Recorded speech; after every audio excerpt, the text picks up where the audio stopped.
And we're back. Monday. What is it? June 9th. You're dang right it is. Good morning, Frank. Happy to be here. It's good to hear, man. How was your weekend? The weekend was good, but too long.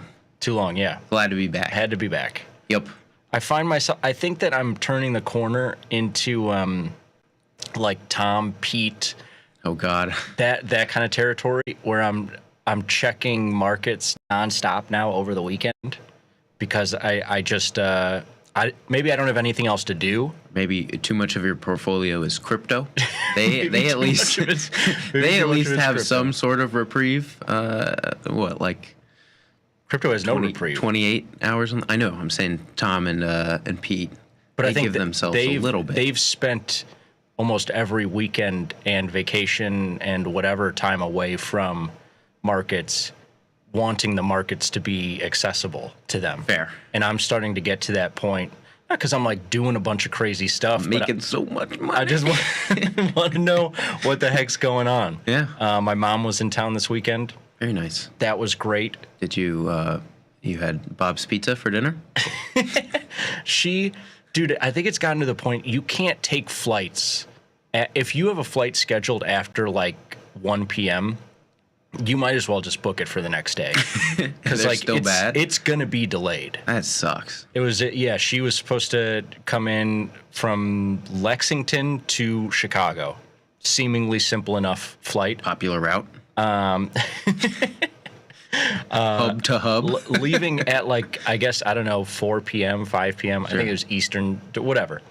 Getting in at like 7:20, and she didn't get off of the plane until like 11:30. That is so demoralizing. And like, it's one of those like, oh, it's delayed. And so it's like, all right, well, I'll come pick you up. It's like, okay, like we get in now at 10. All right, like I get to the airport at like 10:15, whatever, like some time for her to get off the. And it's like, oh, actually, we're landed, but they don't have a gate for us. And it's like, what is going on at 11 o'clock? Like, all the gates are taken. So it's another hour that I've thankfully at O'Hare, they've just given in to like anything goes. Oh, now, in terms of just like waiting there? Maybe it's because it was so late at night, but you know how there's like usually the guy that's like, you got to be moving. Like, you got to be moving. Yeah. I just like pulled up to Terminal 1, parked right there, and didn't move for an hour. Yeah, just like checking my phone, that might podcast. Be a record. And so it wasn't. Nice. Thankfully, in 2025, you can amuse yourself pretty much anywhere. But like, it is just like I told her, I was like, I schedule almost all of my flights pre 9 a.m. Has to be. Because it's just like, if it's in the afternoon, one of those flights got delayed. Summer rains, too. It's ridiculous. All little thunderstorms. People freak out. But yeah, she got in town. It was great. She went to see some play with her girlfriends. Her and all of, she grew up on the South Side, nice. Italian American neighborhood. Her and all her girlfriends are funny little Italian American women. And they went to see some Tina Turner play. Heck and had a ball. I think I saw it at like the Chicago Theater. I think Cadillac, yeah. Oh yeah. Nice. But yeah, it was good. And then we crushed Mission Impossible Fallout yesterday, and watched Jerry Maguire. Have you seen this movie? Mm-mm. It's pretty good. Watched Ocean's 11. So good. So good. Just class. Except for Don Cheadle's accent. He switches it up a couple times. Pretty bad. Man, I haven't seen that movie in a while. Worth rewatching. Yeah, amazing. All right, let's get into it. What's going on? We've got a pretty exciting open in terms of U.S. dollar pairs. If we want to hop into the platform, slightly softer open for equities and metals and whatnot. But this U.S. dollar, we've got some movement, especially in this Australian dollar. When we started the show, it was up 0.5%. Now pulling back a little, but we had some. If we look at the hourly chart, it tells us a little bit of the story. We had a big move, a little bit of a move on the open, consolidated, big move around a China exports number. Okay. Lowest exports to the U.S., but very strong otherwise. So okay. I think not good for U.S. dollar, particularly against these Australasian currencies, but not too much else going on. Not sure. Why don't you zoom out on this Aussie, because this is one that like We're up there. Yeah, man. But look at this. It feels like I'm gonna do it. It feels like Ethereum. It feels like it's like, oh man, like nice rally here to start the week. You've got to be like up feeling, more than you have feeling been. strong, and it's like, where are we at? We've got to be like 72 cents at this point, 65 once again, like not going anywhere. Which good for you. Building in recent days, Stronger but than it's been. The sell-offs, man, they take you right back to square one. But yeah, I guess now holding this 64-cent level much better than in months prior, as we've called out many times before. You know, on a percentage basis, up a ton from this April low. But yeah, if you're looking at the markets at the present, not too much runaway in this U.S. dollar. It just feels like it's fully under the radar. Like we had obviously all the volatility in early April, and throughout April, it quickly became that euro and pound were the winners against U.S. dollar, if you're talking about major currencies against the USD. And after that, it kind of, there was, and that's why I bring up ETH almost, because it's like, oh man, big rally in Bitcoin, and it's like any day now, ETH is going to rally, Catch up. any day now. And it just hasn't. It hasn't fallen apart. It's shown strength in certain times, and this one, you know, obviously as well. You've seen as recently as the end of May there was a really nice rally from around 64 cents, well above 65, and they gave it all back. And it's just like this feeling of it's strong. It's not falling apart. It's not going back to the lows. These are the strongest prices here above 65 cents going back to November, December of last year. But we're just not going anywhere. Like you pull up like the pound, and it's like you see some strong rallies, and then you look at the ground that we've covered, and it's like, oh yeah, like it was trading 130, and then it was trading 131, and then it was trading 132, and now we're 135 bid. And feeling like they might try to finally break above 136. So just super different feeling. These commodity currencies, they've been very volatile. They've been moving around, but you're not seeing the upside like you are these other currencies. That is my question here. You kind of got my gears turning on crypto comparisons. What do we think here in this Australian dollar, U.S. dollar market? Obviously a little harder since they're more two-sided, not necessarily have a positive drift. But what do you think of this pair's relationship to volatility right now? Before, if there was a vol shock, very bad for Australian dollar. If volatility is coming in, is that necessarily... to equity vol. Correct, or just global... Any sort of volatility in this market, is there obviously prior bigger moves to the downside to the U.S. dollar's favor? If volatility is starting to come in a little bit, does that benefit this Australian dollar? It seems like this pair has become more than anything I can hang my hat on, and maybe we should run the correlations or something. Sure, there's some equity vol correlation in there, and you'd look at April because you'd say, well, that early April chart when the tariff stuff is becoming real for a lot of countries, the volatility in pairs like euro dollar and dollar Swiss franc and some of these other major U.S. dollar pairs was one directional, and this one you see two sides of it, and so you'd say, okay, well, there must be a correlation here to U.S. equities.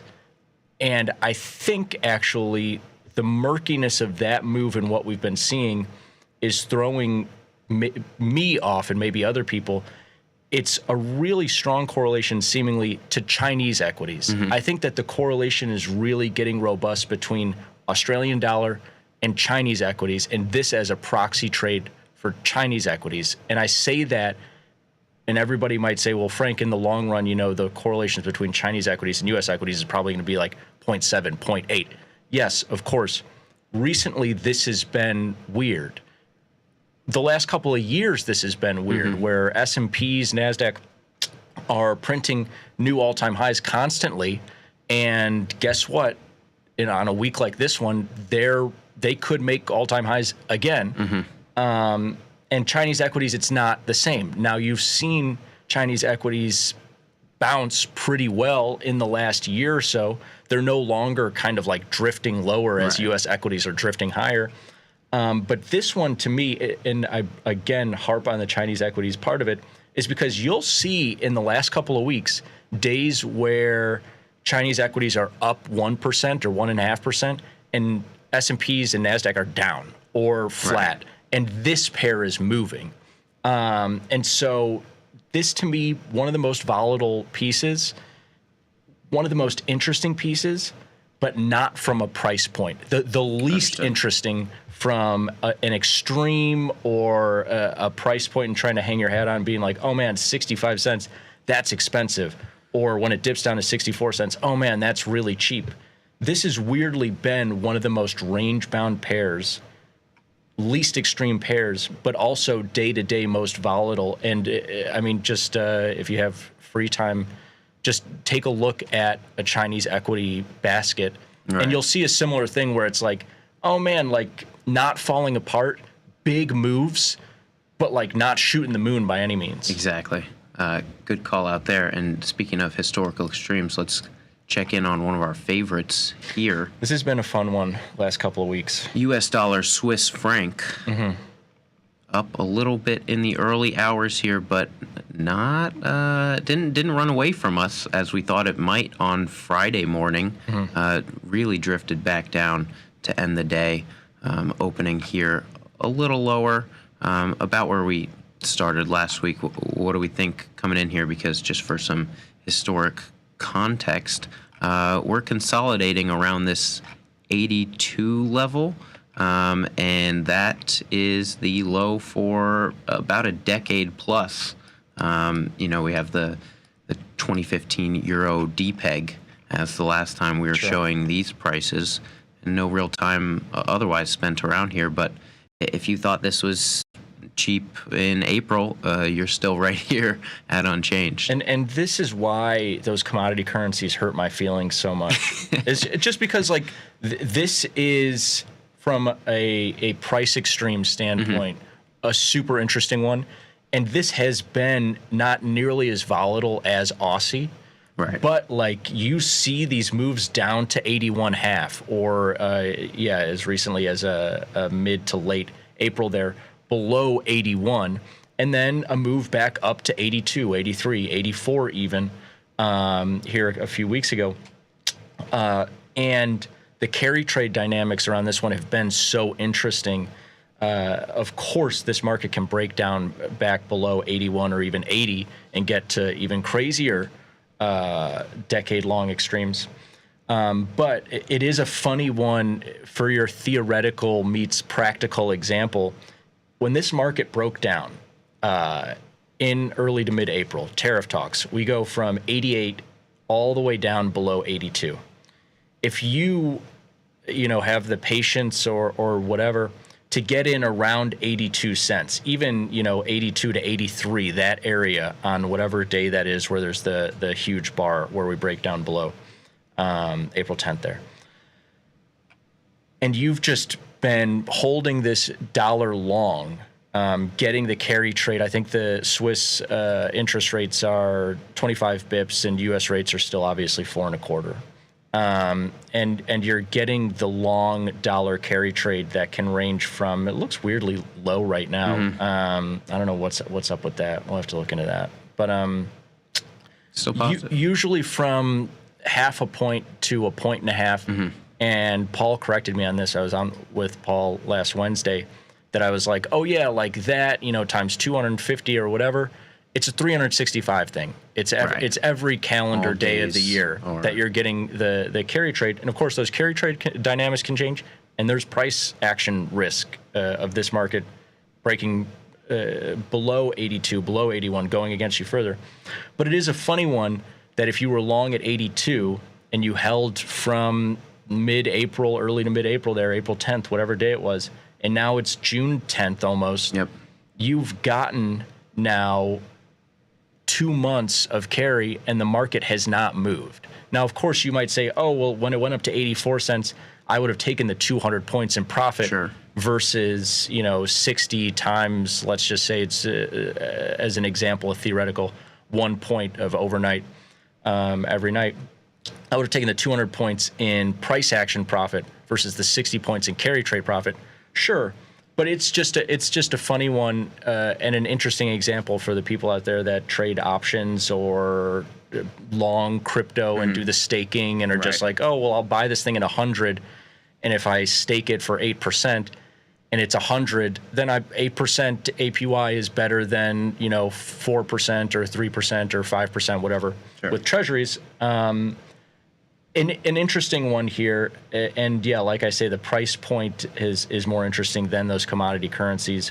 The carry trade dynamics, obviously Australia has more similar interest rates than to the U.S. Euro area, similar interest rates to the U.S. UK, similar interest rates to the U.S. Makes this one really a fun one to look at, and one that we've been looking at constantly, and yeah, has been like, oh, it's back below 82 cents. Right. Interesting. And it's like, oh, it's back above 82 cents.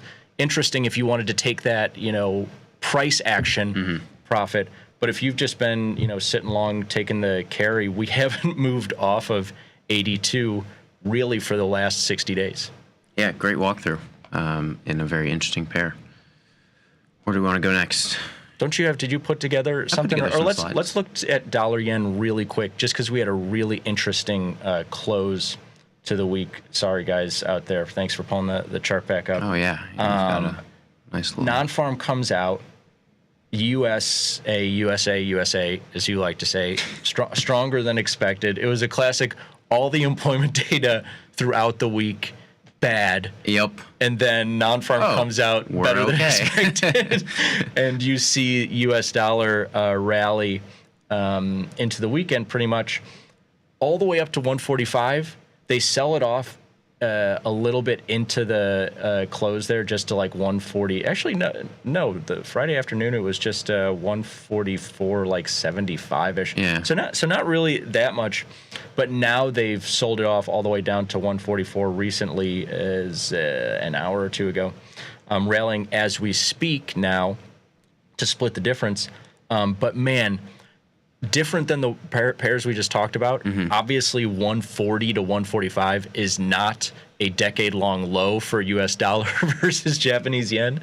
But this is just a fun one because it has those carry trade dynamics similar to dollar franc, but not at those lows, and actually a really wide range relative to that Swiss franc. That Swiss franc trading like back and forth around 50 or 100 pips, low vol, which might be interesting for those people trying to take that carry trade. Exactly. But this one, a little bit higher vol, range of a few hundred points, keeps getting up to 145 and unable to stay above it.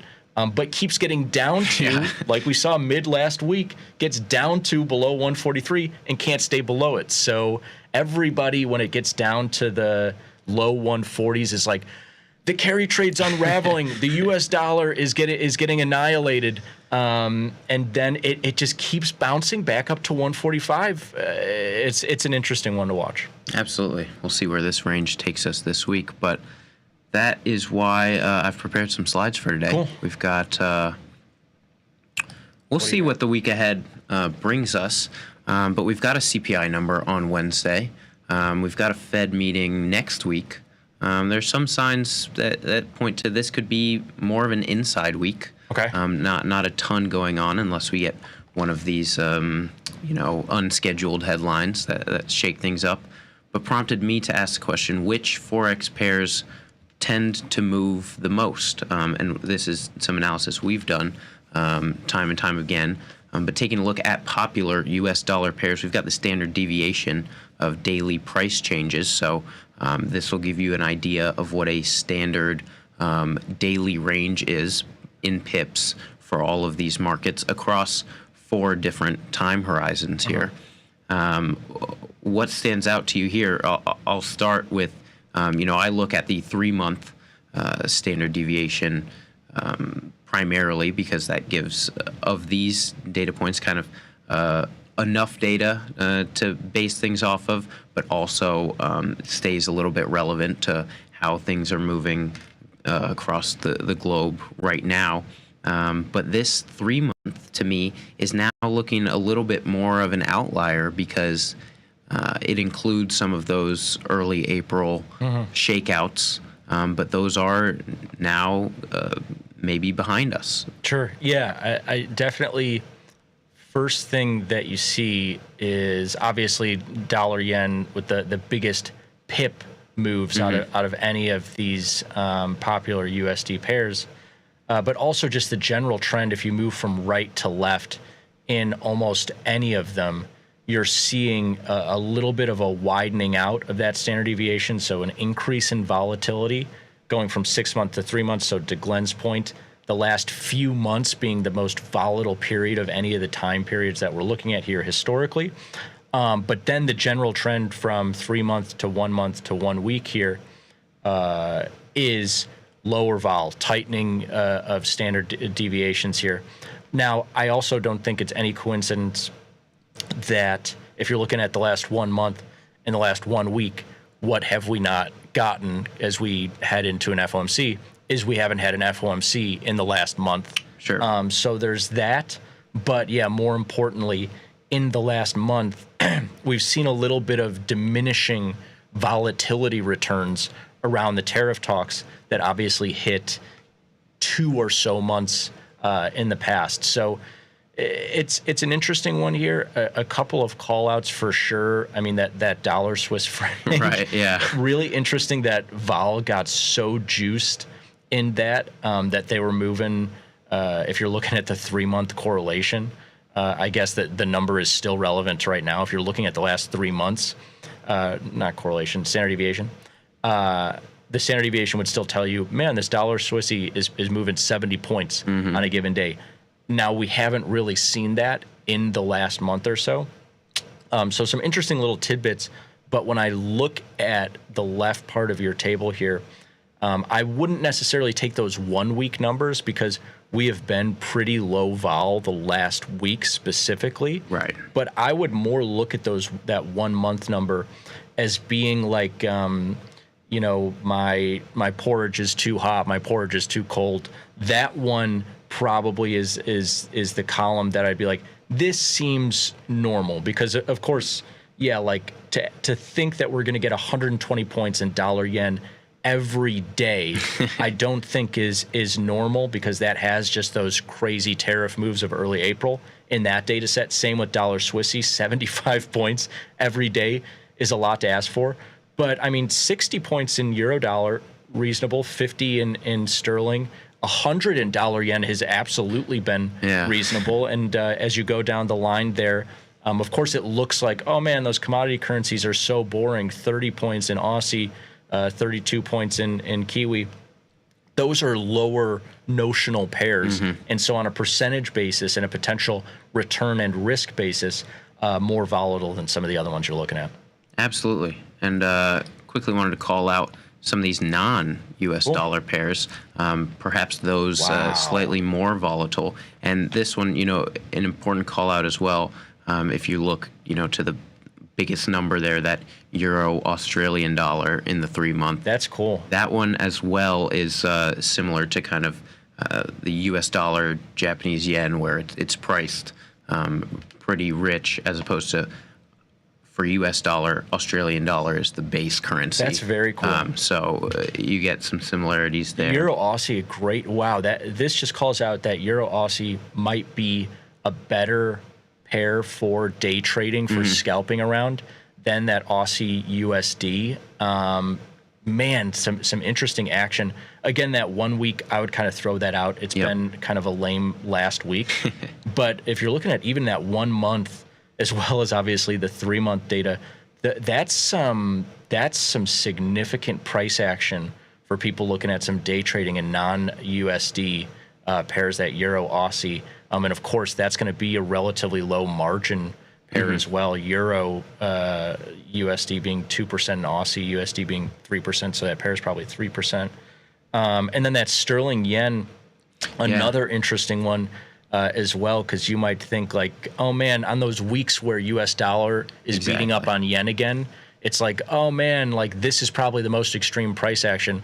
But sterling's been beating the hell out of USD the last couple of months, and so if you're looking for some extreme price action, that sterling yen piece might be your ticket. Yeah, across the board, pretty much there, over 100 points of movement. That's this is some cool numbers. Yeah, similar trends, but definitely some unique opportunities if you're looking to diversify past that U.S. dollar. And before we get out of here, just wanted to call out what you called out earlier, that there are, we were looking just at per pip movements. There are definitely some other variables that go into all of these calculations. And a quick example is looking at the Australian dollar versus U.S. dollar, Japanese yen, because of the margin rates, because of where we are in terms of the exchange rate of Australian dollar, U.S. dollar being so cheap.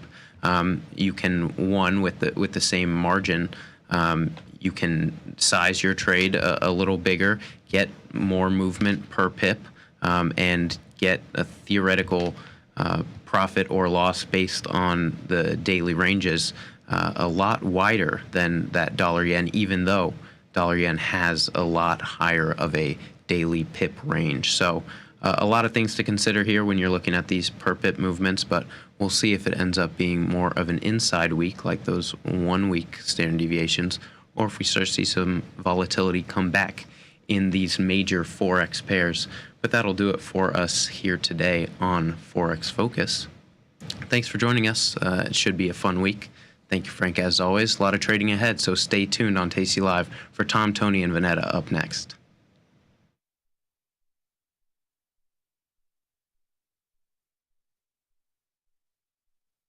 Global markets never sleep. Explore them with Forex, now available on Tasty Trade.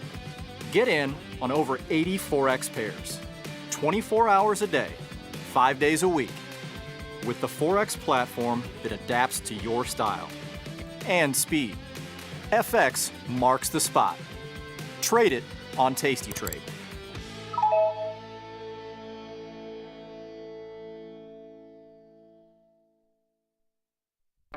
The market doesn't stop. So why should you? Diversify your portfolio with stocks, options, futures, crypto, and more from Tasty Trade. Focus on the markets that matter to you. See the odds before you trade using curve analysis, IV rank, and more tools. Get industry insights that help you find your next trade right where you need it. Tasty Trade. Download today.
Look who's back testing.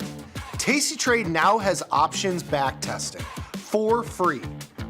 Test your trades with over 10 years of data for the most popular symbols. See how your trades would have performed in the past. Look back at profit and loss and take the guess out of guesswork. Oh, did we mention that it's free? Get back testing at Tasty Trade. There's a beast in the financial world, and it's not the bull. If that's you, join us on Tasty Trade. Genius loves company. Our leading story. Woo! Get tasty, pre-market. Come on, you know it, can you feel it? We got some things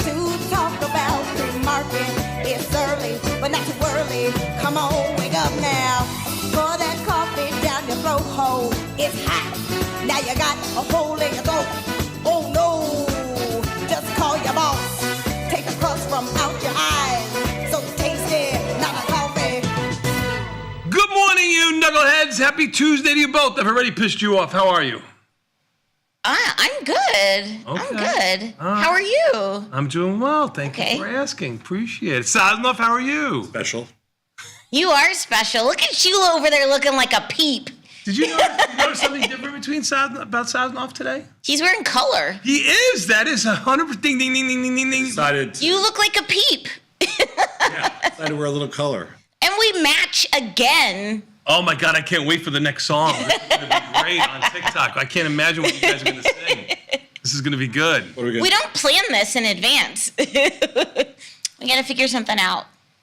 But how come you were feeling so jaunty this morning? Jaunty. Yes, zesty, as the kids say. You know what? I just thought it was a good day for a change of pace. Okay. I'm not mad at it. Yeah. So, Good for a change, trying to mix it up. We've had more movement in the market this morning than we've had in 3 days combined. I don't Come know. on, even the S&Ps were up 30 at one That point. was last night. Okay, that's That was the middle of the night. The middle of the night, I went to 9 bed- p.m. I went to bed, they were up 25. I woke up, they were down 2. Exactly. Okay, That's movement. That's movement. Yes. That's movement. I got here, they were unchanged, they're up 8. That's more movement than we had all day yesterday. Yeah. Yeah. Yeah. I got my short futures back this morning when they were unchanged and down. Unch. Unched. Unch. Oh, that hurts. It was up. I I was up late last night watching the hockey game. Okay. I mean, it was. Wasn't it just like a blowout? It was like 6-1 or something? Yeah. I know, but it was good. They were fighting right to the end. Oh. Yeah, with minutes to go in the game, they had like a full The end of the game, they had a full brawl. brawl. Yeah. Oh, really? Yeah. Oh, no. Well, I'm sure tensions are running Somebody high. in this room said Panthers in 5. Looks a lot better now. Edmonton is forgot how they play hockey, and they decided to play Panther hockey. It didn't work. It's not totally over, though, right? Oh, Not of at course all. not. Far from over. But Panthers in 5 looks a lot better now than it Yeah. did yesterday. Where was the game yesterday? Florida, Sunrise. Oh, it was in Florida. I have heard that place is in. I have heard that place in the middle of nowhere. Where is Sunrise? I don't even know where it is. There's the point. Somebody I was talking to last night said, I've been there a couple of times, and like it's not the type of place where you say, let's go to the game a little bit early and catch a beer. You know, like grab a beer or something, like, you know. Sure, it's there's not like a nothing district. around It's there. not. There's not an there is. entertainment district around it. It is in the middle of It's gotta be Florida out- somewhere. It's got to be between like Fort Lauderdale and Miami or something. It's got to be around between Fort Lauderdale and Miami. Get Google Maps on this. Between Miami and something. It's got to be near Miami. It is 30. It's 10 miles, 32 minutes from Fort Lauderdale, but it's in the middle of nowhere. Yeah. That's what they say. That's what they say. Yeah. It's not the type of place that you go to, you know, as a destination. Oh, maybe we'll go there early. We'll grab something to eat, and you know, like. Well, they've been in 3 straight Stanley Cups. They're doing something right. Yeah, no doubt, no doubt. Yeah. Do they have like a loyal fan base? Like, do they have like a lot of They do fans? now. No, I'm being sincere. Like, I just didn't know if it. It seemed kind of quiet the beginning of like. No, they sell out. They sell out the place even when they're not there. Just like the. I know, but it seemed like fans like you know, the ones that haven't come all year, and then like, you know, just go for the Stanley Go for the Cup Stanley kind of Cup. thing. Yeah. They have a good fan base. Okay. I mean, it turned around when I think it turned around years ago when they hired Quinville to turn the team around. Okay. Brought in all the old Blackhawks guys. Right. And Dale Talon and all those guys. They turned around the whole team. And then they brought in, isn't the guy that owns Virtu, the high frequency trading company, right? Somebody just wrote me, a good friend of mine just wrote, it's near the end of Alligator Alley, you monkey. That's what they said. Whatever. But it's the guy that owns Virtu, which is the high frequency trading company. Those are your people, not my. Don't. It's the guy, I just forgot his name, but that's the guy that owns the Panthers, right? The guy that owns Virtu. Let's see. I thought you knew the guy. Oh no, that's the Rays. You knew the guy. That Yeah, I owns don't the know this team. guy. But, Yeah. I mean, we've met. It's they run a high frequency firm. Sure. But I'm pretty sure that's, I just forgot his name. If you say it, Vincent Viola? Vince Viola. Yeah. Yeah. Okay. They own Virtu, I think. I don't know. He's a Brooklyn boy, I just found out. Yeah. Yeah. Does he have any single sons? Oil trading, especially before the Gulf War and later funding building Virtu Financial. Yeah, they mostly do stock high frequency trading, but I think they're getting into options too now. Mm-hmm. Does he have any single sons? Vanetta Viola has a nice ring to it. Yeah, could be. Yeah, he's an old Merc trader and stuff, but brought a lot of. So there's a real trading connection to that team. Yeah. A lot of people hang out there or traders. Would you be satisfied owning a hockey team? Oh God, yeah. You would? Would he be satisfied? No, I didn't know. As opposed to what? There'd be a lofty vault from going from 8-year-old soccer, girls soccer, to owning a hockey team. But I think you could make the leap. You were gone when we talked about the news about Reinsdorf. He's selling the team sort of, kind of, in a truncate, in a weird process to Justin Ishbia. Over the next 9 years or so. Yeah, or until he dies, whatever comes first. No. But we're very happy about that in Chicago. Yeah. Those are the guys that own the Phoenix Suns. Oh, I didn't know that. Yeah, they own the Phoenix Suns. That's his brother owns the Phoenix Suns. Oh, okay. That's cool. Family. I'm not sure. I think they're in real estate. That they own Morningstar or the whole. Oh. No, the guy that owns Morningstar is the guy, Joe Mansueto, who's building the stadium for the Fire. Gotcha. He owns the Fire, but no. I can't keep you finance bros straight. No, these guys, I think they're in real estate. Okay. And yeah, they own the Phoenix Suns, and they've been they tried to buy the Minnesota Twins, but I think they wanted the White Sox because they're from Chicago. Gotcha. The Twinkies. Yeah, so they're from Chicago. So the good thing is that they're definitely going to keep the team here. Yay! They'll build. If they're smart, they'll build a space right next to where the Fire building. Sure. Be cool.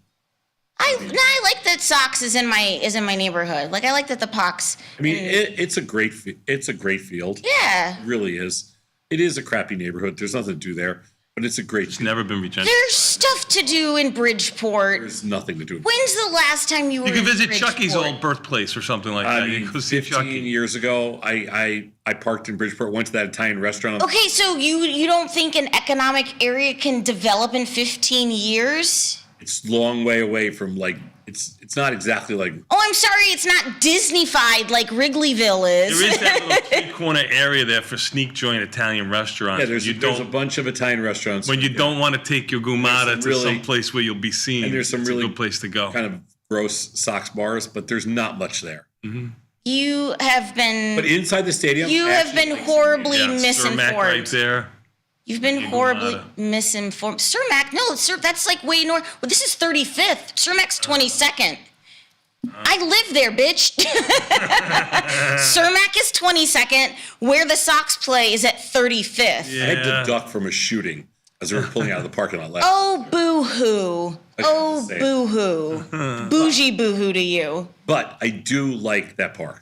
Dada lives in that neighborhood. Dada and I are neighbors. Yeah, he does live in that neighborhood. Yeah. Yeah. I mean, yeah. Yeah. I mean, we grew up on the trading floors with a lot of losers from Bridgeport. Okay.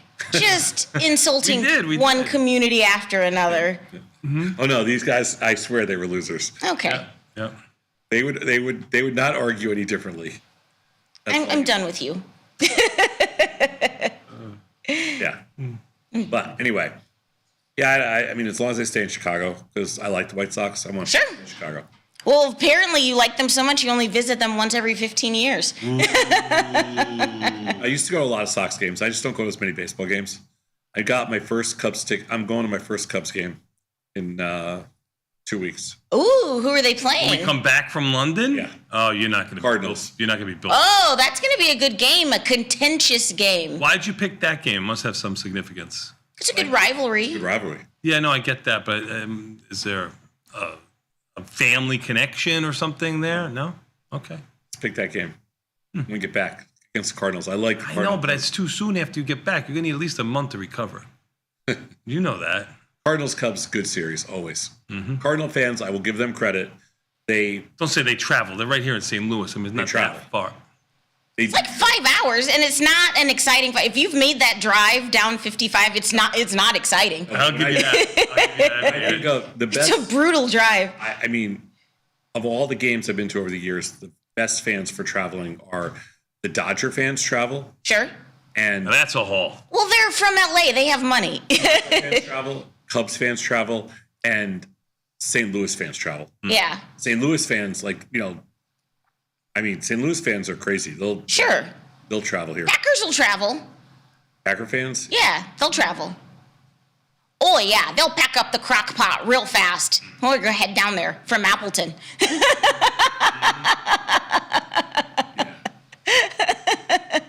Yeah, the Packers. Well, Bears this year is going to be. It's going to be good because teams are I think they're evenly matched. Yeah. All right. Well, how about you, Bat? What'd you get up to last night? It was your hockey. Watching hockey. That was it. Quiet night for Vinny. He went to lacrosse. For wait, did he survive his night in the woods? Was it just? I was an hour and a half bid. An hour and a half. Slept out. Okay, there it is. There it is. Yeah. At home before 11. Yep, there it is. Yeah, but it's private property. Like, it's like an empty lot. Eventually, they're going to get thrown out. Like, Well, sure, yeah. No, I told you that they needed like a permit. Like, you can camp in some place, but then you were like, no, they don't. No, I actually looked it up, and I had a friend of mine who's an attorney confirm you can only be kicked off by the owner in Illinois. Okay. You can't be kicked off by like a neighbor. So Sure. find the owner's name. Owner of what? The property that they're basically squatting on. Who's squatting? So Vinny, so there's a big house with a lot of land and a big house with a lot of land and two plots in between that are for sale. And Oh, they're you in said the this was in middle. the forest preserve. No, he's not in a forest preserve. He's in the middle of these two vacant lots. That's trespassing. They have tents, hammocks, axes, nails. They built themselves Camp Peaches there. But whose property is it? Like I said, there's this big house with a piece of property, and two pieces of property in the middle. So it's maybe about 4 acres kind of thing. So they could get a little lost in there, but I'm sure at some point they'll be kicked out. But in Illinois, Sure, he'll make a nice addition to his transcripts. Yeah. They can't kick the owner can. So if we know the Smiths own it, and they could say, "Oh, the Smiths let us stay here," they'd have to go find that out if that's true or not. But yeah, that's gonna have a problem. I don't like this game plan. Ain't playing either, but don't hate the player, hate the game. I don't know what to tell you. These are the kids. This is what they're doing. They love it. Good, clean fun. I mean, they're making booby traps. They're making booby traps on land that isn't theirs that someone else may stumble upon and then hurt themselves. I'm going to get my lawyer on the phone. They're having good fun. Probably Sure. a couple of White Claws. Who knows what's Okay, going cool. Yeah, add underage drinking to that mix. on. It's Hopefully, their Joanne Perina will find their way there. Who knows? What could go wrong? Hey, we got a great show for you today. It's a terrific Tuesday. It's a Taco Tuesday here on Tasty Live, and that means a lot of great content headed your way at the top of the 8 o'clock hour. We have an options jive, profit targets and volatility, 45 DTE. Normally we look at 0 DTE, 21 DTE, but we really actually like 45 DTE. I don't know, we've done a ton of pieces about it. But what are your thoughts? 45 DTE. If you had to pick a DTE, what do you pick? 0, 21, 45? Oh, I'm all in on 45. Really? For you? I'm a YOLO. I'm going to say 0. 45 for sure. 45. Just sell some bonds that's closing. Yeah, Michael Jordan's White Sox number. When I come back like Jordan, wear the 4-5. It ain't to play games with you. It is. No? Okay. It's fine. I'm the coolest person in this Did you office. see that Jordan, who I think Magic wants to get Jordan and Isaiah Thomas together to bury the hatchet? Are you sure it wasn't just AI that you were watching, Boomer? Could have been. I watched a lot of that. I find out that It's not real. all those people that contact me aren't real. Who cares about Isaiah Thomas?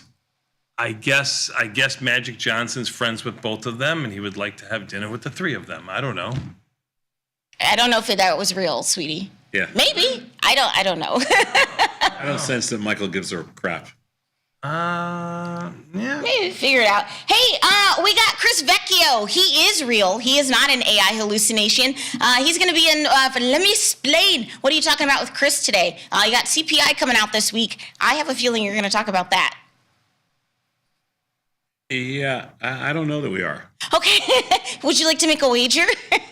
I don't know. Okay. We might talk about bonds, but, Sure, that's fine. That's fair. And then 9 o'clock for market measures, crude oil versus equities, diverging risk and skew dynamics. What? It's a good one. That is a meaty headline that you can take a bite out of. Yeah, that's a lot. But it seems interesting. So you're going to look at crude oil versus just equities overall, and how that's going to shake out.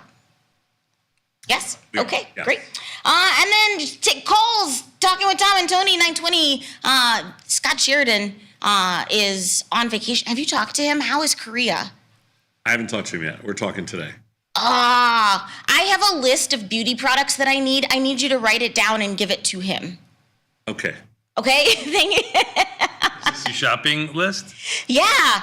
Look, there's sunscreen that Korea makes that we cannot get here. Why? And it's so You wanted to smuggle it in? No, they changed Was the it your formula. rule? So mineral sunscreen, because of the Why formulation, can't you just order it?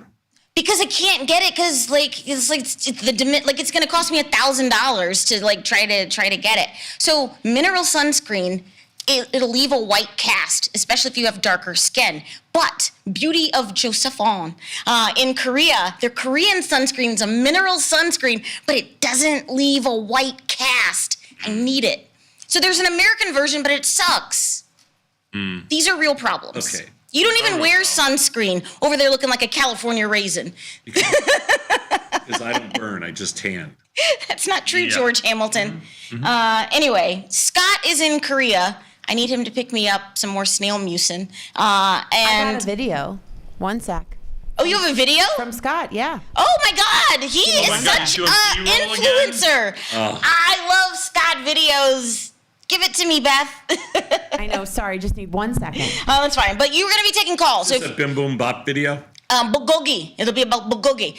But no, if you have questions for Tom and Bat, they will be taking your calls, and that is at around the 9:30 showtime. And Liz and Jenny, live from the floor of the SIBO this morning. The lovely ladies live from the floor where it's electric every Tuesday and Wednesday. So definitely don't want to miss Liz and Jenny. Waiting for the video. Okay, I'm sorry. No, you're good. Teams. You're just a tease. You just talk amongst yourselves. Is John off today? After. All right, we will find it. Hey, do you guys want your daily dose? Sure. With my theme music, let's go. Our leading story, breaking news. Coming across the wire. This Leading story. just in. Top story. Just in. Today's headline. This just in. Breaking news. All right, everybody. Today's a terrific Tuesday. It's June the 10th. This is the part of the show we like to call the Daily Dose, where we talk about today's financial news and headlines. My name is Vanetta. Are you ready for the news? Ready for the news. Earnings, Mr. Bat. No. Okay. Hey, big money turns bullish on stocks. Will that lead to the S&P 500 having a melt up? Institutional investors are quite bullish right now, says the co-founder of Data Trek Research, and they appear to be embracing the rally in U.S. stocks. Does this leave us on the precipice of a summer melt up? Is big money somebody on X or something like Institutional investors. That's according to this data researcher guy. So, no, I'm just asking. I mean, I needed a headline. No. It's a headline. Well, you don't know either. I'm not writing this headline. But you've been in the market 40 years. Like there's tells, there's sign. Like you, if things I are. knew. What are sort of the ingredients for a melt up? How about that? What if we start there? We're not having a meltdown.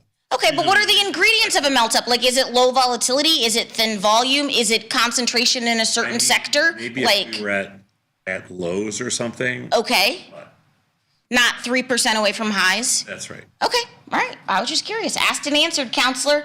Hey, let me make sure I have all the right slides. Sometimes I was a little tipsy last night doing these. Okay, I did it. Okay.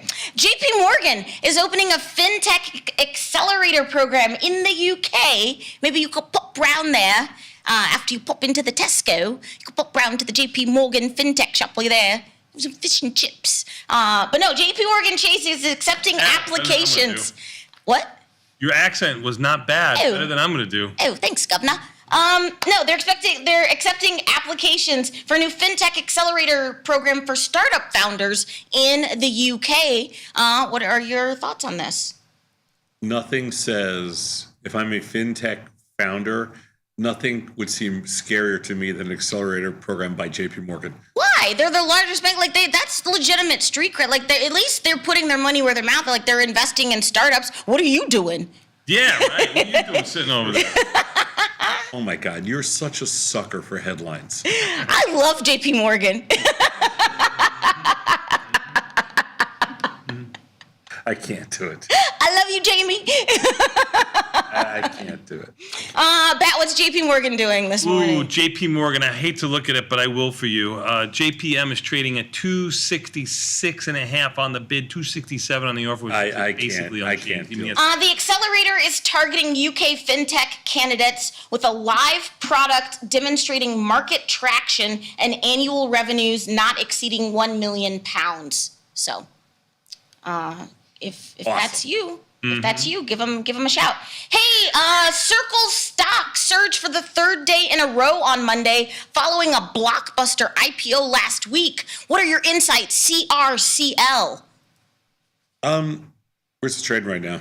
118 and change, up around $3.50, well above its opening of $69. Its IPO price was $31. So I don't get this at all. I mean, it's just a stable coin. I mean, I don't even know. I just think it's interesting. That's why I wanted to talk about it this morning. I don't know what's interesting about it. It's like so overpriced right now. I would think it's going to drop 50. But you can't short it right now either. You may be able to short it today, intraday. Let me take a look. Probably for you. Can you short it yet? I've got to get to a. Other options yet?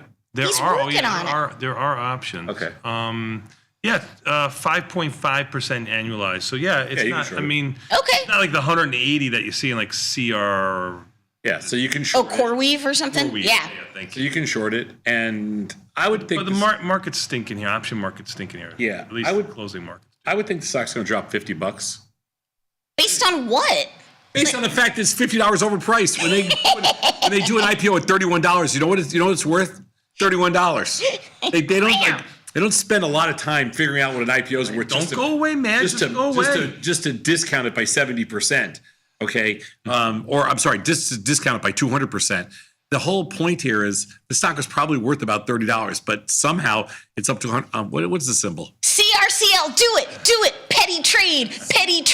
That's not a petty. I love it when Tom does a Angry, petty angry. trade. Yeah, don't get even, $3. get mad. Yeah, lose all your money, girl. What time do we open for pre-market trading? 7:30? 7 minutes, right? 7:30? Something like that. 7:30? That'd be my guess. Now we're open. Oh, there you go. Okay, I'm in. I didn't get filled yet. Mhm. I'm shorting this pig. Well, it's 1875, 1890 right now. 118. I know, well, I'm not filled. The audacity. I'm not filled. Want me to watch you get filled? I'm below the market. No, you're not. No, you're not. You know how after hours works. You got to hit the big. Petty trade. I love it when Tom does a petty trade. Mm-hmm. Well, I tried. Yeah, you tried. Well, we'll see. Market's kind of wide, but I'm the best offer, but nobody's taking me. We'll see what happens. Let's keep going. I'm also the best offer, and no one's taken me. For years now. Right? Scoopy. Mofos. Now the bid's going lower. You blew it. Oh, no. I tried. I I tried. went below the offer. Yeah. You improved the offer. I improved the offer. All right. Not hit the bid. I didn't. Hey, assets held in crypto funds hit a record high in May as easing trade tensions lifted risk appetite, and some investors used the digital currencies to hedge against market volatility and diversify from their U.S. holdings. Morningstar data on 294 crypto funds showed they attracted an inflow, $7.05 billion last month. Surprised? Not surprised? I don't know, but coin's up $2.50 because you're going to ask. Hey, I am going to ask, what are you doing in coin? It's up $2.50. Bitcoin itself flirted with 111, traded 110.890 on the futures. That would be basically close to new highs. Tom, you doing anything in coin? Absolutely not. It was the IV rank was like 2. Oh, I don't okay. know what it is today. All right. Coin IVR is under 1. Yeah, you're right. Also, Hood got hit yesterday because they are not going to the big dance. So if you're also looking at Hood this morning, I'm not sure what it's doing. And August volatility is higher than July volatility, so you can't do anything diagonalized there. So Yeah. Yeah. Be directional Yeah. in nature. Hey, Apple unveiled a whole bunch of crap that you guys don't even care about at all. Apple's WWDC did underwhelm on AI, but its software is getting the biggest facelift in over a decade. There was a major software update that will change the way all of Apple's major devices, from iPhones to Mac laptops to Vision Pro, will look. It goes across all of Apple's OS. The company's calling it Liquid Glass. They also unveiled new gaming apps. The iOS update changes to Watch. They changed the photo app, which was crappy, and I'm glad that they are changing that. But again, nominal changes in some people's idea. Pretty big facelift on the software side, but again, people not getting what they want on the AI side of things. What are you doing in Apple? I know you're bullish on Apple. You had WWDC in your pocket for the bullishness in Apple, with Apple bought a underperforming. little Now that more goes away. Do you stay with the play? Yeah. I bought a little more yesterday. Apple Okay. up a dime or We're a little bit long Apple. Nothing great. Nothing huge. Okay.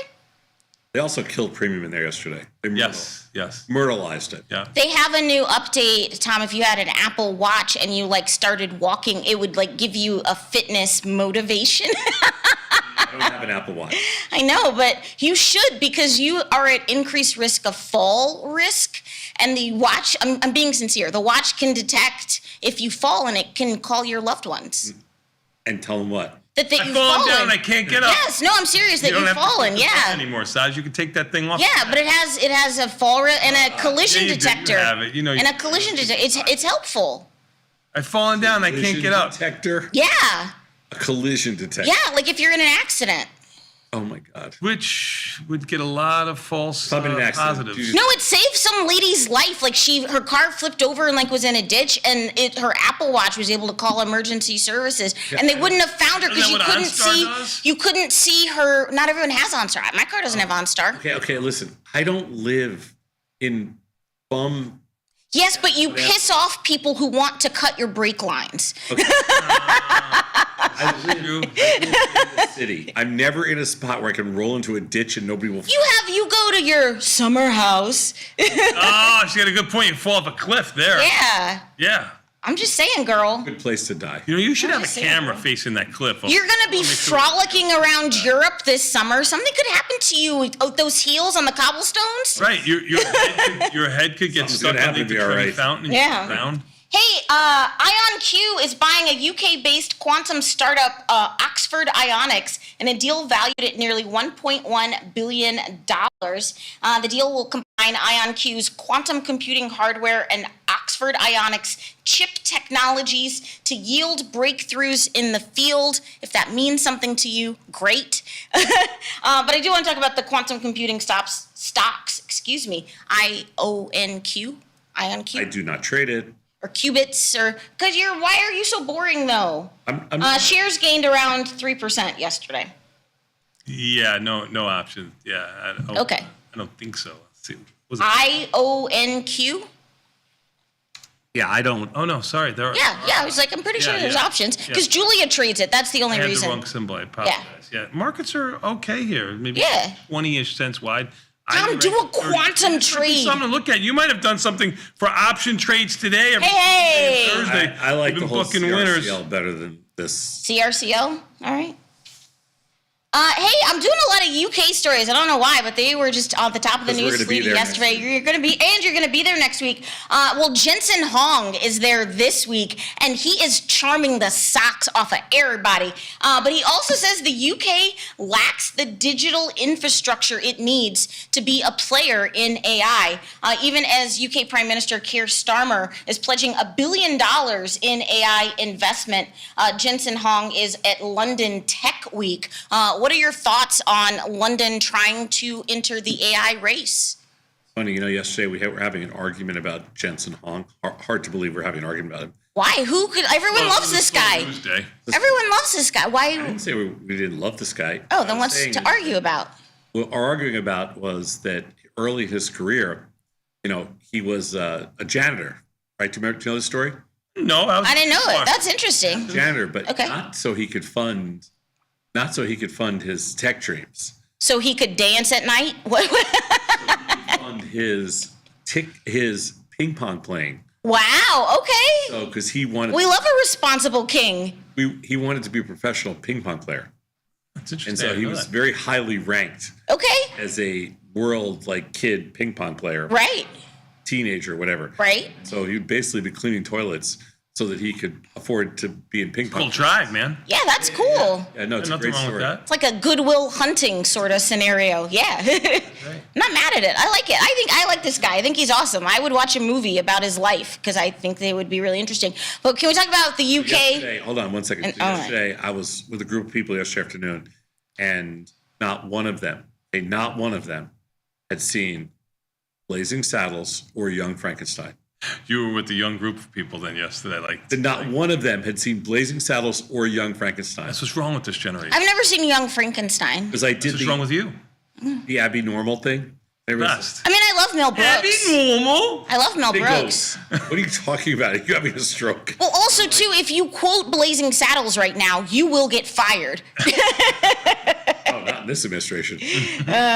Blazing Saddles is fine. But Mel Brooks Saddles is is still great. alive. Yeah, I know. Yeah. I respect the hell out of that man. Like 98. Yeah, well, He's going for oldest man living pretty soon. Do you remember? him and Norman Lear. I don't know if you remember his whole radio bit was he had the comedy routine, the 2,000-year-old man. I remember the heading. I don't remember the 2,000-year-old man was Was it sponsored by Ovaltine, Grandpa? Ovaltine. It was good. the 2,000-year-old man put him on the map. That was his original bit. Okay, what year was this, sweetie? I don't know what year it was. Okay. He did a routine called the 2,000-year-old man. I believe you. I don't think I was alive. I don't even think my parents were alive. Yeah, no, they were. No, my parents are old, but I wasn't If you ever alive. get a chance, if you're a Mel Brooks fan, I am a Mel Brooks Maybe fan. 1975. then listen to the 2,000-year-old man. Okay, Maybe 1975. okay, cool. Can we talk about the UK and AI? UK. Do they sell your cream that you were looking for? My Korean I'm gonna sunscreen. go there for other. European sunscreen is actually also better than American sunscreen, so I I'm will gonna be I will going take that. to the pharmacy. Tony and I are going to be anywhere. in Europe. We can take a quick trip. Look, if you pop round, if you could just pop round to Boots, right? You go to Boots the chemist, which I think they could get the sunscreen that I need, or you go to the TK Maxx. You look it up if it's there. You Yeah. see, what the Yeah. product is. Look, dude, I gotta Your age in cards right. reverse. You I look gotta nice in the keep it. morning. Can we talk about the UK and AI, or we just What do you no? want to talk about? Nvidia's up $1. Thank you. That's something. How's that something? How's the I'll give you timing that. with Give you UK? that. Well, he's on stage there. I think you're just a little Euro's jelly. changed at 114. I think you're just a little jelly that he's a bigger star than you are, and he looks way cooler in a leather jacket than you ever will. Well, that's not hard though. He can pull it off. Oh, my God. But is it too late for the UK to be kind of a major player in the AI race? Pretty much. Really? Yeah. Okay. That's it. That's all I wanted. Yeah. That's all I wanted. I mean, they can. Listen. It's in his best interest to get everybody to try to play catch up. Sure, of course. Hey, Amazon said they plan to invest $20 billion in Pennsylvania to expand data center infrastructure, adding to the billions of dollars the tech giant has already committed to the expansion of AI. What are you doing in Amazon? It's up 30 cents. Stock's $1 lower now. IV rank of 11. What, Circle or Amazon? Circle. Circle. Yeah, I'm so sorry, sweetie. You missed that. You missed it. Missed it by that much. Qualcomm is strengthening its AI portfolio with a $2.4 billion deal to acquire AlphaWave as they expand into the booming AI data center market. I don't normally do a lot of stories about Qualcomm, so here's one. Like to hear it? Here it goes. Qualcomm up $1. Have you seen Qualcomm? I know that scene's tremors. You know what? I don't even know the last time I traded. I couldn't even tell you what price Qualcomm is. 110. 56. Ooh. And a half. I haven't traded Qualcomm probably 6 months, so I didn't even look. Okay, we'll see. Maybe there's, what's the IV in there? 8. Well, it's not one. No, it's not. It's not one. Not one. It's not one. Hell, I mean, I'm trying. This is crazy. OpenAI's annualized revenue has hit $10 billion. That's up from $5.5 billion just in December. Its projected annual revenue figure is based on current revenue data, and that means OpenAI is on track to achieve its revenue target of $12.7 billion in 2025. How about them apples? You like to be the last one in a company, so how about you getting in? I mean, stuff. But you say no one's using AI. OpenAI. I mean, people are paying the fees. We pay for the fees. Oh, no, we do not. Yes, we do. I hate to break your little bubble there, but it's burst my bubble. It's $10 billion. He's breaking it. That's not that much revenue level for all the money that they've spent trillions in AI. All right. Feels like well, it's not nothing. Hey, a company called Red Note or Xiaohongshu in that's pretty good in Chinese Xiaohongshu. In China, it's basically fried rice, please. It's the Chinese Instagram.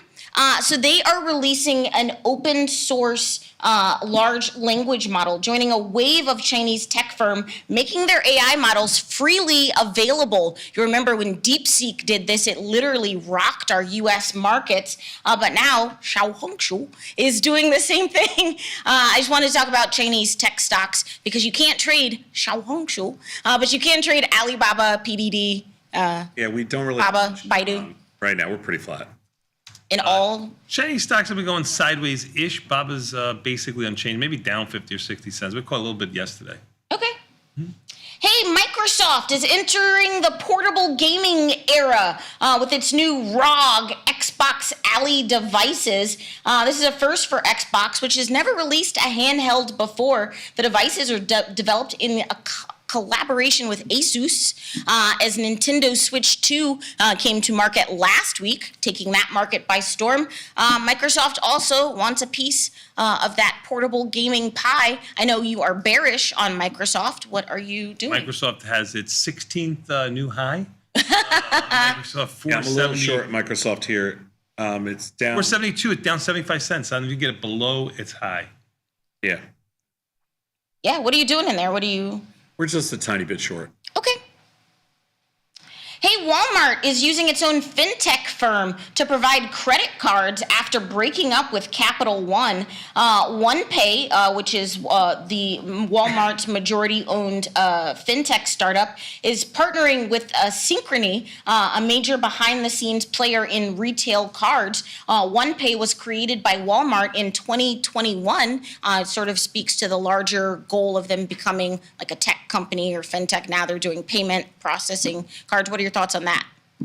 I mean, given the size of Walmart, it makes sense. Right, sure, yeah. 97.5 going unchanged, IV rank of 20. Oh, that's pretty good. 20s, I mean, in this Better than market, 8 the last time we better saw than 8. one. So we're getting somewhere. It's doing something. We're getting somewhere fast. PayPal is partnering with hotel payment provider Selfbook to let users search and book for hotels within the PayPal app. I don't know who needs this, but the company said it would let users pay through PayPal at checkout and offer exclusive discounts. Oh, now you're talking. You can also use PayPal's Buy Now, Pay Later. There's the rub, to have a nice 2-night stay in Myrtle Beach. Don't let them do it to you. Don't let them do it. Don't do it, girl. Don't do it, girl. A lot of money in loaning for pay now, buy now, pay later. Yeah. I mean, I think we jumped the shark when you could buy now, pay later for a Chipotle burrito. I would think so. Went to Chipotle for Vinny yesterday. Nothing but high school kids. I have a Chipotle story. Give me 2 seconds. Oh, okay. What are you doing in PayPal? I haven't made a PayPal trade in quite some time. Okay. Not your favorite place to play, right? PYPL trading 73.5 unchanged. I mean, we've traded it okay over the last couple of years, but not. Okay. IV rank of 7.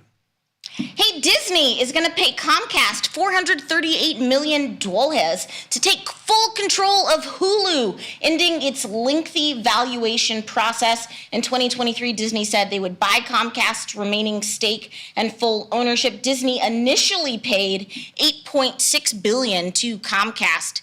Pretty good business acumen there, Disney. I don't know what's going on, but Disney. Disney, so I don't know what do you think about that's just the to buy mouse? the remaining shares. Right. I know, but they paid them 8.6, and now they're and then to buy the remaining. Yeah. Basically Right. unchanged, doing nothing. Oh, Disney. Ivy rank of 9. Yeah. Hulu. Hey, this is great. Chicago has been voted the most vegan-friendly city in the U.S. That's according to PETA. The animal welfare group plans to celebrate Chicago's status by giving away free vegan pizza outside of City Hall. This picture is an image of Buona's Italian beefless sandwich. That looks disgusting. That looks good. You didn't even know until I told you. You didn't know. That it was beefless. Yeah, you didn't know. I know from that picture, but no. It almost looks like a gyro, so I'm not. Right? Yeah, you don't know. It looks like, now that you said it, it looks like, well, the jardiniere looks good, but the beefless beef, ugh. It's well, there's no beef in the beef. It looks like, There's I'm sorry, gyros for my Greek friends. You didn't know. Anyway, but congratulations to all the What do you vegans. dip beefless beef into? I don't know, like a mushroom broth? You could like it like a mushroom broth? Or veggie broth? Like what? I don't. Well, you dip just the tip, Sosnoff. It's what you do. Okay. I'm just anyway. Sorry, it was in my head. Hey, Chipotle! Chipotle is launching a new adobo ranch dip. It is the first new dip in 5 years after a sluggish start to the year. The burrito chain sales have struggled as diners pull back from their restaurant spending. It's the first new sauce since the queso blanco made I don't know its if I'm debut. okay with calling that restaurant spending going to Chipotle. It is for some people. It's for a lot of people. Like it's not. Would you consider that restaurant spending? I don't think so. It's not home cooking. Like I'm sorry if it's not Le Bernardine, I think but kids think it's healthy. I think that's why they. it's also health. go It's better than fried chicken. Yeah, yeah. I love Chipotle. I go at least once a You know week. what? When I was a kid, I mean, this is sad. I never had a burrito. Nor did I. Well, you grew up in the suburbs of Connecticut, honey. So I mean, I never. They called them finger sandwiches. right, yeah. Like your girl was born in Texas, okay? So I never had a burrito. I was born in Brooklyn, and we had plenty of barrios there, and I never had a burrito. Okay. Never had a burrito growing up, ever. Never right. saw a burrito until my 20s. There's so many jokes I could make here. And then he didn't see a pink burrito until he was 25. I'm gonna tell you right now, burrito. Did you have a hard time fitting it into your mouth? CMG, Chipotle. What's Chipotle doing as a stock? No idea. Okay. CMG, let's take a look at it. Yes. Ivy rank at 19, earnings July 23rd. CMG going sideways near the lower end of its range, around $51 and change. Wimby. New photos have emerged as the very tall center is having quite the off season. Wimby recently visited a Shaolin temple in China where he dined with monks and he has since shaved his head. The 7'3" French phenom and San Antonio Spurs superstar has proven he is unlike any other NBA player. I hope he comes back with like some Wu-Tang stuff. I don't know. What do you think of Wimby going to Shaolin Temple? I mean, he can do whatever the hell he wants. He can do whatever the hell he wants. It's a good job. He was also recently playing soccer in Costa Rica. I just love his side quests. It's like I like this kid. He's a good kid. Seems like it. Yeah. I want to give him a sandwich, but he's so skinny. Sure. Anyway. Hey, finally today for my viral video of the day. So I started lifting weights because it's fun. And supposed to be great. Yeah, it's great. Yeah, it's a great workout. It's good for my mental health, and I am by no means. How's it doing for you? Because you don't seem quite as happy as you were like 3 months ago. No, I actually have. Yeah, pretty good. Yeah, doing pretty good. But I lift weights. I use a Smith machine, which is like a set of rails and lift the weights. So I'm not like a power lifter where I'm like just lifting, free weights or whatever. But I admire the hell out of power lifters. But this conversation about powerlifting and the technical terms for some of the lifts gets a little awkward on an Australian morning show. Watch this. Back in with Weekend Today. Also ahead, the hunt to find Australia's fittest mum. We are taking you live to the epic endurance event. Look at those snatches. Look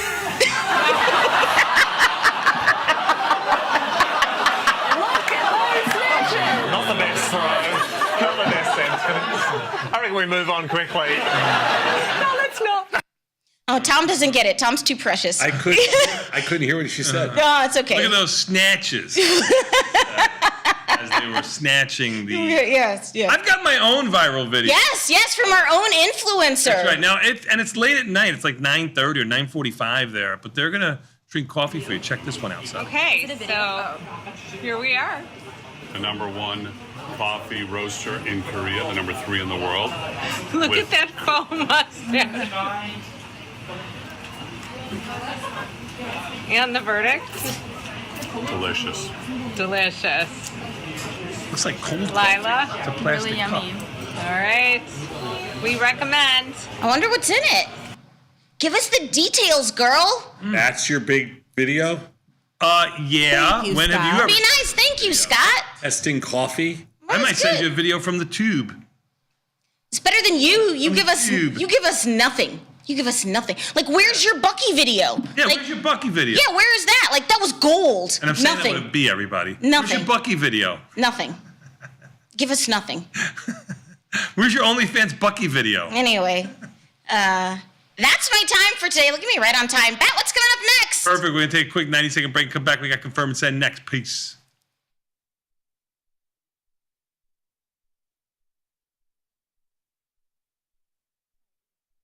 In the world of investing, a beast lurks between the numbers. Some watch from the safety of the sidelines, but others saddle up and ride that 1-ton rowdy ribeye for all he's got. If that's you, join us on Tasty Trade, named best online broker for options trading. Genius loves company. This is Chicago. We invented the skyscraper, the Italian beef, and the standardized options market. SIBO is not only the birthplace of options, it's also where Liz and Jenny got their start. In an industry first, 2 female former floor traders broadcast live from the floor. Hear the sounds of live market action and feel the electricity as they present real-time trade ideas and research-backed market studies live from the SIBO's SPX pit. Watch Liz and Jenny live from the SIBO, only on Tasty Live. Tasty Live's godfather of options, Tom Sosnoff, is grabbing his passport and taking this show international. He'll be joined by IG's Rich McDonald in London and Milan, along with special guests at each stop for an evening of live trading. It's fun, challenging, and moves as fast as the market. Doors open at 5, with trading starting at 6. Come early and have a pint or glass of vino with the boys. It's totally free, but space is limited. Register at tastylive.com/events. Options just got molto interessante. Global markets never sleep. Explore them with Forex, now available on Tasty Trade. Get in on over 80 Forex pairs, 24 hours a day, 5 days a week, with the Forex platform that adapts to your style and speed. FX marks the spot. Trade it on Tasty Trade.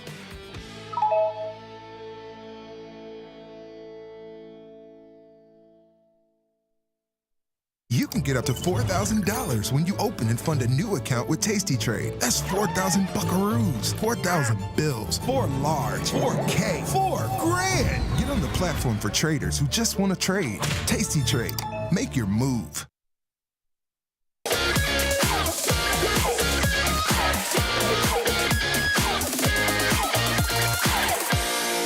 Tomas! You're back, my friend. You know what that means. Time I'm for ready. a little- Are you? For what? I don't know. Even the S&Ps having the biggest move of the week so far, up 11.5, sound enough, $20 off of their highs, $30 off of their lows, right in the middle of their range. Sadnoff Place. We weren't down 20, were we? We traded 59.90 and we're 60.20. That's 30 handles lower. We're down 10.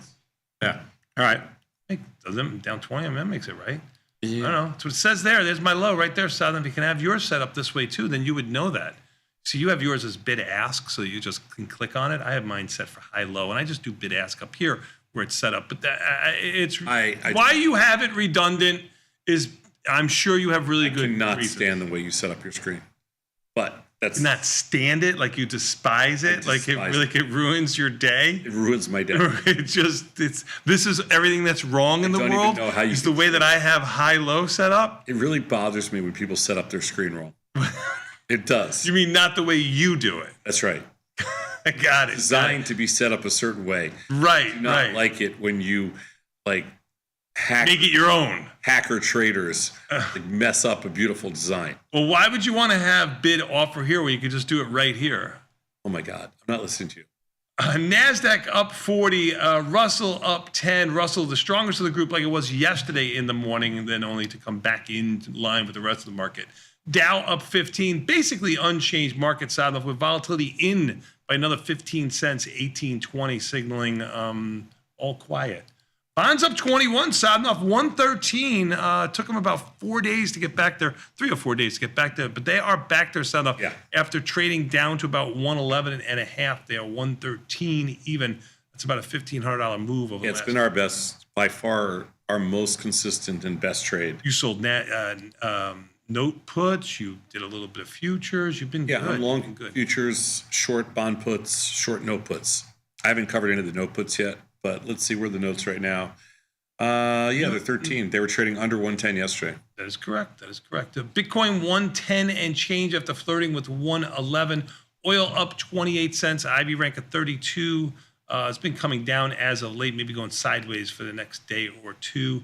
Gold up $5 and change. Silver down 5 cents. Those are both small moves. You can see, though, this move in silver has been monumental. Something we haven't been able to say when looking at gold, because gold has been taking the lead to the upside, but now has been going sideways. Net gas down 4.5 cents, and euro unchanged, up slightly. So that's all I got. No earnings really. Yeah, no real,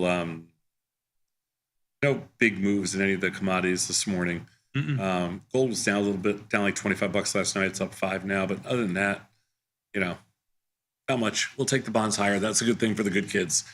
I'm Tom Sosnoff. He's Tony Batista. This is Tasty Live. Thank you for spending your morning with us. You have so many choices in life. You spent it with us. I'm humbled. Well, most people that watch us don't have a lot of choices. It's just like, this is. Oh, they're my peeps then. That's good. That's good. I was showing somebody last night the video of this guy that's watching our show, and his kitchen, his daughter's there, and she goes, "This is 5 years ago, right?" And his daughter goes, "Those guys still alive?" I can see somebody saying that. That was 5 years ago. I'm like, wow, that's brutal. These guys had more staying power than I thought. That's cold. Yeah, those guys still. You can only do it with you, so thank you. Yeah. Anyway, let's do it. Confirm and send. I'm ready. It's Tuesday, June 10th. Can you believe it's June 10th already? No, and I cannot believe it's June 10th, and I had a sweatshirt on yesterday. I attended the Atlanta event, this person writes. Thank you. And I'm brand new to trading. Can you explain what short premium means in 10 words or less? We didn't do our job. If you don't know what short premium is in Atlanta. 10 words or less. It's going to be a tough one. What is short premium? Selling insurance. To beat that. That's not fair. What do you mean that's not fair? Okay. Everybody knows what selling insurance is. Selling insurance. You ever buy insurance from your home? I'm selling it. So thanks for reaching out. And I knew there was a bunch of people that came to Atlanta that were new to trading, and it's, and maybe some of the stuff we did was a little bit weird or over your head or stuff like that. But that's the best way to learn, is to be challenged by that kind of stuff. In 10 words or less to explain short premium, we try to take advantage of option decay, time decay. 10. If you keep your mouth quiet right there. I know, that's 10. Might be 9. You may have slurred a word, and I may have added one in there to make it a complete. Like I said, we try to take advantage of option decay / time decay. Ooh, you added the slash, now you're probably at 11. See, you screwed up. It should be 10. That's what it is. If you're happy with that answer, I'm happy with that answer. I think mine is way better. Let's go to the next slide. Obviously more efficient. I had some iron condors on that blew out past my call side. So I closed those and left the put side on, meaning they're still short the put spread. They expire on June 20th, 10 days from now. All have deltas of 12 or less, and the IVR is really low. Do you think I should move these higher to collect more premium or just let them expire worthless? Okay, so it blew through the call side, and you're closing the call. Close the call side. Yeah, that's a little bit of a bell that rings. Would you roll up the put side? I would have rolled up the put side, left the call side as it is. I know a lot of times. That's not his question. His question is now, you already closed the call side. Would you roll up the put side that's remaining, or would you just leave it or close it? I mean, I would probably close it if I wasn't bullish on the stock. If I'm bullish on the stock, then I would roll up the put spread. You put on a strategy that was basically neutral. You didn't want the stock to move, and it moved very far to one side, your call side. Now you're left with all risk. The short put spread is probably trading for pennies on the dollar. It's all risk to me. I would probably close it. That's what I would probably do. But I would have never have closed this call spread from the beginning. Yeah. So do you think I should move those to collect higher premium or just let them expire worthless? And I do not think that you should move them higher to collect more premium. I don't think you should roll up your call spreads at all. I'm sorry, I don't think you should roll up your put spreads at all. And I don't even think you should let them expire worthless. I think you should cover and move on to the next trade. Agreed. I mean, I would never roll up to collect more premium without the call side being there. And I would just not waste 10 days with all that money tied up. I'd move on to the next trade. Let's go next slide. So this person writes, I'm short some deep in the money June calls in QQQ. I was thinking of waiting to be put the short stock and then try to buy the stock back lower. Given the run in the QQQ in the last month, I figure it has to revert to its mean sooner or later. Is that how you guys would handle this situation? No. Explain. What's that? Explain.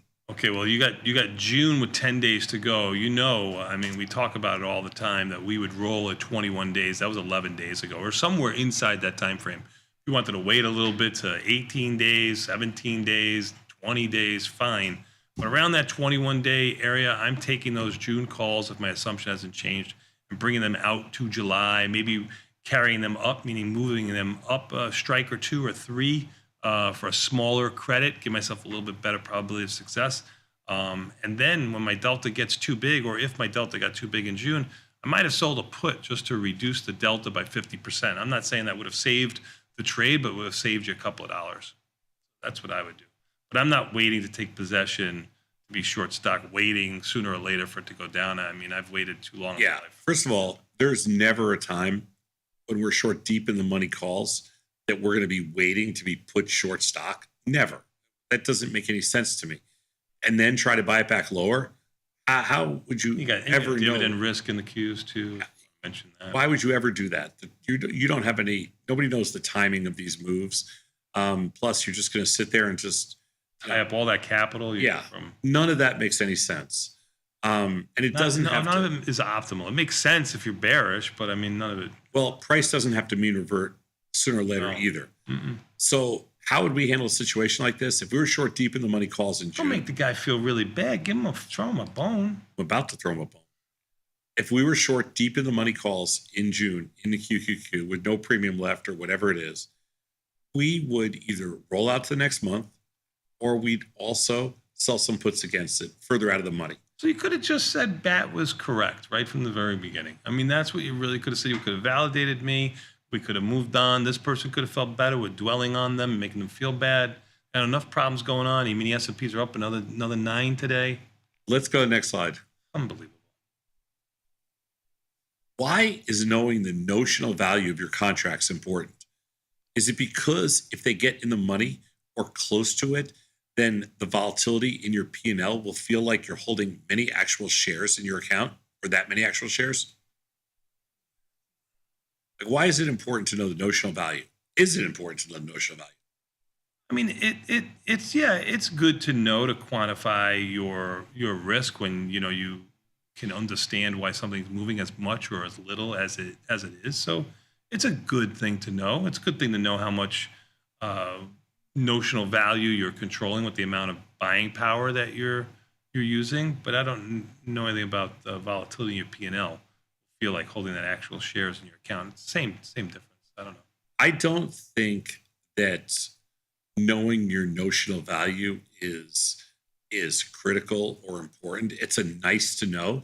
It's a good bit of know-how that can help you, just to give you some more context. But the reality is, what you really want to know is, of the contracts you have, you really want to know what your buying power is, how much buying power it's using, because that'll give you a real good indication of your risk. Your notional, understanding the notional value won't, but it will give you some idea of, gives you some additional context. You know more about it than, let's say, somebody else knows. Is it mission critical? Nah. No. But is it a nice thing to have? Sure. Of course. Yep. Let's go next slide.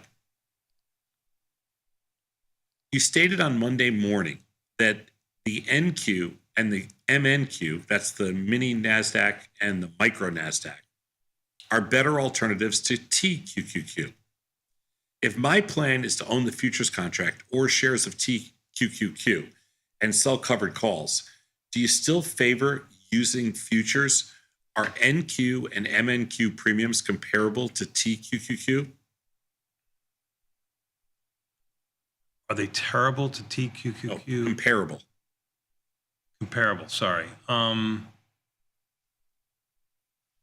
Yes, when you look at the buying power and going back to the notional value of what you're controlling, they are comparable. They're basically the same within cost to carry of each other. Be my guess. Yeah. So the TQQQ is that triple? I believe so. It's Yeah. a triple, right? So ProShares triple. Yeah, I think it's a triple. So are NQ and MNQ premiums comparable? No.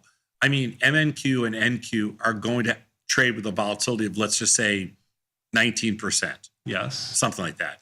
And TQQQ is going to trade with the volatility of 3 times that. Yes. Let's say 55, 56%, whatever it is. So the premiums are going to be higher in TQQQ, but you're also going to put up a lot more money to hold that position. So that makes them comparable, right? I mean, I mean, listen, futures are always cheaper to do covered rights on than individual stocks, especially triple leverage stocks, because you don't get any relief at all in the stock. But let's understand something. The futures options in NQ and MNQ are not that liquid. The options themselves in TQQQ are probably a little better off. The markets there are a little tighter. So yeah, they have tighter markets. I mean, if I was MNQ is 3,000 and change, and TQQQ to sell 100 shares like 6,000 and change. I mean, if I was interested in doing a covered call, I would use MQ or MNQ. I wouldn't use TQQQ because you don't want to be long the stock in a triple leveraged, and you don't want to put a buy and hold on with all the drag and everything else. I mean, the premium reflects that. I still don't like that play as much. I'd rather see you do MNQ or NQ. But if you want to do it for an intraday trade, whatever it is, sure, go ahead. Agreed. Shorter time frame, everything's on the board. Yep, let's go Not my next slide. preferred, but it's on the board. And the last one. Since I know you trade actively when you're traveling, planes, hotels, whatever, that's pretty fair for me. Assuming the usual choice for internet is always a public unsecured network, do you ever worry about having your account security compromised? Good question. It's a great question. I guess my answer would be no, because I've never not signed on in any of those places that you mentioned above. So I would say no. Well, I mean, it's always a concern about everything. I mean, I worry about my credit cards being duped. I worry about everything, but yeah, I mean, to be fair, listen, you're on a plane, okay? I mean, I don't think about it. I mean, it happens. You're on a plane. Yeah. There's a lot of things you could potentially have to worry about. I'm worried about landing first. That's the first thing I'm worried about, for sure. The last thing I worry about is logging into my account to trade. I mean, literally the last. If you feel that way, change the password after your trip. I mean, if you're talking about your account security compromised because Like if I'm Tony, first of all, who's going to want to look at your trades? Okay. But I mean, you think I'm worried about the person next to me looking at my trades? I'm not. I'm worried about the person next to me stealing my username and password. I'm not. Nobody has any idea what we're even doing. Are you worried about somebody being able to hack into the system? I do not worry about that. I absolutely don't. Tasty is probably, I have to think we have one of the most secure networks in the world, only because we're the newest platform. So no, I don't worry about that at all. Very good. So you know what time it is. It's time to take a quick 90-second break and come back. We got an option jive next. See you soon. I worry about what they're serving for lunch. I worry about turbulence.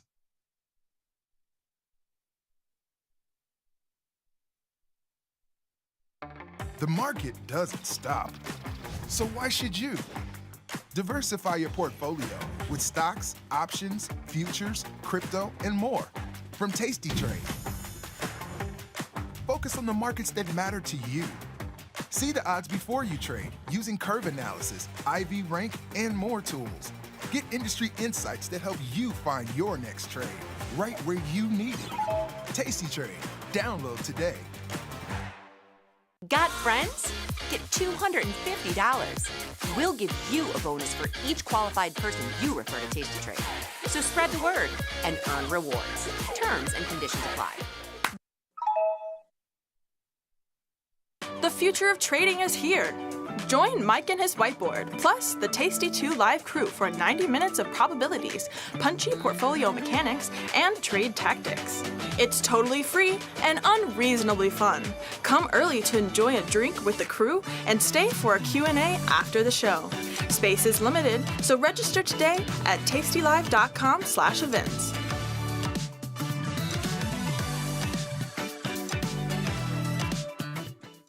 Dear Cheapo Airlines, thank you so much for sending my luggage on a magical side quest instead of my planned destination. I am glad that I had the sustenance of the single pretzel I was served on board while I was waiting for my bag to arrive. Looking forward to your reply, because surely the response can't be as delayed as long as my flight was. Warm regards, Bettina. Sometimes it feels good to get smart. Get even smarter with live trading insights and some live taunting. Every day I do God's work here. From the smart mouths at Tasty Live. If you missed the live show, here's our cherry on top weekly recap. Beth, I forgot you used to go on the road. Oh, yeah. She was on the road for 2 years. And then she had the Bellagio written into her contract?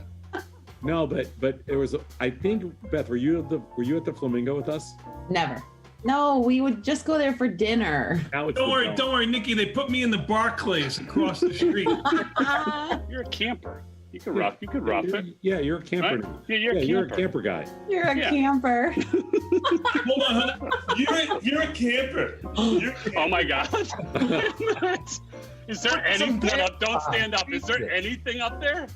I have no clothes on underneath my shirt. I'm not in the office. Oh no. Oh no. Can you put that leg up again? No. Do not.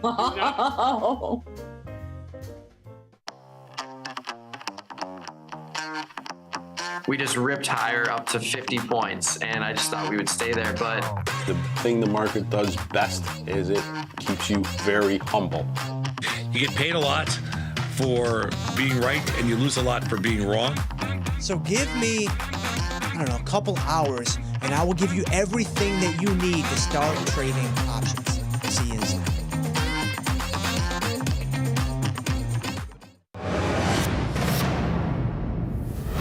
Woof! The first half of this year's market has been giving the good guys the business. It's certainly been back and forth for sure, Pete, and I'm getting whiplash over here. With good mechanics, we can see Team Tasty stay strong in the second half. Absolutely. Let's check out our starting lineup. Tony Bat Batista, the John Jay College of Criminal Justice. Number 69, because it's one standard deviation plus one. And you know, I'm the Bat. John McLaurin, Wisconsin, number 2, because I'm Beth's right-hand man.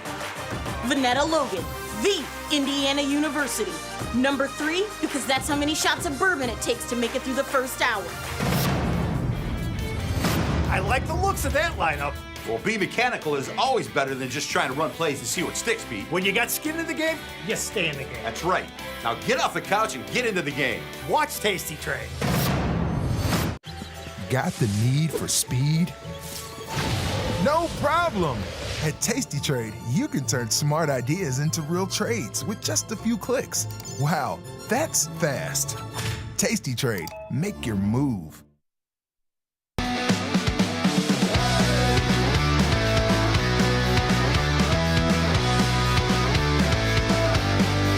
It's options. Jive. Tomas, we are back, my friend. You know what that means. Time for a little more Tasty Live. That's right, with this option jive. Go. All right, I'm ready, but I missed that stock this morning. I'm mad. Yeah, you for the Circle 30 cents. You didn't coin. want to hit the bid. I tried to explain it to you. 30 cents cost me $2. That's right. That's right. Right now you could be going, how does daddy do it? Bing, bing, bum, bum, bum, bum, bum, bing, bing. I know. I could have. You couldn't. Freaking, as soon as Vanetta read that, that is the jump the shark moment I've ever seen. Absolutely. I don't know what I don't know how I'm gonna step up. Wanna.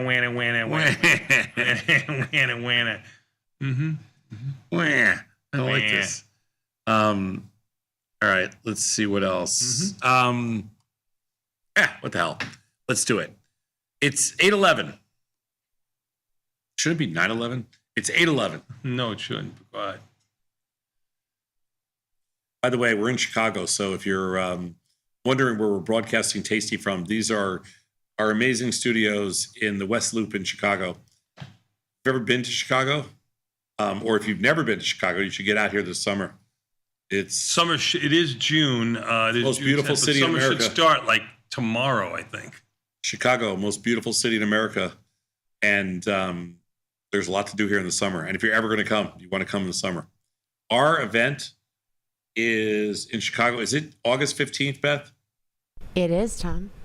Our event in Chicago, the one Tony and I are doing, is August 15th in Chicago in a neighborhood, in the Pilsen neighborhood, which we don't get to that often. But the event is at Thalia Hall, which is really beautiful, and so can't wait to see everybody over at Thalia Hall this summer. But if you're thinking about coming to Chicago at all and you want to fix a friend went to school in Pilsen and made it into an individual home. It's pretty cool. We played basketball in the.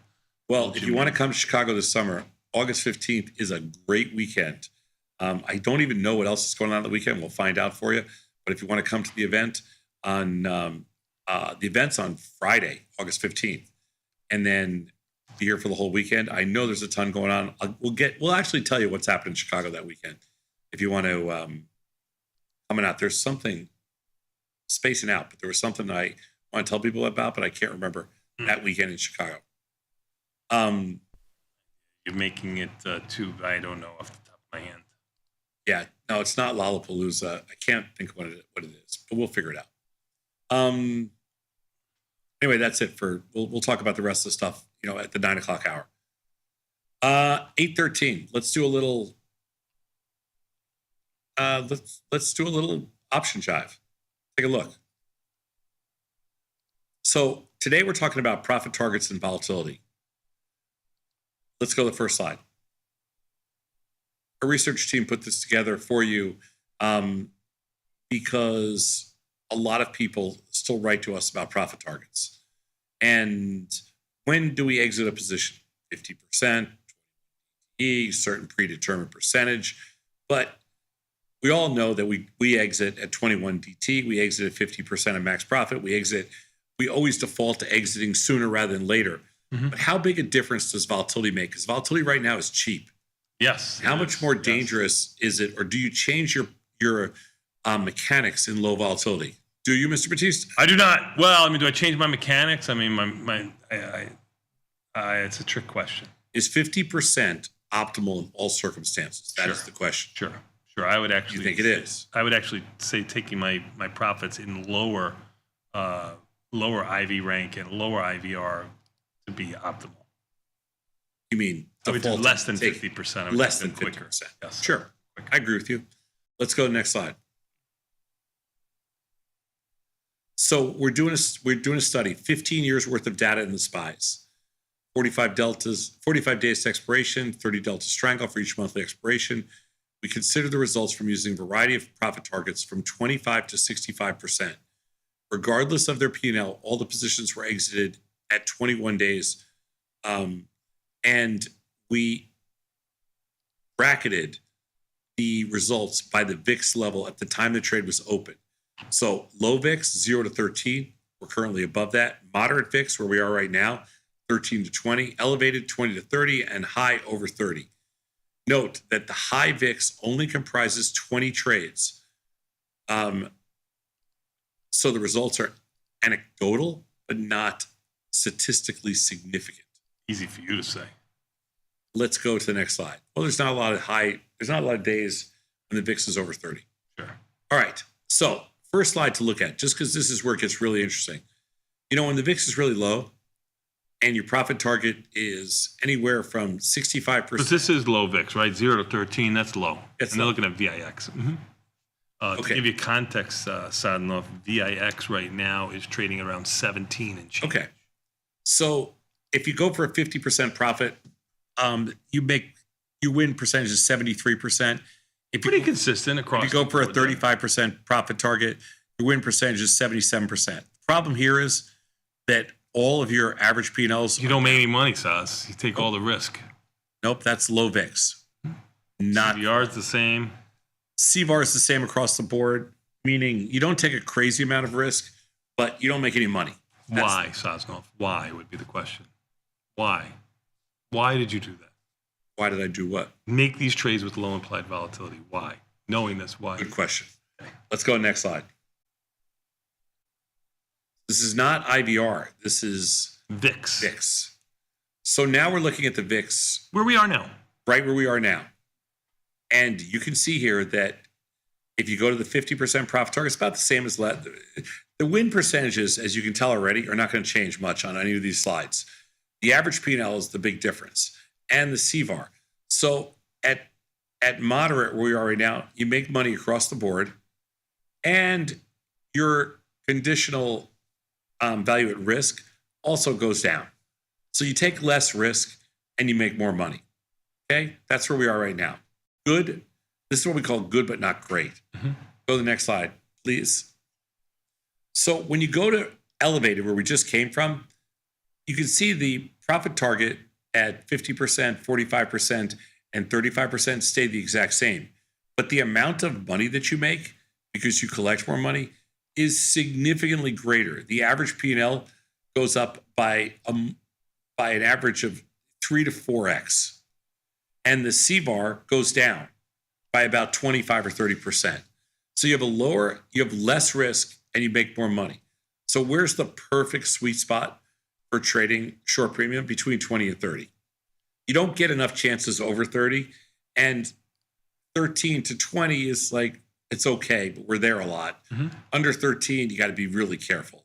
And over 30, it's going to be better than these numbers. Let's take a look. It should So be. you hone your skills when volatility is mediocre or medium, or Over 30, you take a little bit more risk, and actually you make a little bit less money. So there is a sweet spot for VIX. And the sweet spot for VIX, and there's slightly lower percentages here. So the sweet spot for VIX is between 20 and 30. These numbers here are a little bit better than 13. We were just there at the end of May. I mean, 10 days ago, we were sitting right in there. 20 to 30. So we've been in a really good range for traders. 20 to 30 range is the lowest CVAR and the highest average P&L. There you go. Very nice. Let's go to the takeaways. So managing winners is a key part of our methodology, but deciding exactly when to lock in a winner comes down largely to personal trading style. In our data set, low volatility was the only market environment where mechanical SPY strangle selling was not generally profitable. In this regime, 50% profit target did the most to mitigate the damage. Strangles sold out of an elevated VIX did best when paired with slightly higher profit target, looking to take full advantage of a larger than usual credit. Balancing risk and reward requires evaluating your trading objectives and what management techniques have been most successful for you? Common sense and a man in a wheelchair. That's what this is. You want volatility between obviously as close to, let's call it 20 as possible, but let's say 17 to 30. That's your sweet spot. Kind of on the low end of that range right now. Yeah, 17 would make it the low end of the range for sure. Good job out of the team. Good job out of you, Sosnoff. Even the S&Ps are up 875, holding steady here. Very quiet day yesterday with futures trading under 1 million. Even the S&Ps. NASDAQ up 32 and change. Russell up 12. Dow up 24. Russell the strongest of the group, just like yesterday was, and then selling off, coming more in line with the rest of the market. Volatility in by 13 cents. Bonds up 19. Sadnov, we're going to take a quick 90. Haven't moved all morning. No, neither has the markets as we've been on for the last hour and 21 minutes or so. But we'll take a quick 90-second break and come back. We got more Tasty Live after this with the opening bell next. Stay tuned.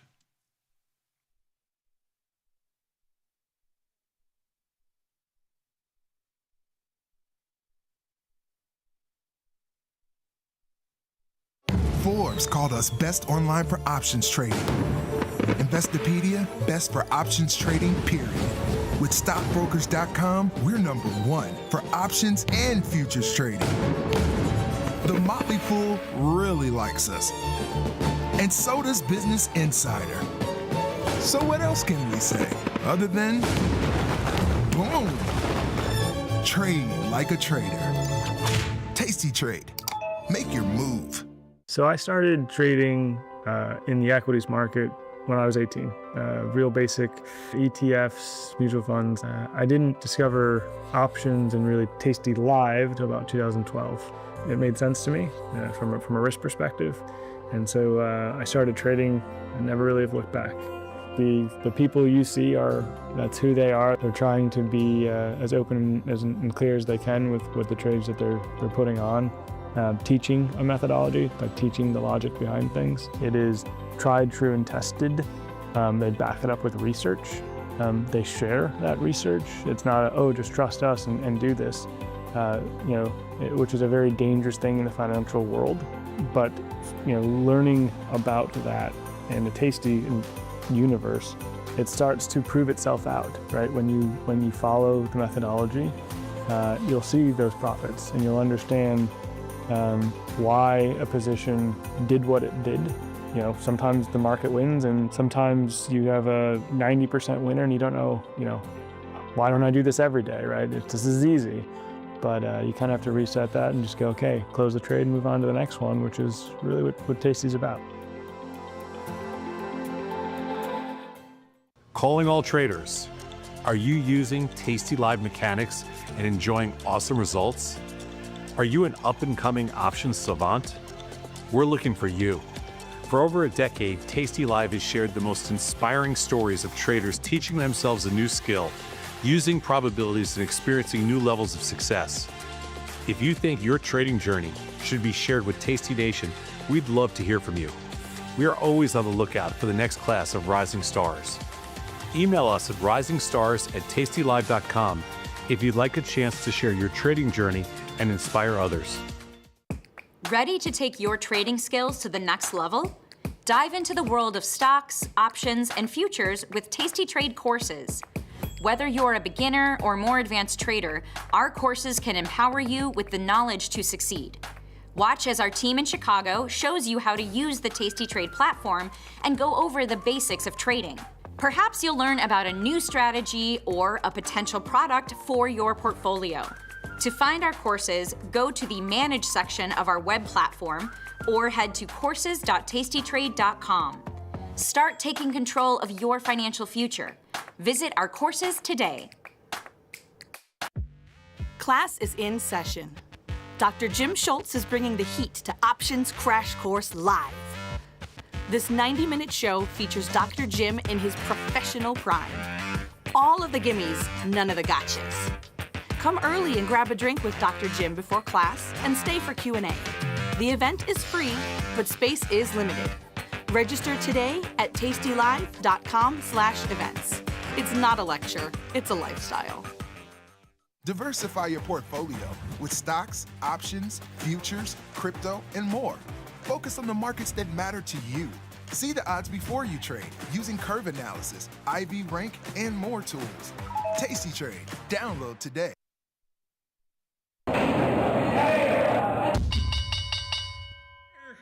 Tomas, we're back, my friend. And you know what that means. Time for, that's a little known fact. Yes, what? Little known fact. Before the market would open, when things were kind of quiet in the OEX, people would start going, like walruses in the wild. You know that we did, South Knob.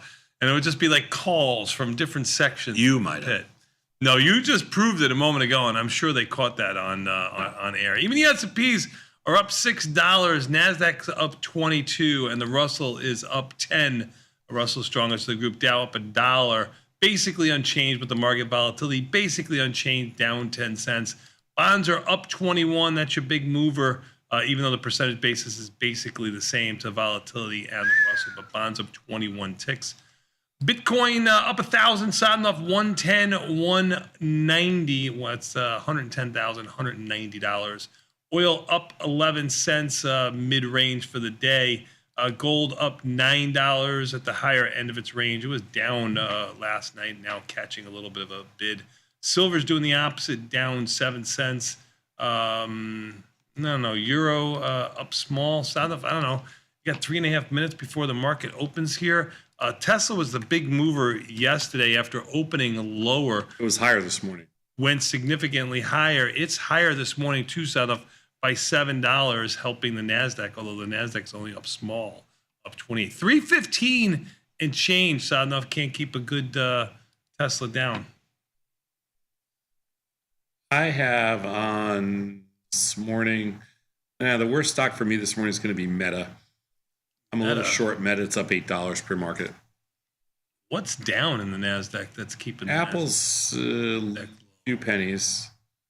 Apple, PLTR, Microsoft. A couple. They're down $1. Nothing much. Down $1. Try your luck. Down $1. Try your luck. Exactly. Not much is down. You're right. Yeah, just looking. I mean, what's your beloved CoreWeave doing? 150. CoreWeave, I don't trade it. Down 4. I am going to sell this Circle, whatever this today, at some point, as long as it doesn't go straight down after the opening.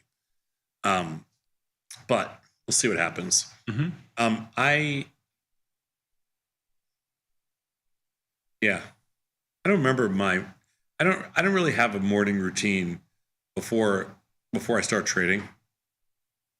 You don't have a morning routine? Yeah, I don't Yeah, you do. I meet you every morning in No, I'm just saying I don't have this lunchroom right around the same time every morning. Every morning I meet you in the lunchroom at the same time every morning. You are a routine person, Tom. And what's that? Tom is a routine person. I don't have a crazy I don't have a You don't have a tick that you have to do before? Yeah, no, I don't have that either. No, but you like your screen a certain way. You do. You like do. You already bitched and moaned and groaned about how I've had mine for 14 years. Well, I don't even know how you trade on that. Not well. You like your ice. You like your ice? I like ice. Mm-hmm. You don't have a morning routine. One of my biggest complaints about Italy, by the way. What is this? They don't have a morning routine? No, lack of ice. That's all over Europe. I know. I mean, why do you signal out just to Italy? What do you have against Italy? Seriously, what is wrong with you? Lack of ice. I have Dylan working on it though. Do you? That's everywhere in Europe. They don't have ice. I mean, they don't readily put it out there. Water too. It's got to be bottled. I don't mind bottled water. Of course, because you're bougie. I don't drink water. You don't care. I don't really drink water, so I don't really care. You should. Maybe that's your problem. Keeps you hydrated. Yeah. Whatever. Mm-hmm. Are you gonna go top knot while you're in Europe? It's fashionable. I might. It's good. You should. You're good. I might. Your left Pesach is coming out. Will you push it underneath the? Your left. Your left. If somebody says your left, there you go. There you go. There's the opening bell. You got saved, Sosnoff. Praise be. Circle open down $2. You see that? I had the right call this morning. But you wanted to be, and CRWL is CRWV. See that? And that makes me mad. My whole morning's ruined because of this stupid stock, because I wasn't even going to trade it. You weren't aggressive enough. Let's see what's moving us to the downside. Goldman Sachs down just about 2. Boeing, you want it lower. It's lower, Sosnoff, by $1.70. Snow down $1. Reddit down $1. Let's get this Boeing going. Starbucks down $1. What's your Nike doing? NKE. I need Nike up to rally. 45 cents. Look at you, you big dog. Some of the movers to the upside. Lilly up 7. Meta up 5. Tesla up 4.5. Coin up 3 and change. Restoration Hardware up 290. Lulu up $1.90 or so. Ruru. CRWD, CrowdStrike up $1. CRCL down $3. Easiest play on the board this morning. Missed it. All right, I got to take it off my screen. I can't look at that stock anymore. All right, let's see how we're. So far, it's a good morning for the good kids, but we don't know what's going on. Where are the problem children? Where are you, problem children? Pick your head up. Okie dokie. I have a few kind of small positions on. I'm going to make a couple of minor adjustments. Finally getting a rally in ENPH. I don't know if you're trading that stock at all, but it's been ENPH. It's been a pig lot. $2 and change. You are finally getting a rally in there. It's always met with selling in there. Ivy rank of 54 is really good. Earnings July 22nd. Sodnoff, anything in there to do? $5 wide strikes. This is unbelievable. You're not going to get tighter strikes for another 10 days when June comes off the board. But here's a $45 stock. Probably be a lot more to do in it with tighter strikes, and they don't have them. That stinks. I just flattened out in there. Let's see what else do we have here this morning. ENPH markets don't look like they're that great, Sodnoff. They never have been. Even when the stock was 120, the market sucked. When the stock is $45, markets suck. Okay. Yeah. Actually, the funny thing in Tesla is premium in Tesla has actually come in. Yeah, I would think so. 24 Ivy rank. You remember we were looking at that in the 40s. They have just crushed this stuff. I sold some premium in there yesterday. I mean, at what point, how much more can you squeeze out of this thing? Probably time to go. It really could be time to go. It really could be time to go for sure. Let's do something in here. Let's have a little fun. Take off one of our positions. Well, that was easy. Pretty easy. One thing I will tell you, the one thing I like about trading stocks that have, tons of liquidity is it brings a different level to trading. It just brings, you can fill at the mid price, you're done, move on, or you fill a penny off the mid price, I think the days also could be numbered for UNH. What do you mean by days numbered? The premium, being short premium. Yeah, it's come in nicely. I closed on mine, but it's up $1.60. Ivy rank of 33. You can see here has really come down. As the stock has just gone sideways. Which is a nice move for anybody selling premium, even if you were in some trouble. I'm just taking a look right now to see what we have left in there, and it's, it's not much. No. I need positions, Sodnoff. I'm getting very light in positions.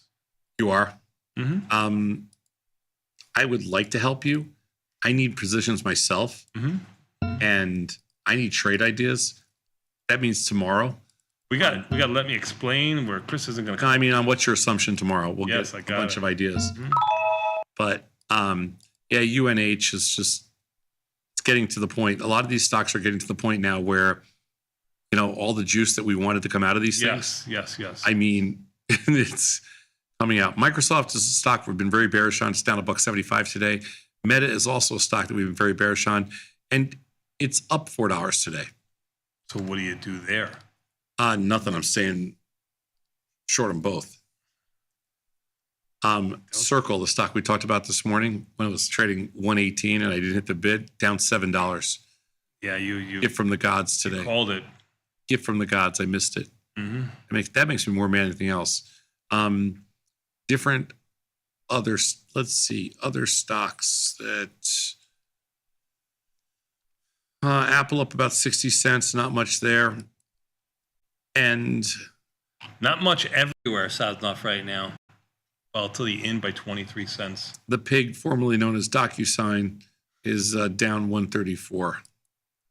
That stock is now. Was there any earnings last night or no? No, nothing to do. No earnings. Okay, I couldn't remember if you said GameStop had earnings or not. GameStop is coming up. GameStop has earnings. Saznoff today after the close. Yeah, that doesn't do anything for me. And Saznoff, something's been bothering me for a while. Oh no! Who makes a top 7 list anyway? Like seriously, who like top 5, top 10? Who does top 7? It's been bothering me all night. You mean my top 7 list from yesterday? Yes. Like why 7, 5, 10, top 7? Who does that? I'm disappointed that you have to do that. Have you ever heard of blank? The 7 wonders of the world? Well, there are only 7, and I gave that to you because you were going to be lost, all right? I saved you there. That was a save. That was me supporting you. My whole point was, and I said this yesterday, 7 wonders of the world. No, you didn't. I said it yesterday. Oh my God! You said the restaurants that you have to go to before you die. I said it's my 7 wonders of the world restaurant list. No, you didn't. Places you have to go before you die. Places that you drive off the highway. Yeah, you said places you have to go before you die. You said nothing about your 7 wonders of the world. Where did the 7 come from? 7 wonders of the world. No. That's where it's from. And the 7 wonders of the world are a scam anyway. Because you're gonna now pee on the Taj Mahal. Is that what you're gonna do? I'm gonna pee on the Taj Mahal. Because that is not the 7th wonder. Shark, turn the volume off right now. I love India, but the Taj Mahal. I love all the ethnics in India. Go ahead. I love all the ethnics. Yes, go ahead. The Taj Mahal is not one of the 7 wonders of the world. I'm sorry. I don't know what the other 6 are. Getting there is one of the wonders of the world. That was not worth the trip. What are the other 6? I don't know. Read them off to me. I want to see how many I've been to. Oh, God. The Great Wall of China. I've never been there. I think that's one. What else is there? Tom Saznoff is a wonder of the world. 7 wonders of the world. Just read them off to me. I want to know what they are. Chechen Itza, the World Heritage Site. What? Petra, one of the 7 wonders of the world. Taj Mahal, the Colosseum in Italy. Great Wall of China, Great Pyramid. Christ the Redeemer, the 7 wonders, in Rio. Machu Picchu, and a temple in Greece. That's 369. Well, how could there be 9? There's only 7. 7 wonders of the world is 7. The Colosseum of Rhodes, Lighthouse in Alexandria. This is what I'm getting, Saznoff. No, these are not. Statue of Zeus. No. The new 7 wonders, there's a whole bunch of them, Saznoff. I don't want to know. I want to know the original 7 wonders of the world. Taj Mahal, the Colosseum, the large statue of Christ at Rio de Janeiro, the Peru, Incas, Petra, ancient city in Jordan, Mayan city, and Great Wall of China. That's the 7. Okay, so then you've been to 2. What's the other one? Colosseum and Taj Mahal. That's the only 2. That's where you've been. That's it. I thought I went to one other one. I thought it was like the Grand Canyon or something. But no, and no. Mm-mm. All right. No, sorry. So about that. I'm basically a failure. Oh no, I've been to the one in Athens. Have you? Okay. Yeah, sure. All right. Yeah, did the whole tour. The walk it was 100 degrees out. It was cool though. Mm-hmm. Sounds like a trek. No, it was good. I enjoyed. Surprisingly, for all the sometimes the negativity or anything, I really enjoyed Athens. Really? Really. Okay, I've never been. I'd like to go to Greece. I'm surprised I've never been. I really enjoyed Athens. Strongly recommend. Anybody that hasn't been to Greece, go to Athens and go to the Greek islands. Oh, my people are writing and saying 7's a Fibonacci number. That's why. Okay. Well, anyway, my 7 restaurants, that was my number. I don't need to be validated by No, I just want to know why 7. you and your little, monkeys or whatever they are. Why 7? Because of the 7 wonders of the world. So that's my You're list. such a liar. That's my list. I'm sticking with it, and I don't need any, negativity or pushback from you. Okie dokie. And by the way, not a single Tasty viewer of the tens of thousands of daily viewers that we have, not a single daily viewer has been to all 7 places that I listed. So you're assuming that all of them have listened? I'm not assuming that all have listened, but not one person has responded that they've been to all 7 places, which I thought... Somebody sent Sadnoff an email, say they've been to all 7 places. Just lie to them. Because I want to give that person a very special gift if they've been to all 7, but I need proof. You need proof? You need proof. Okay. Well, anybody can say they've been to all 7. Yeah, I haven't found anybody that's been to... Would they have to have a matchbook from each place? I haven't found anybody that's been to... Where is the matchbook? Like, that's something that's died too. Like you have to go to a wedding to get a matchbook. Or or you have to go to Europe. In the restaurants, you might be right. Yeah, you can get... People still... In Europe, people definitely still smoke. Well, they smoke here too, Southnoff. No, I know, but they smoke everywhere. And you can easily get a matchbook in Europe. In the U.S., yeah, my kids might grow up without knowing what a matchbook is. Yeah. Who writes their number on a matchbook anymore? You don't have it anymore. Nobody. Well, it never happened to you anyway, but that's another story. We're going to take a quick 90-second break and come back. We got more Tasty Live after this. Sadnoff, what comes up next? Let me explain with my friend Chris. We're back in 90 seconds.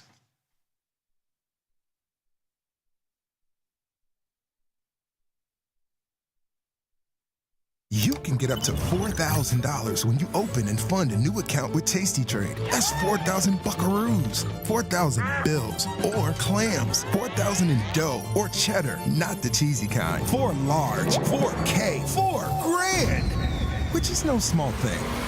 Open and fund a new Tasty Trade account and get on the platform for traders who just want to trade. And did we mention a bonus of up to 4,000 smackaroos? Tasty Trade. Make your move. The market doesn't stop. So why should you? Diversify your portfolio with stocks, options, futures, crypto, and more from Tasty Trade. Focus on the markets that matter to you. See the odds before you trade using curve analysis, IV rank, and more tools. Get industry insights that help you find your next trade right where you need it. Tasty Trade. Download today. People are always asking, where can they find my podcast? There it is, son. Look at that. Option Trades Today. You can listen here. And everybody's waiting for my podcast tomorrow. Option Trades Today, every Tuesday and Thursday around noon. If you want to learn, sir, every Tuesdays and Thursday, Option Trades Today. You can find me on YouTube or wherever you find your podcast. Option Trades Today. Are you listening to me? Option Trades Today comes out every day around noon, every Tuesday and Thursday. You too can stick with the bat. Got trader's block? We've got the cure. Get data-driven trade ideas with Cherry Picks, our weekly newsletter that gives you insights into the market. Sign up at tastylive.com/newsletters. Look who's back testing. Tasty Trade now has options back testing for free. Test your trades with over 10 years of data for the most popular symbols. See how your trades would have performed in the past. Look back at profit and loss and take the guess out of guesswork. Oh, did we mention that it's free? Get back testing at Tasty Trade. Traders, start your platform. Tom Sosnoff and Tony Batista are hitting the road for their first ever live trading event, At Work by 11. It's unprecedented, unpredictable, and unlike any other financial event. Watch these masters make real trades in real time. Doors open at 8, the action starts at 9, and we'll have you back at work by 11. Sign up today at tastylive.com/events. Global markets never sleep. Explore them with Forex, now available on Tasty Trade. Get in on over 80 Forex pairs, 24 hours a day, 5 days a week, with the Forex platform that adapts to your style and speed. FX marks the spot. Trade it on Tasty Trade.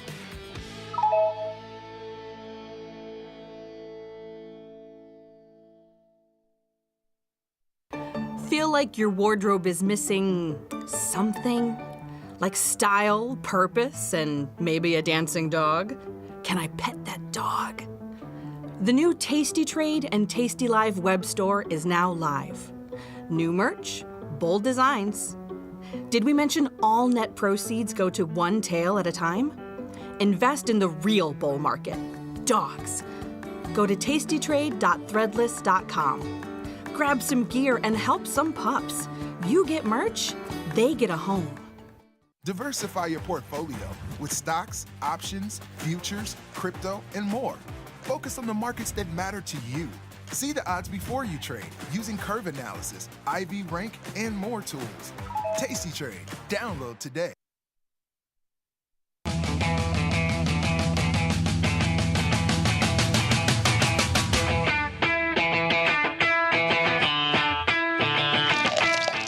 Tomas, we are back, my friend. You know what that means. Enough out of you. We've got this man, Chris, in the house. Let me explain. Chris, welcome to the show. Thank you for having me, Tony. Tom, good to see you as well. Hello, Chris. Hello, Chris. How's everyone doing today? How we doing? We're good. He's lying. Good. He's lying. He's like a caged animal right now. He's missing opportunities that he sees clear as day because he's getting lazy. He doesn't want to hit the bid for 15 cents. Missed one opportunity today, but other than that, everything's good. You take some, you win some, you lose some. That's all right. But you know who's been winning a lot recently, guys? Industrial stocks. We were doing a scan yesterday on overtime, and industrial stocks, ITA, have been on a straight line march higher since the April low. Can you tell me one industrial stock? I just don't even know what we're talking about. What's an industrial stock? GE. Oh. Who? Yeah, that's not Go ahead. That's not an easy stock to trade. Well, you have RTX, Boeing, Axon. You have a few of those names like Lockheed Martin and Northrop Grumman in there, but they've been on a straight line higher for the past several weeks and months. And it goes to something perhaps that's happening with the Russell here too, starting to outperform, where the Russell doesn't have any Bitcoin or crypto components in it anymore. MicroStrategy is not a part of it. We're not looking at SMCI either as an AI influence. And so as people who've been looking for a Russell reversal here, Tom, I know you in particular have been trading the Russell-NASDAQ ratio. What's the next move? Because it feels like the Russell has not been able to sustain this outperformance versus the NASDAQ for too long of a period. You're right, it hasn't. And there's no reason to think it's going to now. Like if the market was at lows or even mid-range and you want to make a case for, the Russell trying to outperform the NASDAQ or the E-mini S&Ps. I just think the Russell may go down less than the NASDAQ or the E-mini S&Ps, but it's not going to outperform it to the upside if you're looking at a pairs trade. Yeah,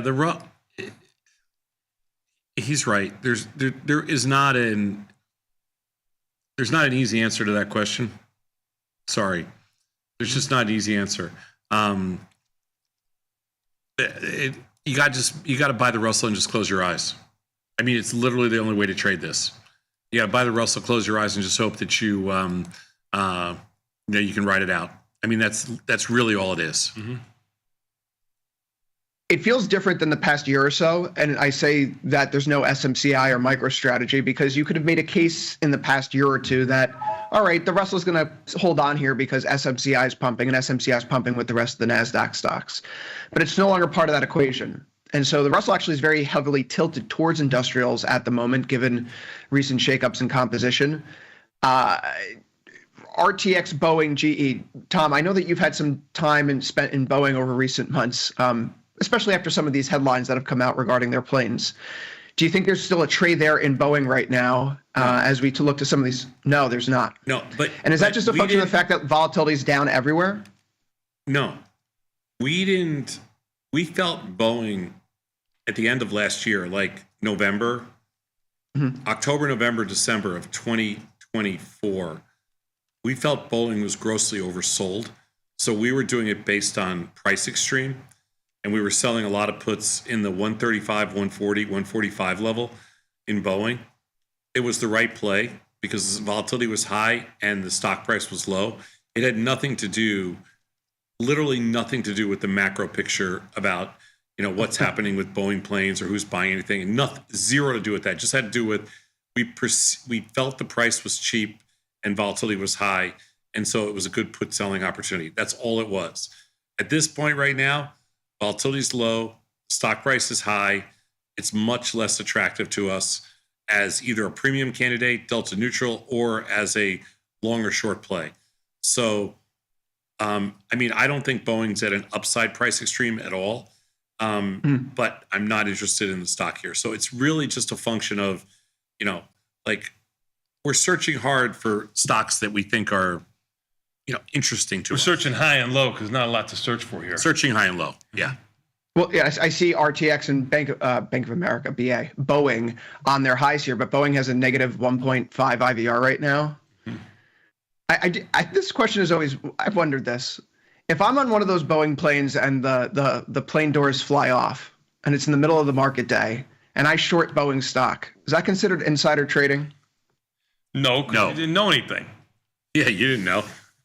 That is definitely not insider And we can trading. prove it if anybody watches the show. And I'm not so sure if you're in a Boeing plane and you're sitting there with your computer open and you're across the aisle from where the plane, where the door flies off, that I don't even know if you could make money on that trade. Like, in other words, I'm not so sure that. And I don't know if you want to make money on that trade. I mean, if you want to make money on that trade, you basically have to sacrifice your life, and I don't think it's worth it. So if just the door flies off, I don't even know if I would short the stock. Okay, noted. Yeah. Guys, yesterday was Apple's WWDC 25, their worldwide developer conference. In recent years, they've given us great products such as Apple Vision Pro and then Apple Intelligence and now Apple TV Karaoke. Hold on a second. Isn't this supposed to be Steve Jobs' company? I couldn't And help a but gold notice phone. that Didn't they do a gold phone release one time too? Didn't they change a color? Yeah, they had a gold phone once. Yeah. They've upped their game. Yeah. No, we got Really, Apple. really We played updating. Apple to the long side today, and so far that has worked. I mean, that's one of the few stocks that was probably the only stock we played. Apple up $1.25 after being low. Yeah. Aggressively to the upside was Apple. Well, we all know how the Mag 7 names actually led the broader market from the April low. If you look from the April low until today, the Mag 7 had outperformed. But Apple's not part of that equation. We can leave Tesla aside right now because Elon Musk is doing his thing. But when you look at Apple, Apple is one of the only two components of the Mag 7 that's down year over year, the other being Tesla, of course. Is Apple the weakling of the bunch? Like, if I'm a bear in this market right now, guys, and I'm thinking, okay, volatility is really cheap. I can't really do anything the tasty way right now because I look for stocks like a Boeing and I see a minus 1.5 IVR.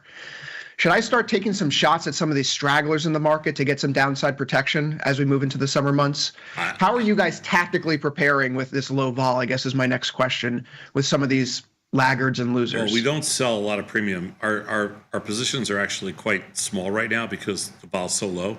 And when you don't have earnings and you don't have like certain, spike candidates, like last week we had, Tesla volatility spiked. The 2 weeks before that, UNH volatility spiked. So you get these outlier, spikes that are helpful for volatility sellers. This market here is a lot more challenging. So we do get a little more directional. But if I was playing the downside in the market, which I'm not yet, but I hope to, it would not be, no, I would not sell Apple. I mean, like I would sell stocks I think are at the top end of the range, like Meta and Microsoft and stocks like that. Apple's not an interesting short to me here. Understood. An interesting buy to you, really. I mean, you're looking for it's one of the few stocks that I'm purposely long, just because I trade like a contrarian. So Sure. I'm long Apple here. If I wanted stocks to get short, like I said, Microsoft, Meta, PLTR. I mean, Google's getting a little frothy. So there's a few stocks for sure that would interest me to the downside here. I think the market in general, I think there is a little bit too much complacency, bullish complacency right here. I think people are too comfortable. I love it when Vanetta reads off a headline like, fund managers think there could be a melt up. Whenever I hear that, I just want to get like balls out short. But you're going to hate the next question. Okay, go ahead. Hit me with it. Pull the Band-Aid off. Tom, it's almost summertime. Trading volumes are low and the markets are melting higher. How does one prepare themselves for this kind of low volatility environment where you're looking at trading ranges that are 20, 30, 40 points a day and not the 150 plus we're used to? How do you prevent yourself from over trading? What is a melt up anyway? Like, it just doesn't make sense. Low volume, no reaction. I know. I'm just saying, does the whole concept term melt up? First of all, I don't prepare myself for the summer any differently than I would do anything else. The only thing I'm going to do different is that Tony and I are going to be on the road for about 2 weeks. And so I do, when I go on the road, I do tighten up my positions. I mean, I think he does the same. Yeah, like if I have a lot of loose ends and some stragglers and stuff like that, I'll go through my positions before I go on the road. I keep a ton of my positions on, but if I have like a couple of, odd lots or some positions I don't really care about, I just close those things down so I don't have to look at them. So I will tighten up things a little bit for the summer, but I have found the summer months over the years to be just as interesting as, like I would much rather trade in June, July, and August than I would in like November, December usually. I don't like November, December for some reason. I like June, July, and August way better. So yeah, I like the summer months, but if I'm traveling, that just changes a few little things for me. Not much, but just a few little things.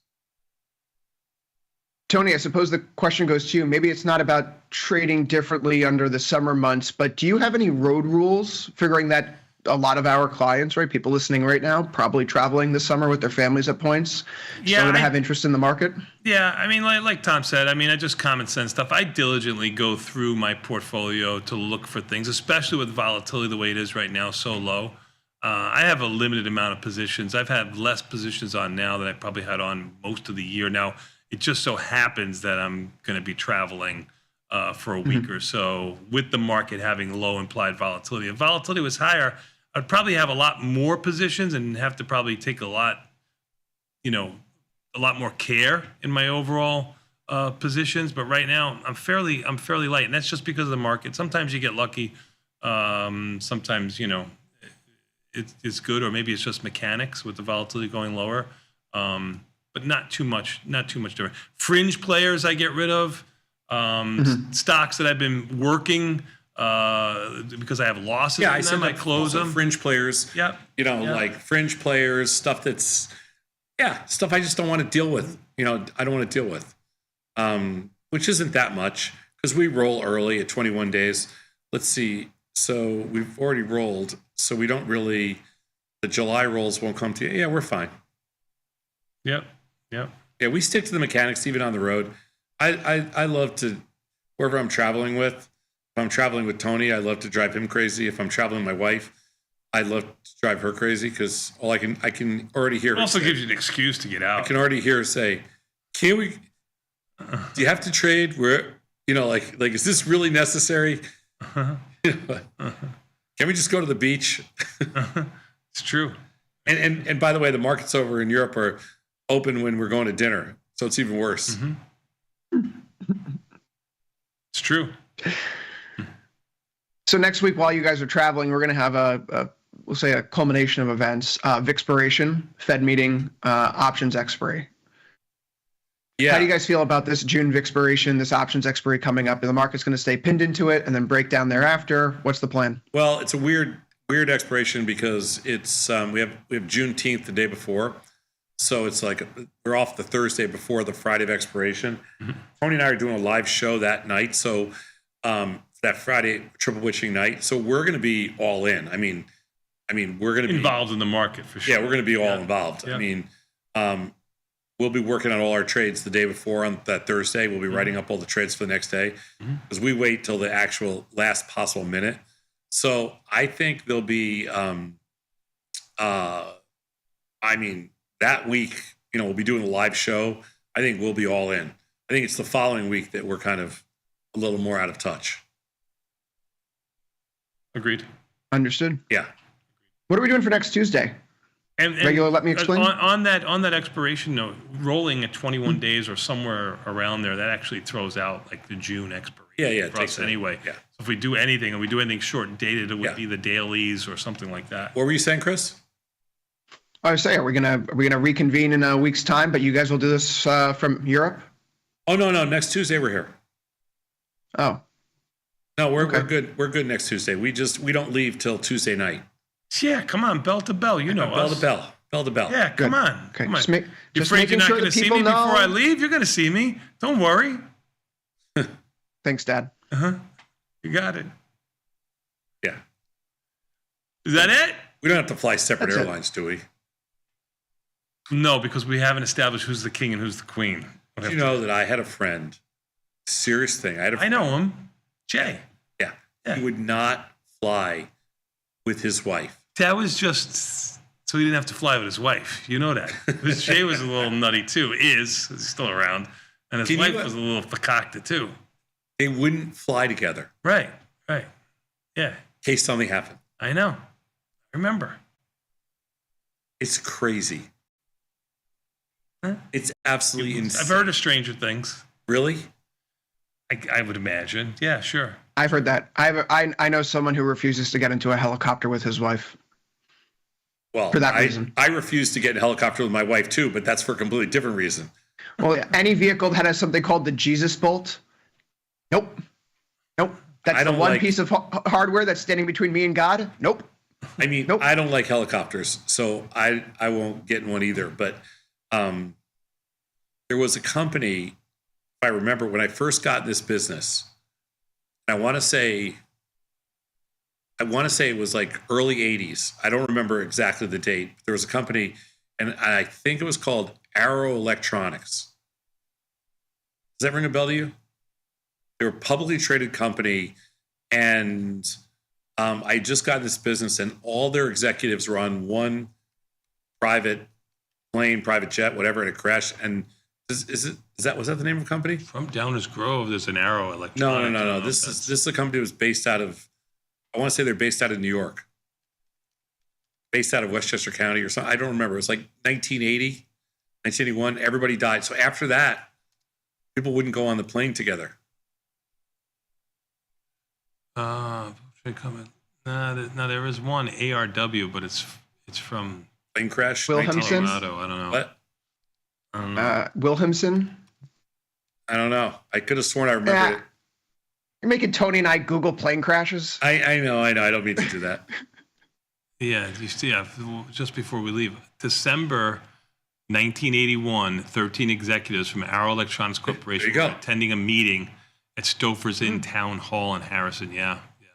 8th victim found. Stouffer's Inn Town Hall in Harrison. That's where I got married. That's why I remember. Which was also a plane wreck, by the way. That's why I remember that plane. Uh-huh. That's why I remember that. Yeah, there you go. That was a train wreck. That was a plane wreck. That's two different things. That's right. Yeah. That's it. Westchester County Executive. Yeah. Alfred Del Bello. Yeah. Everybody died. And then, and I remember that. It's crazy. And when we got bought out by TD Ameritrade, they had a rule where you couldn't be on the same plane. Like, none of the executives could be on the same plane together. Mm-hmm. Is that like a lot of companies put that rule in place because that Arrow Electronics thing in the early 80s. But husband and wife, that's kind of weird. Family business. Family business. I agree. Family business. Mm-hmm. Yes. All right. Well, anything to take away from the first half hour of trading here today? No, more the same. I said the market's been open for a half an hour. Yeah. I don't have a takeaway. Do you have a takeaway? No takeaway. I don't either. Business as usual. Yeah, not yet. This is too slow. Bullish or bearish for the rest of the day? It's a melt up, Tom. Bullish. Yeah, it's not a melt up, that's for sure. Tony, bullish or bearish rest of the day? One day. Highs and lows are in. Highs and lows are in, and we close green. Highs and lows are in, and we close green. Oh, God, you're condemning us to such a boring day, Tony. Well, yesterday was a pretty boring day. We were about 15. We had highs and lows were in, and we closed green. Okay. Well, put it out there. Well, there you go. Okay. I'm gonna take Chris. I'm gonna take a quick 90-second break. I'm not gonna go anywhere. I'm not gonna fly anywhere. We got more Tasty Live after this with Market Measure. That's right. Sound off after 14 years. Hopefully you'll answer me. We're gonna take a quick 90-second break. Market Measure next.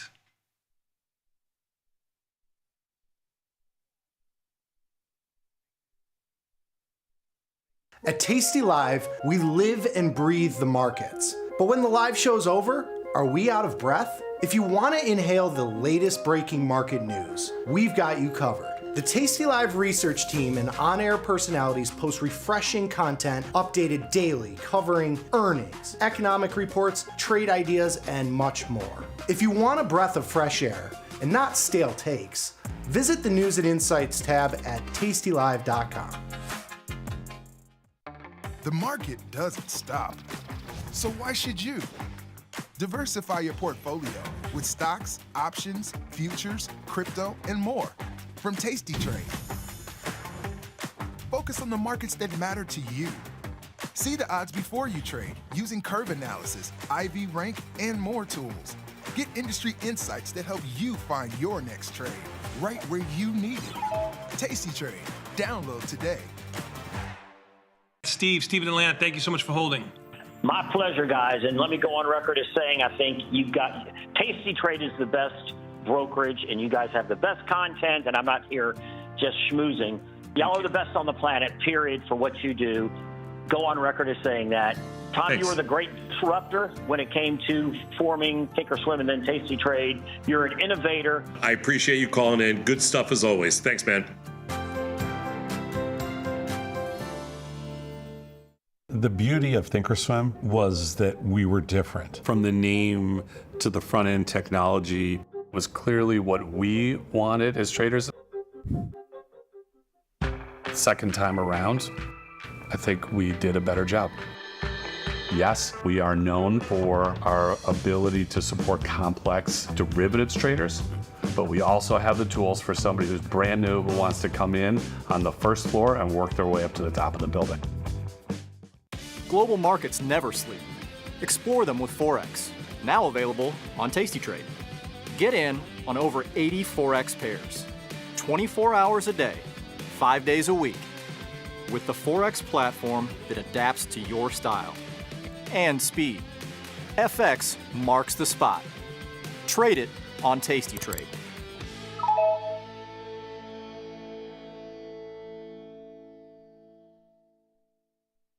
The amount of time I spend interacting with our customers via email or anything else is pretty much my entire life. To be so powerful and so valuable, and then to be that approachable, just amazing. Where else are you going to be able to email a CEO, get response back? But you know what? Before he even knew who I was just some idiot trying to learn how to trade.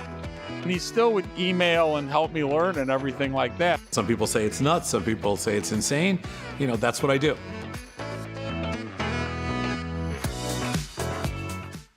Tasty Live's godfather of options, Tom Sosnoff, is grabbing his passport and taking this show international. He'll be joined by IG's Rich McDonald in London and Milan, along with special guests at each stop for an evening of live trading. It's fun, challenging, and moves as fast as the market. Doors open at 5, with trading starting at 6. Come early and have a pint or glass of vino with the boys. It's totally free, but space is limited. Register at tastylive.com/events. Options just got molto interessante. Today's episode of Market Measures is brought to you by SIBO. SIBO is partnering with Tasty Live to provide educational opportunities for traders at all levels. Did you know index options like these can provide opportunities for diversification, lower volatility, liquidity, and other benefits?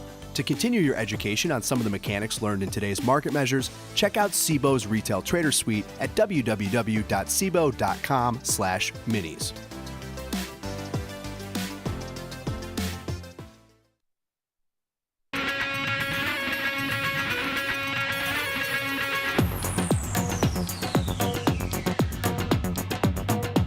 Tomas, we are back, my friend. You know what that means. Time for a little bit more Tasty Live. That's right, with this market measures followed by your phone calls. So 855-238-2789 or 855-BE-TASTY. Immediately following this market measure, sponsored by the CBO, we go to your phone calls. I'll get the phone lines open momentarily, but wait until the session's over so you don't have to hang out on hold. Sadnov, even the S&P's up 13. Yeah, trying to decide what's my game plan for today. So you made a list of 7 with Katz's, Rico Benny's, Pepe's, Ken's, Howland Ray's, Pecan Lodge, although there was 2 of them there. You threw it out now, and Terry Black's. What's your number 1? Are they in order? Katz's can't be number 1. No, they're not in any order. Okay, so what's your number 1? If I had to pick one, if I had to die. That's the question. We don't have to get morbid. Wasn't what we did with Chris morbid enough? Talking about plane crashes and your wedding. I mean, wasn't that enough in the same sentence? Seriously. I mean, seriously, right, What Beth? is wrong with you? I don't have any idea. I'm just saying, I happen to have gotten married in the same place where those guys were meeting. That's why I remembered that thing. Okay, that horrible event. What 7 of the 7? Give me your number 1. Read them off. I think I have. Katz's pastrami sandwich. Yeah. Rico Benny's breaded steak sandwich. Pepe's bacon pizza. Ken's Place fried clams. It's fresh in your mind. Could rocket to number 1. Fried chicken sandwich from Howland Ray's. Sliced brisket, beef rib. I'm going to write mine down because I already know what it's going to be, and it's not going to be the public choice. Go ahead. I'm ready. I'm going to get a little nostalgic here. Okay. I'm going to tell you this right now, that those are all worthy of the number 1 choice. And I did just cut back from I'm going to give you my top 3. And when I was sitting in Ken's, I did say that this could be the greatest last meal ever. But I am going to go and I'm going to say, if I had one time to get the tomato pie with American bacon, I go to Pepe's. I didn't even have it in my top 3. What's next? Of those? Yeah. No, of your other top 7 list, Sosnoff. Yes, of those. Well, if you want to go for, I'm probably going to go Rico Benny's, Ken's. Wow. I only had 1. I had Ken's number 2. I went with Terry Black's, the beef rib. I figured that. No, I love it, but if I had my choice, I'd rather. Then I went Ken's. Then I went Pecan Lodge. I would rather have Pecan Lodge because I like the brisket, the fatty brisket. Katz's is probably of those 7. You had it too many times. Plus, it's also probably my least favorite because I don't really care that much about. You had it too many times. But here's the thing, with their $1,000 dressing and their mustard, that sandwich is. I'm not a $1,000 it's worth the wait, dressing, guy. It's just the mustard. You got to. It's worth the wait. It's worth the wait. Okay, all right. It's kind of how everybody should remember New York City. Like a Katz's pastrami sandwich. Yeah. That's kind of how you should remember New York City. If you want to have a really good memory of New York City, that's how, I don't know if pastrami does it for everybody like that, Sadnov. I mean, you have a very small. It's not the fact that you're just the whole experience of going into experience. like a 50s, 60s type. It's waiting online and wondering if you're ever going to get to you. It's watching them slice it up in front of you, waiting for you to tip give you them a taste. long before tips were give you the a norm. taste. Yeah. Slice up the pickle, do the whole thing. Yeah. Pile it on. Yeah, I'll give you that. It's an experience. Yeah. I'll give you that. It's an experience. Yeah. Everybody should do it. You can say the same thing for waiting in line at Black's too. I mean, it's an experience getting on a piece of paper. I mean, Yeah. It's the same thing. Yeah. First time I waited online at the Pecan Lodge, I almost cried. Was that good when you got there? Well, you grow up, pretty much spend your whole life in Chicago. There's a couple places, but it's not the same thing. Mm-hmm. Yeah. We're going to be in Pilsen. I'm going to buy you a Rico Benny's after the show.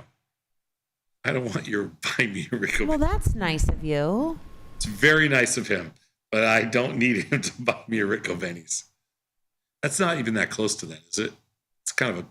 You got to pass it to come home. You got to pass it to come home. Yeah. It's got to be in the shuffle zone. Got to be on the way. Have you ever been inside there? Yeah, 100 times. You kidding me? Yeah, I didn't know if you ever went inside. Underneath the train tracks? Yeah, it's kind of, yeah.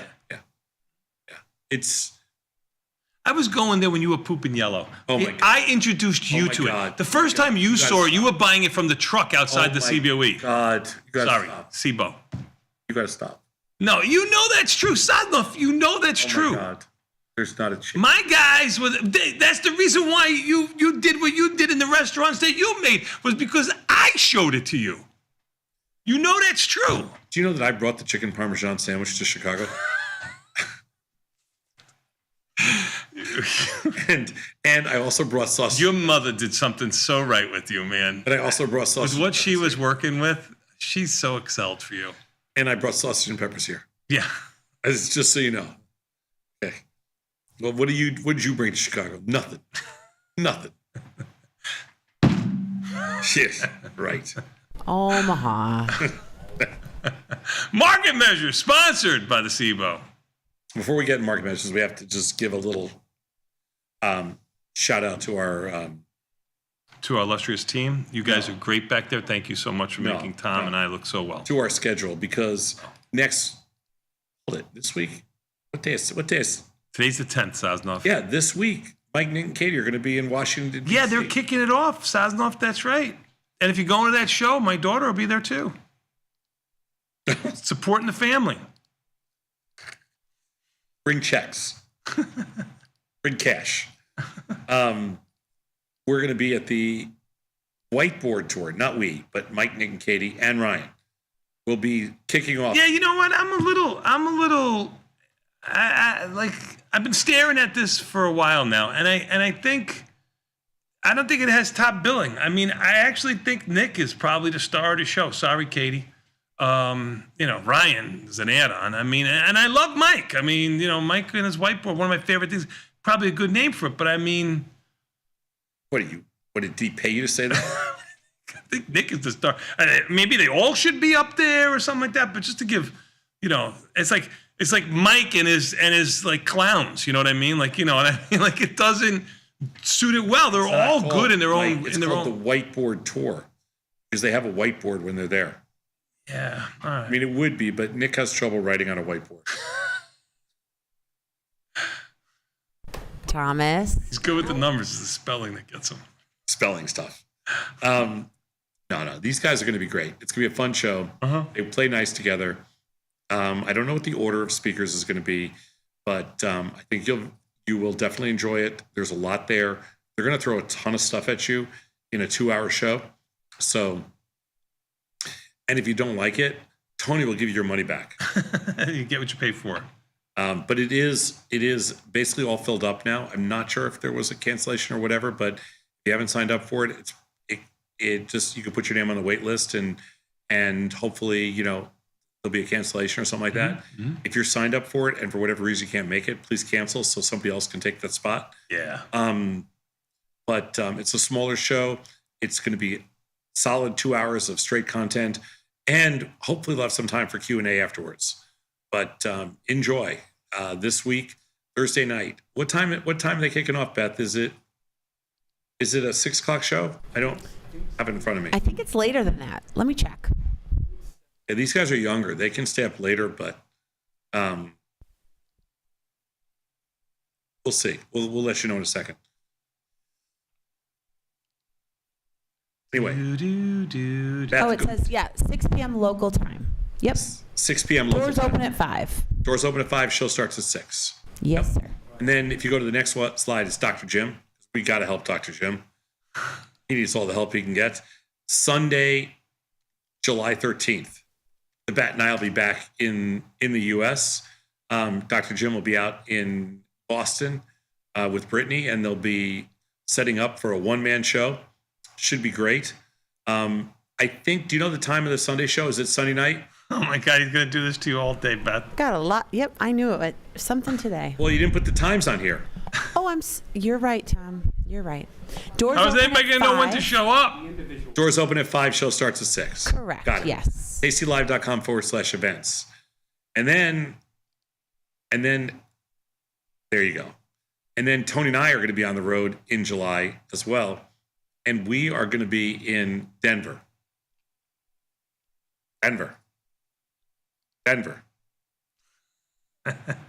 And we're going to be in Denver, July 25th. It's a Friday. Wait, Denver? Denver, Beth. Denver. It's in the U.S. Is John on vacation on Tuesdays? Is that where's John today? What happened? We're going to be at the Summit Theater. I think we were there. Oh man, it was a number of years ago. Oh, it's been a while. Yeah, for me. For sure. But we'll be in Denver, Colorado, at the Summit Theater. We can't wait. It'll be Friday morning. Doors open at 8 a.m. The show with us starts at 9.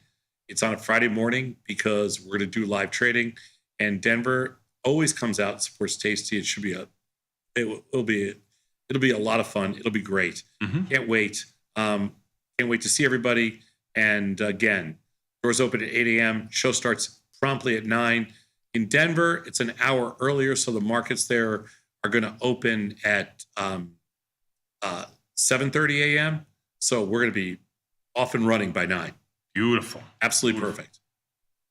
So you can sign up at tastylive.com/events for all these events. Next week in London, I believe London is all full right now, but again, you can sign up and if somebody cancels. Really? London's full? I think London is full. And thank you for coming out, everybody. You can still sign up, and if somebody cancels, a seat will open up. We'll be at the Earth in Hackney in London next Friday night on the 20th. Triple witching. Doors open at 5. Show starts at 6, and then we'll be in Milan the following Monday. And doors open at 5. Show starts at 6. Same thing. Be at Fabrique, and there's plenty of room in Milan. We've never been to Milan before. Plenty of room. And Dylan will be there. Rich will be there. Andrea will be there. We're translating the show. It's going to be great. I can't wait. Beautiful. Italians are rowdy. Oh, and in Europe, we do serve beer. So the children, too. So the bars are open. So in Europe on Friday night and on Monday night, the bar is open. And it's on us. So come on out. All right. You ready? I'm ready. Little market measure time. No Scott Sheridan today because he's lollygagging, running around somewhere in Asia. So we'll take your phone call. 855 238 2789. That's right. 855 238 2789 or 855 Be Tasty. Phone lines are open. I'll open them now. Okay. Well, I won't, but the production team. Our research team decided to do a piece on a slightly different topic. We asked them to change course a little bit. Let's talk about just a few things that are maybe a little bit different than some of the other stuff that we do all the time. Let's talk about crude oil versus equities, and not that it's that important that it's crude oil. It could be anything. Okay. We just happen to choose crude oil versus equities, but could it have been natural gas versus equities? Sure. Could it have been something else, some other commodity? Could it have been bonds versus equities? Sure. So anyway, that's the discussion. That's the discussion for today. We chose crude oil versus equities just to show you how much alike two different products can be, and also some of the little nuanced differences between two different products. So diverging risk and skew dynamics. We kind of got a little bit into the weeds on this, but it's really just to show you how two completely different underlyings they have similarities, but they also have some nuanced differences.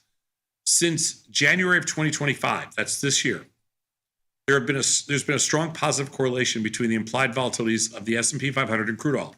Their volatilities have basically moved together, with both experiencing significant increases. We're talking about kind of going back a couple of months. Sure. But yeah. Sure. So let's go next back to slide. January. Yeah. Notice that for both products, the implied volatility went up 45% since January on average, but equity prices have fallen slightly on average, while crude has gone up on average. And again, equity prices at this point, they really haven't fallen. They're probably, are they unchanged or? Pretty much unchanged. Yeah, pretty much unchanged. For oil. Crude's gone up a little bit. It closed the year, I think, in the high 50s or something. No, it opened. I mean, if we go through if you go year to date, it's actually down. If you go a full year, it's basically unchanged. Calendar for what? from June to June. No, they're starting January 1st. I know from January, crude oil was closer to $70. It's $65, $66 now. Okay. So using the notional value and implied volatility as our main metrics, how does the risk of a SPY position compare to the risk of a crude oil position? Okay, let's take a look. Let's go to the next slide. So even though volatility increased proportionally since January, the actual premiums for out-of-the-money strangles and crude oil have nearly doubled for the same delta compared to SPY, which has not increased by nearly as much. Why would that be? Oof. Why would that be? Well, it's because the volatility on crude oil has gone up from 20 to 33, while the volatility of the SPY has gone from 13 to 16. That's the whole reason. Just because the volatility was so low just to begin with? Yeah, it's a greater magnitude. Sure. Magnitude of the move. But why? Like, is there a reason? I mean, commodities seem to spike. The reason I think for crude oil is just that last year, it got very oversold volatility-wise. Mm-hmm. And so it finally came back into play. But, just geopolitical crap, whatever. It just got too oversold. Let's go to the next slide. So it's interesting, to point out that the difference in skew between the SPY compared to the USO. Put skew in SPY means that equal delta puts are further away from at the money and they are more expensive.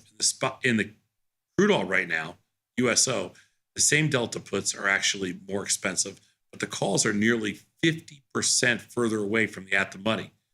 You know why that is? Because the risk in crude oil is always to the upside. That would be skew, right? Is that what they're talking That's about right. here? The risk in crude oil is always to the upside.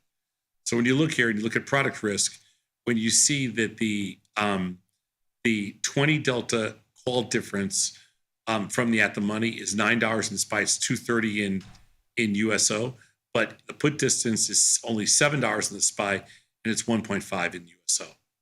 It's just again a little bit of a comparison to show how similar but yet distinct both products are. Mm-hmm. Let's go to the next slide. So in equities, since the velocity of risk, meaning the speed of the move, and most of the damage to traders is done to the downside, the put skew always means further away and more expensive. However, as we see with crude, the skew does not always have to mean further away and more expensive for the same delta. So that's all we want to point out here is there's different nuances between different commodities and different equities and things like that. And that's really all you ever have to learn about this business, because everything else is commoditized by using the same kind of model. Let's go to the next slide. So in the takeaways, most markets have seen their implied volatilities increase in the last few months, but some volatilities and skew went up more than others, meaning the increase in position risk has not exactly been the same. And sometimes equities have more risk, and sometimes crude oil has more risk. And that's what's happened in crude oil. That's why I told you yesterday that crude oil has been one of our best trades recently, simply because they have all this additional premium that equities just don't have. Comparing crude and equities, the premium in crude has nearly doubled compared to a modest increase in equity indexes. This is where you learn that when you find the stuff that's doubled, that's where you make all your money. This means that the same size position in crude carries more than 2 times greater risk than it did in January, but the equity indexes only carry 15% more risk for the same trade. You just make less money. Good job out of you, Sadnoff. Good job out of the team. Even the S&P is up 15, holding steady. We got a quick 90-second break. Then we're going to go to your phone calls. Phone lines are open, 855-238-2789 or 855-BE-TASTY. Call in now. As soon as you call in, we'll go right to your phone calls and your questions, comments, concerns. We'll be back in 90 seconds. Tasty Live. Light them up, please.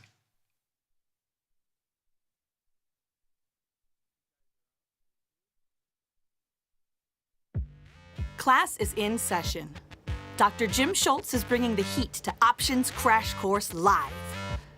This 90-minute show features Dr. Jim in his professional prime. All of the gimmies, none of the gotchas. Come early and grab a drink with Dr. Jim before class and stay for Q&A. The event is free, but space is limited. Register today at tastylive.com/events. It's not a lecture, it's a lifestyle. Global markets never sleep. Explore them with Forex, now available on Tasty Trade. Get in on over 80 Forex pairs, 24 hours a day, 5 days a week, with the Forex platform that adapts to your style and speed. FX marks the spot. Trade it on Tasty Trade.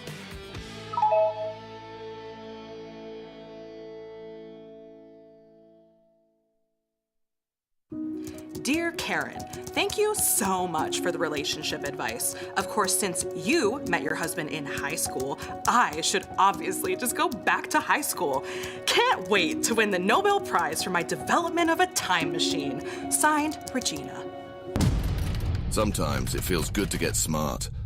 Get even smarter with live trading insights and some live taunting. You're mistaking me for someone who cares. From the smart mouths at Tasty Live. If you missed the live show, here's our cherry on top weekly recap. What was the last time you were up till midnight? I was up past midnight. When? So No, my son doesn't get done with working at the DQ until almost 11-ish, so I make it to midnight. Weeknights. Do you? Yeah. Okay, how about you? That's why you're such a bitch in the morning. Gentlemen, I want to open up playing a little game called Guess the Price of an Electric Vehicle in China. I want to see how good you guys can Let's can do stick. it. I Says nothing have do with to, what I have really to, wanna full talk about. disclosure, I have to abstain. You from know this, it. Because You know it. yes, I read your tweet, so I'm. Oh, I did not read your tweet because I removed you from social media. So I have you are nowhere to be found. He has concierge level on the, for his For American, yes, yes. flying American. He just 2 minutes ago sent me a text message, and here's what he says. Concierge level is gangster. Sushi for breakfast and champagne. The good stuff. French omelets and caviar. Enjoy your prison food. Wow. Is that a haiku? That was really nice. That was really good. Oh, you should have been here the last couple of days. I bought a pie from Costco. Which one? Cherry. Really? I like cherry pie. I love cherry pie. Blueberry's my go-to. You wouldn't know that because you do bring me cherry, but I appreciate either one. Cherry pie's good. It's kind of childish. You prefer apple? You're childish. I played golf yesterday. Yeah, I know. Can you please give me $20? Yo, Steve, I came in to collect. I said, how'd it go? He said, collectively, he said, we were all horrible. He said, I think we averaged 150 each. I shot like in the mid-80s. Get the full scoop by checking out the archives at tastylive.com. You can get up to $4,000 when you open and fund a new account with Tasty Trade. That's 4,000 buckaroos, 4,000 bills, 4 large, 4K, 4 grand. Get on the platform for traders who just want to trade. Tasty Trade. Make your move. All right, Julia. All right, Nick. All right, Mike. All right, Jamal. All right, Glenn. What was the last trade that you made? Oh, it was bad. Oh, man. I bought SQQQ. It's like a 3x inverse ETF. I feel like I get shit on for the inverse ETF trades. They're not, I wouldn't say they're always good trades, but I'm like, I kind of don't want to get in the options right now, but I want some leverage. I got long some Apple, and it just happened to work out in the last about 5 minutes here. So I sold a wide put spread out in May, and it basically lost half of its value in the last 5 minutes. My last trade was closing out a meta calendar spread that was worthless prior to the 500-point rip in the E-minis. Last trade I placed was I closed out a put spread in SPY. It went well. I regretted to say it was a long put spread that I put on yesterday into the big move, and I closed it out since we retreated in price today, and it's worked out well. Short gold options. How'd it pan out for you? We're still alive, but we're not looking good. The market doesn't stop. So why should you? Diversify your portfolio with stocks, options, futures, crypto, and more from Tasty Trade. Focus on the markets that matter to you. See the odds before you trade using curve analysis, IV rank, and more tools. Get industry insights that help you find your next trade right where you need it. Tasty Trade. Download today. Look who's back testing. Tasty Trade now has options back testing for free. Test your trades with over 10 years of data for the most popular symbols. See how your trades would have performed in the past. Look back at profit and loss and take the guess out of guesswork. Oh, did we mention that it's free? Get back testing at tastytrade. Got friends? Get $250. We'll give you a bonus for each qualified person you refer to tastytrade. So spread the word and earn rewards. Terms and conditions apply.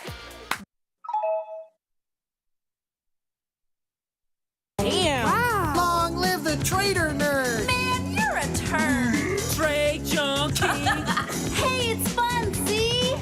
Tom and Tony in the morning. Tomas, we are back, my friend. You know what that means. Time for a little bit more Tasty Live with phone calls, 855-238-2789 or 855-BE-TASTY. If you haven't had a chance to call in, you can call in now. I got 4 or 5 lines open. The number is below me and Tom, 855-238-2789 or 855-BE-TASTY. We'll go to your phone calls till about 10 o'clock. I do see Washington and Chicago on the line. Need a couple more callers. Sadnov, do you want to look at GME before we get to the phone calls? Do I want to look at GME?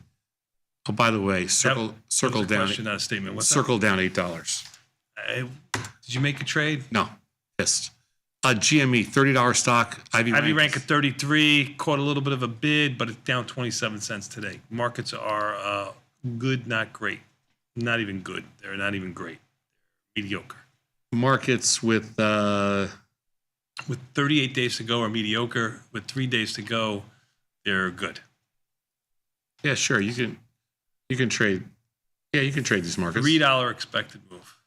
$3 expected move. I hate GME. I hate everything about the stock. I hate Ryan Cohen. I think he's the biggest douchebag CEO in the world. We'll give you some time to think about it then. We'll go to and I think he's a scammer. Like, I don't trust him. Like I think he's the kind of guy that, like, I don't trust anything he pushes out. But he's also... You wouldn't trust him to order dinner for you. I would not trust him to order dinner. You'd end up with... What he's the chewy guy, right? You'd end up with dog food. But he's also the guy that's like, he hates losing or disappointing. So if I was going to do anything here, even though I hate the guy, I'd still sell puts. Kim, Washington State. Kim, how you been? I'm good. How are you guys? Good, man. Thanks for calling in. Appreciate it. Okay, so I have a newbie question. This is my year to learn option. So on your platform, I understand you can switch the strike price to go up or down. Sure. But You mean the order. The order. Correct. Yeah. You can just drag it. No, like the numbers, like ascending, descending. Yes, you can switch it. The strike prices go up. Yep. Or the strike prices go down on your screen. Yep, that's right here in the middle of the page. And I noticed that. Sorry. Right. I noticed that Liz and Jenny have the larger numbers going down, and some of your other folks have the larger numbers go down. But it seems counterintuitive to me as a newbie that numbers would go down are larger and the numbers that go up are smaller. And I just want to know, what does your screen look like when you're trading and why? I'm glad you brought that to our attention. Liz and Jenny will not be on the show today anymore. Hold it. So you're telling me that Liz and Jenny switch their screen around with the larger numbers are on top?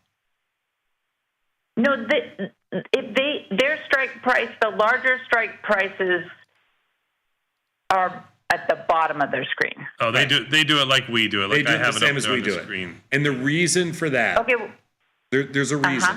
The reason for that is that when they built the exchanges, the numbers always went. This is the way they had it. This is the way they had it. They started on the top of the page, they were low, and on the bottom of the page, they were high. And that's the way they've always been displayed for the last, since the introduction of options. And so all of us grew up in this business, over the last however many decades, 3, 4, 5 decades, looking at the screen where the smaller numbers were on the top and the larger numbers were on the bottom. And we've always kept it that way. We've taught this that way. We've never switched it, but there were some people that came in, as customers, and they were like, can you please do it the other way because it makes more sense to us? And we're like, well, we'll give you the option to do that, but we're always going to default to it the way we've always done it. So that's the way that we learned. Great. That's the way we learned it. Yeah, I mean that's the way we learned it. There's no right way or wrong way. I remember when we put this on there, you were like, all right. I mean, I don't know why somebody would want to look at it that way, but if it looks natural to you, put it any way you like. Yeah, we don't care if you flip-flop your own screen, but we always on any option montage on any platform, you're always going to see it from low to high.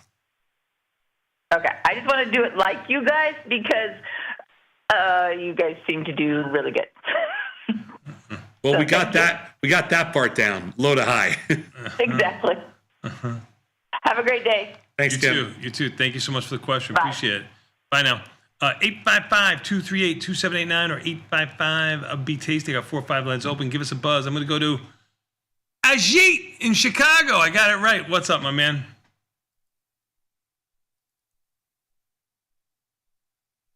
Oh, no. A jet? A jute? Yep, can you hear me? Oh, there you go. See, he doesn't answer until I don't say it right. What's up, my man? What's going on? No, that's not true. My headphone earbuds aren't working. But anyways, how are you guys doing today? We're fine. Thank you for asking. Better now that you're here. Good. Oh, yeah. Anyways, Tommy, did you take off the Oracle Time out a second. I can call him Tommy. I know him for 40 years. His name is Tom. Don't call him. Nobody calls him Tommy. Okay? No, you know what? A lot of people. Frankie does. Yeah, you can say Tommy. I don't care. What do you got? Oh, anyways, last Friday, from What's Your Assumption, I pitched you Oracle. I think it was, I forgot what the position was. Oh, yeah, short strangle. Yeah. Do you still have it on? Yeah. All right, so that's good. But I hear that you're running low on plays. You want some more? Yeah. What do you got? All right. Let's see here. Your favorite bromance company in Tesla. You finally puckering up to that? Possibly some short puts? Not even remotely a chance. I just covered most of my Tesla this morning because volatility collapsing. I'd be ranking 20. Yeah, volatility collapsed. I mean, Tesla was good to us. I sold a lot of premium there last week, and we just started covering. I got only a tiny position left on in there. I mean, it is in the middle of its most recent range of 360 to 260. He's sitting here at 313 or so.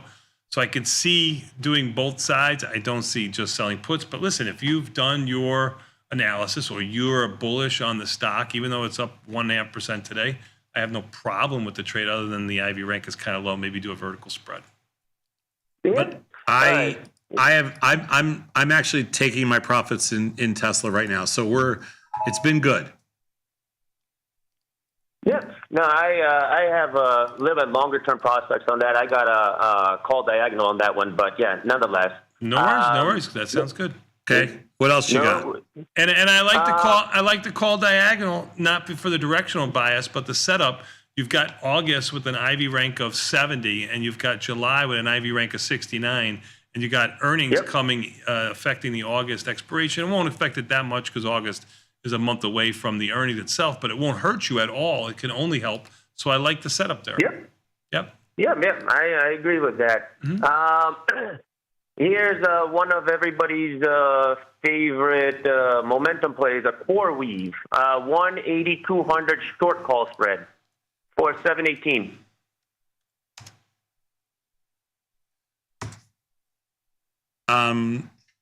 Core weave down 4.5. Core weave? No, down. Core weave is down 7. All right, it was just down 7.5 a moment ago. Okay. I mean, it moves 50 cents at a time, but sure. We do not have a position there. We've stayed away from core weave. I think it's grossly overpriced and ready to kind of crash. I agree with you, but trading in there, man, it's hard. I don't know how your fills have been. Mine were kind of crappy.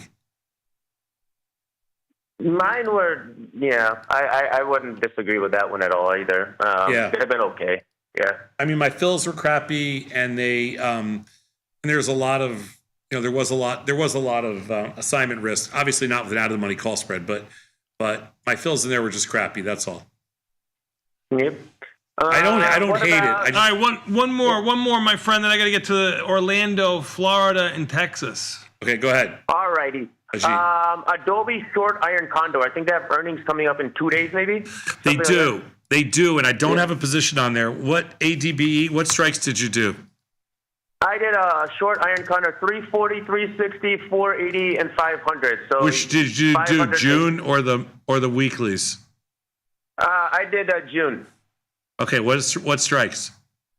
340, 360 on the puts, and 480, 500 on the calls. You mean July with 38 days or June with? Yes, sir. I'm sorry. Yes. July 18th. Okay. My bad. So so you did 360, 340. Yes. Correct. Yep. And what were the call strikes again? 480 and 500. Short 480, 500. That's pretty delta neutral, right? Yes. Yeah, and less than one delta. Yeah, it's nothing. All right, what'd you get for it?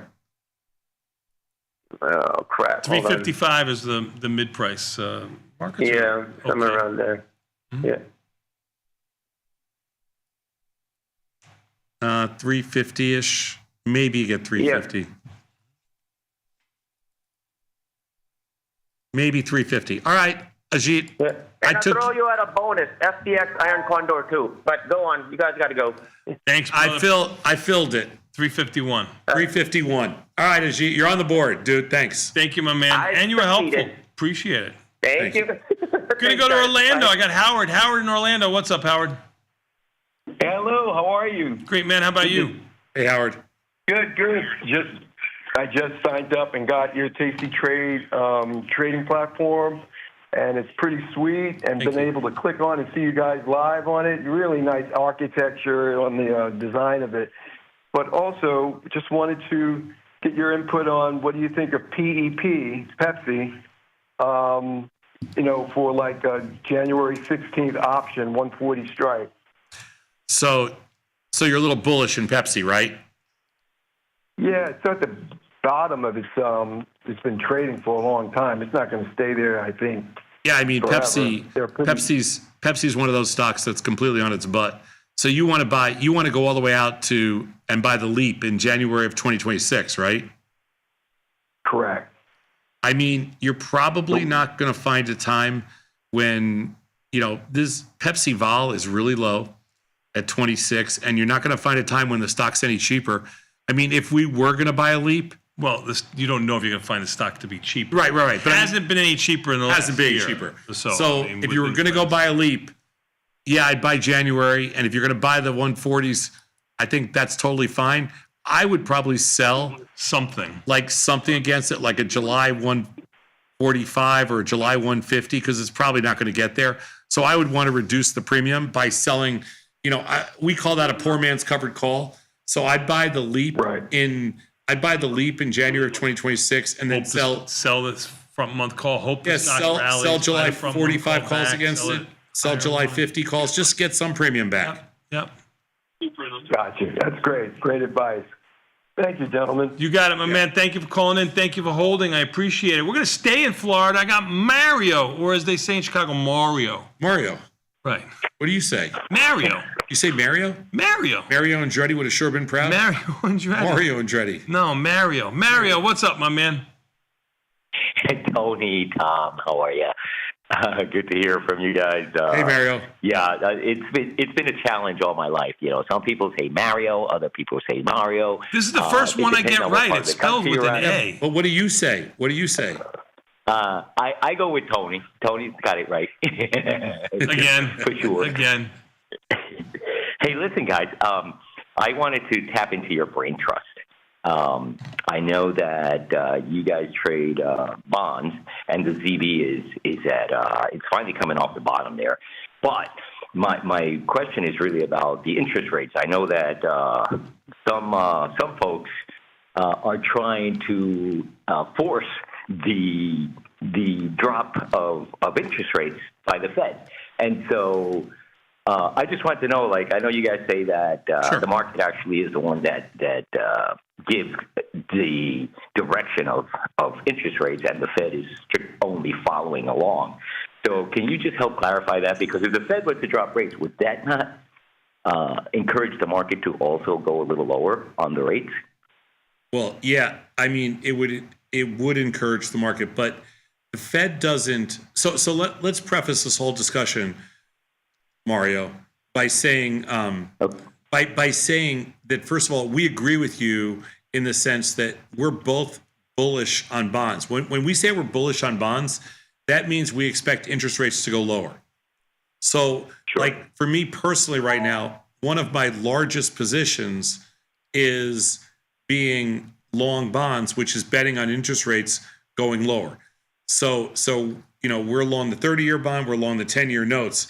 Those are both plays because interest rates are inverse to the actual bond prices. But you can trade like the 10YY. Right, but I'm just saying. So we're both betting exactly like you said on interest rates going lower.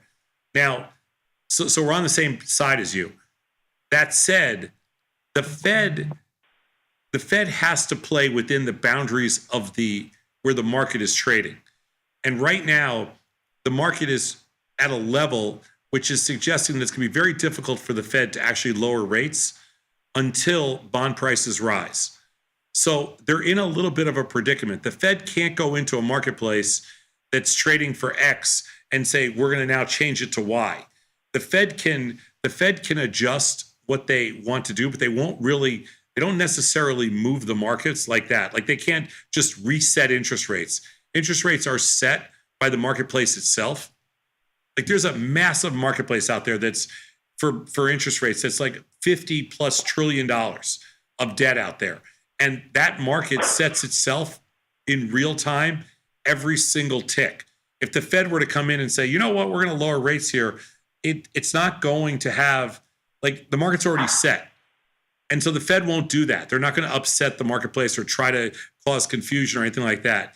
But the Fed can come in, in either a catastrophic period or either in an economic adjustment period, and they can change the very short-term rates, which may or may not have some effect on longer-term rates.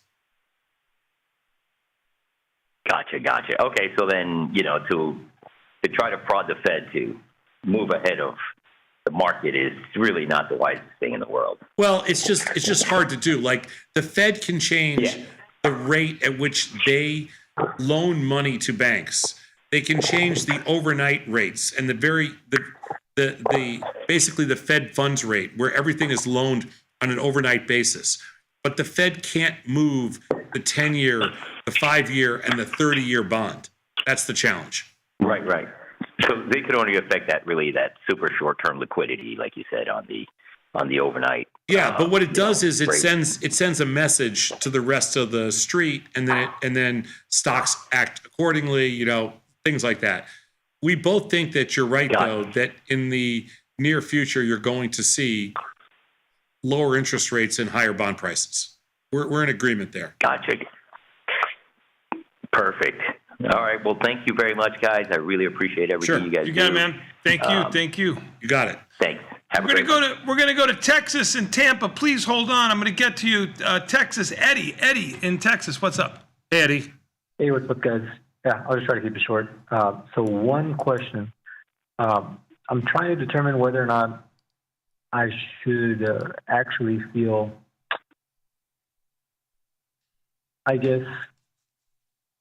experienced enough to grow my account. Currently at a $20,000 account, looking to double, triple it. Okay. But I want to make sure I'm not just, overestimating my own ability. Been trading for about a year and a half. Done all the homework and consistently looking at it every day. But I'm not sure if it's just a market that I got lucky in the past 2 months. I've been doing well. So how would you guys determine whether or not, someone is good enough to scale up? Well, I mean, if you did something 1 or 2 times, then there's really no way for us to know if you got lucky or if you're good at it. But if you've done something a number of times and you've essentially proved concept, like how many trades have you made? This year so far about 100. Yeah. So if you've made 100 trades and it's working for you, then that's not luck. No. Yeah, you've market concept. cooperating and everything else like that. Yeah, but that's okay. And the reason. Yeah, go ahead. Sorry. The reason I asked it, I say that it might be luck is because I know since around April, what is it, 2nd? Yeah. The VIX has just taken a massive dive. Yeah. And I'm thinking maybe I got in on that big move down, and I only sell premium, so I was just bound to be a little. But that's not getting lucky. That's being freaking smart and doing the right thing. Like there's a lot of people. Okay. There's a lot of people that puke their positions, that puke their longs when we got down to that level, and and lost a lot of money. That's not, you didn't, because you took advantage of an opportunity is not getting lucky. You're going to learn that in the world of finance, there are times when there's going to be a lot of opportunity, and then there's going to be times when opportunity is really kind of fleeting. It's thin, and there's not a crazy amount to do, and you're going to have to learn to be aggressive when you can, when the opportunity is there, and you did that already. And you got to also remember that you made 100 trades already. Back when we started building this kind of software, an active trader made like 20 trades a year. You've packed 5 years into what used to be, what used to be 5 years. You've packed it into a few months. Yeah, I mean, I wouldn't discount anything that you've accomplished so far at all. All right, gotcha. Thank you, guys. Appreciate everything you do. Thank you, man. Good luck to you out there. Thanks, Keep Eddie. it going. We're gonna come back to Tampa, Florida. Jared, what's up, my man? You'll be our last caller. Thanks, Jared. Tom, Tony, Tasty Nation. Been a minute since I've talked to you guys. Glad to see you guys still going strong. I appreciate it. Hey, thanks for calling in. Here's my ask or my questions. I want to run a scenario by you. I have a large 8-figure account invested in 5 stocks. Okay. NVIDIA, Microsoft, Apple, Meta. I'm looking at optimizing or making this portfolio a little bit more efficient, but I have extremely low cost basis in these 5 stocks. So I'm considering either a name-on-name covered call strategy or outright selling naked calls in, let's say, the NDX or the SPX, or even looking at the SPYs or Qs. So I'm just curious how you guys would approach this. Well, I'll go first and let Tony go. I'm a name-on-name guy, so I feel like it's really hard, even though it sounds good on paper, Jared, and even though like you can write it up where it sounds like, oh man, I'll just sell some NDX calls and I'll just sell some Qs, NDX, whatever you want, NQ calls. I don't like it because A, it's expensive. B, it's hard to know when to take profits. It's hard. The correlation will mess you up. I'm a straight up, 1-for-1. So I like the idea that you're thinking about, selling some premium. It's not as rich as it was, but you've had such a big move in the underlying principle. And because you're long all these stocks, now is the perfect time. Look at anywhere between 25 and 35 deltas and just go right at it on an individual one-off basis. I agree. I don't have anything to add. Other than send me your phone number for Vanetta. You said large 8 figures? Is that what you said? For Vanetta, you can have. Jared, I don't think you can handle her. I don't think you can handle her either, but I got to try. Don't do that to him. Yeah. Poor kid. No, we can't. Not going to touch that. So yeah, don't touch that. You're not even. I mean, I know you guys don't really worry about tax implications, but that's really my biggest fear here is that getting going into the money and then possibly losing the stock and getting hit with some really large significant capital gains. If you're selling 25 to 35 delta, you never have to. Don't worry about that. You don't have to get rid of your stock if you don't. Yeah, you don't have to get rid of your stock. Yeah. Long-term versus short-term capital gains, you mean? Yeah, no. I mean, you have nothing to worry about stock-wise. If you get a rally, you roll up your calls. Just roll your calls up and out. Who cares? Just close them. Yeah, sure. It's a high-class problem for you. You're what you want to do. You want to take 25 to 30% of your risk off the table and make some short-term money on it. Your gains are already all long-term, I'm sure. So you want to just make some short-term, you want to make some cash on top of your position. And if any of these stocks continue to rally, that's good for you. And just roll the calls up and out. Thank you, my friend. Gentlemen, I appreciate the time this morning. Appreciate you. Appreciate all the support. Sadnov, we're going to have to take a quick 90-second break because we got to get to Liz and Jenny live from the SIBO. We'll be back in 90 seconds. Peace. Even the S&P's up 15. Holding steady.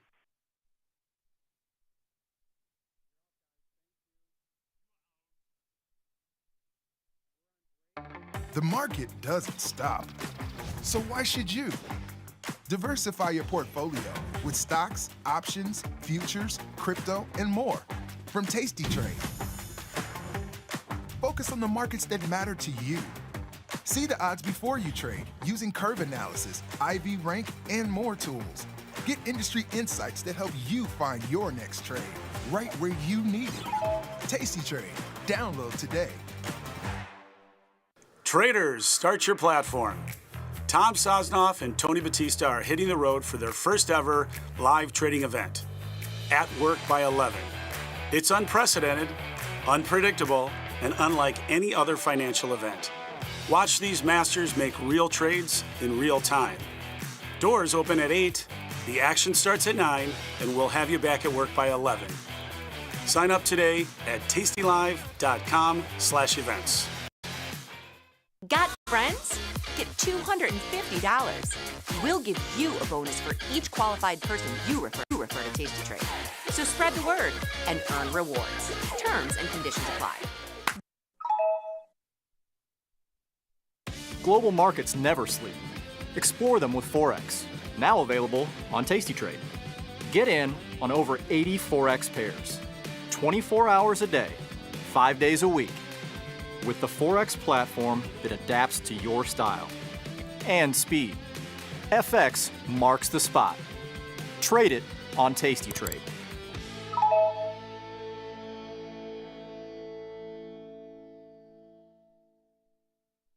In the world of investing, a beast lurks between the numbers, ready to pounce. Some traders hide from it, some ride it. If that's you, join us on Tasty Trade. Genius loves company.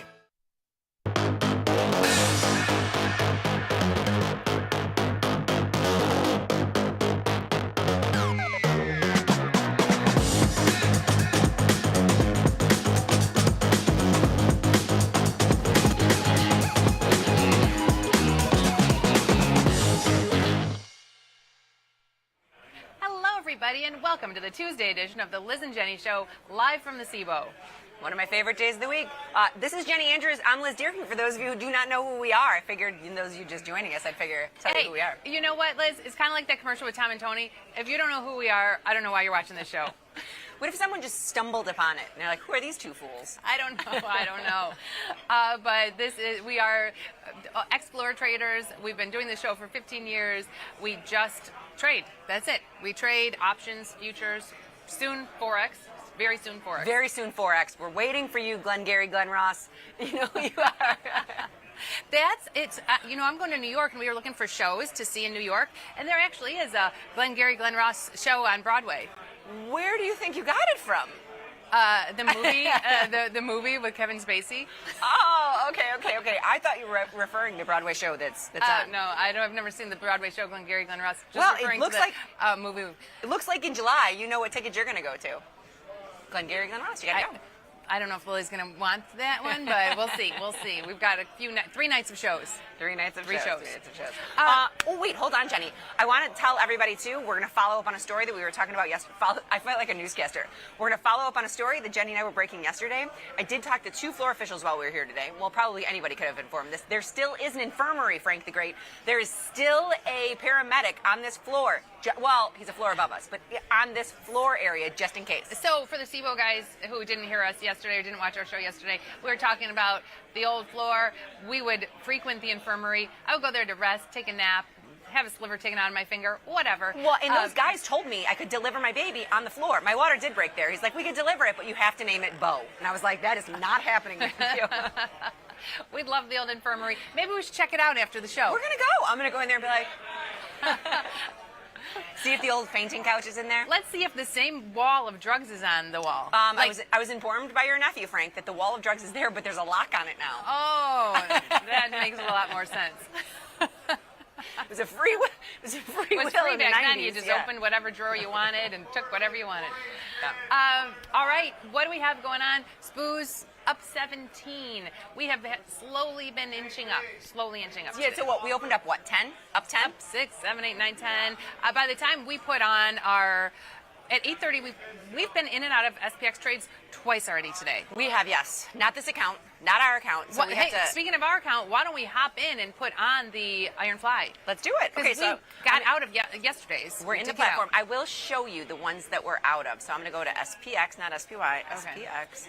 And then we'll look at the last 7 days, or yesterday. Yeah, so here, yesterday. Just SPX yesterday. So we got in and out. We got in at 10:15 and we got out at 1:42. With the Iron Fly, that's really, it's very, very challenging to get in and out that quick. You're not going to do it within the confines of the show. Now, with that trade, we've only been taking 10%.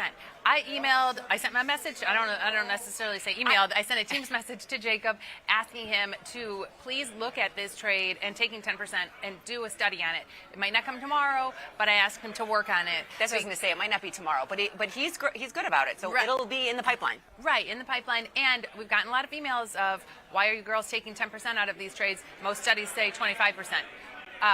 We're asking for Jacob to give us those results. We'll see. And I was going to say, because as we get older, our bar gets lower and lower and lower. I guess, like in everything in life, as you get older, your bar gets lower. Although, she still got it, folks, because when we were walking in, some guy was like, you are beautiful. He totally did. I was like, thank you. You made my day. I was like, not bad for 48 years old. I still not got bad, not bad. What's that show where it's Waiting to Exhale? Julie and I was doing. Like, I still look good. Okay, but let's put our Iron Fly on right now. Okay, pop into SPX. Now, I separated them, but I don't think we should. But so No, I've got I the mean, 2025. It's 7:45 here. So you get to pick because you're leading. You want to do the 620 or the 625? Yeah, because I kind of like collecting, the eight something. We're trading 8. We've been slowly inching up. Maybe go up to 25. Yeah, because we are. I mean, the offer's at 60.25. 820. Hit it. 820. Lock it. Lock it. Hit it. We need something for the. You know how it's like lock it, pop it, lock it, polka dot it. Yeah, we need something. Lock it, ship it. We're filled. Lock Okay. it, ship it, GTC it. Yeah, I mean, it tracks. It just doesn't All right. rhyme as good as lock it, pop it, lock it, polka dot it. Okay. So now I'm putting in 10% though. We have a lot of great tweets coming. We do take live tweets. Send a tweet, include the hashtag LAZJNY. Or if you post something on YouTube chat, Frank the Great will share it on Twitter for us. Maybe not everything, but if you've got some kind of question, he'll share that. He doesn't share every comment. He doesn't share everything. Do you know what I love about what we do? And I don't know if it's us. We name things, right? So that's just what we do. We name the jade lizard. We name the big lizard. We name the zebra. We name funny things. Our viewers name things too. Our viewers named the JT. Frank the Great. We named him Frank the Great. We named our International Man of Mystery, our Midnight Put Seller, the Polish Warrior. Like, if you give us things, we will give you a nickname. Barbecue Master. Barbecue Master. Who is not Bob. Who is not Texas Bob on Fire. Not Bob on Fire. Bob's Bob on Fire. But Barbecue Master. Yes. So we're like nicknamers. And what was Richie? Did Richie have a nickname? No. From Los Kinky I don't think Boys? he did. I don't think he did. It Well- just reminds me of when the last cruise I was on with my family, they were saying in Jamaica, they said in Jamaica, nobody calls anybody by their names. They only call them by nicknames. Oh. And guess what our nickname What was yours? Sunburn. Sunburn. Funny. We were on like a family. Both my kids were super Oh, sunburned. they were. And they kept being like, Sunburn family, over here. Oh. So, yeah. Oh, you know what? Why don't we pop in Twitter? Take a look at what Mikey sent in. Sorry, wrong talking about. Ah, yes. Well played, Jenny Andrews. Well played. All right, Mikey sent this, and Tony Batista had posted it. Now, that being said, do you know that I texted Tom and Tony, and I'm happy that Tony found this now, but about 6 months ago, I sent them this study. A new study finds that friends who often playfully insult each other are 300% more honest and loyal. I sent them this study via text. I was like, this reminds me of you too. Because it does. They kind of tease each other. And he waited, posted on Twitter. Apparently. Breaking news. Okay.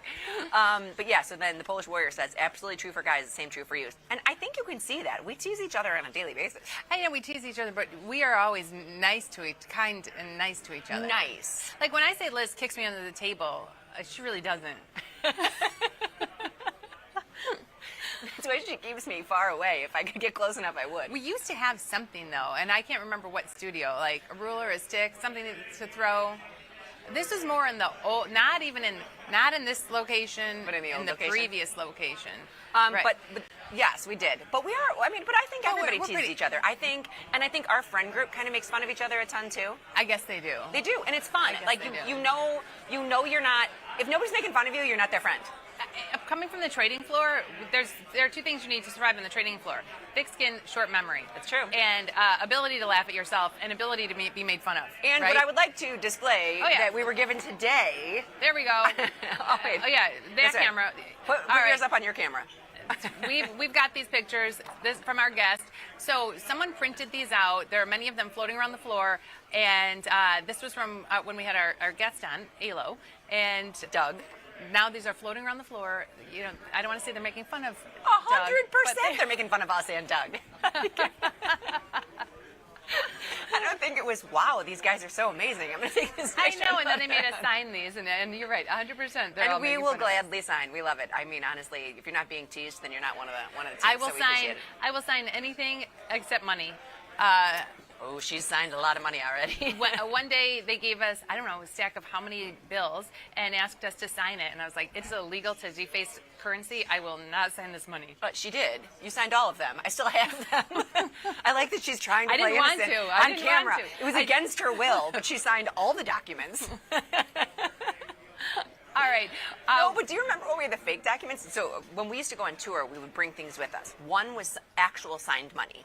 And then the following year, it was counterfeit money. It was like fake money. It wasn't money we were going to try to spend. No, because it was our picture on it. Nobody's going to be like, oh, that's a $100 bill. Yeah. So we had to sign those too. And going through security, we would have tiny little gold bars with us and fake $100 bills with our picture on it. Yeah. And we got stopped every single time through security because we weren't allowed to check. So let's back up on the gold bars. So they were real gold bars. So on our road shows, we always had giveaways. So one road show, we were giving away gold bars. So they were real gold bars, but they were little. Like miniature gold bars. Yeah, so miniature gold bars, the counterfeit money with our picture on it. Yes. We had other things in our suitcase. Oh, we probably did have just like wads of cash because we would hand out, our shows would give away like $2,000, $3,000, whatever. So our suitcases would be full of all this stuff. Yes. And we looked crazy going through security. Oh, yes. And I got stopped every single time. Every time. And the worst time was after a Vegas show where every show we would shake, you know, let's say we're shaking hundreds and hundreds and hundreds of hands. Liz in security, when they did the wipe down of her, they're like, we got to stop you. There's weird things in this suitcase. I got taken to the other room. They wiped her down and she had gunpowder all over her hands. But from shaking hands, somehow. Yeah. Thank God I didn't shake that guy's hand. Yeah. True story. And she had the whole like cavity search. I did. Taken in the other room. They're like, ma'am, you're gonna have to come with us. Number one, why do you have wads of cash with your picture on it? You're coming with us. And all Tom wanted to do it was eat. He was like, "Are we gonna wait for her?" I was like, "You can go eat. I'll wait for her." Those were the days. I mean, this journey being with Tasty has been wonderful and strange, all wrapped into one. Yeah, you're right. You're right. It has been. Yeah. All right, let's get to the trading account. See if we have anything. Now, I know we have a lot of tweets coming in. You were saying too, but is there anything? Oh, we have a lot of tweets coming in. A lot of tweets. But let's take a look at the trading account. See if there's anything we need to manage. Is there anything that looks like we're 50% up? Did we sell puts in Target? Because I know Target was up today. So if we ever did sell the Target puts, we did not. There's no Target. TLT is our last position. Maybe we're already out. I know we looked at selling. Target's up 5%.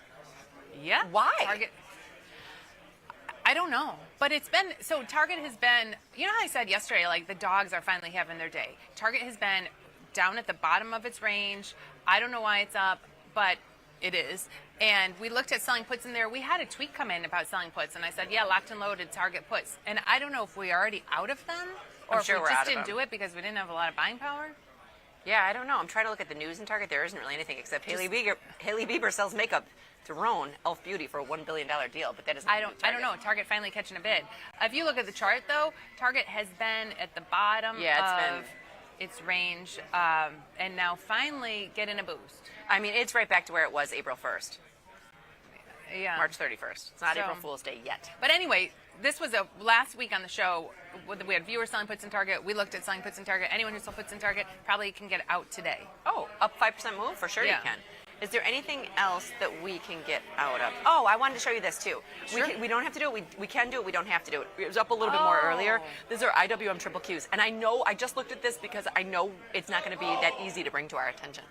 Sure, because we did this pairs trade, but on a very, very baby scale. So let's say we did it on a normal size scale. What is it up? What's the pair up? It's up. It was up $30 this morning, and now it's only up 20. So our Qs is down 10, but our IWM is up 33, so up $23. Yeah, because typically this would have been on a much bigger scale. So instead of $23, it'd be $230. So yeah, we would take it for $230. Right, and so I just want to make sure I'm putting this in right. I'm going to flip it. Okay, so I'm selling 5 IWM and buying 2 triple Qs. Now, we don't have to. I just want to show you. I'm going to show you this. It's come down a little bit. Yes, it's come down a little bit. And this is a very cost heavy. Wait a minute. What does it say? Oh, yeah, buying power factor. We're getting back $600. I just saw the last of 214. I thought we were going to get back 214. And I thought this trade used more than that. It did use more than that. I don't know. Well, we're going to be back $600 today. But honestly, we wanted that pair to come a little bit back in line. It has. So let's just get out of it. If it moves the other way, we can get back in. Yeah, I just got out of it. It's something, it's so baby that when you're looking at those two and they're not next to each other. We never would have opened it. Because honestly, we glanced down the side and I'm looking for percent. I'm looking for 50%. And we never would have looked at that. Yeah, no, I know. So I think that's. So what have we done so far? The SPX trade and then closed our IWM. Yep. Our pairs trade. I'm going to push all that. I'm going to get that pushed out onto the follow page. So people can see us legitimately just pushing things out to the follow page right now. Okay. Now, so then that's in. That IWM Qs is a pairs trade. It's going to go in. Everything we do is a one lot, so you're not even going to see the 2x5. Oh, really? No, you can't. There's nothing you can do to multiple. Give this a multiple. Okay, but I'm going to try to push it out as a pairs trade. Okay. All right. Okay. Other than that, glancing through, nothing else really needs to be managed. Let's pop into. Wait, what about this? What is this IONQ? It's 18%. I mean, we don't need to close it. We got a GTC in there. That's fine. Yeah. Okay, let's go into Twitter. All right, let's go. Why don't you go? We have so many tweets, but why don't you just go? Do you want to just go top down? You got it. So avert your eyes for the scroll. Frank Walsh. Funny story is the giveaways. We gave away a laptop at one show, and the guy who got it immediately went to a competitor's booth and asked them to download their platform. Oh my gosh. That's funny, right? That is pretty funny. Oh, you know, the funniest thing that we've seen on the road, we had this giant life-size Tony Batista for the Where's Bat tour. Yeah. And someone won it at every show. We didn't want to bring it home. So we're like, who's going to win this? And the winner is, and we pulled a name out of a bucket. Yeah. And the guy who won it didn't want it. Don't you remember that? Oh, yeah. Yeah. And so Tom's like, how much can I give you to what would you sell this for? And he sold it for $2. $2 or $3. I want my $2. Yeah, $2. Yes. He didn't want it. It was pretty funny. Okay, then Frank comes in. Daniel, and I can't even. You give me a shot at that name. Gushin Ritterin? I'm going to give you a gold star for trying. I don't know. Yesterday's noon call, the ladies mentioned managing their positions by butterflying off. What does that look like? Okay. All right. So now you know who does this all the time, butterflying them off, is the Polish Warrior, or Mikey. So let's see if he's got one in there. Oh, yeah. Let's see if Mikey's got one in there. So I know yesterday, he may be referring to natural gas. Yesterday, at the very end of the show, you were talking about butterflying off your natural gas. I was. And so that might be what he was referring to. You know what, then let me go. I'll show you that instead. So we'll go to natural gas. But anytime you have a ratio spread that you take in a credit for, if it goes your way and that ratio spread is making money, you can either close it for a profit or use that profit to butterfly off your ratio spread and turn it into a butterfly. It's so funny. I did say that, and I do that, but I was thinking about Mikey, because you can take a call spread and butterfly it off as well. Yes, but at the end of yesterday's show, you were quickly going over your natural gas, and so maybe that's what he's asking Okay, about. so to your point, you buy one, sell two. I'm just going to show the initial trade I would put on. So here, say I've got the 305 ratio spread. I'm collecting 51 cents for it. If I get a pop up in natural gas, even a little bit of a pop up, how I would butterfly it off is completing the butterfly for less than the credit that I got there. So when I put this trade on, once I get filled on it, I will immediately go and try to buy the 2.95 for 10 cents lower than what my butterfly was. Yeah, so if you take in 51 cents for this, then you would put in an order to buy that other strike for 41 cents. Correct. And then if And I that leave gets it. hit, then you have a butterfly on, and you've locked in a credit. I've locked in 10 and then cents. that just sits there. Which in natural gas is $100 because this is a big product. But that is what I was referring to when I said I butterfly off things. So then the butterfly would have no risk, but you have the risk initially with the ratio spread until it butterflies off. So you have to, I could probably take it off for that. So when you think about it, if natural gas pops up, that's when my ratio spread might be profitable by that much. But I'm willing to give up that profit for the Right. chance of another profit. Yeah, instead of taking off the $50 or $100 or whatever it is, just use that to butterfly it off, and then you have that butterfly on, locked in a credit, a chance that it'll end up in the middle. Right. And if you have many of these on, the chance of it ending up in the middle of one of the butterflies, and especially in, we're not talking about SPY. This is just natural gas that you do. And honestly, I'm putting a huge warning on there. It's something that I do. It's not anything that needs to be recommended. Natural gas is a massive product. Yes. So keep that in mind. And people will do this, though, in SPX for the 0DTEs, because chance of it landing in the middle of the day, sure. So, we're here, let me we're just- up 16 now. I mean, we've been sitting around I here. just want to show that. Now, I can't leave a naked position in 0DTs. No, we can't put on it would be too expensive. But we can talk about what Mikey does, and a lot of people do this, where they'll buy, so they'll sell a spread. You can sell or buy it. You can do either one. Either one. So if you're picking a direction, say, we got strikes everywhere. Maybe go to tomorrow, just because. So if I bought the 60-20, 60-25 debit spread, I'm paying $2.60 for it. Mm-hmm. In order to butterfly it off, if I get a little bit of a move in my direction and I don't want to take it off, I can then just sell the 25.30. So if you paid $2.60 debit for that first spread, then I would put in an order to sell the second spread for like a $3 credit. $3 So credit. then you've taken in enough credit to cover your costs, but you've got that free butterfly on in case it hits. And I will tell you, that's a complex, but as I'm saying it out loud, it's something you and I inherently just know what that means, butterfly it off. Butterfly it off. Yeah. But that's something that, it's a little bit more complex, I will say. And someone who does ratio spreads, and I think Dr. Jim does a lot of ratio spreads. Yeah, I do a lot of ratio spreads. Someone who does a lot of ratio spreads, that might be their MO, like eventually look for, butterflying those ratio spreads off. That's a possibility. Now, and the word of caution, and I love that Tony Batista did this because I used to butterfly them off all the time. And you're butterflying them off, and you are locking in a bit of a credit, but you're not locking in as much of a credit as you would have if you took it off. If you took it off, you'd just make more money. And so you lock in some credit, but if it doesn't hit, then you gave up a little bit of profit. You gave up a little bit of profit, right?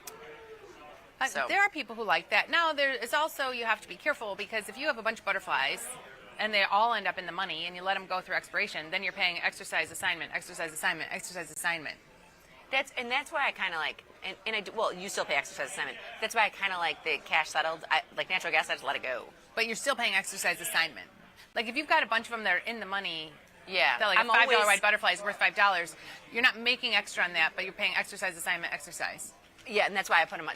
I always go as far out of the money as I can. If they land in the money, cha-ching. And then hope that they're out of the money. Yeah. Yeah. But I remember that there was a time, and I can't even remember what stock it was, GoPro or something, where you could get these butterflies on for a credit. And we were like, whoa. Well, when you see something that's too good to be true, it usually is. Yeah, and then everyone's getting assigned, or then you've got these butterflies, and you're getting The cost of exercise carry assigned was on too much, everything. yeah. Yes. Cost carry is too much. Okay. So only up 16. We're coming back. Okay. Bob on Fire is next. And so we have a position in GME. We do. So today, GME, I don't know what GTLB is. Do you? No, but I'll look at it. GTLB. GitLab or something like that. GitLab, okay. GitLab, okay. And Stitch Fix and Chewy. So I know GME, someone was bullish. Ooh, They Stitch thought Fix this is was $5. going to the moon. So we bought a call Zebra, and we put it further out in time, and we said we were just going to leave it. Then by putting it further out in time, that's how we knew, let's just leave this. And we still have it. We've seen it up as much as $500. Right now, it's pretty much a scratch. It's right where it was when we put it on. So can I ask you a question? Now, hi, my name is Liz, and I'm an overtrader. I am. But if I'm looking at something like this, even though I'm super bullish in GME, right? if I'm using their assumption, not me, but if I'm super bullish in GME, if I look at this butterfly is worth $6.74, and I can make money 1-for-1 to the upside with this. Wait, the zebra. The zebra, sorry. Sometimes I will close that and go into the near term, save myself a couple $100. Just to take some risk But then off. knowing that the next day I'm going to go back And to put the it zebra. back on. So you've got how much in the zebra? It doesn't really work out that well as well as my plan was going to be to talk about it. The zebra is $6.75. So we have $6.75 at risk. If GME plummets, we have $6.75 at risk. So what you were looking at is the short-term weekly, where can we buy an in-the-money call with almost no extrinsic value? You're looking at it's not saving you much. It's not saving us that much. It's not really saving us that much. But No. if it were, some stocks it would. Some stocks you're looking at like $1, $2, instead of $6, $3. And then you have the synthetic long 100 shares through earnings. Yeah, but knowing that I'm going to go replace it again the following day. So I think we're just going to leave this, right? it. We put it on. When it was up $5 to $100, we didn't take it off. So if we didn't take it off then, let's just leave it Because now. their assumption was to the moon. By like July or August. That's why or it's in something. July, Yes. yeah. August. It was August, you're right. Yeah. So we'll leave that. Chewy and Stitch Fix, I know you pulled those up. Stitch Fix is $4. We're not even going to look at that. What? Yeah. Chewy is $45. It's got a 17 rank. Let's take a look at the chart. Okay. Up, up, up, up, up, up, up. Chewy. I wonder if I can get my dog's Prozac on Chewy. You would need the prescription. I have the prescription. Yeah, then you probably could. Yeah, I'm going to do that. Get It's an part of our extra. Can you insurance get an plan. extra few doses for clearance? Do you know that I had to? So I got it through Walgreens, and they asked me his birthday. They're like, when is his birthday? And I was like, he's a rescue. I don't know his birthday. I guess so I picked April Fool's. For a dog, you can get a dog prescription at Walgreens? I got a dog prescription at Walgreens. Because it's human? Because it's human. Prozac? Yeah. Is he getting better? He's a lot calmer. A lot calmer. And I feel like I broke his spirit. Oh, but it 'Cause he should used make him to- happy. He's so calm now. Like now when the kids come in, he'll roll over and let him like pet his belly. But doesn't it just make people happy? I've never been on Prozac. I don't know. I think it should make him happy and not.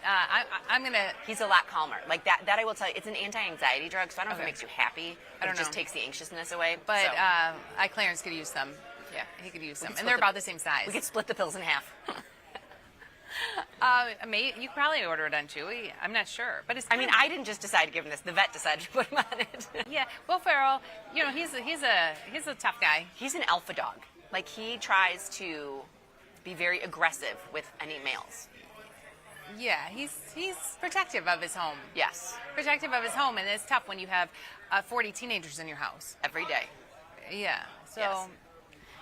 Okay, Ketan, if we want to go back into Twitter. We've got Ketan right under Bob. I was watching yesterday's episode, and you mentioned the SPX order chains. I contacted support about the issue in my account, and they mentioned that it does not reflect assignments in the case of full losses. So that makes Ketan. a lot of sense. Thank you. Because we're like, geez, we haven't been doing these that long. Like, why are we up $2,000 on these, taking $80? And this makes a lot more It sense. means it's giving us the credit and not taking into account the losses. Well, not taking into account exercise and assignment. And so I don't know if that's just SPX or everything. It takes into account open and closed orders. But there's not a lot that's exercised and assigned except for SPX. I know. It's not like we leave everything being like, woo! True. So, but that's good to know. So I think what we'd have to do is actually pull up our activity, bust out the calculator, and add it all up, which I can do it today on the train. And that's us. You can just look at history. It's pretty easy. What? You can just look at the history, year-to-date history. No, but if we haven't been doing these since January 1st. True. Like I'm just looking at these trades since we've been doing the more recent trades. True. Okay, so then Eric, and we're done for the day. I love it. Nice. So take a look at this. Jack Tucker and Mr. Market. So this was a perfect day for premium selling because we Squeeze are up not 16. moving Yeah, we're like not we really were. moving. We were up 6, up 10, up 16. We've been up 19, but I consider this an unchanged market. And he did quite a bit. Look at all those orders. Now, Liz and I did 2 different trades. So this morning, and I've got them up here. This morning at 8:30, I did the Iron Condor 20 Delta, $20 wide. Okay, set me up. What was it? So it was the 59.80. Okay. 59.60. Okay. And the 60.40, 60.60. This was at 8:30. It filled at 8:31. Okay, it's now worth $2.45. I got $4.55 at 8:30 for this. Okay. Okay. So that was when it came Now out. that one was fast. That one we got out in like 15 minutes. I took $120 out of it in 15 minutes. From 8:31 to 8:47. Yeah. So yeah, very fast, very fast. But I didn't wait for the 25% because then I put on a different trade. Then we put on. Talk to me. Then I put on the 4D Delta, 60.05, 59.85. Wait, 60.05. Okay, Yeah, 60.05. 60.05, 59.85. Okay. So it's the 40 Delta $20 wide, 60.20, 60.40. This one's right there, and this is where. This is $9.90, and I sold this at $8.47 for $11.15. Yes. And right now it's $10. $10. So once again, we're doing these. I love the Jack Tucker style trading. It's a lot of fun, and I love that Jack Tucker is getting credit for it because we didn't invent this. Now it's a 10% winner right now, but not 20%. It's not 25%. 25% is Jacob's study. Yeah, Jacob's studies are 25. So again, we're asking Jacob, do these studies, look at 10%, look at 20%. But I mean, this is a premium seller's market when you're not moving. Yeah. So we watched, and the ones that we put on the whatever, $20 wide, in and out in 15 minutes, that's not normal. Well, in the open, sometimes on the very open, if you're in at 8:30, and the market doesn't move. And the market doesn't move. But that's the key is, and the market doesn't move. And we weren't out for 25% at in 15 minutes. It was, if I sold it for $4.55 and bought it back for $3.60, 10%. Yeah. 10%. No, 20%. 20%. 20%. So that's it. That's it for SPX. Okay, so then we go back to here. Thank you very much, Eric Kraser. Now, But DK, Eric's busy. DK Permable. Look at this. So you've got Eric, who's got all these trades in here, and I love that people are posting them just to show that it's really actually happening. And he collected $18.56 after fees, and he's done. Like, No, wait. DK 409 No, profit after fees. I'm going to Eric. Oh, Eric, Eric yeah. collected $18.56 after fees, and he's done. So now he's going to go do some chores in the sun. I love that. I love that. Sunscreen, you look like me. I can't even believe how tan I am. And then you've got Permable taking in 409 profit after fees. And he's done. And he's done. I love the hashtag Jack Tucker trades. Honestly, if the summer could be like this, fine. I know it's slow. It seems slow in the pit. It's quiet behind us. But if we could get in and out with some of these SPX trades in the morning, great. And there he is, the man, the myth, the legend, Jack Tucker. And look at Jack Tucker. Is it time for a new Burke trade? Yes, Jack. Let's look. I did this yesterday. He did it. It's already up 20%. I think you missed it. Well, it's only up 78 cents. Okay, let's take a look. Because hence, is it time for a new Burke trade? We don't have one on. We don't have one on. Okay, Birkenstock is up. No, we don't have a Burke trade on. I'm going to take a look at the chart. It's only up 92 cents. Where's the chart? Okay, so take a look at the chart. It's tough getting in now. It's tough getting in now. Yeah, and it's only a 13 rank. What did Jack do? What did he sold do? a put spread. Which put spread? Let me take a look. Jack is in the 55.45 put spread. $10 wide. 55.45. And he got $1.97. So here we're $1.50. I don't know that I would do that. Usually in Burke, I'm selling that 55 put. I have a little bit of stock, and I'm usually consistently selling that 55 put. That's just where I have been. 55 put is pretty high considering where. Well, that's where I am right now. Oh, where you are right now. And maybe that's where I am right now. The 55 put. Yeah, because I just moved mine reached from 55 recently. I moved mine from June to July. Okay. Because there wasn't enough in June. And you don't care if it's in the money too. Sometimes it's probably in the money, especially with all this, because it's been low. Yeah. Yeah. But so the 55 put for us is $2,300, which is why he's in the 55.45 put spread. Yeah. You know, Jack, I love that you're bringing Birkenstocks up to our attention. Actually, I'm wearing a pair right now. You are. They're the ones I gave her for her Liz birthday. gave them to me. Was it your birthday? Yeah. Yeah. So, I don't know. It's tricky on an up day, especially since you already made 20%. We might have been in yesterday and out today. I know. Well, we would have been. Jack Tucker's got diamond hands. Like that it's working out for you, Jack. Spoos are down. They're down on the day. That was very fast. They were just up 18. Now they're down 3. So now they're down 4. So something's happening. Let me check my True Social. So VIX, something's happening that the spoos just had a pretty quick. It's not that much of a big rally though. But to drop 20 points in like seconds, to go from up 18 to down 4 in a matter of no time, and you could hear the buzz in the background. Yeah, and I think they react before anybody else. So I'm just going to see if there's any news here, but I don't see anything new. No, I mean, No, I mean, they're back in the green. We'll see. We'll keep an eye on things. But that's if not, kind of Frank the Great's going to let us know. It's a little weird, right? It's not like it happened at any certain time. It's 10:34. It's not. But it's not that big of a move. 16 to unchanged in the environment but we've so been quick. We've been inching up like up, you know, SPOO's up 6, SPOO's up 8, SPOO's up 10 over the course of 2 hours. Then we go from SPOO's up 16, 17 to down 4 in a split second.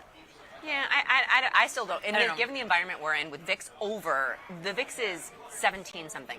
With it around 17, anything can happen. And Isn't that the number anything can happen at? Was 17? VIX down until just now? Here, let's take a look. Like, look at the minute by minute. I'm just going to look at the open. The open was 1750, up a little really? bit. Up higher than here on the open. It's crazy to think like. And the high was 1770, and the low was 1701. Well, kind of interesting. Okay, let's go back to Twitter real quick. We'll keep an eye on it. SPOOs are up 4. So, and then Ajit comes in. Names are the highest IVR. ACN, my arch nemesis. Adobe. That was her first job. eToro. GTLB, we know that's got earnings. Nike still on the list. Okay. Orly and Restoration Hardware. And that's O'Reilly Auto Parts, Restoration Hardware. On this list, I don't know. Ajit, we love the list. I don't know if there's anything we want to look at on this list. I don't think so today. I mean, we are going to look at some more. We have our earnings trades in. There's nothing else that we need to do, right? We have Kai's study to get through, and it's already 10:35. Oh my goodness! Okay, Yeah, let's go to the Jack Tucker, and then we'll go to Kai's study if that's okay. Okay. Jack Tucker. I'm going to go top down. My trade times are a function of when I'm on the platform and are based around my work schedule. Wonderful. I'm glad I said that. So around 9 can be later to the middle of the Liz and Jenny show. I love that we're a time frame. All right, so he had 3 tranches today in SPX. Collected $15,400 in premium. I mean, this guy, I love it. I'm gonna heart both of these. Okay. All right, so, and we have Eric coming in. We had Eric coming in with his trades. So a lot in Twitter. But you want to jump into Kai's study? Let's do it. This isn't a study. This is the research. This is the recap of last week. Recap of last week. What the market did last week, what we're looking at, what earnings did last week, what earnings we have coming up. Yeah, it'll be fun. Okay, so I love that he does this for us. All right, S&P broke above 6,000 for the first time since February. That happened last week. It did, and it's still above 6,000. It's teetering above that 6,000 level, right? Oh, and then silver. And silver hit 13-year highs. So silver finally catching up with gold. Finally, but it's still not there. Yeah. I mean, it's moving in the right direction, but still not there. And look at this. So this is last week. 78%. Of the S&P 500s beat Q1 earnings expectations. Okay. I think that's high. But that doesn't mean he's going to go back. The next study tells you where it goes. Just because they beat expectations doesn't mean they're moving up. That's what I'm very curious to see. So we see 78% of the companies beat expectations last week, but what percent were up? We're going to see what percent of companies who reported last week were up or down. Well, I don't know. I think that might be 78% of all of them as they're just acquiring them. Of S&P companies beat Q1 earnings. Oh, I see. Yeah, it's not just last week. Not just last week. I think so. Okay, and then here we go. So then this is the index weekly performance, and this is whether they were up or down. And look at this. So we've got two up weeks in a row. And we had a big move in the Russell. That's what you saw. We just took off our Russell Q's pair. Last week we had a big move in the Russell. Yeah, we did. Russell was the outperformer. Okay, and this is index monthly performance comparing April to May. Huh. So May, look at the NASDAQ. I was going to say, are you surprised the NASDAQ wasn't down in May or in April? That everything was down except the NASDAQ? I am surprised. Yeah. It didn't feel like it. No. How about that? I guess so, yeah. I thought they were mostly all down in April. I thought they were mostly all down too. I'm really surprised that it's actually up a wee bit. And the Dow, down the most, 3.2%. What in the Dow was it that did it to it? Was that United Healthcare? But there are some. United Healthcare is in the Dow, and that was a massive down. So that could have been. So that's a bigger component. Can take it down. That could have been United Healthcare. Okay. May, Nasdaq up the most. So Nasdaq's been the leader. Sell in May and go away. No, that didn't work. That didn't work. Okay, I do like this. The weekly expected move. So as this is the end of last week, right? Every week it's getting lower. Every time we do this, every Tuesday when we look at this, it's getting lower and lower and lower, which means vol's coming down. We see VIX at 17. So next week, if we have VIX at 16, this number's going to be even lower. Yeah, last week VIX was at 18.5. Now, yeah, sad. Okay. These are IVR. This is where we got caught up the one time. All right, move in IVR, mostly down, only up in natural gas and Bitcoin. Maybe with all the talk of natural gas, with IVR and natural gas up, maybe we put in a natural gas trade. I like it at a different price level. Well, we can look at UNG. Natural gas is pretty big. We'd have to define our risk. I know, but well, of course, like we've done natural gas plenty of times to define our risk. Yeah. UNG is very tough to trade. Oh, it is pretty tough. But so if there is this 50% implied IVR, IVR is the implied volatility versus itself. So that's up a lot versus itself. And Bitcoin up 23%. So if someone doesn't want to trade the high level of Bitcoin, you've got IBIT, or we've got some SIBO products too. And do you know what I think is crazy too? Taking a look at Bitcoin. So Bitcoin's up this week. It has been. And so you can see Bitcoin is very much like gold. I'm not saying that. I'm not trying to say Bitcoin's like gold. But I'm saying it's trading like gold, meaning when it's up, the IVR goes up. Right. Okay, so the SIBO, there's the CBTX, which is the SIBO Bitcoin, and the MBTX, which is the SIBO mini Bitcoin. And I know we've traded some option spreads in here too. So Vol's up, MBTX. There we go. It just took a second. Yeah, there we go. So if you want to take a look at any options here. This looks very bizarre to me because we're not getting the MBTX on the top. Try the CBTX. I'm pretty sure that's what we've traded. Well, we can figure out where the at-the-monies are. We can figure out where because it's the one that calls and the puts are the closest in price. So this is the at-the-monies here would be like, I don't know, 263. Are you in MBTX? I went to MBTX, and there is no like at the money sign, and we know old traders, and these traders can ask. We should ask all these traders as they walk by. How do you find out where the price of something is trading when you can't see that? Or like any tips and tricks. But I don't know what they're even working with. And honestly, our knowledge as retail traders is completely different than as floor traders. But didn't you know that you can see where the calls and puts are the same price because the 50 deltas are usually around the same price? Yeah, but I do think their trading style is very different. They have a different mentality. They're looking for different things than we're looking for. Oh, for sure. Yeah. For sure. Yeah. So interesting. I know in the past we've traded some CBTX spreads. We've traded MBTX because C is too big. C is too big. But let's look at IBIT right now, just because. Let's see where their volatility is. So IBIT's got a 34 IVR. We have an IBIT position, which we've been rolling and rolling and rolling. We've been in it for 1 day, which means 2 days ago we did it. We rolled. We took off our old one and then put this new one on. And we rolled all the way out to July. So we've got the 58, 54 in IBIT.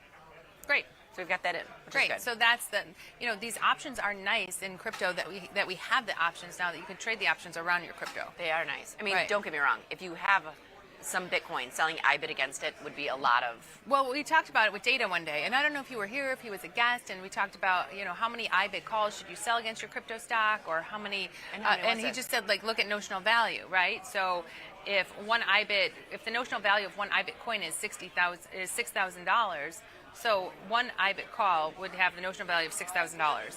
Then you could see how much money you have in crypto, and if you have $60,000 in crypto, then you could sell 10 IBIT coins and know that because it's not coin for coin, so right? You can figure out a coin, but you don't have to buy the coin. So notional value. Notional value. Yeah. So interesting, right? Not bad. But then you run into this dilemma of you're not getting any margin relief. Well, and besides that, let's say you have X amount of Bitcoin, and then you start selling IBIT coins, but then the Bitcoin's going up, so it's blowing through your IBIT coins, and you're not getting anything for the roll. Then really, in theory, if you have a covered call and you're not rolling it in time and it blows through that call, you essentially then close your stock and close your call. Yeah. Then you have to close your crypto, close your calls. Yeah. Or that's the crux of a covered call. It's just hard when it's separate products. Right. It's hard when it's separate products. Yeah.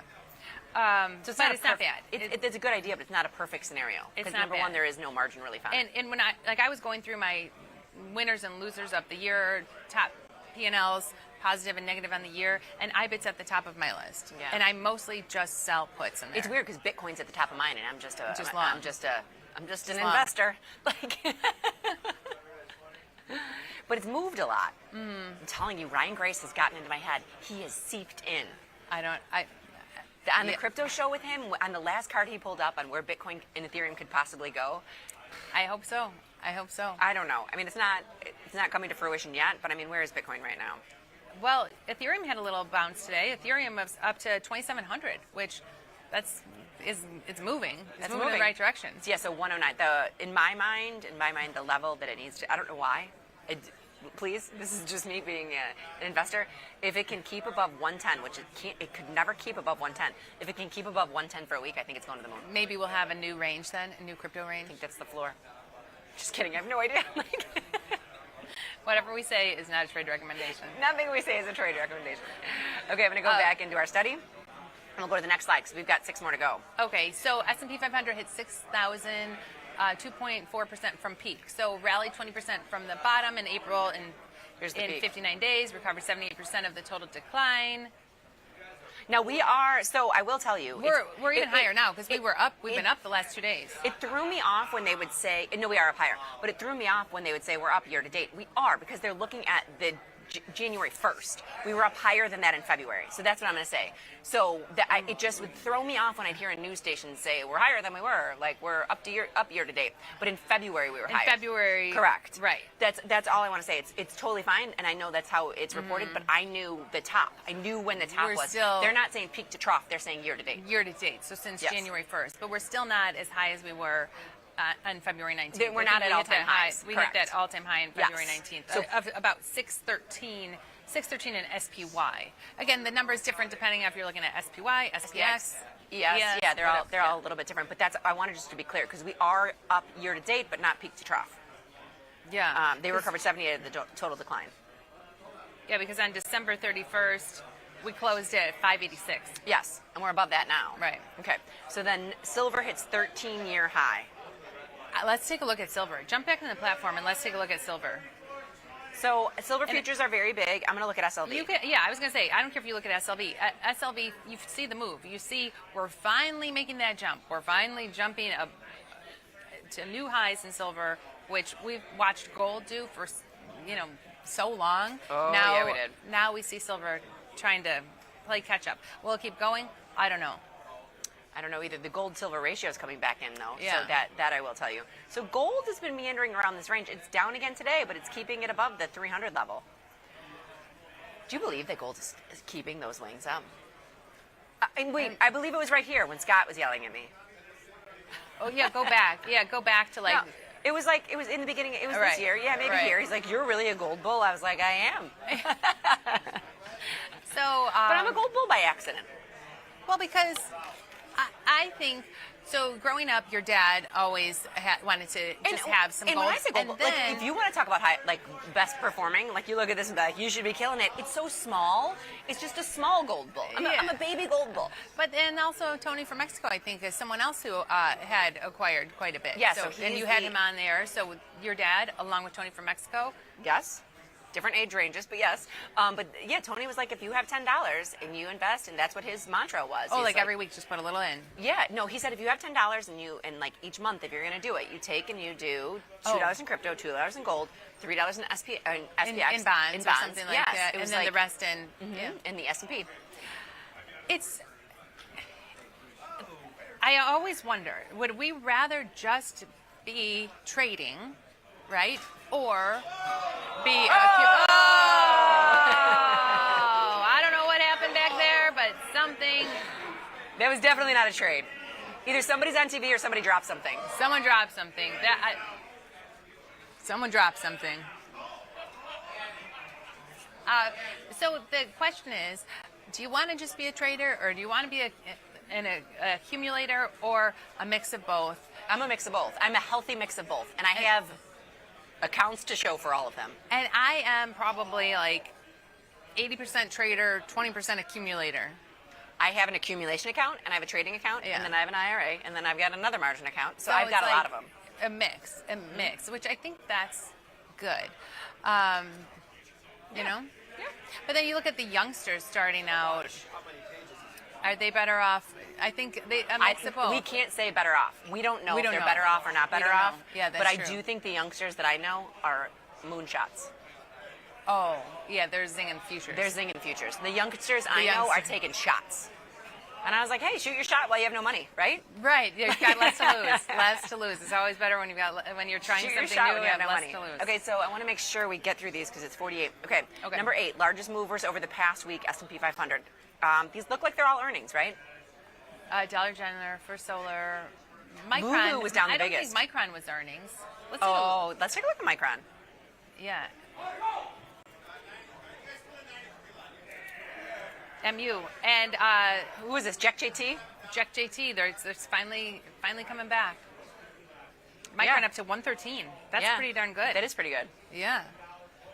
I mean, it's still. Yeah, Micron. No, I think running back to 113. That's a big move. That's a big move for Micron. That is a big move for Micron. It's got a 37 rank. Let's see. They have earnings on the horizon. Oh yeah. So we'll wait. We'll wait. Now I always like the bigger down moves because I prefer to sell puts. So let's take a look at those. It's easier. But Lulu, we saw that was earnings. Tesla was the fight. It's recovered, I believe, down the 14%. Palantir down 3% isn't really. It's not that much because it's a flesh wound for PLTR. It's been up so much. So down 3%. It's that's not a like flesh wound. let's get in now. No, it's really high.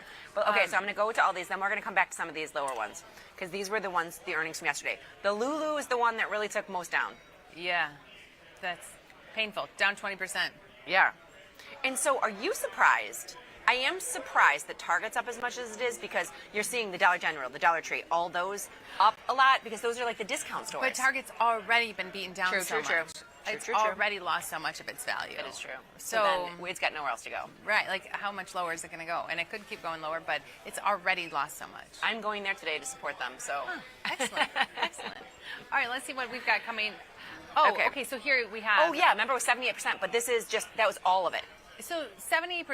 The interesting thing is, since earnings have started this year, 78%, or this quarter, 78% of the companies have beat expectations. Yet every week we see about 50% or 51% are up, 49% are down. So we have not seen a big difference of a much bigger percentage up on earnings. So even though some companies have beat expectations, they weren't up. They weren't up, no. Right. And honestly, like you give me the news or you watch these things, it doesn't mean anything. You have no idea where that stock price is going to trade. But this does track. This is your positive drift. Well, but on earnings, I don't know if you could say positive drift. No, I know, but we always get like 51 winner. 50. It's always like 51%. Like a little bit better. Yes. A little more than half are up. Okay, so then here we go.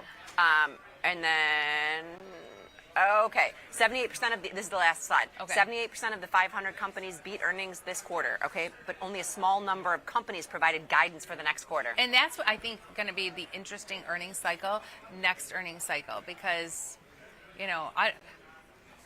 I'm not sure what will be happening. And with, if they I didn't think give guidance, were they down? Even if they did do, I think a lot of companies were afraid to give guidance or wouldn't give guidance, and so we'll see what will happen. Next earnings could be a bigger shakeup than this earnings. I mean, to be fair, I've never run a public company. Never have, never have, and I don't think I ever will. But how would you give guidance when you don't really know what things are going to start to cost? It's tough.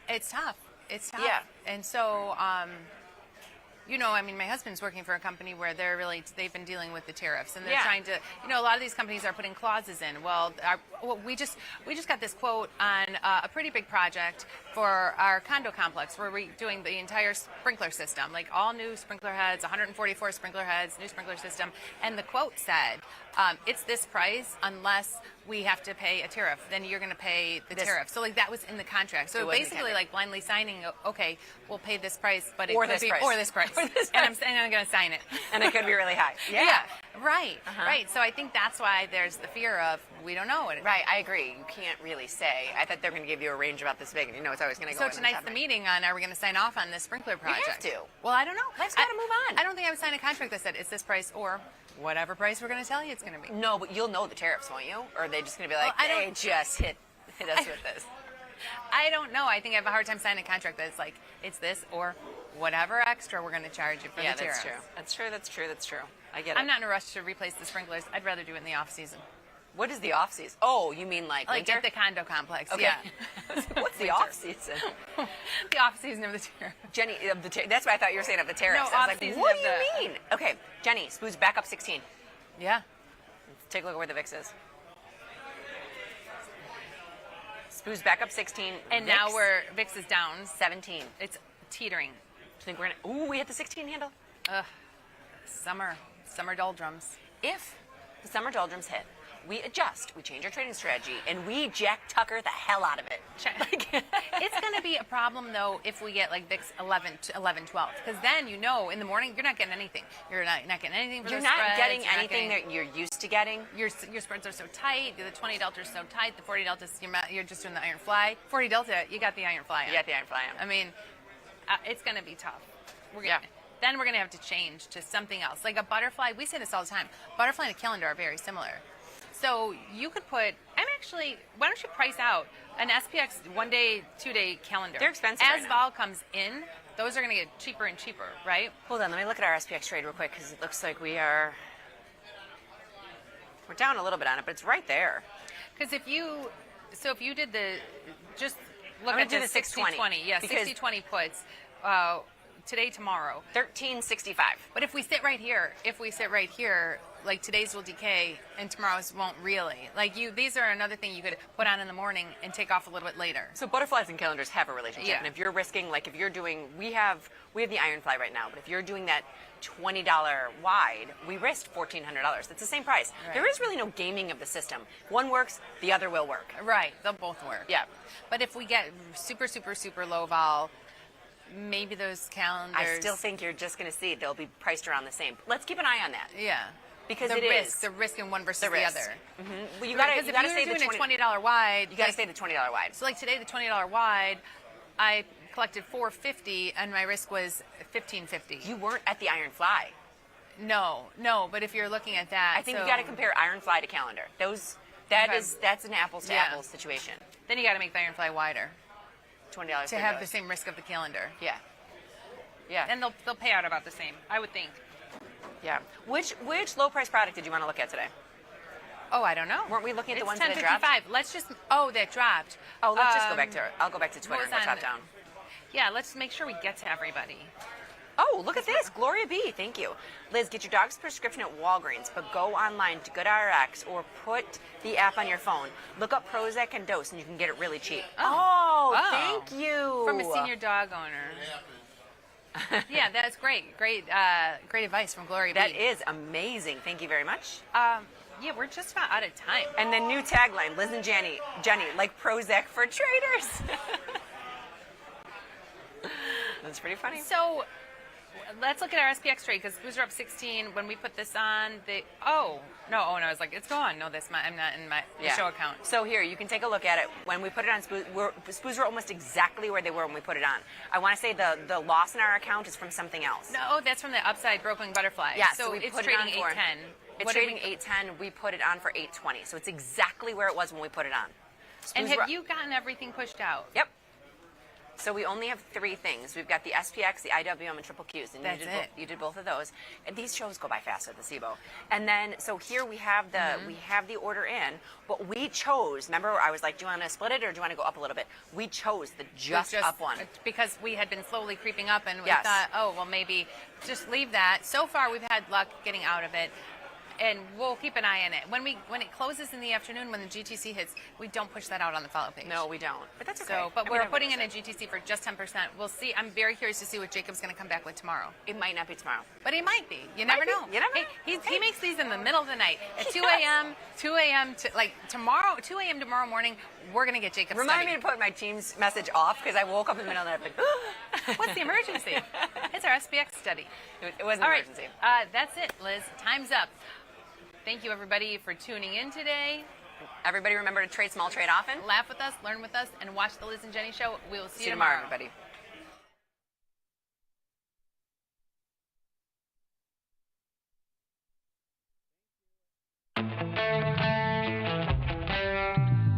In the world of investing, a beast lurks between the numbers. Some watch from the safety of the sidelines, but others saddle up and ride that 1-ton rowdy ribeye for all he's got. If that's you, join us on Tasty Trade, named best online broker for options trading. Genius loves company. What is your favorite options strategy? What is your favorite option strategy? What's your favorite option strategy? Oh, the condor. I love me an iron condor. It doesn't always love me, but I like defined risk. I like the wings. I think that you can get like some directional exposure if you want to. You can control the position size a lot easier than undefined risk, so that's just my go-to. It really depends on the time period. Right now, it is the short put spread, right? But a couple of months ago, it was a calendar call spread, trying to take advantage of upside moves, oddly enough, that we were seeing in the market. Call spreads and put spreads. You know, I'm rocking on a budget here, so you know we got to offset some of those debits. Got to be a diagonal spread. Short a little bit of front month volatility, long back month gamma, and a little bit of volatility there as well in the back. So it allows you to be directional, but stay small with the position. Diagonal spread. It allows you to stay defined risk, play a directional move, reduce cost basis with the sale of the short option in the front, and buying a lower IV option in the back. Ready to take your trading skills to the next level? Dive into the world of stocks, options, and futures with Tasty Trade courses. Whether you're a beginner or more advanced trader, our courses can empower you with the knowledge to succeed. Watch as our team in Chicago shows you how to use the Tasty Trade platform and go over the basics of trading. Perhaps you'll learn about a new strategy or a potential product for your portfolio. To find our courses, go to the Manage section of our web platform or head to courses.tastytrade.com. Start taking control of your financial future. Visit our courses today.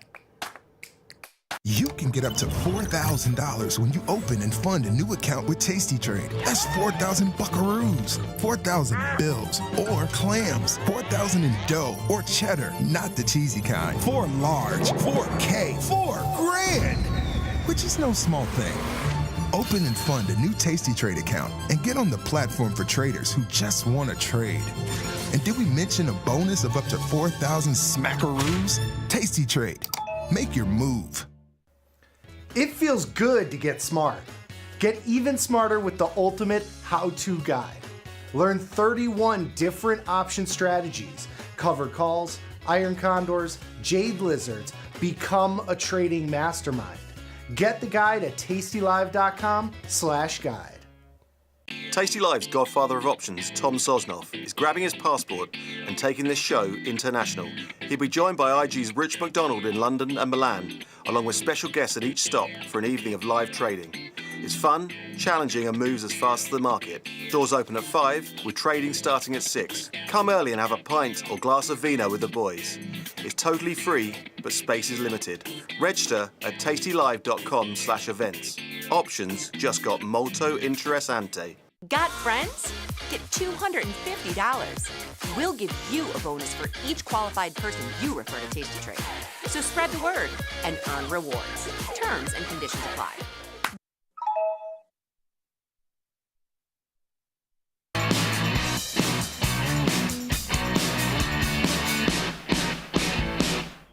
Good morning, everyone, and welcome back to the show. This is Option Trading Concepts Live. My name is Nick Batista. I've got my man, Mikey Butler, and, of course, Mr. Thomas Westwater in the house with us today for our Thomas Tuesdays. And if you want to come join us, hop over to YouTube, type in Tasty Live, come to our channel, give us a like and subscribe to our videos because it helps us immensely. But more importantly, just come chat with us live because we'll be taking questions throughout the show. Whatever you got questions on, from strategies, concepts, trade ideas, trade management, whatever, just come hang with us for the next hour of the day. My favorite hour of the day I get to spend with my buddies, Mike and Thomas. Thomas, good morning. How are you, sir? Good morning. Yeah.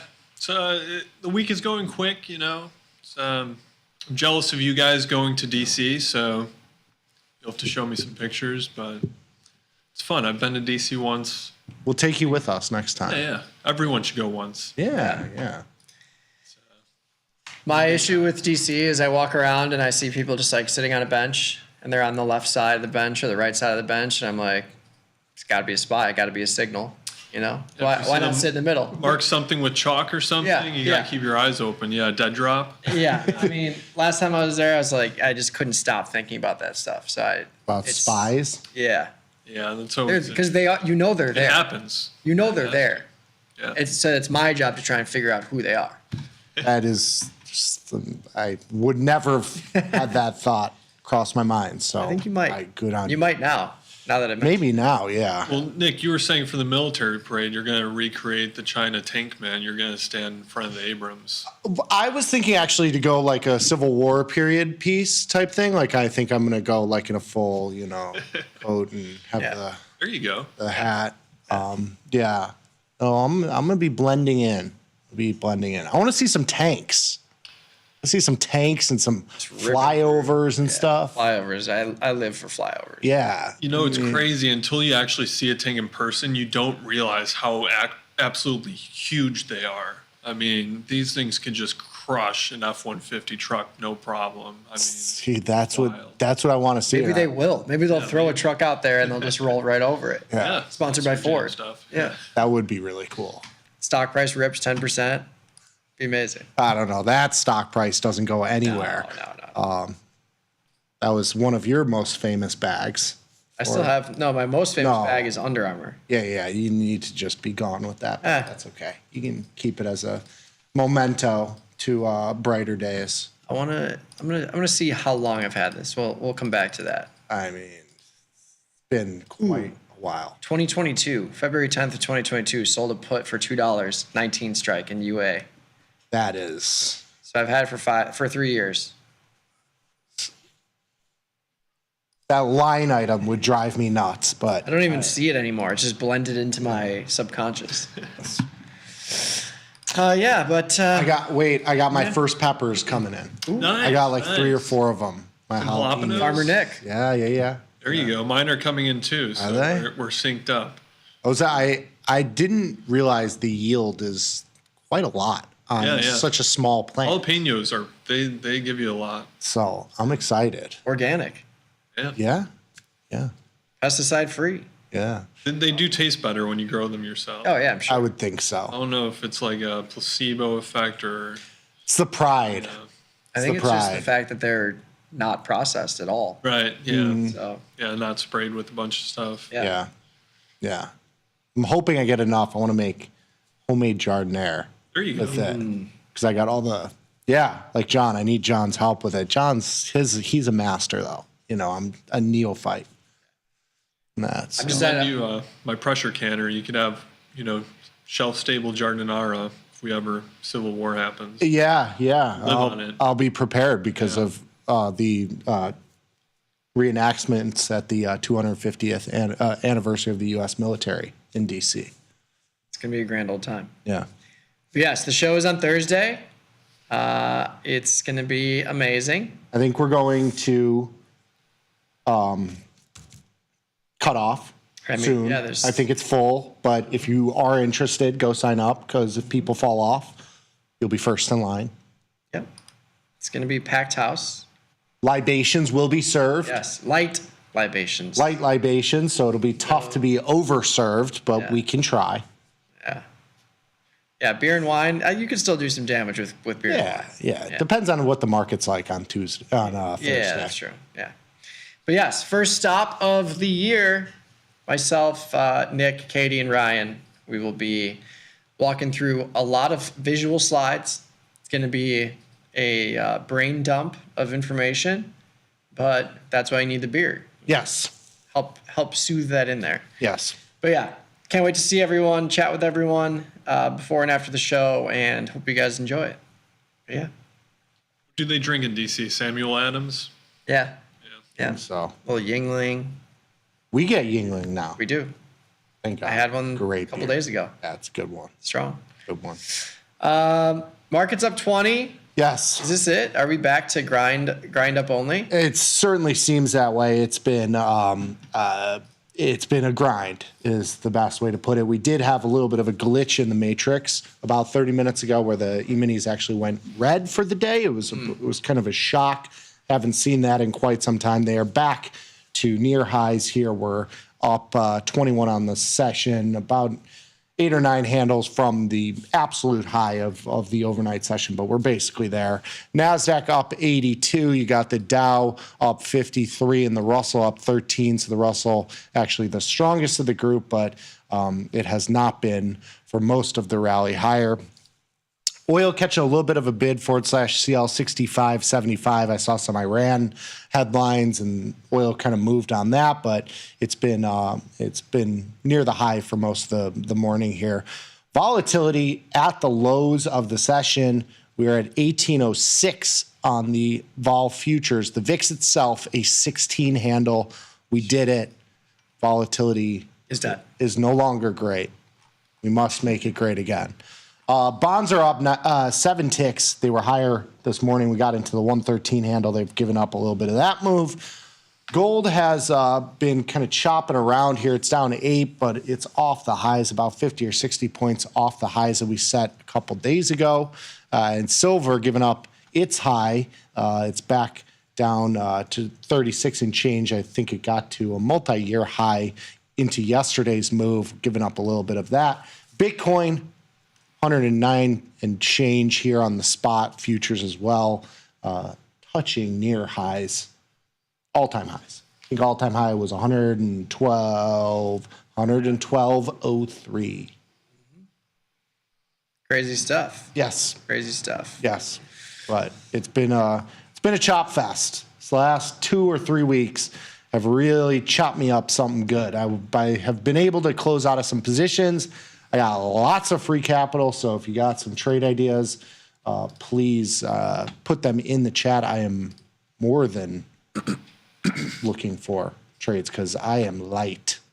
Yeah, I just closed Starbucks call diagonal spread for $110 winner. There you go. And then I closed that Tesla call calendar.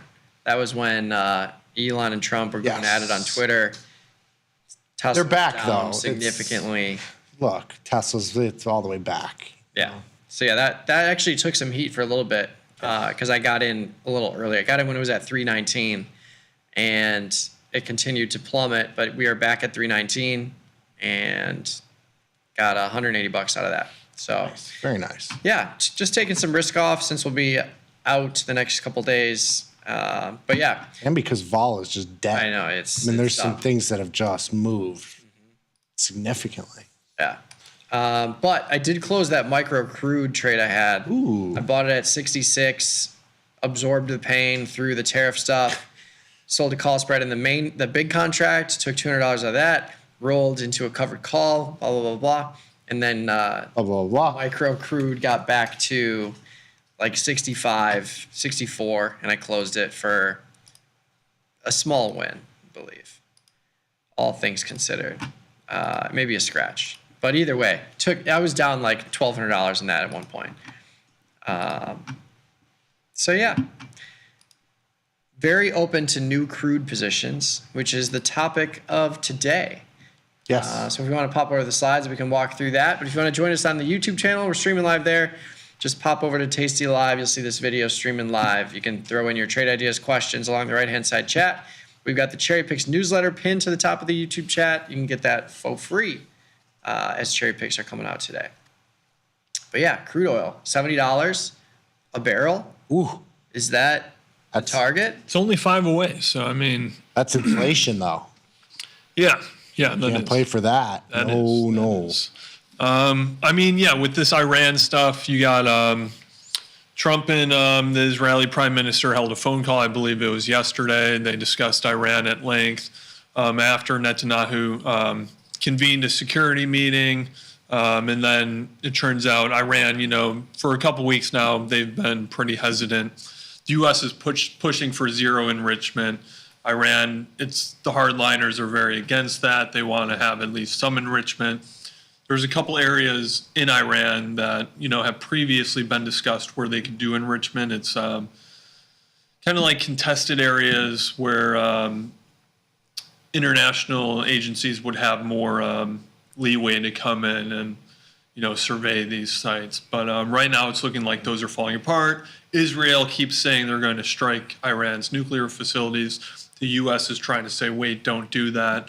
Iran is saying if Israel strikes their nuclear facilities, Iran is going to strike Israel's. Iran is claiming they just got hold of a treasure trove of intel on Israel's nuclear program and weapons. So it could be a bluff. It could be true. But regardless, it's an escalation. So you're seeing it worked into the, what we call the geopolitical risk premium here. You got a couple other things going on, which we'll talk about in the slides. So I did take I had a short put spread on that I took off earlier this week. I took off my short call spread this week. I was trying to contain the price, but it went over that. So kind of washed there on those. But, I always reserve the right to change my opinions as the data and information changes. So. Called trading, baby. Yeah. That's we do it every day, every hour. So. Yeah. Things change, things move. So I love it. Yeah, let's go to the first slide. We'll take a look at positioning. This is non-commercial positioning, which is speculators. Shorts have not really conceded yet, and longs have not really gone too much longer. We're still trading around, the lowest net position since 2020, right there around 190,000 contracts. Oil's moved up the past week. We've seen a slight pullback in this positioning, implying that shorts have either added or longs have conceded a bit. So that's kind of the wrong direction that you expect. You would assume that shorts would back off, they would cover their positions, and you would see that short position go down, which would cause this blue line to go down. There's a pretty decisive level we see right here. We pinged it back in September 2024, January 2024, July 2023, and then April 2023, right there around 190,000 contracts. We haven't fallen below. So, we've had some structural weakness in the price. We were trading back in the 80 to 90 range last year. So we've come down here. Of course, tariffs, all that stuff has sapped out the demand expectations, things like that. Let's go to the next slide. This is rig counts. So, lower prices, the U.S. Has a higher cost to produce per barrel than a lot of OPEC countries, not all of them, but a lot. And as this price came down, near 60s, we got below 60 for a little bit. The rigs have really fallen off here. So this drill baby drill narrative is not happening. Now there's people saying, you get efficiency gains, so you need less rigs. That's true. And while it may be true, if you're looking over 5 years ago, rigs have gotten more efficient. The change from just a few months ago, it's not, the rig technology does not advance that fast. So this drop off is operators taking rigs offline because the prices have gone so low. So you take off your lower production rigs first. You consolidate your better producing rigs, things like that. So we're the lowest since 2021 on the rigs, and this is from a bar chart. Just a hat tip to them. I forgot to put it on there on the slides, but the data is of course from Bloomberg. So this is interesting because at the same time, I don't have it on here, but natural gas rigs have gone up, and they've gone up pretty much straight up.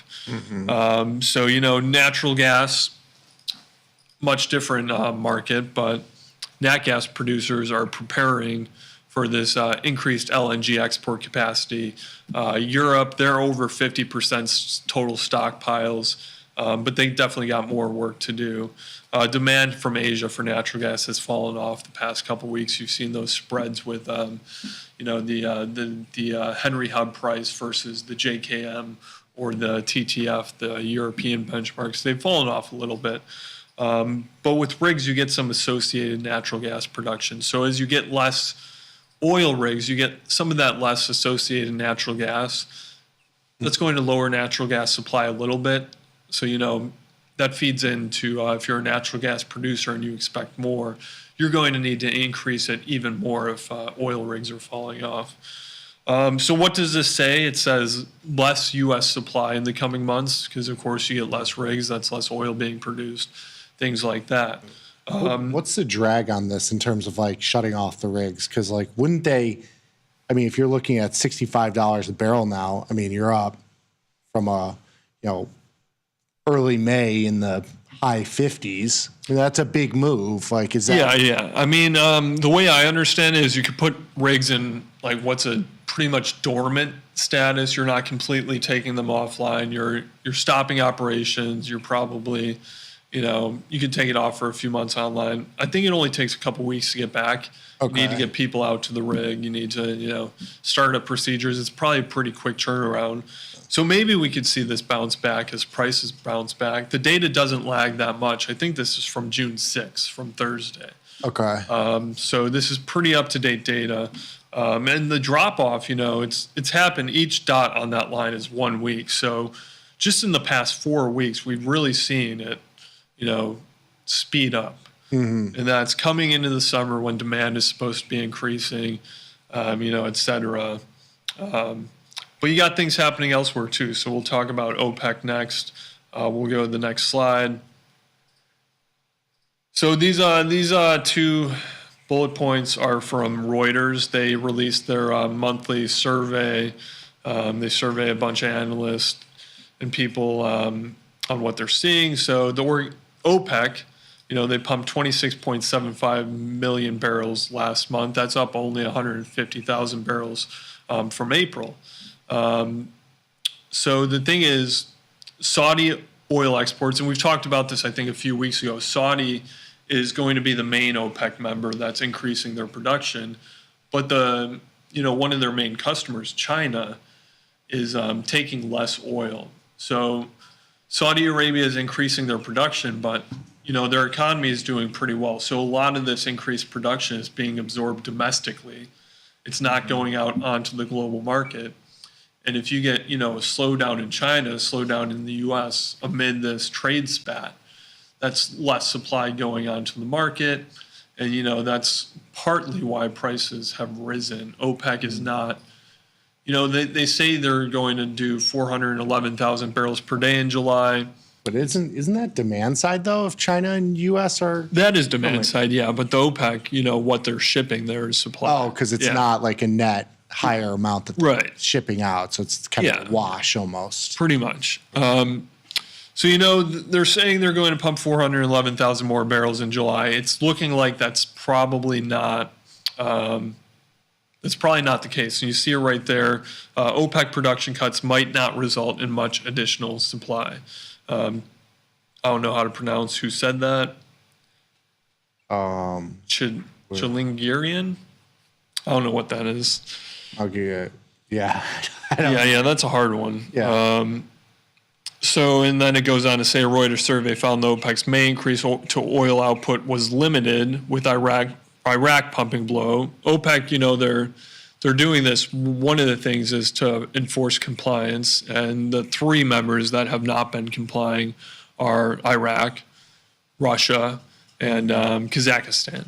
Okay. So it's a good sign that Iraq is pulling back. It's showing that, OPEC's forcing perhaps some compliance here. It could also be that they front-loaded a lot of their supply, and now global demand is slowing down. The export demand is weakening, so they're pumping the brakes a little bit on that, things like that. So the story here is pretty much OPEC is not supplying as much oil as they say they're going to. Analysts, you go back a month ago, if you're an analyst, you're expecting OPEC to follow through on this, 411,000 barrels per day in July. It turns out that's not happening, so less supply, prices go up, So, with the price increase right now, is it priced in? It's pricing, and I think it has more room to go. Mm-hmm. Because when you got OPEC, less supply, you got Iran negotiations falling apart, or they already fell apart. They're going to continue. I think Oman is going to mediate the next part of the talks. Let's go to the next slide. We'll just look at the proxy, the prompt spread. So this is pretty much the current contract minus the price of the follow-on contract.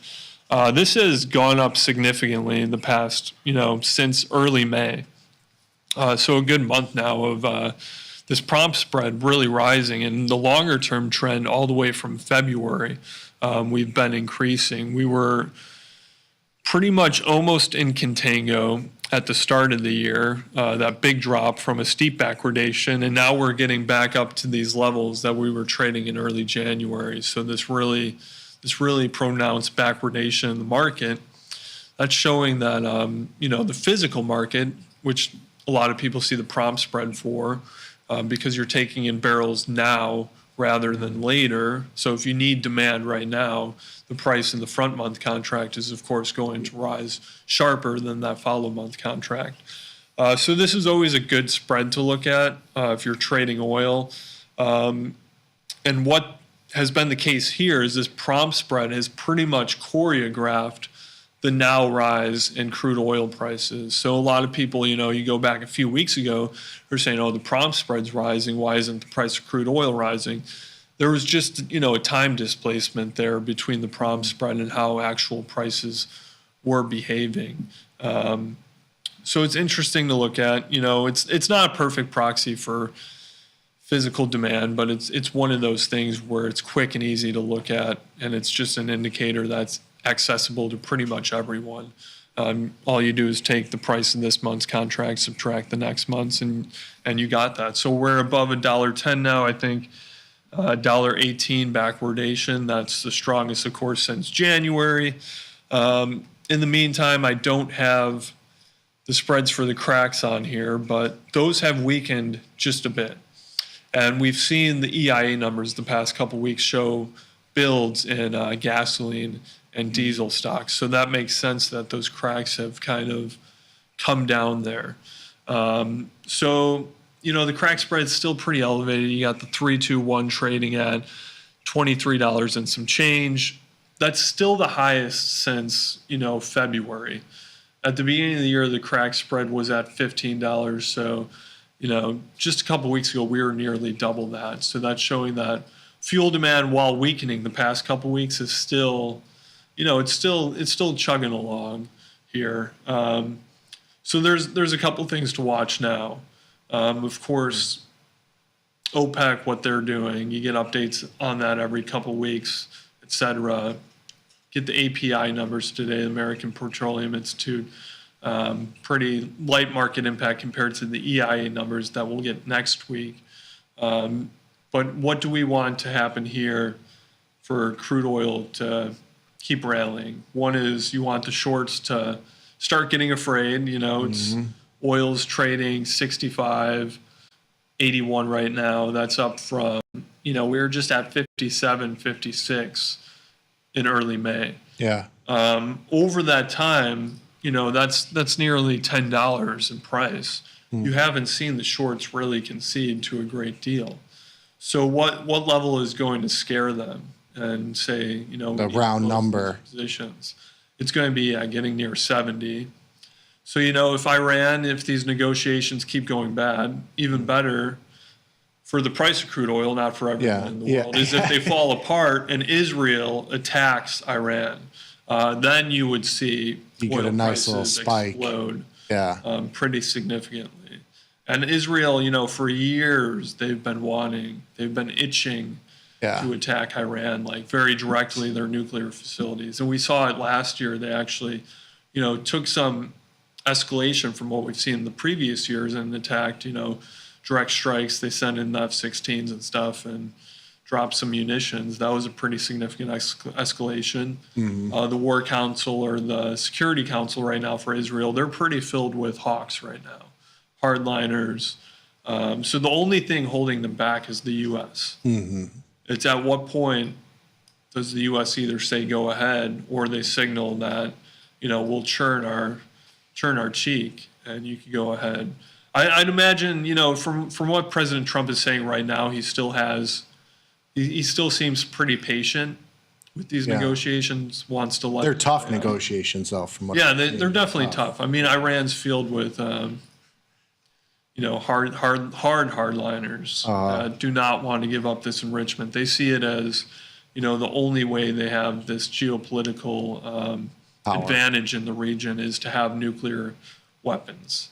And of course, they say they're doing it for nuclear power, which is partly true, but we know from the past that they've been enriching above that grade where you need to just do nuclear power. So that tells you they want a nuclear weapon, and intelligence shows that they, are getting help from China and Russia with a nuclear weapons program. So pretty much all the Middle East does not want Iran to get nuclear weapons. So if Israel attacks them, a lot of Middle East players, they'll make statements saying we condemn Israel. Yeah. But behind the scenes, they're okay with it for the most part. Seems like there's a lot of bullish catalysts for oil then. What would be the bearish one? Bearish one would be they work out a deal. They allow, Iran allows, the Atomic Energy Agency or whatever it's called to do their inspections. That would take a lot of premium off. The next one is the U.S.-China negotiations going on in London right now for the second day, which Howard Lutnick said the first day went well.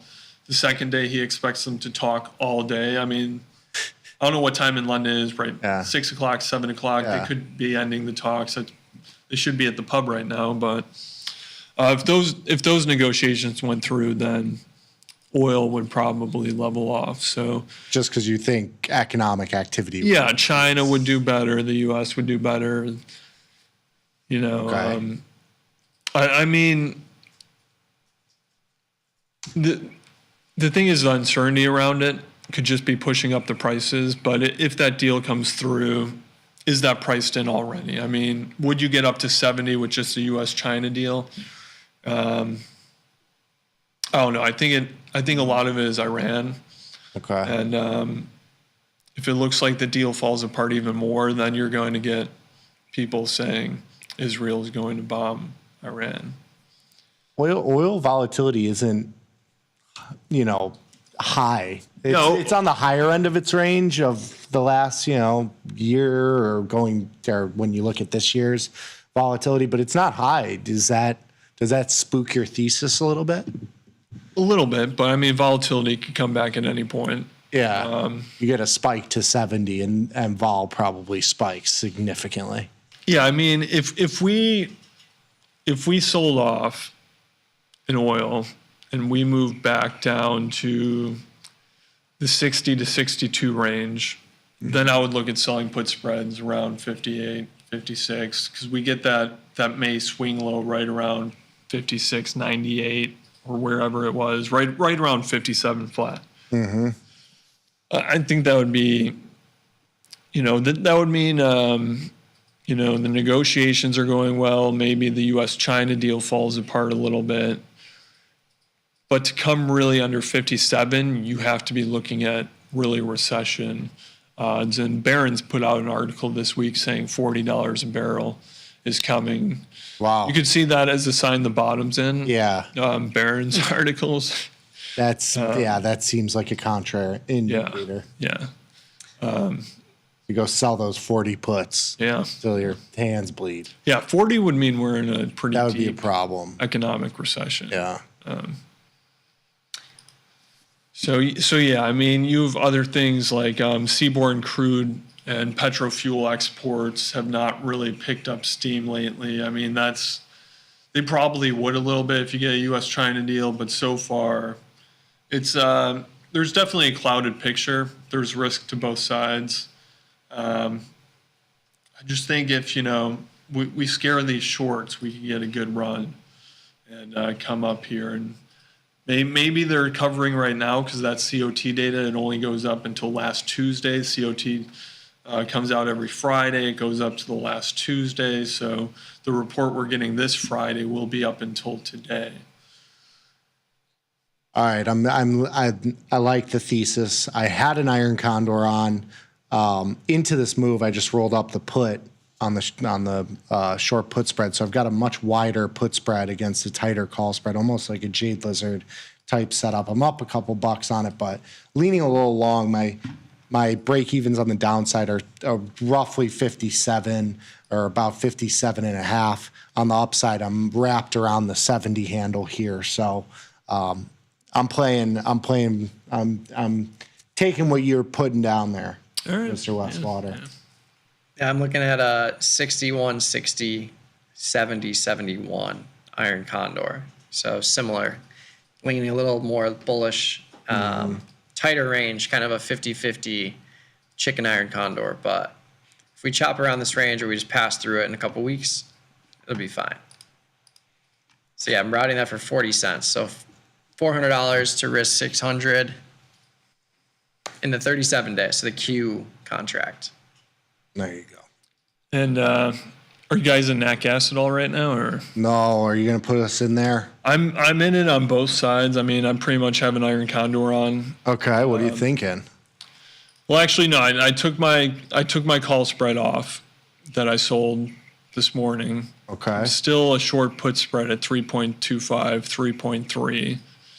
So I'll keep that on. The next time we pop, it's a short, maybe up to 4. I'll sell a call spread again. Okay. Because this range we got from the April lows around 3.38 to this May high around 4.2. I don't really see us breaking that anytime soon. So we're trading near the lower end of the middle right now. So I don't think you take a trade right here, but you get back near 3.4, 3.5. I think you sell the put. If you get back near 4, 4.1, you sell the call. Keep that. I already have a free butterfly on. I have the right around there. 3.4, 3.35, 3.3. All right. So I had the broken wing butterfly on the put side. We saw the rip higher. I bought in the risk, turned it into a free butterfly. So I have a 70-cent net credit, net profit, regardless of what happens. But if we continue to retreat towards that level over the next 2 weeks, it's in the 15-day cycle. That could be a nice trade. But yeah, if we basically touch 3.4, I'll sell out of that for whatever premium is in there. But could make another 60, 70 cents, I would imagine. Beautiful. Yeah. Any thoughts on any of the metals, silver? I know we had that discussion last time. We blasting through highs anytime soon on silver? Gold's been kind of, I mean, it's been strong, but chopping around the 33 to 30. Silver I was sitting out on. I missed that move. I've been playing gold to the long side. That's kind of sputtered. We've seen, the gold silver ratio really make a significant move down. So this trade that people have been trying to play for has come to fruition here. I don't know. I mean, so China said, a few days ago that they continued to buy gold in May, the PBOC, the People's Bank of China. That was the 7th straight month of gold buying. But what's notable is China kept buying gold even when prices were at all-time highs. Mm-hmm. So they have a lot of appetite to diversify their reserves right now, their foreign exchange reserves, away from, further away from the US dollar, especially during this trade spat. You got to ask the question, if the negotiators work out a deal, are they going to, pull back on diversifying their FX reserves? I think they would a little bit, but I think long term, this is a goal for them to diversify away from the U.S. Mm-hmm. So that's been a big tailwind for gold over the past 7 months. It's really helped.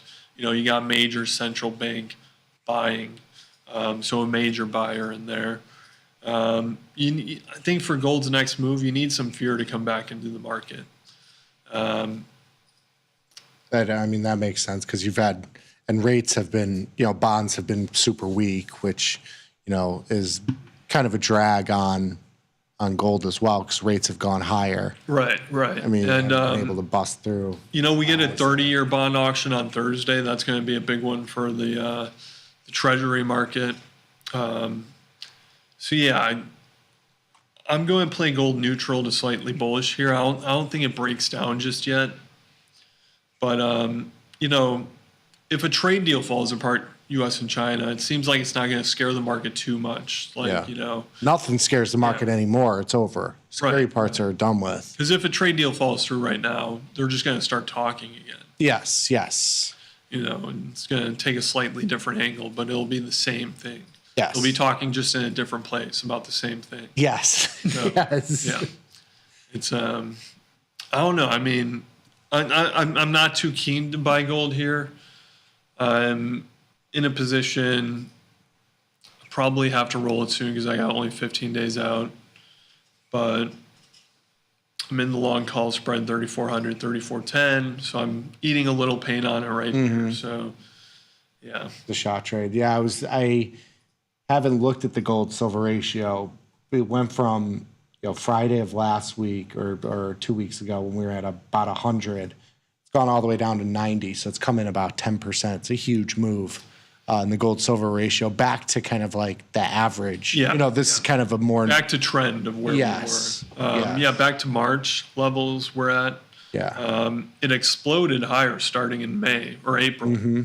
It continued to go up in April all the way to 104.5. And then it's kind of sat around there for a while. Now it's, significant move lower. So silver, with this trade talks, I think people are hoping a trade talk comes to pass. You get the industrial demand component for silver going again, which is, a lot of solar. So if, that comes back. Yeah, that's probably why end phase is moving today. Didn't you get bailed out on that trade too? I had the 45 put that I rolled, and it was basically a scratch today when I closed it. Yeah, I have the 45.50 strangle. It's got to be close to a scratch. It is down $180 right now. But yeah, if I got back some money, I got back a lot of value for sure. But yeah, it'll be just fine. We're right there. Gold futures. I'm looking at the 30-day, July 11th. Okay. Maybe just redeploying the 20 by 40, but to the downside for 250. 20 by 40 broke wing butterfly. Yeah, put broke wing butterfly. Yeah. What strikes you thinking? Like right at the expected move? Yeah, like 3230, 3210, 3170 for 250. I was looking at it in the 15-day as well, which is where I have my call butterfly. But that would be a little bit closer and a little bit less credit. And I'm going to be gone Wednesday, Thursday, Friday, so that's okay. I think the 30-day feels right. 30, 20, and then that also aligns with like if we actually get a market sell-off and you see gold pop, then I could remove the risk on this one. Yeah, you have no risk to the upside. Yeah. So you're sort of bullish. I think we're going to do that. All right. Let's see if I can get that for 250. Grains haven't been moving much. I think we have We have the WASD report. It is. You've got a corn position too, right? No, the WASD report's Thursday. Okay. Anything on our radar there? I'm long corn at basically lows. I think this is right around the lows. Are any of these interesting to you or kind of secondary to the oil? I was going to look into WASD tomorrow and write a preview article for it, talk about how to do some trades if the numbers come in outside expectations. But right now, I mean, you still got a really bad wheat market out there. Russia's still exporting more wheat than people thought. It's the weather in the U.S. has been pretty good for crops so far. So I mean, there's no curveballs here right now for the grains markets. From what I've seen, WASD, it's not expected to really move a lot from last month, but if you get a number outside expectations, that could change things. But right now, it's not looking too crazy for grains. Okay. Yeah, corn's near the lows, basically at the lows. Yeah, I'm short a put spread right here. Seasonally, this is when you get really bad corn prices. I think it's July. You really get, that's not good for my position. Yeah, no. You're not supposed to tell me that. You're supposed to give me something good here. I can fluff you up if you want. Maybe if I'll scratch this trade if we get a little bit of an out move. We'll see. There you go. But a lot of futures on. I like it. Any of the currencies interesting to you? Yeah, I mean, I'm long the Canadian dollar. I'm long the yen. The Australian dollar trade, I think we talked about last week, shorting that. It hasn't really moved all that much. Given us anything. It's gone up a little bit. We're approaching the May swing high here. Yeah, I don't know. I'm still long non-US dollars in my view, but I'm definitely less confident than I was a few months ago when we were doing all this crazy stuff with trade. Yeah. Where are you at in the Japanese yen? Are you looking like at the 23-day or? The yen, I am in, the 23-day right now. I have a call spread on. So, hasn't really moved for me too much. I'm trading the 69.68-ish. I have the call calendar on in there. 7-2, long the August 8th, short the July 3rd. Both of them settle to the U contract. Okay. That's a scratch right now. So also leaning bullish.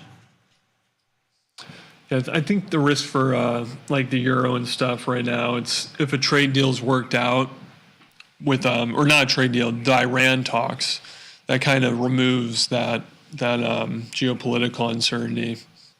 Europe, a lot of the attention right now fiscally is focused on defense spending. So it's kind of given a nice little tailwind to the euro this year. If you get Iran coming in to make a deal, that kind of removes a little bit of uncertainty, but it still has to do a lot with Russia, Ukraine. Okay. And, there's defense or military think tanks out there right now saying that you have 5 years until Russia attacks NATO. I don't know how true that could turn out to be, but they're going to, they're on their toes there. They're going to be spending more and more on defense. A lot can happen in 5 years. I mean, a lot happens in like 5 days here now. So 5 years sounds like an eternity. I think you could put anything you want into that prediction. Could be in the Matrix in 5 years if we're not already. Well, we could be living in a black hole. Yeah. Let me just leave it at that. Yeah, they came out We'll with research that. the other day. It actually makes all the sense in the world. How the universe is infinite. Oh, no, blah, I blah, can't- but every we can't do universe, every galaxy has a black hole. Or no, every universe has a black hole.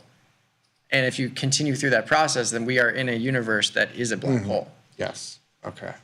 But anyways, Japanese yen, yeah. Yeah. Oh, man. Yeah, still working the order for crude oil. Short the 61.70 with defined risk of 1 point wide, which is $1,000 for crude in the Q contract. And I'm long Japanese yen. I'm working the gold put Brooklyn butterfly for 250. That's it. Beautiful. Got anything going on in the chat? I saw somebody mentioning VVIX, which is at lows. I guess it is up a little bit today on volatility, coming down to basically the lows. Did we get a 17 handle in vol futures? Nope, we are pinned at 18. I don't know if I buy into much of a story there. Volatility is at lows. When volatility gets low, volatility, the potential for volatility certainly can get high. So, yeah, but also when volatility gets low, it can be a grind. It can be clustering. Volatility at lows means grinding with low volatility until something crazy happens. Got summer around the corner. Yeah. Hopefully we'll have a summer one day. Maybe one day. It's nice today, but hasn't been that great. I think today is the strawberry moon. Oh, is it? Strawberry harvest moon. Last night the moon was pretty bright. Yeah. What does that mean? It's the closest that the moon has been this year so far. So it'll be pink. It'll be huge. Yeah. Tomorrow's the CPI report. Yes. So maybe we get some stuff there, but the market's not really telling us that we should expect too much. 40-point expected move for tomorrow. PPI on Thursday.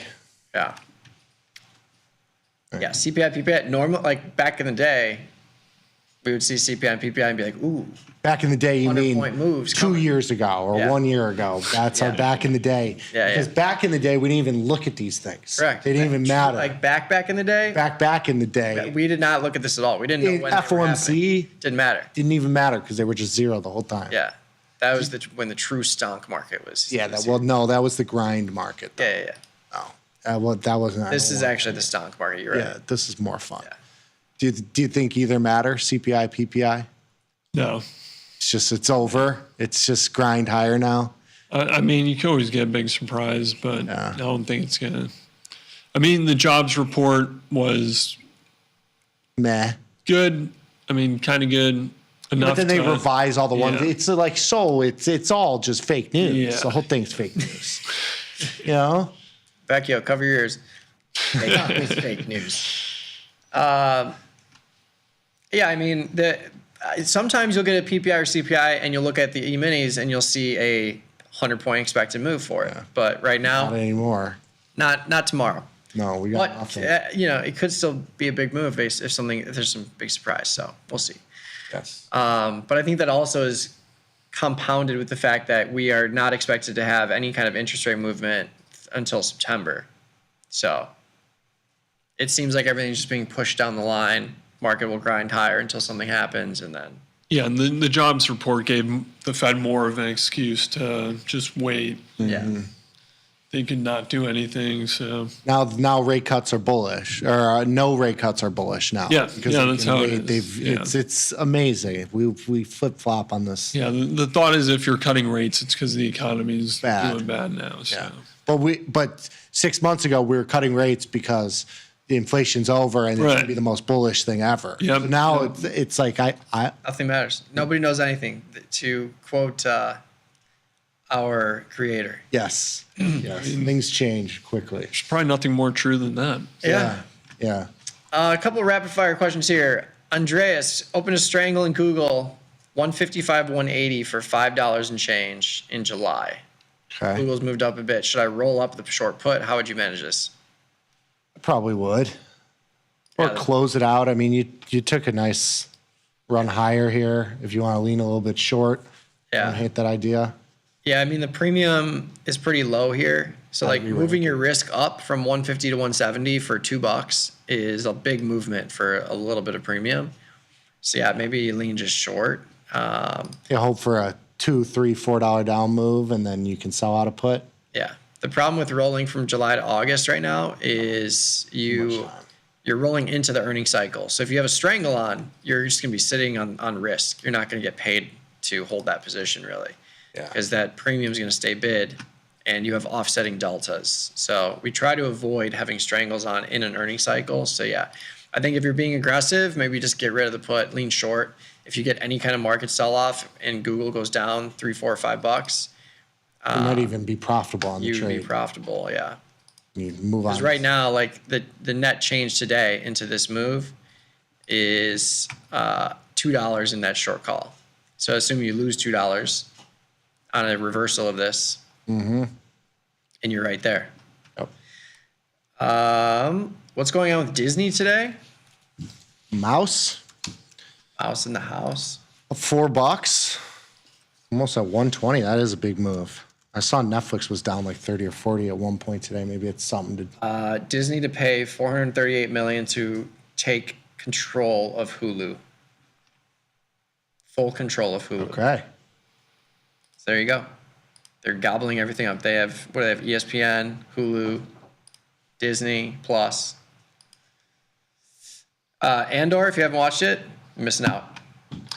The last 3 episodes are really good. Yeah, that's easily the best series that they've made. So that's related to Star Wars. For sure. Andor. 100%. How many seasons? 2 seasons. 2 seasons. Okay, it's doable.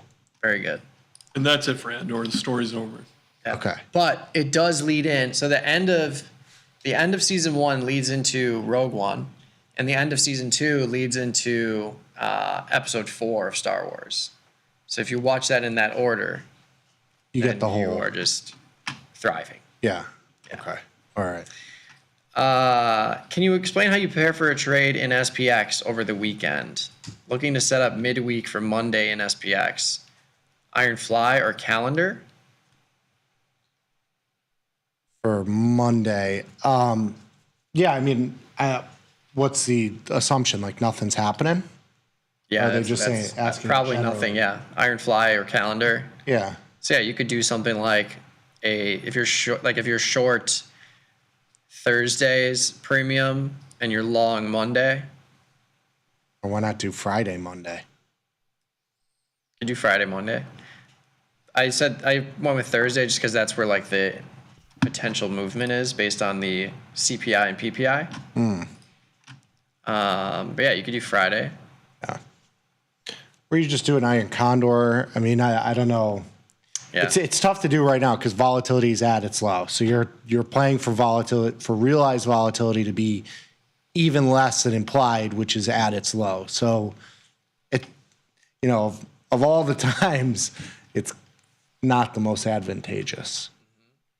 Of course, volatility can certainly come in less than implied, but it's very low right now. Yeah. H. Montero looking at a call diagonal in NVIDIA. Long the August 130, short the July 150. August 130.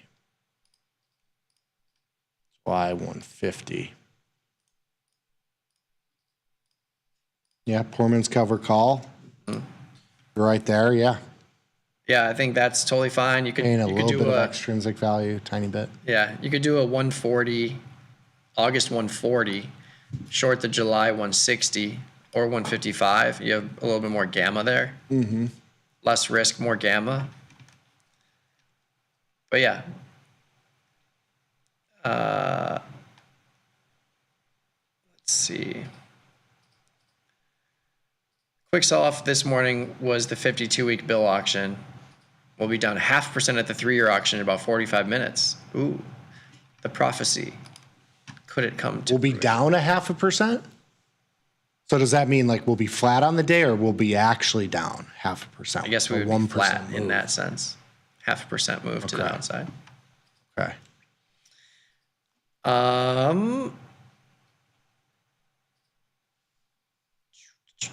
Adobe earnings play. Oh yeah, Adobe. Is that today? Adobe's I think GME tomorrow. is today too. Yeah, GME is today. After the close, yeah. Chewy tomorrow morning. So you got all the Ryan Cohen stocks. Ooh.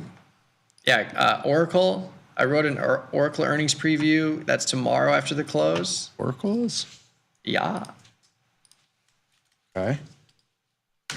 That's on the News and Insights tab. I'll put a link in the YouTube chat. We got a bunch of people writing earnings previews for y'all. Mm-hmm. So yeah, Oracle, interesting. Adobe, interesting. Adobe's kind of tough though, because last earnings it sold off dramatically, and they posted good numbers. So it's like, what are you gonna do here? Don't fight the randomness. Yeah. I'm not gonna place any of them because I'll be out. But if I were to do something, maybe I might do like Adobe neutral and bullish Oracle if I were to do something personally. Oracle has record sales contracts. They hit new record sales contracts last quarter with big name tech stocks. So they're basically just like locked in for revenue. I don't know. How could it go down? Exactly. That's my thought. But it's down today. Can we look at BA? Do you have any trade on Boeing? It's had quite the move higher here. Do I have a trade? I have no trade, but I'd be open to a trade. We can get a little short delta here. I mean, I think that's the only trade, right? Vol is fade it. 0. Yeah, let's fade it down to 200. Go August, July. And they've had all the good news come out, right? Everything got dropped. China's buying the planes. Other places are buying the planes. They're big, beautiful planes. F-47. Yeah, I mean, like everything's good now, right? So it's like, yes. Yeah. All right, we'll get a little bit of short delta. We'll do the 210, 200. Should be around a 20 delta, yeah. 20 delta on the 200. August, the 210. It's pretty standard setup here, $6 and change. Get a little tiny bit of short delta. Why not? I must be crazy thinking that something could go down. It's Oh, I'm going down on this. I mean, it's yeah. There's plenty of room for it to go down. No. 100 points. I'd like a little scare the children. You get a pop in volatility. I would enjoy that. I would enjoy that. Core weave. Oh God. 180-200 calls credit spread for July. You got to be careful here. So if you go and look at the short stock, it's 191% implied volatility. So not 191% implied volatility. It's 191% borrow rate. And so that's a per day cost per 100 shares. It's annualized and then paid out daily. So you got to be careful is basically the story with short calls specifically. Like if this goes in the money and you're tagged and you're assigned, you could be paying a pretty penny. It's 100. I can't do the quick math, but it's going to be expensive. So that's why you don't sell in the money call spreads and these sort of things are in the money calls. If you're trading call spreads on the upside, just keep that in mind, especially short-term stuff. If you're in like June or something like that, there's significant risk here. If volatility stays this low in the market, I'm going to have to start looking at the junk like this to trade because there's not much. We're doing put diagonals and bowing. It's not it's not good. It's not good. End phase, does it make sense to roll a strangle into July? Seems like there's still some volatility premium. Yeah.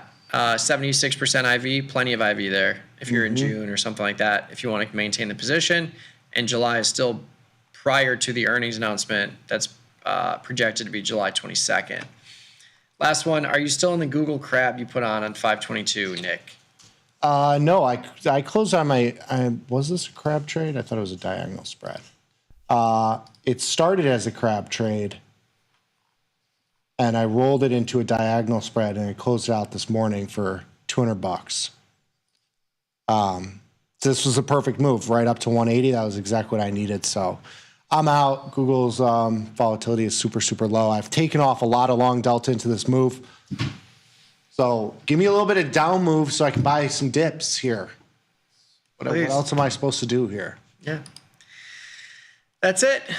Cool. Thanks for tuning in. If you've got any further questions, you can reach us all on Twitter. I'm at Trader Mikey B. Nick's at Trader Nicky Bat. Thomas is at FX Westwater. We've got some crude oil positions humming along. I'm still not filled yet, but I would imagine I would get filled. The 6160, 7071 Iron Condor. We got some other positions as well. We'll get those on the follow page. But yeah, stay tuned. We got plenty more content coming your way on the YouTube channel as well as tastylive.com. We will have some special guests Wednesday, Thursday, Friday. Yes. This week. So I think just Wednesday. I think that. Oh, do we have more? I think so. Oh, good. Both days. Both days. Yeah. There we go. Thank you, John. So yeah, stay tuned. Tomorrow, 11 to 12, we'll have some good stuff coming your way. But yeah, have a great rest of your trading day. We'll see you next week. Peace.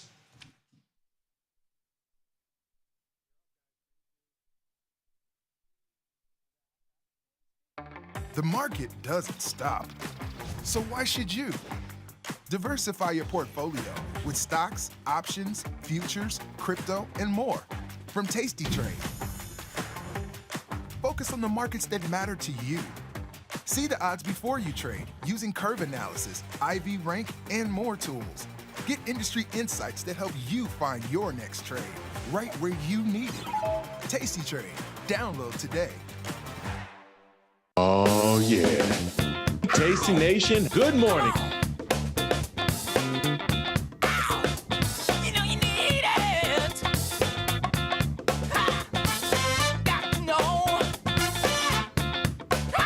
The future of trading is here. Join Mike and his whiteboard, plus the Tasty 2 live crew for 90 minutes of probabilities, punchy portfolio mechanics, and trade tactics. It's totally free and unreasonably fun. Come early to enjoy a drink with the crew and stay for a Q&A after the show. Space is limited, so register today at tastylive.com/events.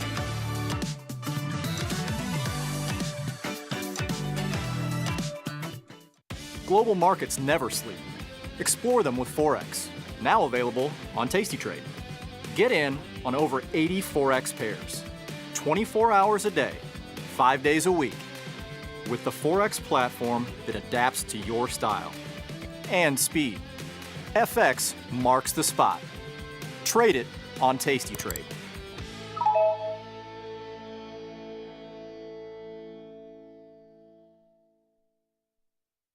This is Chicago.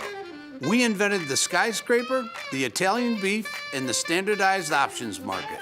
SIBO is not only the birthplace of options, it's also where Liz and Jenny got their start. In an industry first, two female former floor traders broadcast live from the floor. Hear the sounds of live market action and feel the electricity as they present real-time trade ideas and research-backed market studies live from the SIBO's SPX pit.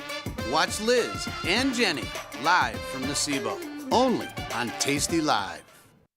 Feel like your wardrobe is missing something?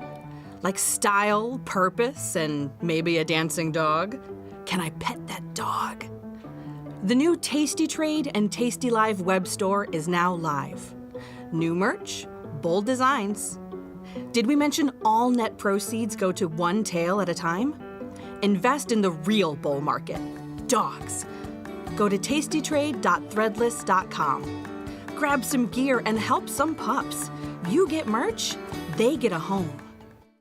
Your crypto needs a wallet. And crypto is better when it's tasty. You can now do more with your digital currencies with the Tasty Crypto app. We're proud to offer a self-custody wallet for Bitcoin, Ethereum, and Polygon. Transfer your digital tokens directly in-app and access thousands of tokens available only on-chain. Your wallet is your key to decentralized finance. Download the Tasty Crypto app and get started today.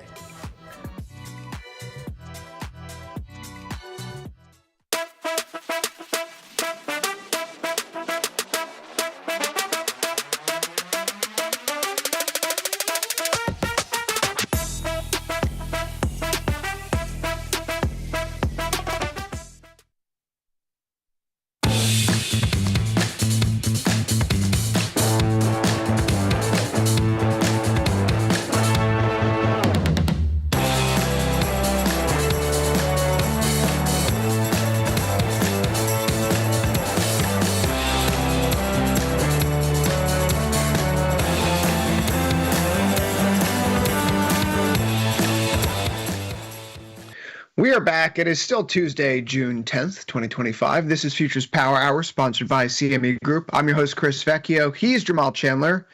Jamal, how are you on this sleepy Tuesday? That's exactly what it is. It is a sleepy Tuesday, and I am a little bit sleepy, so I would appreciate if you could just help wake me up. Oh, I was going to suggest we take a nap. Okay. Well, I guess we can do our job here. We'll stay on camera and not have an hour of nap time. Sounds good, though. Look, it's another quiet day. Yesterday on the show, we were barely past 500,000 contracts traded in ES. Today, it's a little bit better at 600,000 contracts traded, but that's still a fairly light session. The Russell's moving up, though, and we do have new monthly highs in ES. But it's kind of a boring breakout, Jamal, as we turn to the slides here. It's a boring breakout as we see the Russell tick up, the S&P 500 tick up, the Nasdaq's up a little bit as well. Bonds are inching up across the curve. Twos were flat when I last saw. We just had a 3-year note auction come out at the top of the hour. Metals are taking a little bit of a step back. Oil's breaking out, highest level since April 4th. That's interesting. The dollar barely lower. It's the second day in a row of this, though, Jamal, and I guess we need to consider the fact that maybe the market's waiting for something. Maybe it's waiting for the inflation report tomorrow. Hey, that's coming out tomorrow morning, 8:30 a.m. Eastern, 7:30 Central Time. We're going to get that inflation report. The consensus, according to Bloomberg News, if this is going to load on me correctly there, the consensus according to Bloomberg News is for a 2.5% inflation rate, 0.2% month over month. The 2.5% inflation rate on the headline is going to be an increase from 2.3%. So headline inflation moving in the wrong direction. That's not what we pay attention to around here. We care more about that month over month run rate, and that's coming in at 0.2%, which is consistent with the Fed's medium-term target of 2%. So will this inflation report do anything? I think it's going to send you a mixed signal.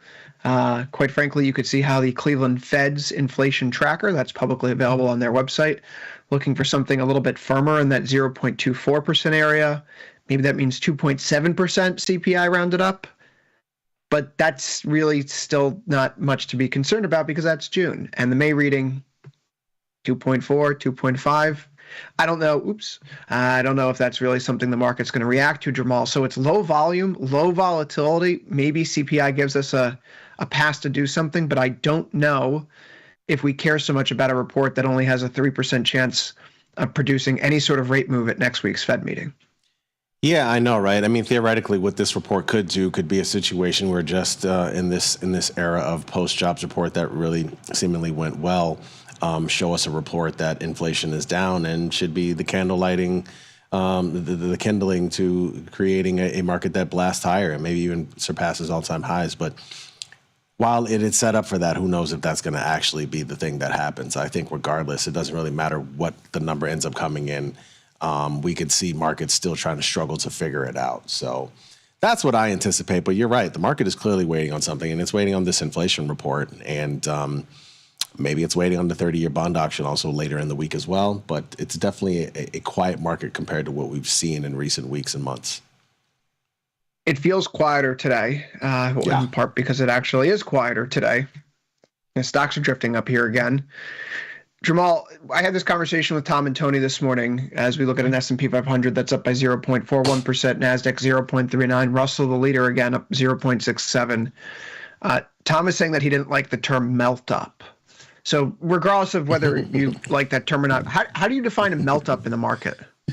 I mean, this is exactly it. This is a melt up. And I know Tom, right? Like he probably said that because he's tired of hearing the term and probably tired of seeing it, right? Like that happens pretty quickly at times with him. This is exactly what a melt up is right here. I mean, it's just the market slowly drifting higher, right? However you want to say it. I'm fine with that again because I think we often talk about how something happens too fast, right? And we're quick to sort of denounce it and say that it's too high or we're at all-time highs, we're moving too much. I feel like there was some of that discussion earlier this year when we were at highs in February, February, if you will. And so I think a melt-up works fine, especially when you're carving out a nice technical map pattern that you hope could lead to higher prices at some point, if that market warrants it. And so melt-up, I think, is a good thing. It feels like we've been consolidating for a month. And in fact, we do have the breakout here coming out of the weekend. We close on Friday the 9th. Then we get that gap for the 12th. And then we spend basically that last month doing nothing. One thing that was noted here in recent weeks is that as we've seen this market cool off in terms of the momentum indicators, prices haven't been dislodged. Sign that perhaps the market's digesting some of the overboughtness, but not losing ground is ultimately a good thing to see. And volatility's coming in, and we're still above our short-term moving averages, where our slopes are pointing higher little by little every day. And it's the summer. I know it's June, it's not officially summer yet, as people frequently remind me when I say, we're in summer trading conditions. This is summer trading, Jamal. When you have that kind of slow and steady grind to the upside, there's no news, there's not really much going on. I'm hard-pressed to think that we're even waiting for that CPI report. 44 points is the expected move through the end of the day tomorrow, 11 of which come through the end of the day today. That's nothing. I don't think the market cares about the inflation report whatsoever. So then it begs the question, what are we doing here? Why aren't we moving at all? Is this a sign of complacency?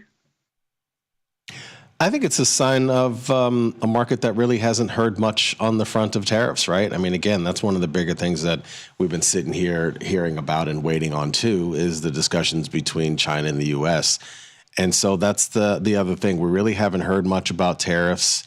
There really hasn't, there's been no new initiation as far as that goes. And again, seeing as how we're waiting on inflation reports and seeing what that's going to do to the markets. I mean, this is, to answer your question, yeah, it's complacency, but for a reason, right? Like when you look at the last couple of months, it's all been headline driven, and really not many of the headlines have been moving the market over the last couple of days here. So I think it's warranted. I mean, I think we needed this type of action, to be honest with you. Otherwise, it would just, the market was getting a little confusing at times. I mean, I felt like even recently when we would hear just some of the tariff numbers that were being thrown out there without any actual action, markets would just completely tank. And I think we need some time to let cooler heads prevail here. And I think that's exactly what's happening now. You know, it's so interesting. You just kind of sparked something in my mind. You mentioned that tariffs, really, we're not talking about them so much. So I went to Google Trends and just looked up the term tariff here. And you're right. It's really not that interesting. Over the past 90 days, the high point for tariff mentions, of course, comes on April 9th, the day that the pause is implemented. Right now, we're sitting in the 7th percentile for news searches for tariffs by global internet users, or rather internet users in the United States. So tariffs just haven't been around. That's just not something that's motivating the market here. So you say that we're waiting for something. Of course, yesterday's show was titled Sino-American Tea Time because U.S. and Chinese trade negotiators are meeting in London right now. They are meeting there today. I will say, reading between the tea leaves, the fact that we haven't heard any significant announcements and the negotiations are ongoing and they have only been paused, not ended for the day, so that they can reconvene after dinner, probably is a good sign. So the market here may be skating to where it thinks the news will be later in the session. An S&P sitting at session highs now, 60.40 here, up by 0.5%. NASDAQ, 21,928. Jamal, yesterday on the show, we finally saw a Russell, however, cross that threshold that you and I have been watching in recent sessions here. We were looking to see if the market would give us a move up through that 2135 figure, and it did. So we put on that trade looking for the inverse head and shoulders pattern, at least short term, for a move to go up to 2300. I believe you were in an M2K position, or Correct. Right? Yep. How are you doing there? Are you still holding it? What's your particular plan for the Russell now moving forward? I'm still holding it. I'm of the mindset that I got in at a pretty decent price, and that obviously we're seeing a bullish pattern form here in the Russell 2000, so why should I not hold it? I mean, that's kind of been my mindset since I put it on, and that's kind of what I'm going with now.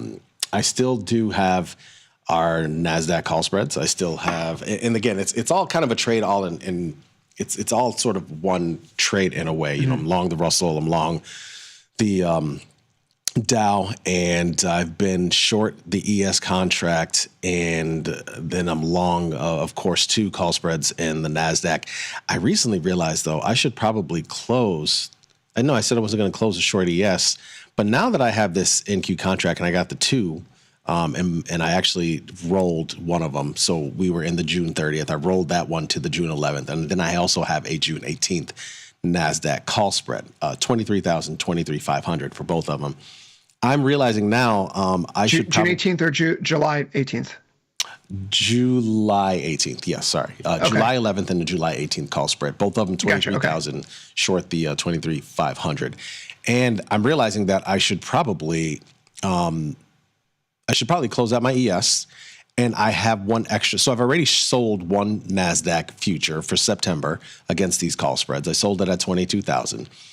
I could actually sell another since I have 2 call spreads, and it actually doesn't because of the way, you know, margining works and the way the portfolio market works. I can actually sell 2 of those against these call spreads, and it doesn't cost me any extra money. Whereas right now, I'm actually, you know, I have money that is for holding a position in the ES, the MES contract right now, right? 2,200 of margin. I could actually close that out and save that for other stuff to do is essentially what I'm saying. And this works for my portfolio. So the only question is, when do I sell the NASDAQ other contract, right? I'm short one against these 2 call spreads. When do I sell the other? I don't want to sell it too early. I've already sold one at 22,000, knowing that if it goes up another 1,000 to 23,000, then I lose $2,000 total, right? 2 times 1,000 point move. That could end up being the case for 2 of them, and I'm short. Then I'm out $4,000.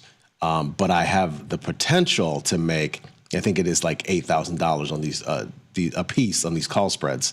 But I could still do that too early. There is a pain point, right? Like in those next 100,000 points, if we don't really shoot above and through, could not be good. So that's my dilemma right now.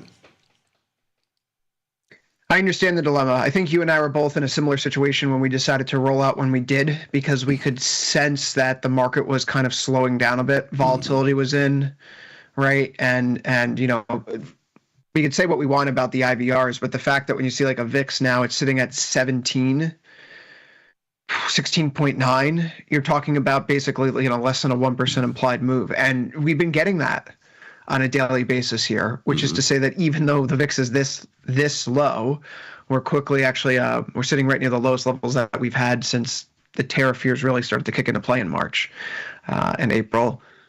You got to think that the people who are selling the daily vol are actually still winning, because the actual stated vol, the realized vol, is less than a % move right now. We're barely doing anything up or down. I think right now the plan is that we have to just trust the fact that the set of incentives in this market are still for a grind to the upside. And this has been our working thesis for the past few weeks here when it comes to stocks, that you have these people who abandoned ship in early April. You look at the flows figures from April and May, and you see that it is not institutional or professional traders at hedge funds, at banks, right? A lot of it is just retail dollar cost averaging in. Mm-hmm. And professional traders, speculators, they have a short position in the market. So the market is squeezing to the upside throughout the quarter when people are on the wrong side of the trade. And again, I heard this, I don't know when, years ago, and I say it here a lot frequently.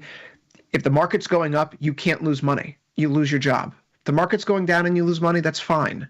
Everyone's losing money, right? But for the person who's investing in your fund, if they're an LP and they see that the GP is losing money in a bull market, you got redemption issues tapping you on the shoulder.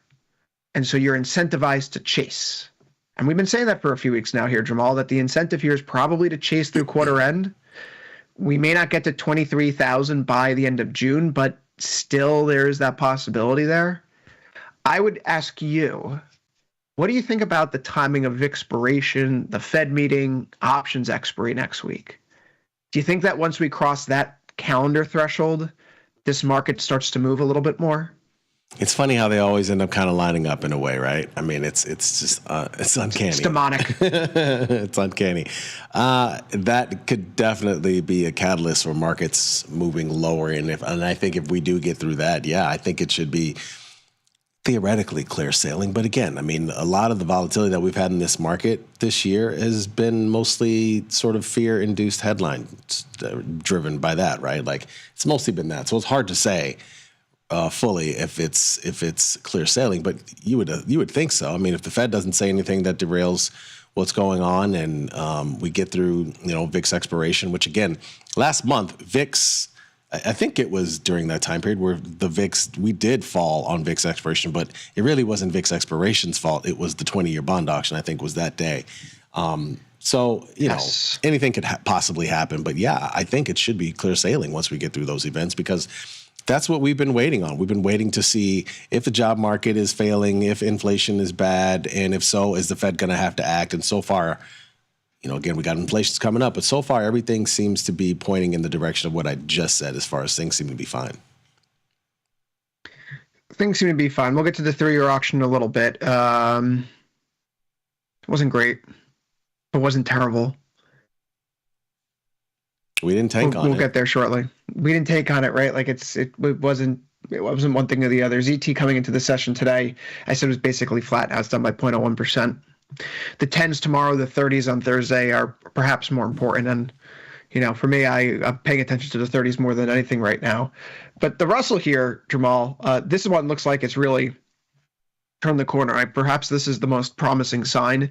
We know that the S&P and the NASDAQ have their, tech hijinks involved. And the Russell has been lagging for so long. But it's finally turned the corner here, making new relative highs compared to where we were in May, clearing out the late March highs, obviously well through the April 2nd swing highs now. And this catch-up keeps going, and you're seeing that it's industrials that are leading the way higher, broadly speaking. One thing about the Russell in the past year or two, there were windows of time when you would see SMCI for the AI play really being a significant, push on the Russell broadly, or MicroStrategy when it was still in the Russell, right? The Bitcoin play was a big push for why the Russell was leading the way up. And I recall, what was it, the late 22 or the late 23 lows when the Russell outperformed everything else, and it was largely because of the Bitcoin components within it, right? That's not going on right now. The Russell, its biggest components, largely speaking, are industrials, which, outside of ITA, which GE, Boeing, some of the defense stocks, that's what's happening here. But for the broadly speaking, for industrials, for defense, this has been helping the Russell move to the upside. It's been an incredible trend. So I think that we should just look at the Russell right now, see that yields are settling in at the long end of the curve, and kind of just embrace the float higher. If the Russell's breaking out, one has to presume the S&P and the NASDAQ are on good footing. I just think bears have it tough for the next, there's a window here for the next week or two where bears are still probably going to have it tough to see the market take a big swing to the downside without a meaningfully negative catalyst. To be honest, this is the best that I've seen the Russell look technically in the past 2, maybe even 3 years, right? Like we always end up seeing some type of really big move up or really big move down when you look at the chart, and it's something just really sort of, disrupts. I mean, again, look at last year, July, all these kind of really big moves that happen and then eventually a fade, even at the end of 2023, heading to 2024. It's always been something. And then when you look now, and again, obviously, most of 2023 or 2022 was just down. But when you look now, you see a clear defined pattern happening here, of course, after the big sell-off we had, but essentially kind of similar double bottom pattern that we've seen in the SPY and NASDAQ. And now it's on the launch pad. And again, this is the best technically it's looked in a while. You can feel good owning it, I think, at this point in time. So that's why I feel good holding on to my position. I'm not changing it. Feel good holding the Russell. Never heard anyone say that before. It's a brand new sentence here. Yeah. It's a brand new sentence. Day, Chris. You got to like it, though. I mean, technically, forget the ticker. Be ticker agnostic right now. Downtrend broken. Left shoulder head, right shoulder. We're clearing both of those lines. We have positive technical drift. We're back to being overbought in stochastics. MACD's trending higher above its signal line. Volatility, as we know from the RTY M5 into tank, is 16.3 IVR.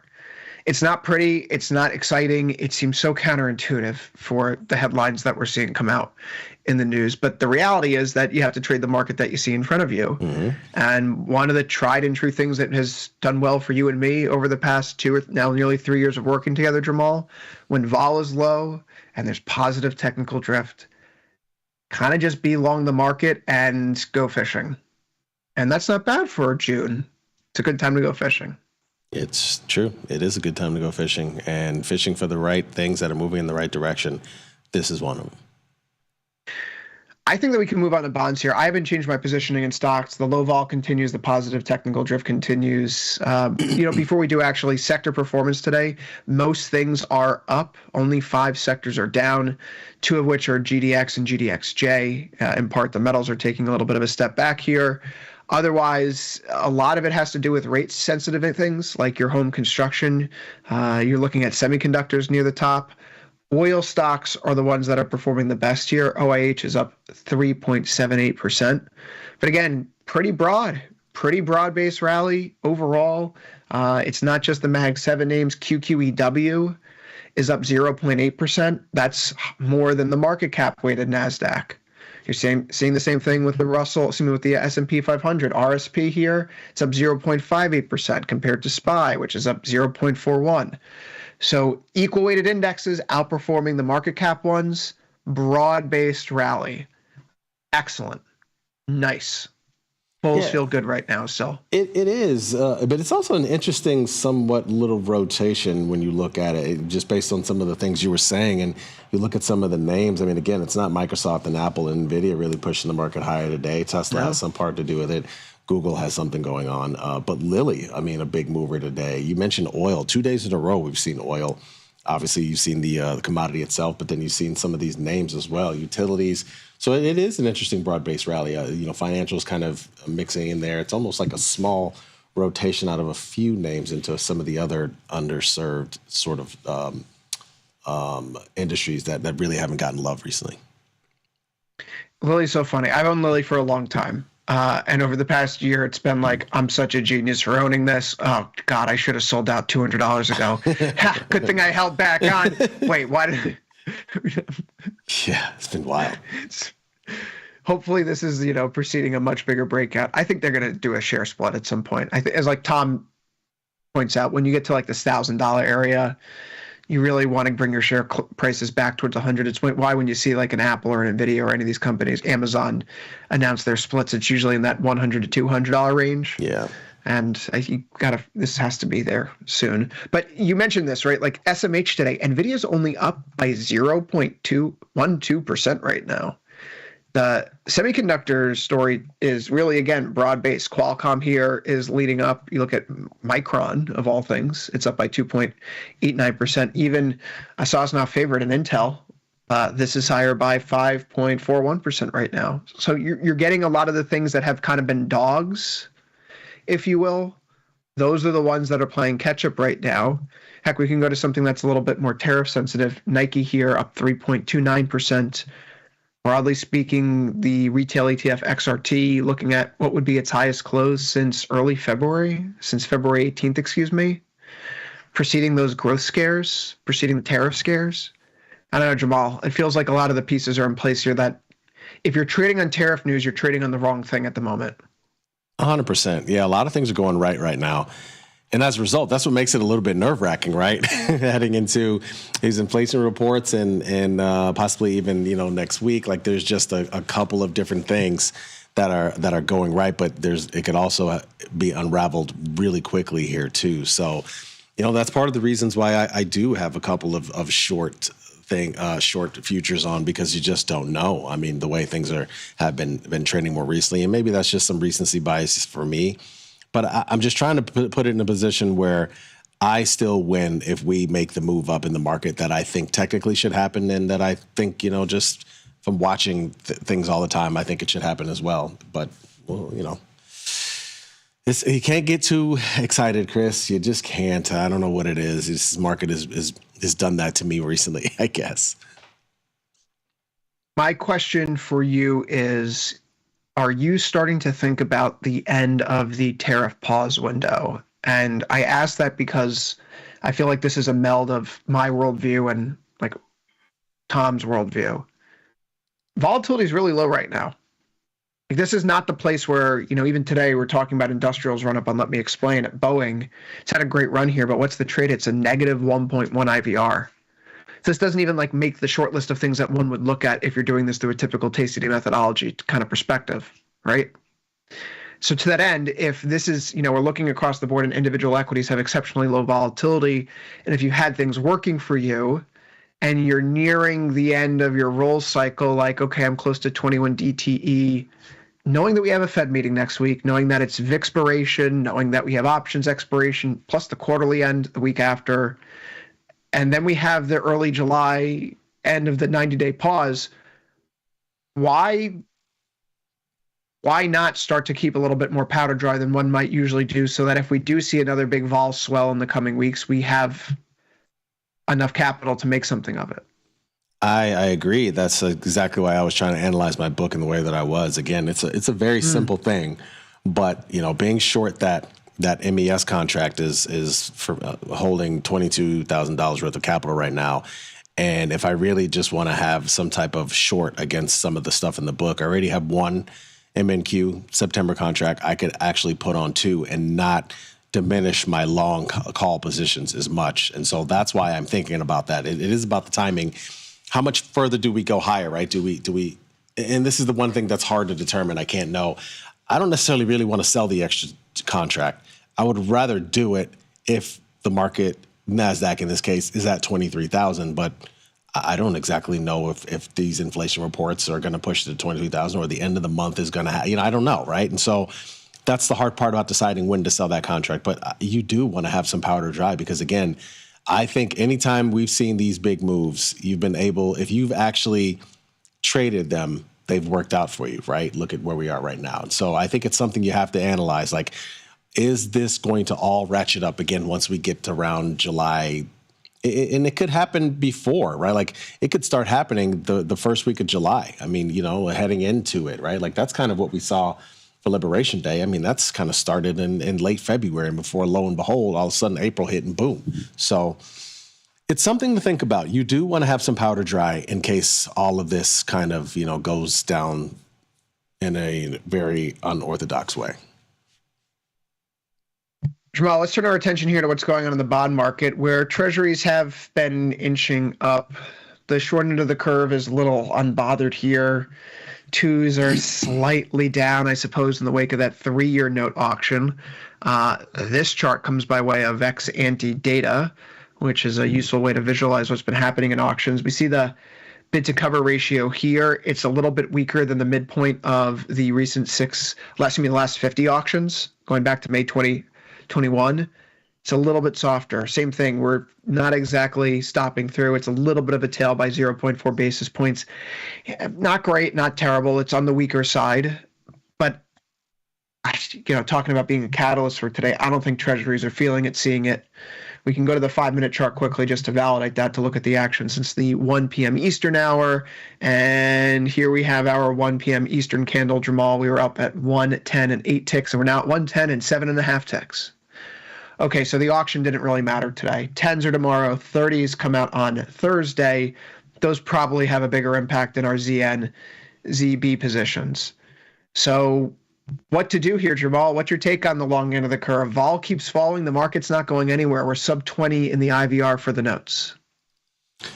The nice thing about bonds is that I think we've seen the big moves in the range for the year so far. And so I'm still been directionally neutral, even with, and again, I only have ZB on it, but both of them, you can see vol has come in quite a bit over the last week or so. And I initially was of the mind that I was just going to close my ZB position with 23 IVR and just, move on and wait until bond vol sort of explodes again. And that could very well happen. But I got to tell you, I mean, being in this iron condor and with my short strikes being 107, 117, I have zero fear that those are going to get touched at all. And so for the time being, it's like, why not just keep this thing on? I'm not worried about it. I don't care what happens. Yeah, I mean, I perhaps need to make an adjustment as we're getting pretty close to my short strike near 109. But the reality is that the position is set up. Are we going to break down through the post-Liberation Day lows? That would be required here. We would have to see new lows established in notes compared to where we were in April at peak fears that the U.S. dollar is losing hegemony, right? It's just, I'm playing for chop. It's an 18.7 IVR. I totally understand if people look at this and go, I just don't find this appealing whatsoever. A few weeks ago, you had that differential where you were looking at 30 or 40 IVR in notes and bonds, and the IVRs in stocks were, 10, 15, 20 points lower. So comparatively, there was something more to do here if you're a typical, someone who just sells vol blindly, ticker agnostic. Now 18.7 IVR in notes and then 12 in NQ. I don't know if there's necessarily a notes trade there. I don't know if there's a bond trade there, even with the 23.4 IVR. I have what I'm doing here, but would I put that trade back on today? Would I sell that short put spread and tack on the long call spread looking for this bullish falling wedge to take us back to the highs? No, I would not. So I'm kind of sitting in it because I have it. I'm not enthused by it. I don't like the lack of momentum. I don't like that we faded today. I just don't like it.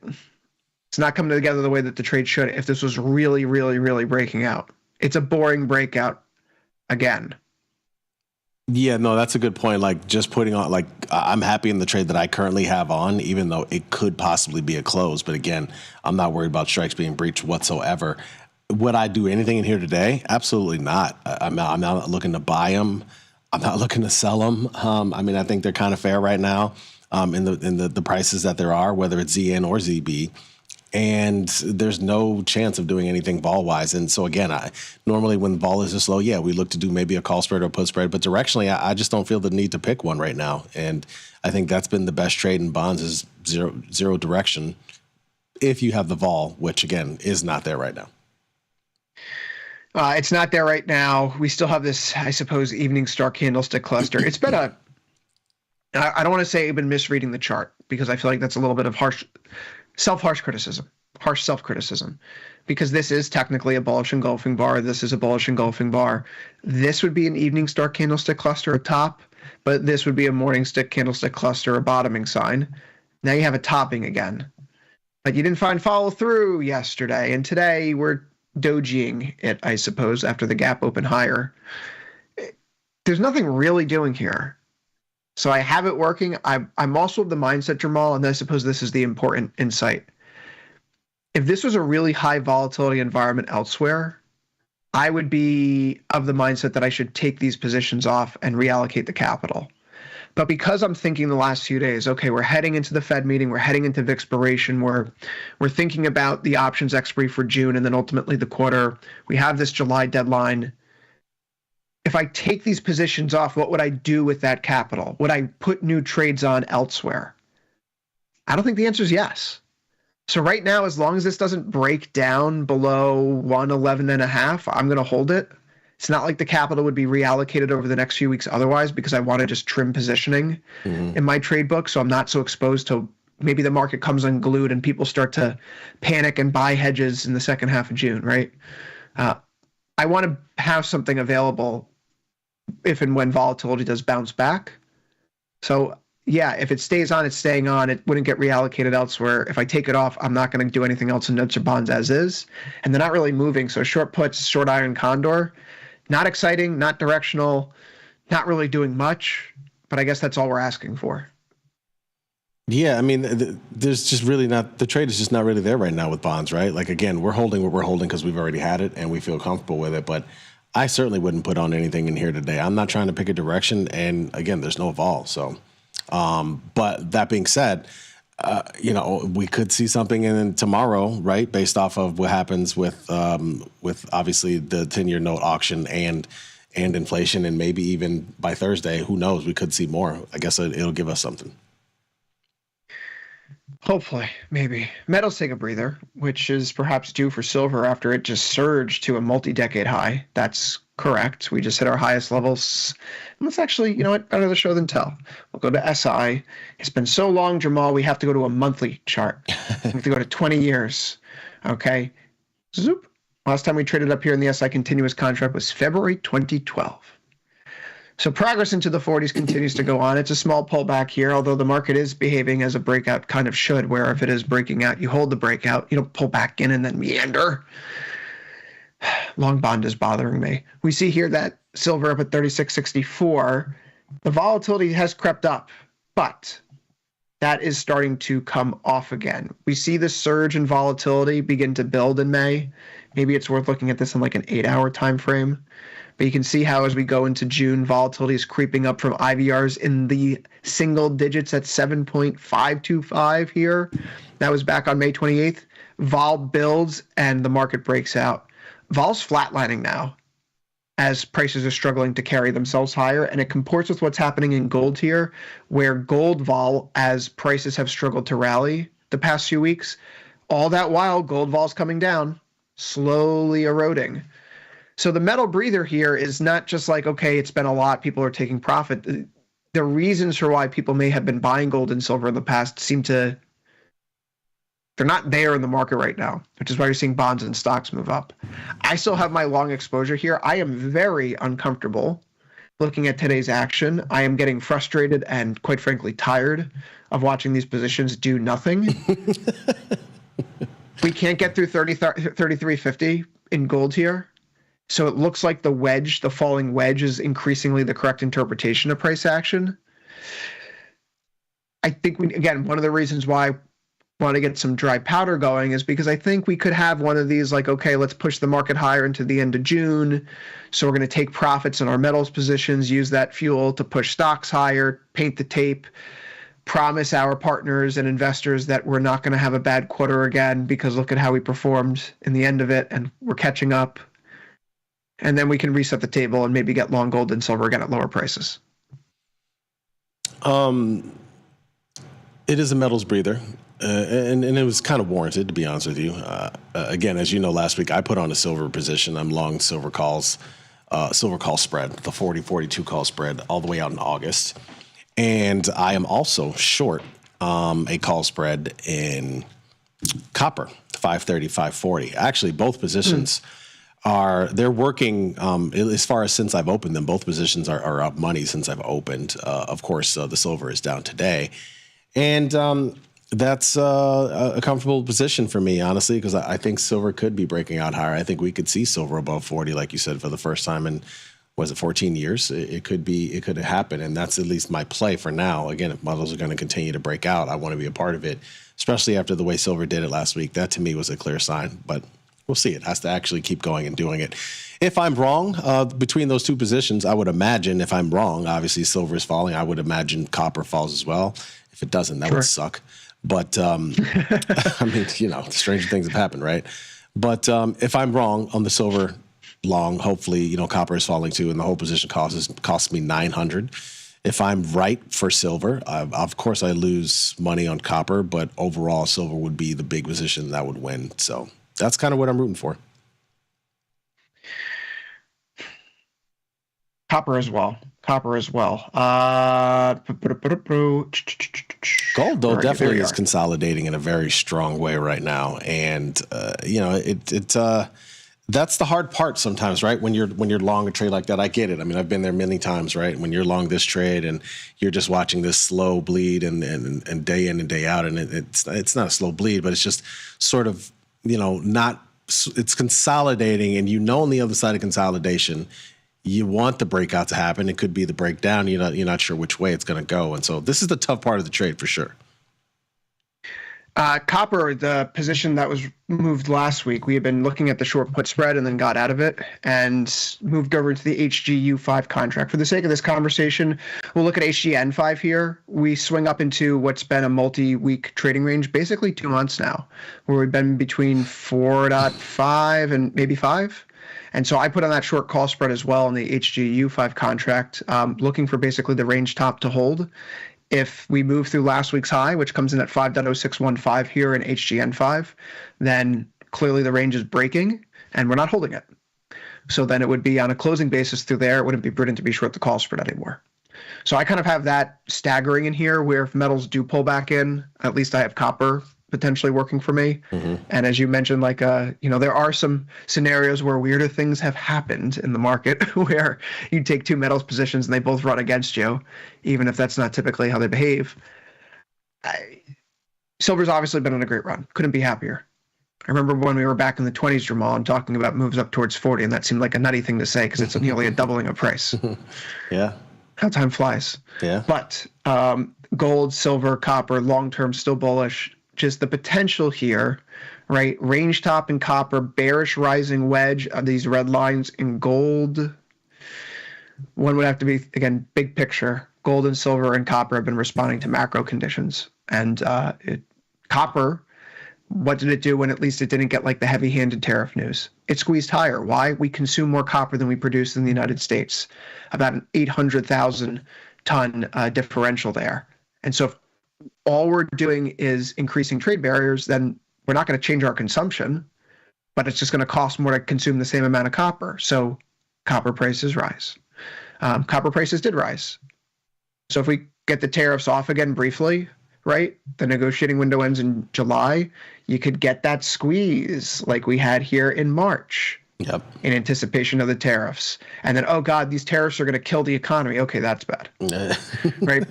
But when we didn't think they were economy killer tariffs, copper was squeezing to the upside here. So that's why, let's see what happens here through June. The tariff situation, it's not in the news. It's not in Google Trends, as we shared earlier in the show. You mentioned it's not a catalyst, and really it's not. It's not in the search term. It's not in the news terms. But it's lurking. When you look back at that time, you talk about, the fear, right? And showing that, just seeing that in copper, seeing that in just so many things, bonds and everything. I mean, you really have to realize it ended up being a generational move. It didn't feel like it was going to be at the time, but it really was. I mean, it shows up in everything. Shows up in everything.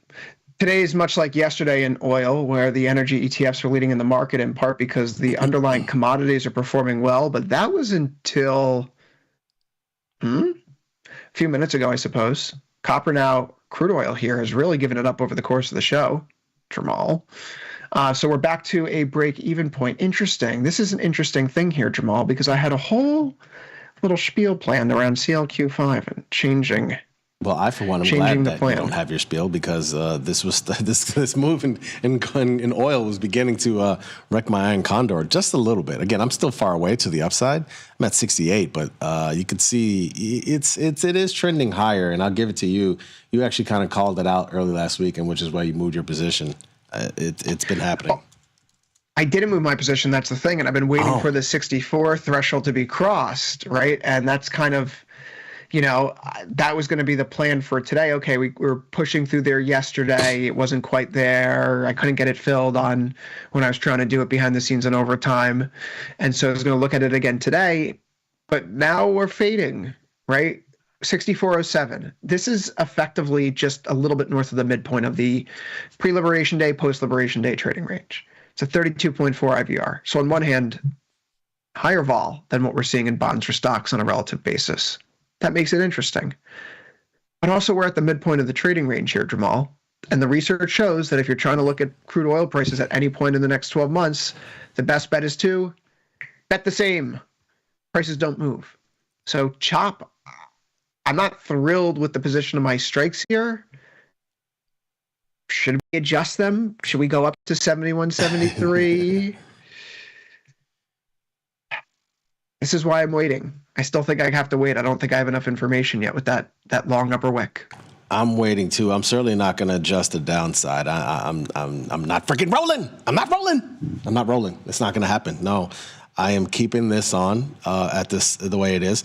Worst thing that happens is I just close the whole thing. But I don't have any desire to roll and I know a lot of times people do that, roll the untested side. I have no desire to do that in this case. I'm just going to keep it.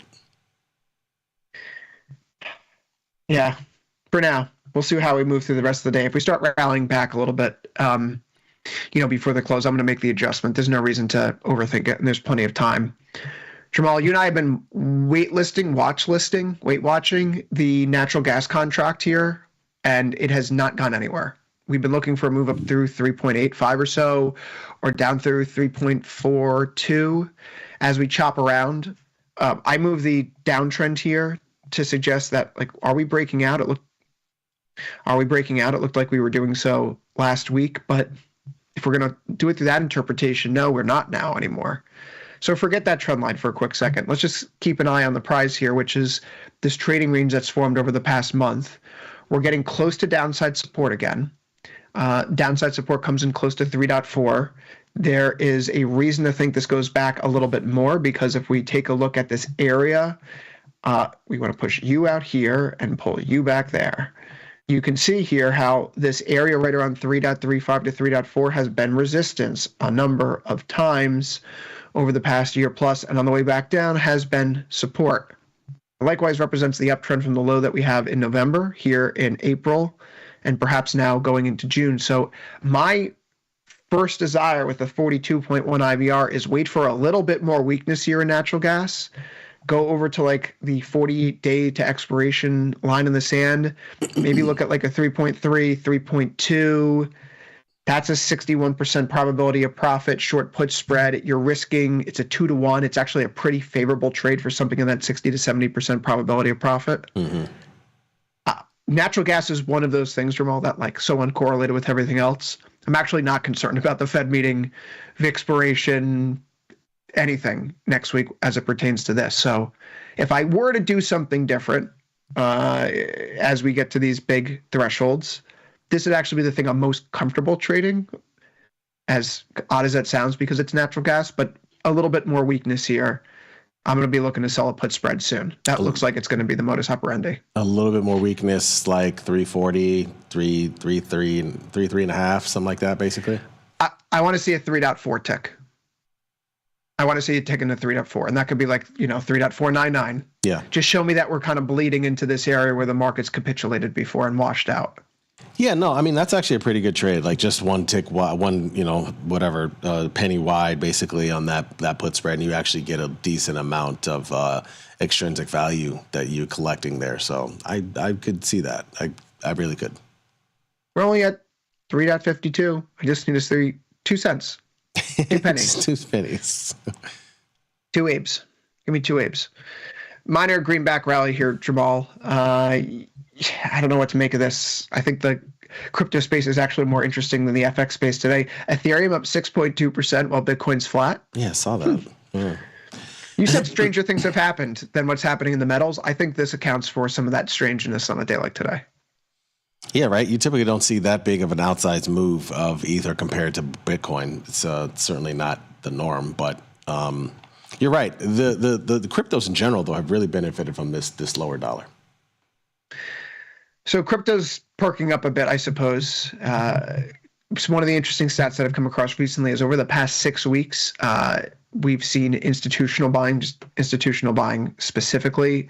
That does not count flows into something like IBIT. We're talking about companies that are buying Bitcoin to put it onto Treasury and hold it.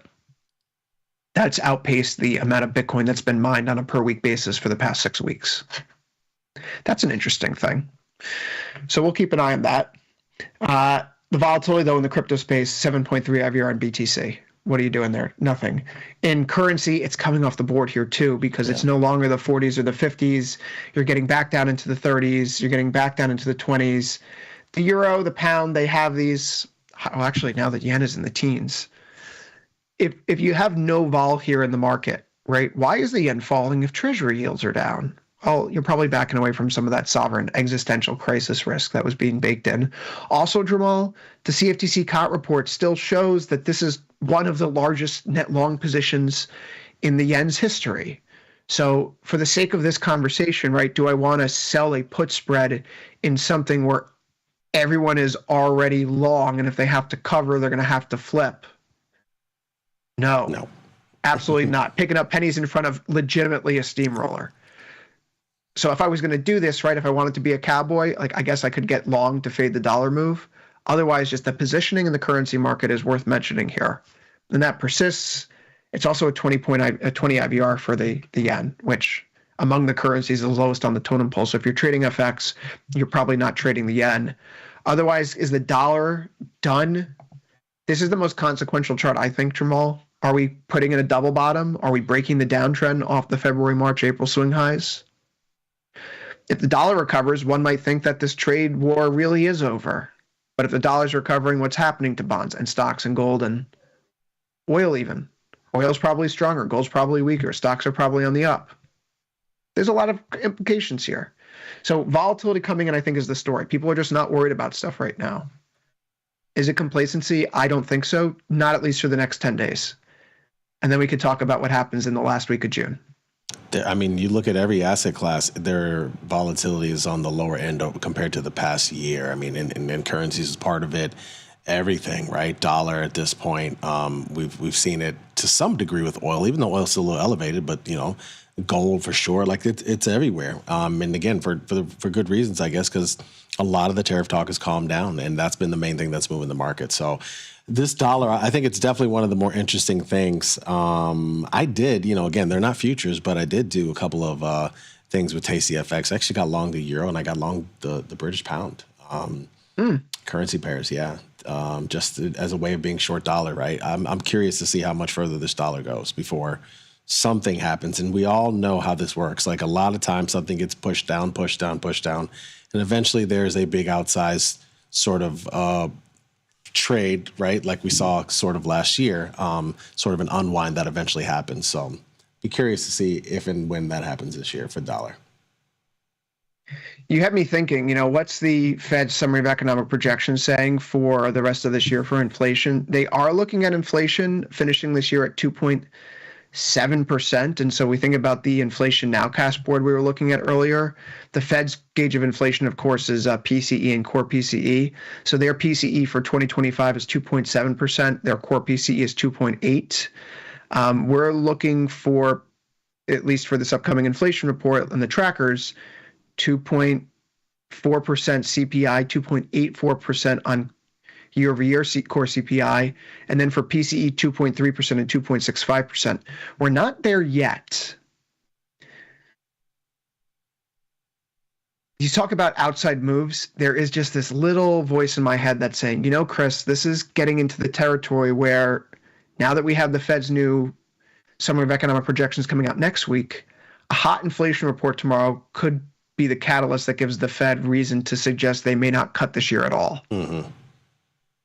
And I know you've been on that beat for a little while here, right? So yeah. I mean, that's one of the things, right? Like I think that's been one of the things that we've been looking at for some time, like whether or not they would actually have any reason at all to cut. And I just don't see, outside of some existential crisis, I don't really see any reason why they would at all this year, right? And so I think that's, something that at least that's influenced the way that I've been trading.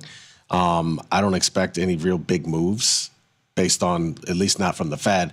Anything that comes as a result of possibly cutting has to do with what's going to come from the government potentially. And even then, they've already made it clear, like it has to be something really bad. Without saying the calendar for tomorrow, really bad.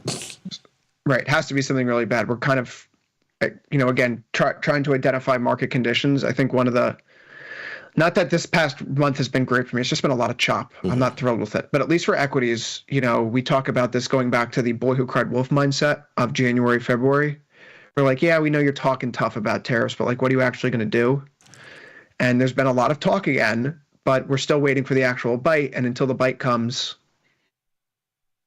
it's just a good story that we're talking about. Mm-hmm. So tomorrow is all about inflation, of course. That's the morning report. In the afternoon, you're going to have some budget data, which I suppose for the folks that are paying attention to tariffs and Doge and those fun things, this is something for you at 2 p.m. Eastern. Otherwise, we're paying attention to the 10-year note auction tomorrow. That's on Wednesday, June 11th. That's due at 1 p.m. Eastern, so right as Future Power Hour begins, we'll be covering that. And I think that between the 10s and the 30s, Jamal, like those are 10s, 20s, 30s are the ones that I care about each month, each quarter. And so we have 2 of them this week. Those are big ones. And we'll see if they end up actually having the same type of effect that the 20 did. That would be fascinating. Will I get scared out of another bond position because of an auction? Stay tuned on tomorrow's Futures Power Hour. With that, Jamal Chandler, I've been Chris Vecchio. We'll see you later on. He's back for Engineering the Trade. I'm back for Overtime and Last Call. See everyone there. But you're going to take a quick break. Then you're coming back because you have Dr. Jim Schultz in studio. Do we? He's here for From Theory to Practice. See you soon.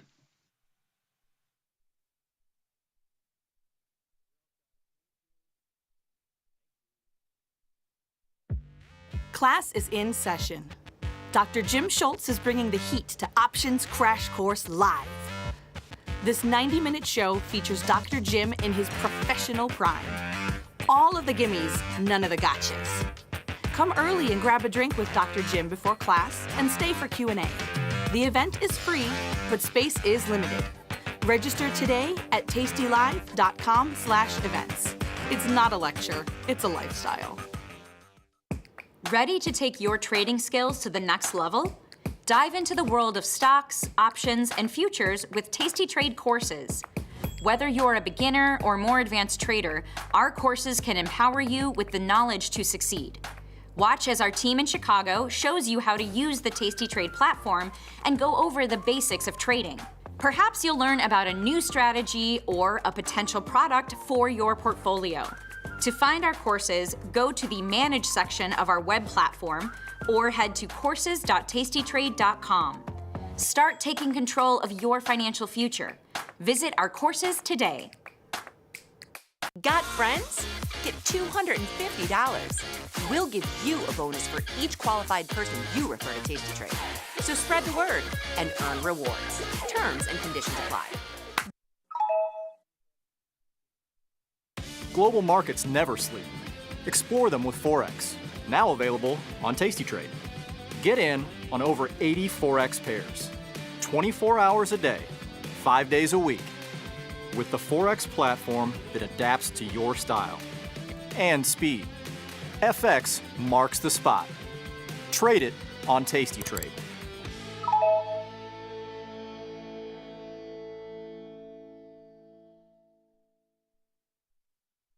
Zach, South Carolina, how are you, my friend? Hey, I'm good, guys. I just wanted to let you guys know and Tasty Nation know that I've been following you guys for 3 years.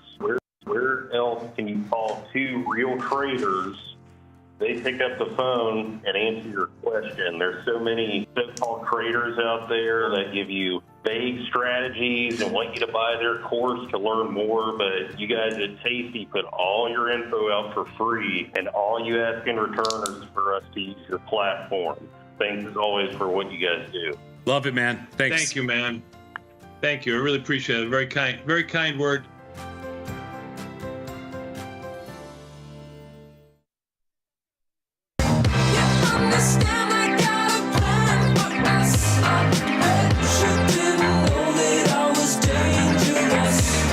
I'm Jim Schultz, and this is From Theory to Practice. Welcome to the show today. Welcome to the broadcast. Welcome to the Tuesday edition of what it is that we're trying to do, man. Thank you guys so much for being here. It is only because of you all that we can do what we do, so thank you guys so much. If you are watching over on the Tasty Live Network, I would actually bounce on over to YouTube. If it is real time, if it is Tuesday, June 10th, right around 2 o'clock Eastern time, you can pop into the YouTube chat and communicate with your brethren who are also watching the show. You can celebrate if you are a bull. You can commiserate if you are a bear. Now for the 19th day in a row. And guys, listen.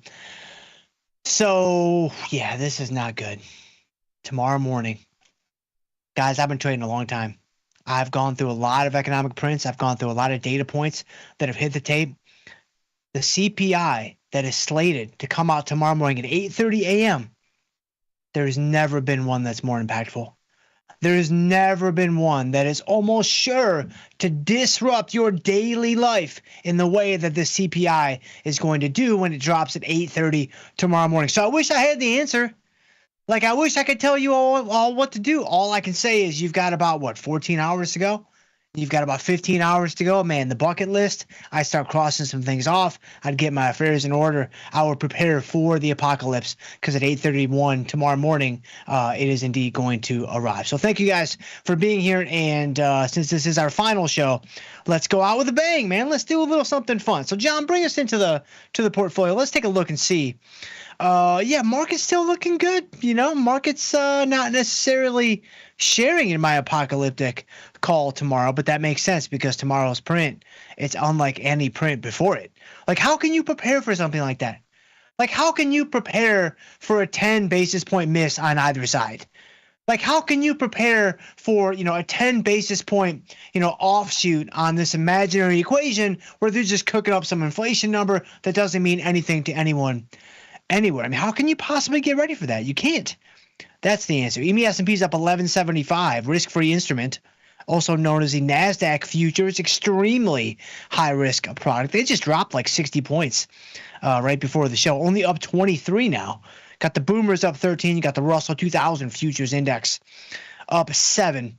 And you've got the bonds up a few ticks. You got the notes up a few ticks. You got oil down 8 cents. You got UB40 up 11 ticks. And so people are playing those oldies playlists on Spotify, sending UB40 up a few ticks there. Got the Shifty is down 10. British pound is down. Euro is down. Volatility futures down 10 cents. And you got the spot volatility VIX. It's also down today, I think. Yeah, down 5 cents on the day. And so there you go. You got the volatility bros. If you're short volatility, you're getting paid today. If you're long volatility, you're getting hurt a little bit.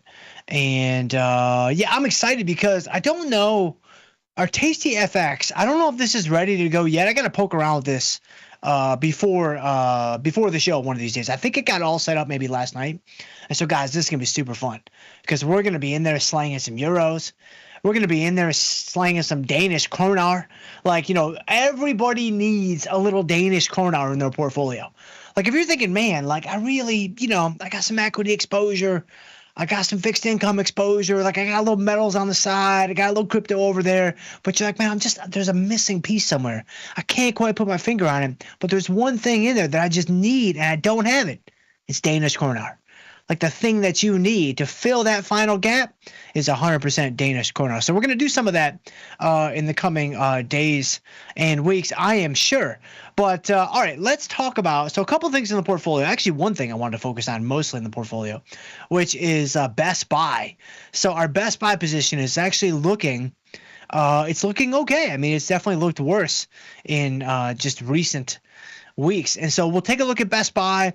Maybe we'll do a new trade or two. Of course, let's take a couple of preemptive victory laps. On our SLV position, man, look at this. I told you all to get bazooka short on silver yesterday, and look at SLV down 19 cents. And so our in-the-money short call is paying off so far.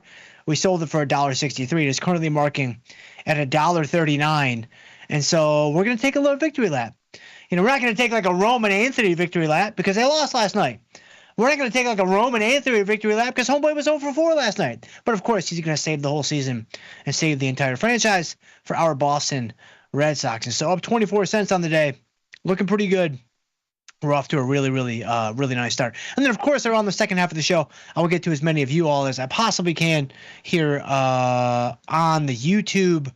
On the YouTube stream is what I was looking for. Man, I see you guys, though. Man, look at Indy Tampa in the house. JDD in the house. DB's in the house. Man, Ordenu's in the house. Sam L's in the house. Adam Armfield in the house. Rob Banks in the house. Look at you guys, man. I see Dark Assaulter in the house.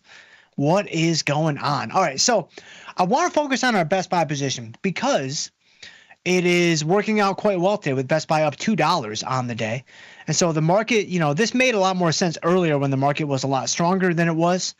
I mean, if I'm not mistaken, hold on, before we get to Best Buy, I know the NASDAQ was significantly stronger. It was up maybe another 100 points at one point. I don't know if the ES was as strong, but it was still, this is just, every day is kind of the same deal. Wow, yeah, so the NASDAQ was actually up to 973 at one point. Was that overnight or was that in the morning? I think that maybe was overnight, actually. Let's go to, hold on a second. I'm kind of curious. Let me go to like a 10-minute chart. Let's just do like a 2-day, 10-minute guy. It was overnight, I think, right?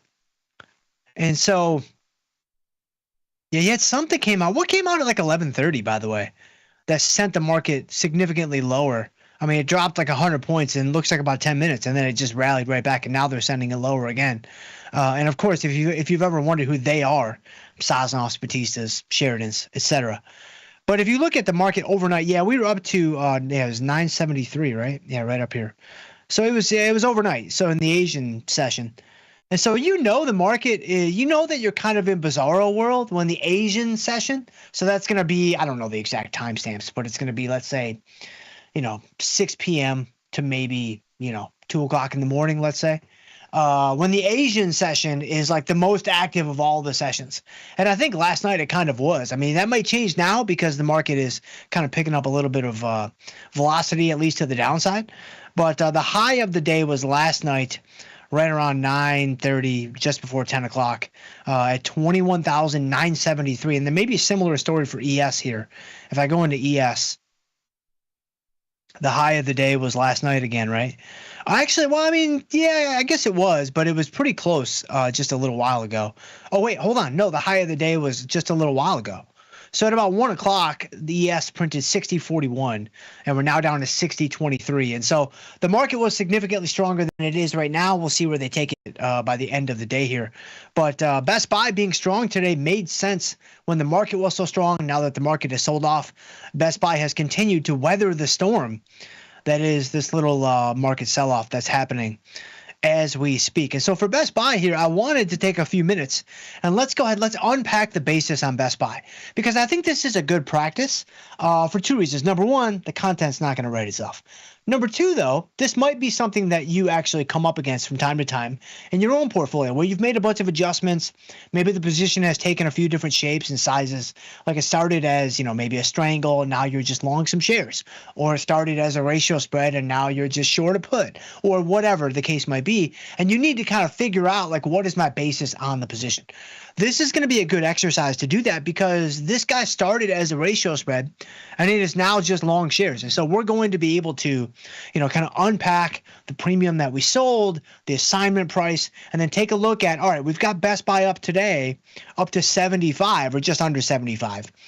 Where are we on the position? Like, where do we stand on the position? Like, I know that the P&L Open Bros, you guys are already like, dude, you're getting crossed on the position. You're getting absolutely ironed out on that position. I can answer that question for you. But au contraire, mon frere, you are incorrect, my friend. The P&L Open, again, not relevant for a position where you've made a bunch of adjustments. And so, all right, so for Best Buy, We're not even going to go to the Allison chains because it doesn't really feel like an Allison chains type of day. Like today's kind of like, like most days it's a fork in the road, right? You're like, am I going to go Allison chains or am I going to go Carly Rae Jepsen? Like it's basically those are your only two choices. And today I got to be honest, it's more of a Carly Rae type of day. And so for Best Buy here, let's go to the activity tab, kind of the OG, kind of the chains before we had the chains. And so yeah, basically Carly Rae Jepsen. So if I go into February, so I'm just doing a custom date range because this is all we've done in Best Buy. It's just these three trades right here. And so if you look at, this was the ratio spread that we did for Best Buy earnings. And it obviously blew up in our faces. Like not the first time, certainly not the last time. And so this was a trade that pretty much went bust from the very beginning. And we've been battling it back ever since. And so the ratio spread was on March 3rd. The following day, so you can see right here, the following day on March 4th, we went ahead because the market had gone down so much. This is kind of step one, by the way, when it comes to adjusting ratio spreads. I mean, you could apply this on either side, whether it's a put ratio spread or a call ratio spread. The same principle would apply, but it's going to be a little bit more pertinent here for a put ratio spread, since that is exactly what we have here in in this position. So when the market goes down a lot, it's important to remember that with the put ratio spread, let me use my big wide open expanse of space that we have here. So with a put ratio spread, we'll call it PRS, you essentially have two pieces to the ratio spread, right? You have a long put spread, right? That's essentially what this piece is right here. But then you also have an extra short put. And so it's helpful when you have sometimes complex strategies, like a ratio spread I would classify as being somewhat complex. It's very helpful to remember that what are the component parts of that strategy? Like what's the bullish piece and the bearish piece? Like sometimes strategies, it's all bullish or it's all bearish, and it's very, very simple. Like a short put is very, very simple. It's just going to be a bullish strategy. Like a short call, like an in-the-money short call in silver, just hypothetically speaking, very simple. It's a bearish strategy. But most of our spreads, so verticals, iron condors, strangles, ratio spreads, they're going to have bullish components and bearish components. It can be really helpful to take some time and actually unpack, okay, what is the bullish piece and what is the bearish piece? Like which part of this strategy is going to actually do well if the market goes higher, and which part of this strategy is going to do well if the market goes lower. Not because you necessarily want to leg out, which is what we did here because it's a ratio spread, but you may not want to do that with every strategy, like a strangle. We wouldn't normally leg out of those strategies. It's just to really better understand what's going on underneath the hood. And so it's just helpful, right? Like when I open up my 2011 Honda Civic and I pop that guy open, I'm like, all right, man, there's the carburetor. There's the serpentine belt. Like there it all is. It's so obvious. It's plain as day.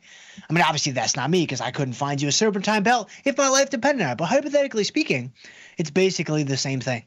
And so for long put spread, short put here, it's helpful to remember that this is the bearish piece and this is the bullish piece. So bearish piece and bullish piece. Okay, so when you look at what we did here on March 4th, which is here, this was the bearish piece. So this spread right here was a long put spread, 87.5, 85. We were long the 87.5. We were short the 85. So when we went to close it out, we did the reverse of that, of course. We sold the 87.5 and we bought the 85. When the market goes down a lot on a ratio spread, one of the first moves I like to make is let's close out of that long put vertical spread if it's giving you pretty close to maximum value. And that was the case here. We were able to get it out for $2.15 on a spread that's only worth $2.50 maximum. And so we got out of the put spread. And then on 4/14, this is pretty simple. All we did was roll the extra short put that we had left over from April to May. So these are the only pieces to the Best Buy trade that we see in the activity tab. These are the premium pieces. These are the, the situations and the parts where we sold premium and potentially bought it back or rolled it. And so when you look at this, let's add all this up. So if I've got 257, right, that's going to be the original trade price. I've got 215. All right, these are my two credits that I've collected. That looks like a total of approximately, because you can never be sure, 472. So if that's 472, then I rolled the short put for 2 cents, a 2 cent debit So I subtract the 2-cent debit that I rolled the short put for. That gives me $4.70 that I have in my best buy position. This is needed for me to figure out what is the basis of the trade. Like, what is my actual standing in this position? Is it the P&L open? It is not. So then what is it? Well, if I've got my 470 here, let me delete all this. So just remember the 470 because we need that number. Now I need to go to the history tab. And I'm going to do the same. Let's do best buy. And I'm going to do the same date range so that we can try to figure out what was, because we were assigned on this best buy position. That's why we have 100 shares. So I want to remind myself, what was the assignment price when we took delivery of the shares? So there you go. April 15th, right there. Wasn't that tax day? I think that might have been tax day. We bought some Best Buy at 85. So we bought Best Buy at 85. So my purchase price on Best Buy is $85. Okay, so now what I do is, again, Best Buy is at about 75. It's a little under 75, but just to make the math a little easier. If I bought the stock at 85 and I collected 470 over the life of the trade, that gets me to a total net basis of $80.30. So now I can take this number and I can compare it to this number. So the difference between those two numbers gives me where I'm at on the position. So you can see I'm still down a little over $5 on the trade. Is it great? No. Is it amazing? No. Is it a desirable spot to be in? Not necessarily. But it's also not really that bad for an earnings trade that really, again, blew up in our faces pretty much from day one. And so, in fact, if we go to, hang on, let's actually, so I think I've had enough of Carly Ray. I'll probably look her up again in about 10 or 12 years.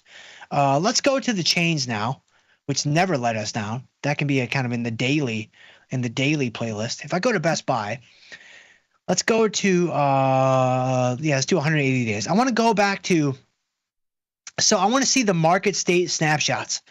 So when I put this trade on, right, I haven't used the market state snapshots going back this far. This will be a bit of a test for the market state snapshots. I'm not sure that we can even go back this far. And so this is like over 3 months ago. If I click on my market state snapshots, it's going to show me where the price was of, wow, look at that. Man, that's pretty cool. So because we made a couple of positions, you can see it's a ratio with a roll, right? Like there you go. Like not unlike when you go to, you go to your favorite Italian restaurant, you get a little chicken parmesan with a roll. Like you go to maybe like Red Lobster, right? You get a little salmon with a roll. Like right here, we got a little ratio with a roll. So right here on March 3rd, the underlying stock price, which is exactly what I want to know, the price of Best Buy was about 90. It was a little under 90, it looks like. And then, of course, you can see it was pretty much just a free fall from there, which is not amazing. But again, it's important to understand the context. It's important to understand, like, the life of the trade here. So when we put this trade on, it was just under 90. Now the stock is under 75. So that's about a, $15 drop? So that's about a $14 drop or thereabouts.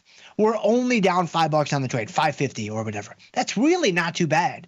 Again, when you contextualize it correctly, it's like, yeah, that's pretty good. And so hopefully this little discussion is helpful for you guys out there when you need to figure out a basis on a position and you've had something that you've had on for a while that you've adjusted maybe a number of times and you're trying to figure out, okay, where do I stand on the trade? Just go into the activity page. Maybe you might need to use the history tab. Of course, you can always lean on some chains, some rooster, some wood, some grind potentially, some I stay away, which is an absolute sleeper in the chains repertoire. But that's our best spot position. And that's, we did the silver victory lap. It was just a little victory lap, though, not too long, because we did lose last night. So you got to be a little bit mindful of that. But we talked about Best Buy, and that's pretty much it. Was there a new trade? Oh, yes. Oh, guys. So I was looking at I'm going to get to y'all's questions here in just a second. But I was looking at Tom's watch list here, looking for things to fade. And I saw, when I sorted by IV rank, look who's at the top of the list. Forget about the futures, right? Forget about Gilead. We already have a position on Gilead. Look at Oracle. Look at Oracle. I mean, I'm shocked, I tell you, that they're still in business. But they've got earnings tomorrow after the bell. Now, we're going to be with Errol, of course, on today's assignment. We're always with Errol on Wednesdays. And so we'll be with him tomorrow. We won't be trading this portfolio. So if I want to do something in Oracle, we've got to go ahead and do it right now. So I was like, man, Oracle. You go in here, you click on Oracle. You can see the IV rank is 42. You know, I mean, is that amazing? Not necessarily, but it's not too bad. Like it's pretty, it's pretty solid. So if I go into Oracle here, go to the trade page, go out to the July monthly. We're actually not going to do an expected move butterfly. We're going to give that a little bit of a rest because I feel like we're a little rusty on our expected move butterflies. I thought instead, let's just go into the 38-day cycle. What if we just go with a Betty Crocker play? Like, what if we just say, you know what? We could do something crazy. Like I could do like a sugar cookie with a maraschino cherry on it. We could do that. It's possible. We could do like a little, I don't know, like maybe like some avocado-based brownies. That would really surprise you. But sometimes you just got to go with the tried and true. Like sometimes you're like, man, just give me the Betty Crocker chocolate chip recipe. That's exactly what we're going to do here. And so for this strategy, we are going to do the short strangle right at the expected move. So if I look at the expected move, you can see I go down to about the 160 strike on the bottom side. I go up to right about the 190, maybe the 195 strike on the top side. I'll go 195 to give us a little bit more room to be wrong, which does happen on the show from time to time. Not too often. I mean, only every other day or so. If I go to 160 and 195, you got the stock at 177. Man, this is going to be a pretty solid trade. I sell a 160 put. I sell a 195 call. Man, look at that. Wow, look at that. The buying power is $1,800. That's about 6% of the account, so that's good. The credit collected is $559 on Oracle. Man, that's really crazy. Oracle is a $175 stock, and I'm basically doing an expected move strangle. Obviously, the pops are all going to look really good. Your pop is 67, P50 82, like that all looks great. You know, delta's about 0. And then you've got a lot of positive data. You've got max profit is going to be your credit collected. You know, again, the credit collected is per share. The max profit is for the whole contract. And there's 100 shares per contract. And then, of course, the max loss is infinitely large, meaning theoretically, you could arrive at a state where you are never not losing money. Practically speaking, that's likely not going to happen. So I'm not going to worry about that as much, at least not right now. And so for Oracle here, hold on a second. Before we do this trade, actually, wait, let me do this trade before I forget. So let's just do like 560, just so I can get filled really quick. Yeah, can't get filled. Let's see here. Let me go back into Oracle. Maybe this is how they get you. They get you with the liquidity. That could be it. 558. No 558ers out there. Okay. Let's do 556? Gotta be a taker out there. No takers at 556. Man, who's running the Oracle pits? Is this Tony Batista's job? Man, there's no liquidity. This is crazy. I am like at the bid and I'm not getting filled. Wow, that doesn't happen very often. I'm gonna go below the bid. So let's go 554. I'll probably be improved unless the Batista family picks me off. Wow, they picked me off. They got me. Well, all right. Well, I mean, you got to pay for Vinny's college somehow, and we know Tony ain't doing it, right? So we'll give him a few shekels here on the Oracle trade. But Oracle filled for 554. That's fine. Let me go into Apple though. So Apple is a $200 stock. I didn't look at this before the show. I could be totally wrong. I don't think I'm going to get as much. If I do the same type of trade in the same cycle, I don't know that I'm going to get $5.54 on basically an expected move strangle. So let's try and do that with Apple, and let's kind of see what happens. So if I go to Apple, and I do I do a 190 and I do a 215. Yeah, look at that. That's crazy. I only get 522. Man, that's really crazy. Now, I did peek over at this number just now. The implied volatility in the July cycle for Apple is 30%. For Oracle, I think it was about 40%. And so that's going to obviously be the reason why the numbers are so different. And that's likely going to be an earnings thing, and the fact that Oracle has earnings tomorrow and things like that. I wouldn't necessarily say that Oracle is a higher volatility play than Apple, but maybe it is because, again, I mean, they are probably going to be filing Chapter 11 or at least Chapter 7 at some point in the next couple of weeks here. So, a little bit surprised by Apple, but by Oracle, I should say. But there you go. All right, so we did Oracle. And let's go in here though. Man, where are you guys at? Let me make sure I surprise and delight somebody. Man, let's do it. Where are we at? Where are we at? Here we go. Andrew Cortado says, I'm going to do 2 surprise and delights really quick because I think I can actually do this quickly. And even quickly for Dr. Jim. Not like quick like 7 minutes. It'll be quick like 3.5. Andrew Cortado says, hey, Dr. Jim, what about selling a short call against your Starbucks shares? 100 strike for July. Yes. So this is quick because I talked about this yesterday, Andrew. So yesterday, if you missed the show, go back and check it out. I actually unpacked Starbucks in great detail. I'm waiting until Starbucks peeks its head up over where I bought the stock. You could sell the call right now. There'd be nothing wrong with that. Personally, I'm going to wait a little bit longer to see if I can get a better price on the call. I could be totally wrong. Maybe Starbucks crash boom bangs in the next couple of days, and this is the highest price we see for, quite some time. That's very possible. I don't know, right? But that's just what I'm going to do. I'm going to wait for the basis because I remember that, with an investment style covered call, which is what this is, I have the flexibility.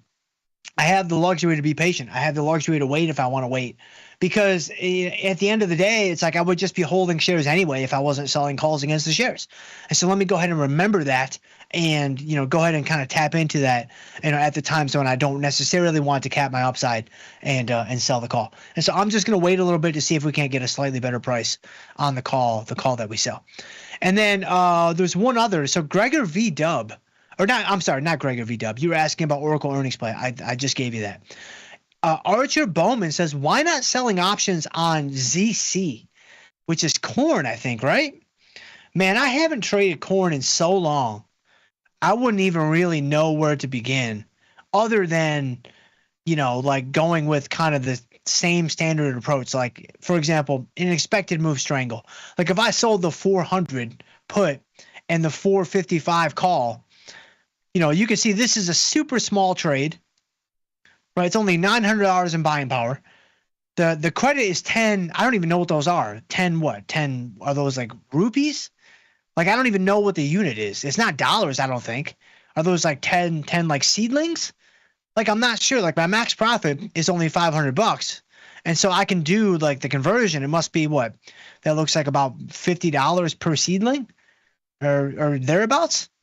And so on that regard, or in this way, it's no different than doing anything else. The problem is, Archer, and this is why I'm going to wait a second, I need to look into this a little bit more. I don't necessarily want to get into something where I don't even understand the multipliers yet. I need to look into this, do a little bit of digging, go to the Tasty Trade website, and they'll probably go through the multipliers for like ZC. Like, let me understand, like, when do the options expire, things like that. And so I'm going to wait on corn for now, just because I'm not too familiar with it. But again, if you got a hankering to sell some corn, then go sell some corn, man. Like, go for it. 100%. You're just competing with, Publix, Albertsons, which we talked about yesterday, I think, and all those guys. So, all right, let's see. Where are you guys at, though? There you guys are. Indy Tampa's in the house. Indy Tampa says, oops, I thought this was the Tampa Bay Rays fan page. My bad. Indy Tampa goes on to say, Boston gave effort, though. Not unlike your comment, because you are now blocked forever. But I appreciate you. I appreciate you for coming out. Good luck. So Sam L says, Dr. Jim is in the house. What's going on there, Sam L? I appreciate you. Sam L says, Doc, let's get wild and bet on GameStop for earnings. They're still in business? Nah, there's no way. Roaring Kitty's gone. Wall Street Bets is gone. Like, they're all gone. Yeah, I mean, they're $29. They've been $29 a share for, like, it's been 2.5 years now. It hasn't moved at all. We dabbled with some GameStop last year, and I swore to you guys I wasn't going to talk about it anymore, and yet here we are. Wow, they have earnings today. Are you serious? Wow. Man, like, I really am shocked that this company is in business. I kind of feel like, since this show has basically just become selling naked calls, that's pretty much all we do with any amount of success. Maybe we sell, what if we sell a 35 call? Are they going to, oh yeah. Scott Sheridan and the boys, yeah, they're not going to let that happen. because you just never know when, Ryan Cohen, when Roaring Kitty, when any of these dudes or dudettes are going to, kind of poke their head up above the sand. And then, they buy back $100 billion worth of stock. They merge with AMC, right? The Wall Street bets, bros and brosets kind of, take this thing to new heights. And so I was going to sell a call. I don't really want to do a spread in here. And so I'm just going to pass. And I'm going to leave that to my own brethren that like getting kind of, mixed up a little bit in some things that are absolutely going to take you down. And so go for it there, Sam L. I appreciate you. Ordenu says, greetings from Italy, Dr. Jim. Oh, I'm planning on wrapping up my portfolio, my options portfolio. Do you recommend doing more small positions or less bigger positions? Yes, great question. And I actually got back to your email just before the show. And so you probably didn't have a chance to see it, but I did write you back and gave you my thoughts. But I'll also share them publicly since you asked the question here. So I think that when it comes to you want to ramp up your portfolio, you want to get more things working for you, get some more logs in the fire. The question becomes, should you put more logs in the fire that are the same size, or should you increase the size of each log that's in the fire? Assuming you want to keep the amount of wood that's burning constant. Like, how would you do that? I think there's a couple ways to think about this. I think the easy answer for me, and kind of the PC answer from me, the official response, is keep your position super small and do more trades. And I do think that, as PC as that might be, I do think that's a good default setting. However, I can respect the fact that there's going to come a time in most traders' journeys when you are going to want to ramp up the economic significance of what it is that you're doing on each trade. Like the size of each log that's in the fire, you kind of want that guy to increase a little bit. You kind of want that guy to grow a little bit. So I actually think there, Ordenu, I think it's a two-pronged answer to your question. I think that, starting with doing more positions and keeping them at a small size is probably a good starting point, because you've got the probabilities on your side, you're getting more data points in the distribution, law of large numbers, central limit theorem, all the things we've talked about. But there's going to come a point. I don't think that's the path you stay on forever, though. There's going to come a point when you're going to say, all right, now it's time for me to increase the size of each log. It's going to largely be up to you in determining, when you kind of make that that transition. But I would say, and these are just rough guidelines, if you normally carry less than 10 positions in your portfolio, or you're only trading, maybe a few times a week, then I would say you need more positions and you need to keep the size small. If, however, you are trading very actively, so multiple times a day, most days, and you tend to carry more positions, so more than 10, let's say, more than 10 or maybe more than 15, then now is the time when it's like, okay, maybe now I start to increase the size of each log. So those would be some very, very, very rough guidelines that you could use to kind of, earmark some way stations kind of along the way there. So hopefully that helps a little bit. So let's see. Adam Armfield is in the house. What's going on there, Adam? Hey, Jim, what would be a sensible profit target for a 10 DTE $129 put on CRWV? I'm thinking 25%. Yeah, so CRWV, this was CRWV. This is one of the new Wall Street Bets things, right? I'm not sure if it is actually Wall Street Bets, but this guy has been like the newest kind of meme stock craze or whatever, or the artist formerly known as a meme stock, and it's just kind of been in play lately. A couple of thoughts. So Adam wants to do the 129 put with 10 days to go, so he's going to do this trade right here. So he's selling a 19 delta with only 10 days to go. Okay, so a couple of things. So I don't love the fact that it only has 10 days to go. I think kind of giving it a little bit more time might be really, really beneficial. Even if you don't want to go to 45, even going to like 30 or 24 might be a little bit more beneficial in terms of collecting more, kind of slowing down the directional moves of the stock, things like that. And so that would be my first thing to consider. But I can respect the fact that, especially with all the new zero DTE research and with all the new things like people choosing shorter time frames, I can respect the fact that you kind of want to splash around in something that only has 10 days to go or 7 days to go or whatever. Okay. Should you then ratchet down the profit target from like the standard kind of 50% level that we usually kind of adhere to? I don't know. I don't think so necessarily. I still think I would go in with the same profit target that I would normally do for a normal trade. maybe 50% of max profit. Now, if you get a huge profit in like a day or two, should you get out of the trade? Probably. You know, I mean, this gets back to the whole should I stay or should I go type of thing, something we've talked about many, many times before on the show. And with a normal 45-day trade, I think it's a close call. I think you can make a pretty strong case for either one. If, however, you actually shoot up in profitability, so let's say you sell this put today and the stock rallies by the end of the day today or it rallies tomorrow, you know, somehow we survive CPI, which is only about a 22 delta at this point. But if it does happen, the market will probably rally just from the simple fact of survival. And so if that happens, market rallies, CRWV follows suit, you find yourself up 25% in a day, yeah, I'll probably go ahead and take that off because you've only got 9 days to go. It's getting close to the end anyway. Go ahead and just take it off. But if it kind of follows more of like a, you know, a slower, steadier kind of path through the forest to profitability, I would maybe stick with 50%. And kind of make adjustments along the way. I wouldn't necessarily earmark my target at 25% on this trade. And so those are my thoughts on the 10 DTE. I'd probably stick to the original kind of profit target on that. And so let's see. DB's in the house. Here we go. DB, what's going on there, DB? Do I roll the untested side in XSP Iron Condor, 553, 558 puts, 610, 615 calls, expiration 17 days to go. And so as I pull this up, the answer is no, in my opinion. I would not do that. Oh, yeah, definitely would not do that.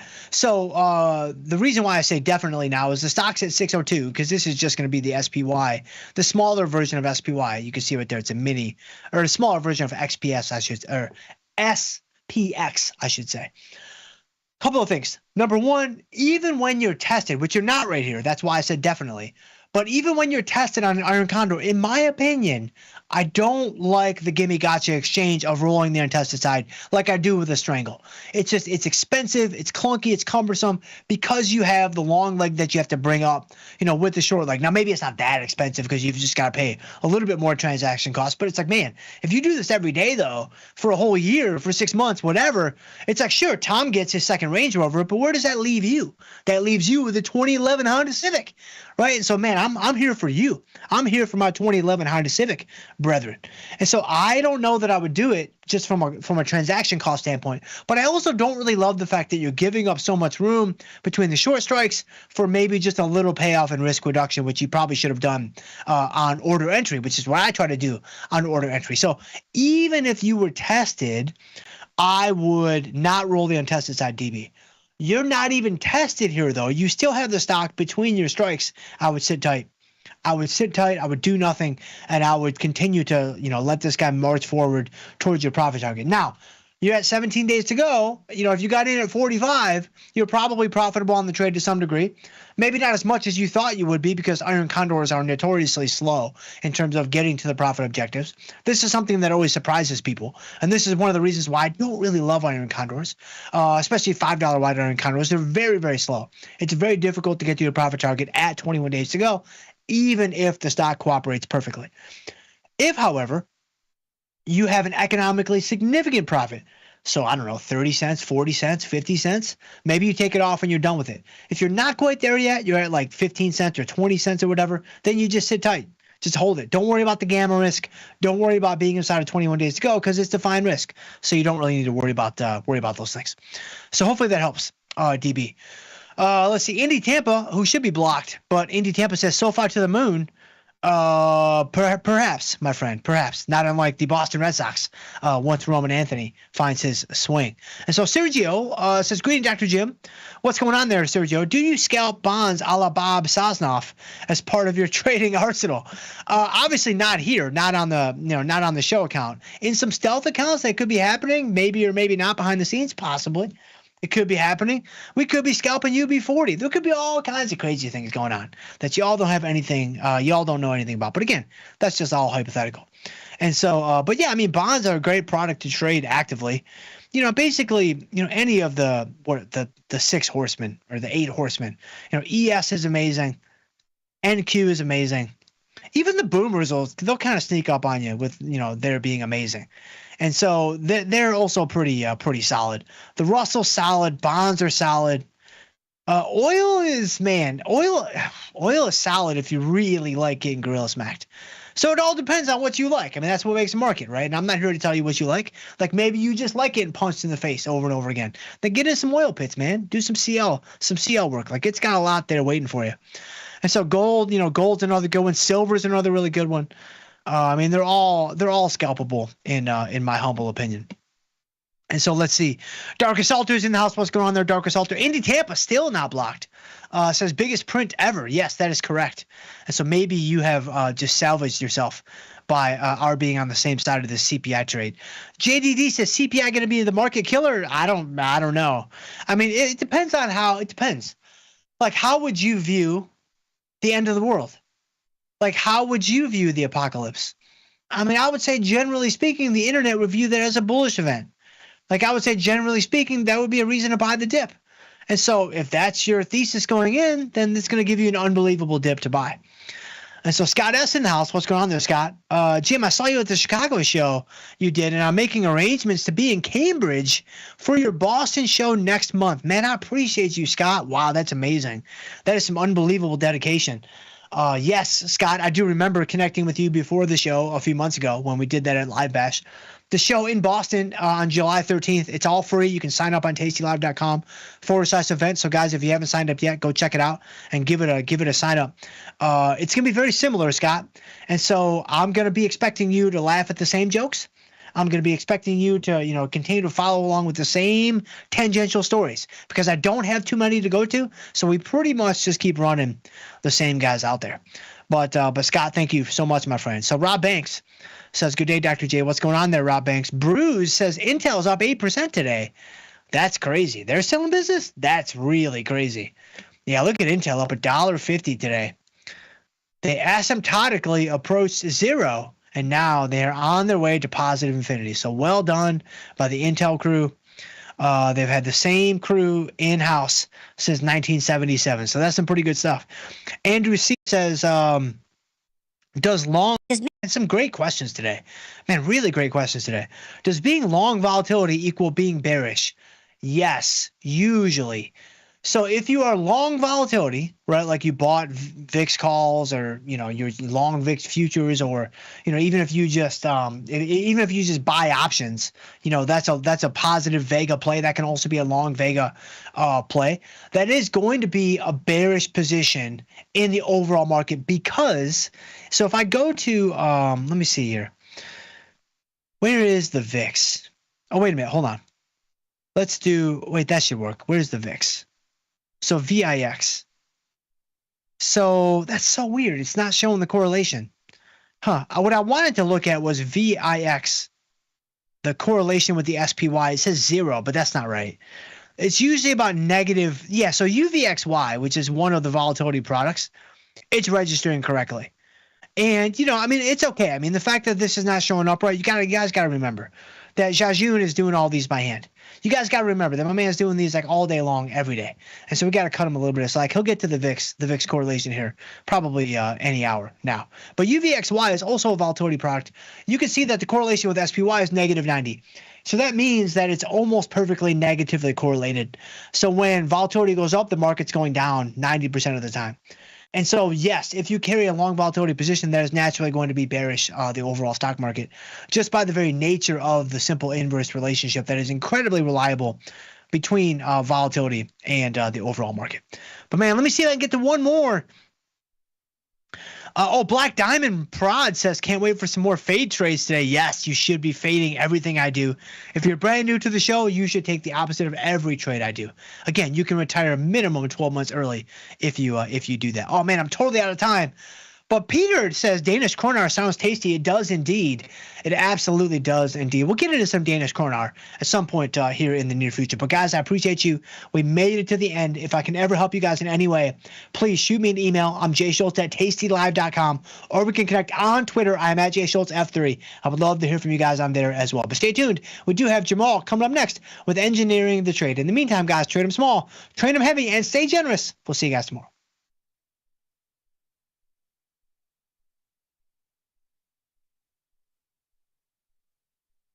Dear Kaylee, hats off to you for being such a culinary genius. I don't think it has ever dawned on our kitchen staff to serve gazpacho hot. Sincerely, Bob. Sometimes it feels good to get smart. Get even smarter with live trading insights and some live taunting. I don't want to fact check you with my vagina, but I will. From the smart mouths at Tasty Live. If you missed the live show, here's our cherry on top weekly recap. Little cantankerous, but... And I'm not cantankerous. Why does anybody ever say I'm cantankerous? I'm not cantankerous. I don't even know what that means, but I'm not cantankerous. Do you want to know what it means? Yeah, what does it mean exactly? Bad-tempered, argumentative, and uncooperative. They laughed. I heard laughing. It's perfect. I'm not bad-tempered. It's not my design, period. I don't want to be with you losers. All freaking losers. Degenerates. I'm not going to your stupid hat store in Manhattan. Argumentative. That's not empirical ham. Well, they say it is. No, they don't. You just said she's vegan. I didn't say vegan. Oh, she's pescatarian. Okay. Pescatarian. Never heard of it. Occasionally. And uncooperative. No, I'm cooperative. Yeah, what else you need? Yeah, nothing. There you go. Okay. Beautiful. I could be You're argumentative. 68% cantankerous. Okay, there you go. Tasty Live's godfather of options, Tom Sosnoff, is grabbing his passport and taking this show international. He'll be joined by IG's Rich McDonald in London and Milan, along with special guests at each stop for an evening of live trading. It's fun, challenging, and moves as fast as the market. Doors open at 5, with trading starting at 6. Come early and have a pint or glass of vino with the boys. It's totally free, but space is limited. Register at tastylive.com/events. Options just got molto interessante.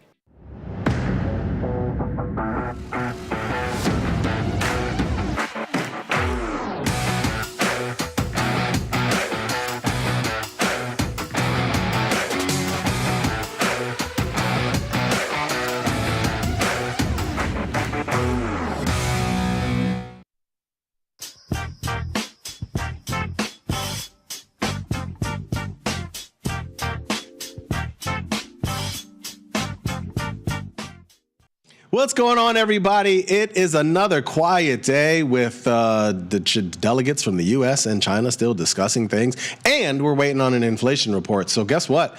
There's not a whole lot happening, and as a result, I decided that today, most of you that are in the chat are going to be co-hosts with me. That's right. It's a live Q&A today. So come on, ask all kind of questions, and throw some discussion points out there. We can talk about anything you want, because there's no use trying to put together any content on a day where there's not much happening. So I'd rather just look across the landscape of markets and talk about some trades that you might be eyeing up. I'm looking for ways to keep powder dry, to be honest with you, heading into these next couple of days of inflation reports and things like that. So yeah, not a whole lot going on. But as usual, welcome to the most dangerous show on the Tasty Live Network. Folks, it's Engineering the Trade. And I'm your host, Jamal Chandler. Looking in the chat. Donald, what's good, man? How you doing? Good to see you, bro. Griffin Jones, what's up? Night Move, Scramble Everything in the house. James Bond the Fourth, I assume you're out there somewhere. Grumpy Mike, what's up with you, man? You're always on. Where you at? Where you guys at? Let's go to the platform right now. I can show you some of my current positioning here. Look, this is what I see, okay? This is ES. It doesn't matter if it's ES, if it's SPY, if it's SPX. You can see that, let's see a trend line here. Trend line, let's go, where is this top? 59.87, right? 59.87. Let's draw, 59.87, bam, through here, right? And that right there corresponds with the late February breakdown in the S&P 500, right? So we were bumping up against 6,000 for a little bit, 59.87, a high of 59.87 at the end of last month. We broke through, we pierced through it at the beginning of late last week. And now you know what? I swear the market does this a lot at times where just as catalysts are occurring, that's sitting right at really good technical levels. I'm telling you, this market is on the verge of a big breakout to new highs. But if we don't get the right inflation report, or even if we do get the right inflation report, who knows? We could still sell off or something like that. But, there, my guys. What's going on? Donald says Pacers in 6. Wow, that's I have a small bet on that would like to agree with you. I have a bet for the Pacers to win it all and for the Florida Panthers to win it all. Florida did their part last night. See how that goes. So I'm with you. But I have no real dog in the fight. I don't really care. I'm not betting on the Pacers because I think they'll win. I just thought that initial opening line of plus 500 for them to lose a series seemed a little bit too much, I thought.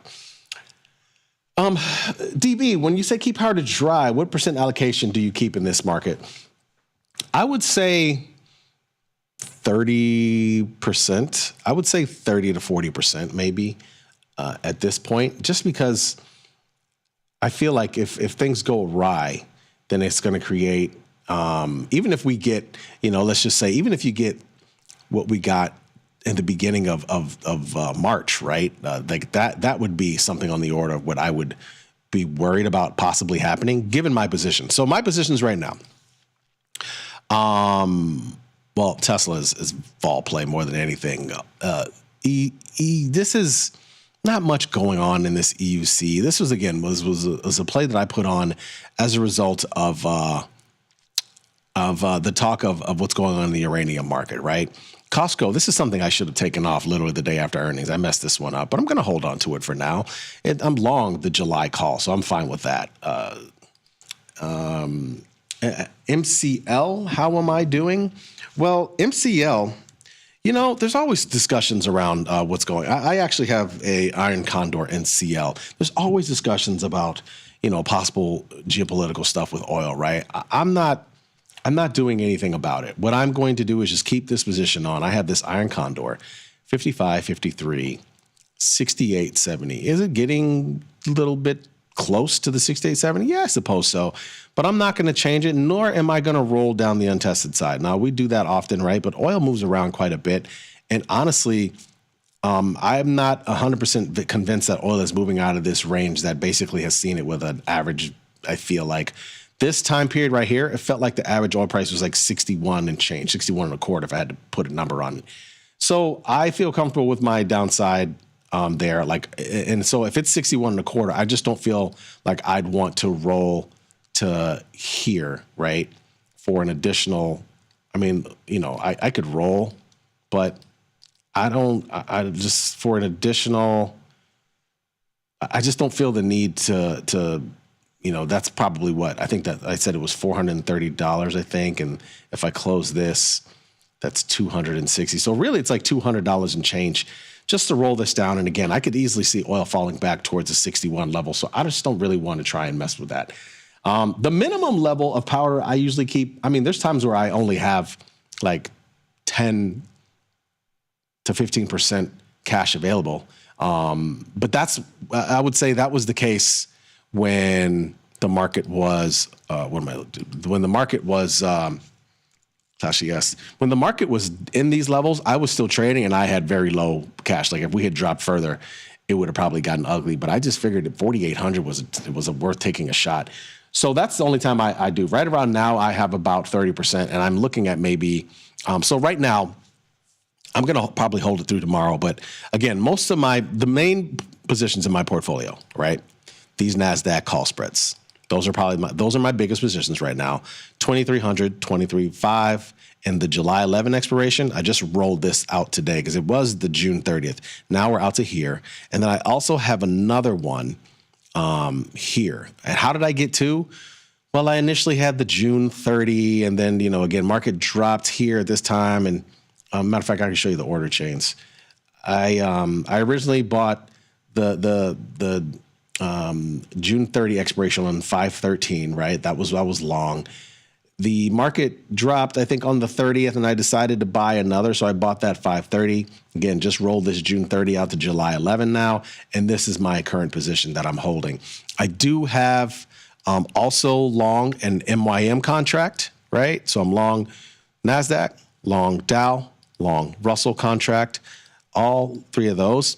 I am short an MNQ against these NQ contracts, which is nice because honestly, I could sell another one, right? And again, I sold September because if you look at it, if you remember, my NQ contracts, all of those are within the September expiration. So you always got to make sure you sell the right thing against what you own. I'm long call spreads in the September expiration for NQ.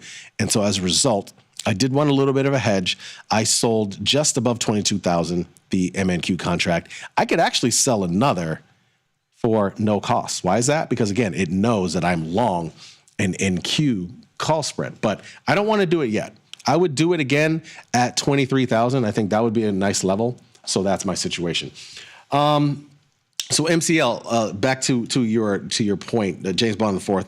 I am not interested in getting directionally fixated in any one direction in oil right now. I think the directionally neutral trade has worked. IVR has come down from the mid 40s to 50s to now at 28, and I'm just going to hold on to this until again it's a trade that's working for me. I'm up. Where is it? I'm up 27% on the trade right now, so I'm just going to keep that, and I'm not going to do anything different. Mikos, looking at IVR and watch this. Everything's low. Looking at a target strangle.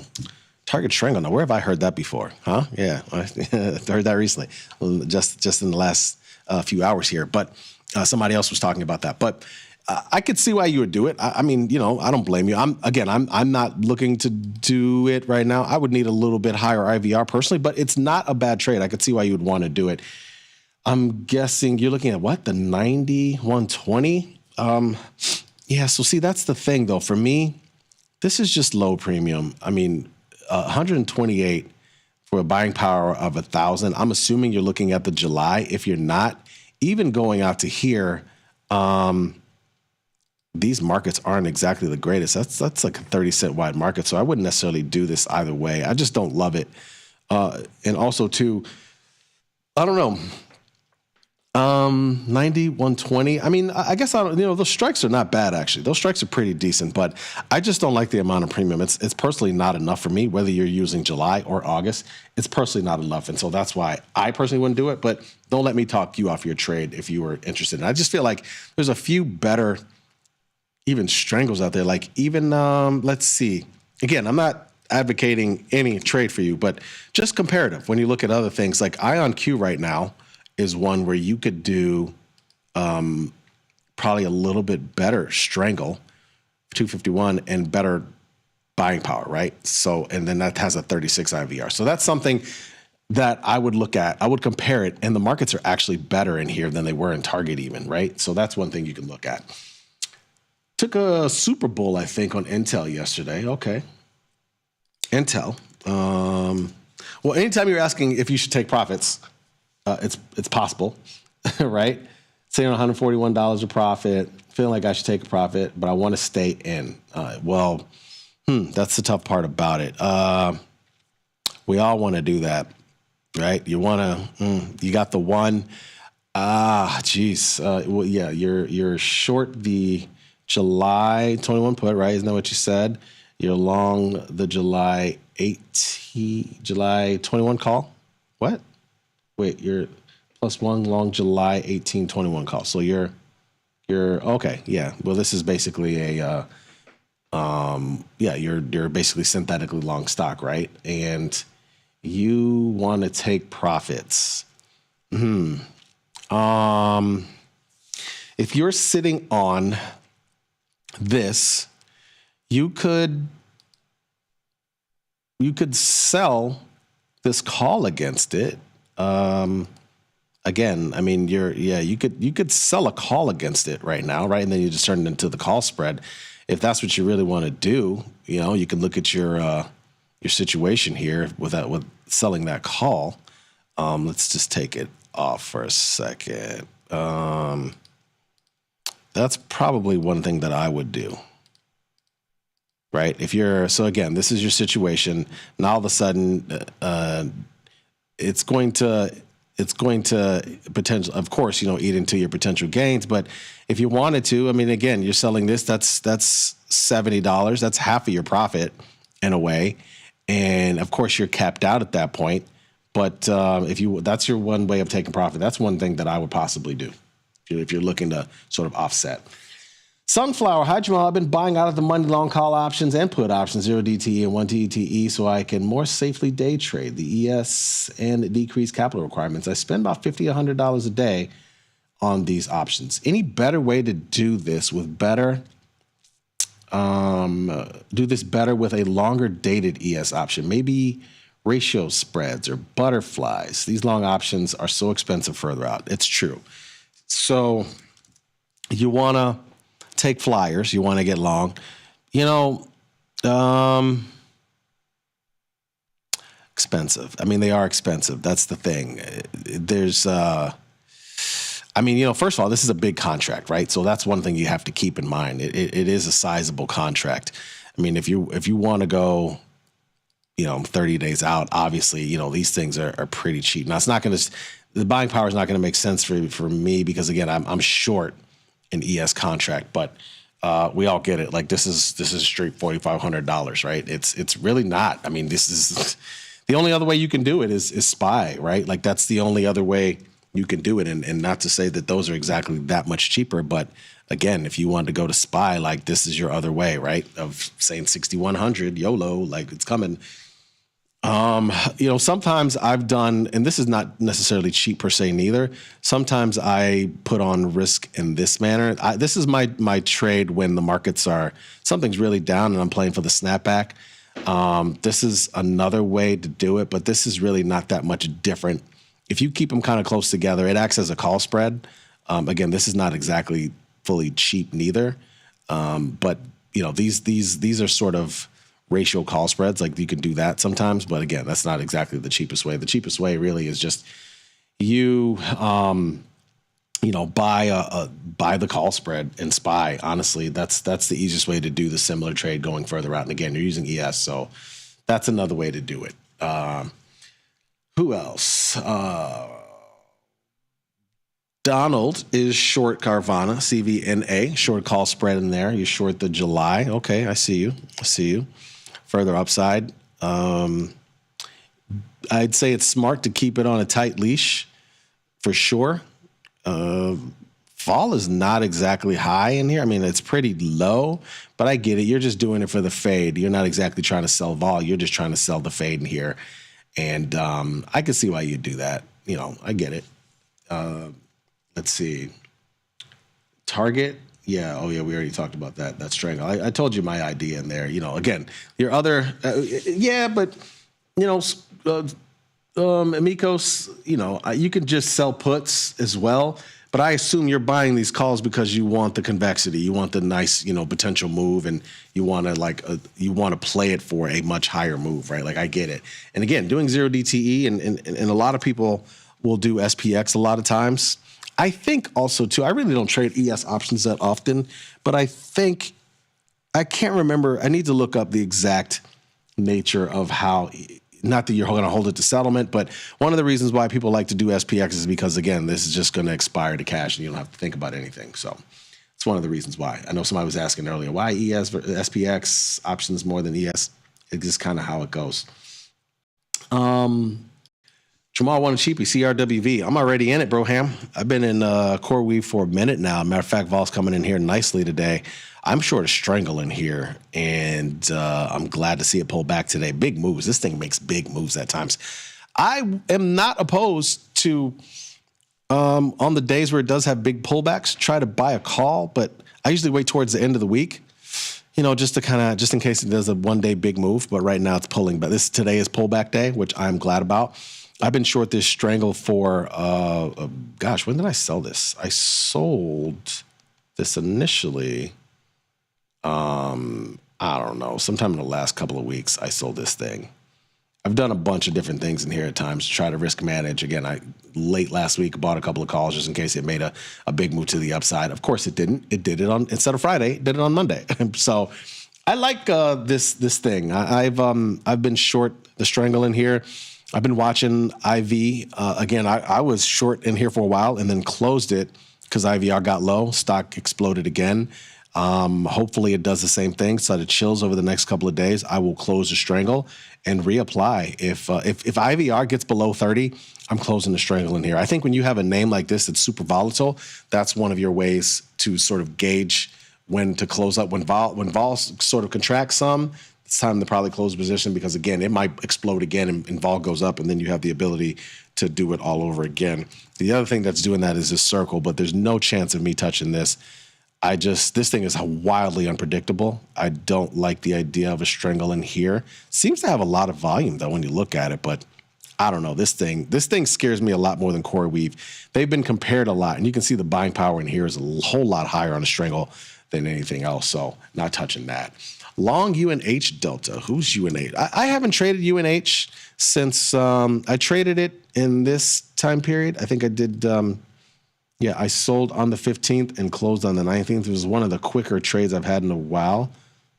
I sold it on this day, and then I closed it on this day. And it was, I mean, again, it was over the weekend, right? Like, it was on the Thursday, and I was able to close it on the following Monday. So that was a nice trade. But yeah, I haven't touched UNH since. I could see why people want to get long in here. I just don't really like to...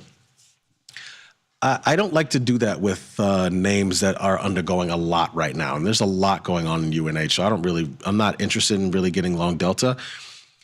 But if somebody is looking to get long Delta, I would say to them, one of the things that they should do, if you're going to get long Delta, this is a get long Delta and just put the trade in an account where you don't see it every day, because every single day that goes by, you're going to be looking at this thing wondering why it isn't up. I mean, seriously, and that's a hard way to live life when you have a trade like this. So I personally, that's what I like to do when I'm like looking at this thing like long term, like saying, oh, this thing is 300. It could get back to 500.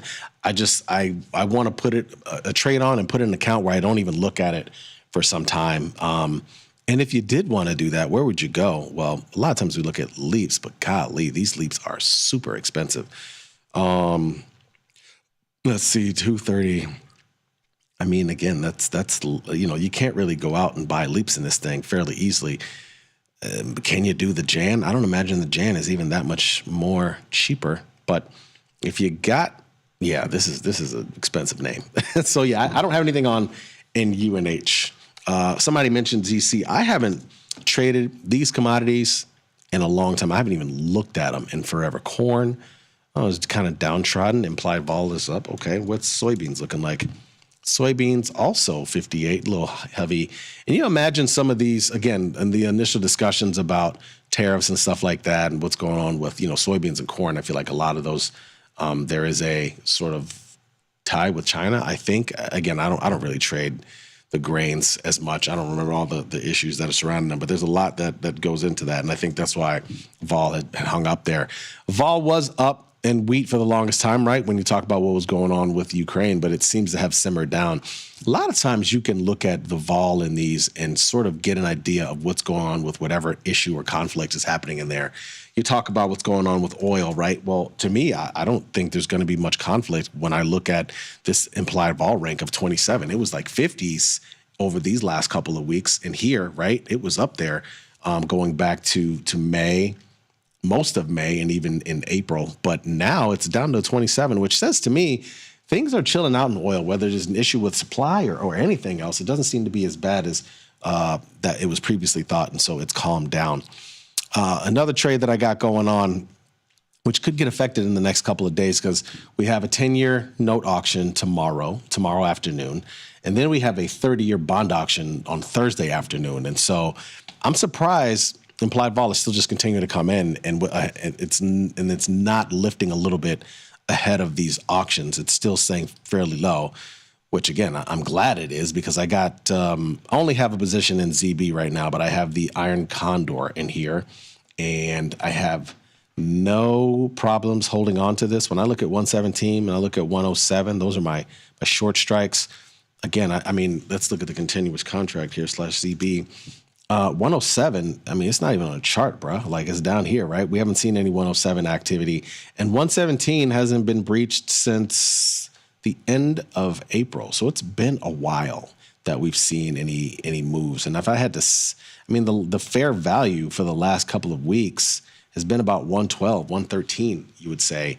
NZB. So I'm comfortable with my short strikes. I'm not even going to do anything. If for some reason after inflation reports and the bond stuff, say by Friday this IVR is in the teens, I'm probably taking this thing off. Even though I don't think these short strikes are going to get breached in any way, shape, or form, I probably close this. It's at that point where it's time to just close and move on to the next trade, right? And so again, that's all in the same vein of trying to keep powder dry at times. That's kind of how it goes. It's a tough time to look for new trades right now, and I don't think you need to force it, honestly, right? I mean, we got some catalysts coming up. I showed yesterday on Engineering the Trade the list of catalysts and things that are coming up down the pipeline when you're talking about the obviously CPI and PPI Wednesday and Thursday, 30-year auction also on Thursday. Of course, it's me. Let's see what else. We also have the next week retail sales. I don't know how much that's going to matter, but of course we got FOMC next week, right? On the 17th. What day is that? The 7 days, literally a week from the day, right? A week from today, we have the FOMC meeting. And so that obviously you would imagine is going to move markets in some way, shape, or form. So it's like, for me, I'm slowly trying to clean up a couple of things heading into that event, right? But I generally feel as we see the market pushing higher, the market should be generally pushing higher. And I think that's, why do I think that? Just look at the chart pattern, right? But again, it's never been so much just about the chart pattern and more about tariff talk. And because tariff talk has been so scant over the last couple of days, this is why we got such a quiet market that we're in. I mean, right now, what is ES even? It's 837,000 contracts. That's one of the lower volume days of the year for sure. And for good reason. There's no tariff talk. There's no issues. Metals are fairly quiet. Speaking of metals, the other trade that I got going on is this silver trade. I feel like silver broke out in a major way last week with these big bars. And so now I'm just going to try and follow the money. And I have the August. I did go out further. This is with the idea that just silver is going to be booming over the summer months here. And so I have the August 40-42 call spread. Now, as you can see, that wasn't exactly cheap. I think what price did I pay? I think I paid 30 cents. Paid 30 cents for it. Right? That makes 30 cents times 5. It's $1,500. Yeah. So it's a 50 multiplier, or I should say 5,000 multiplier, really. 30 cents times 5,000, $1,500, and that's what the position costs. I also sold a copper call spread. A lot of these have been moving in the same manner, and I think I collected $900, whatever that may be. Is that a 40 multiplier, 45 cents multiplier, I think, 4,500. So when you see that, hold on, let me see, copper futures. Let's see the specs on that. Anytime you're worried about these, you can just go to the CME website, and it tells you all the information. And so, yeah, 25,000 pounds. So, yeah, I sold that against it. Those are two things that move kind of similar, right? Silver and copper. And so overall, I bought one for $1,800, I think it was, and sold a spread for $900. My all-in loss would be $900. My all-in gain would be a whole lot better than that if silver really makes a big move. Even if copper does make a big move, it's a smaller spread in copper. That's what I'm doing. So gold right now, good question. I am not playing gold right now. I think it's in the middle of consolidating. I decided to make my bet in silver. The only way I jump into gold is if for some reason it kind of just pierces this 50-day moving average, because a lot of times when it's touched that or pierced that, that's when it's made a bounce higher. I would be a buyer of gold if it pierces 3,300. I would get interested, maybe 3,250. That would probably be my number. Until then, I'm not touching it. Folks, that's the show. Thanks for watching, and as always, be smart, be patient, trade small, and trade often. See ya.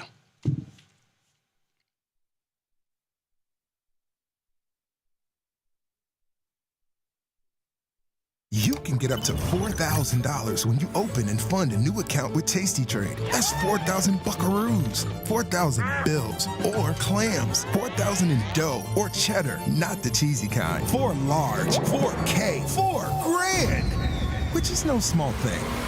Open and fund a new tastytrade account and get on the platform for traders who just want to trade. And did we mention a bonus of up to 4,000 smackaroos? tastytrade. Make your move. Global markets never sleep. Explore them with Forex, now available on tastytrade. Get in on over 80 Forex pairs, 24 hours a day, 5 days a week, with the Forex platform that adapts to your style and speed. FX marks the spot. Trade it on tastytrade.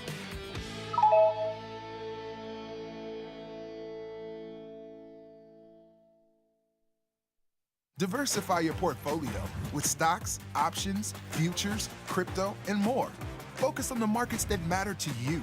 See the odds before you trade using curve analysis, IV rank, and more tools. tastytrade. Download today.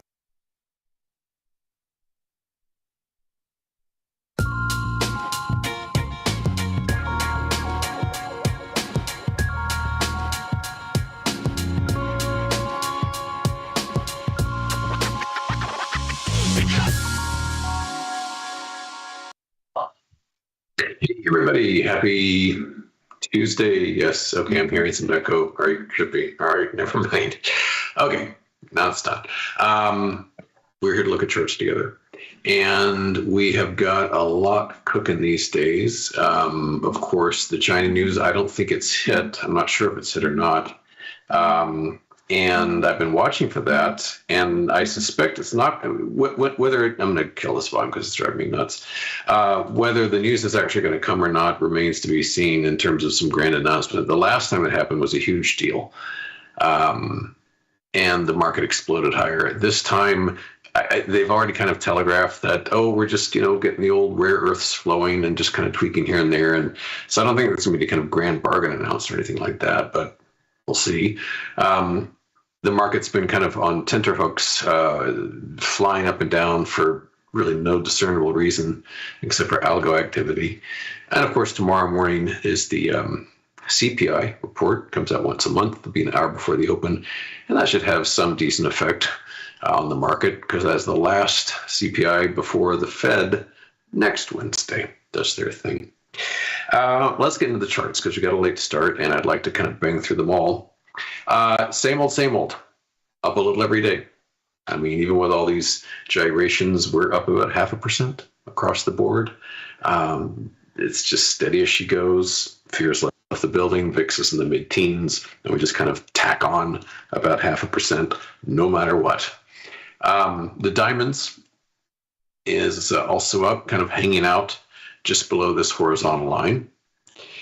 The small caps, like I said, 0.5%. This topping pattern is still intact. We've got this inverted head and shoulders, which has launched the past 3 days. We'll see if that stalls out or not. I certainly hope so, because my one and only option position is August puts on the IWM.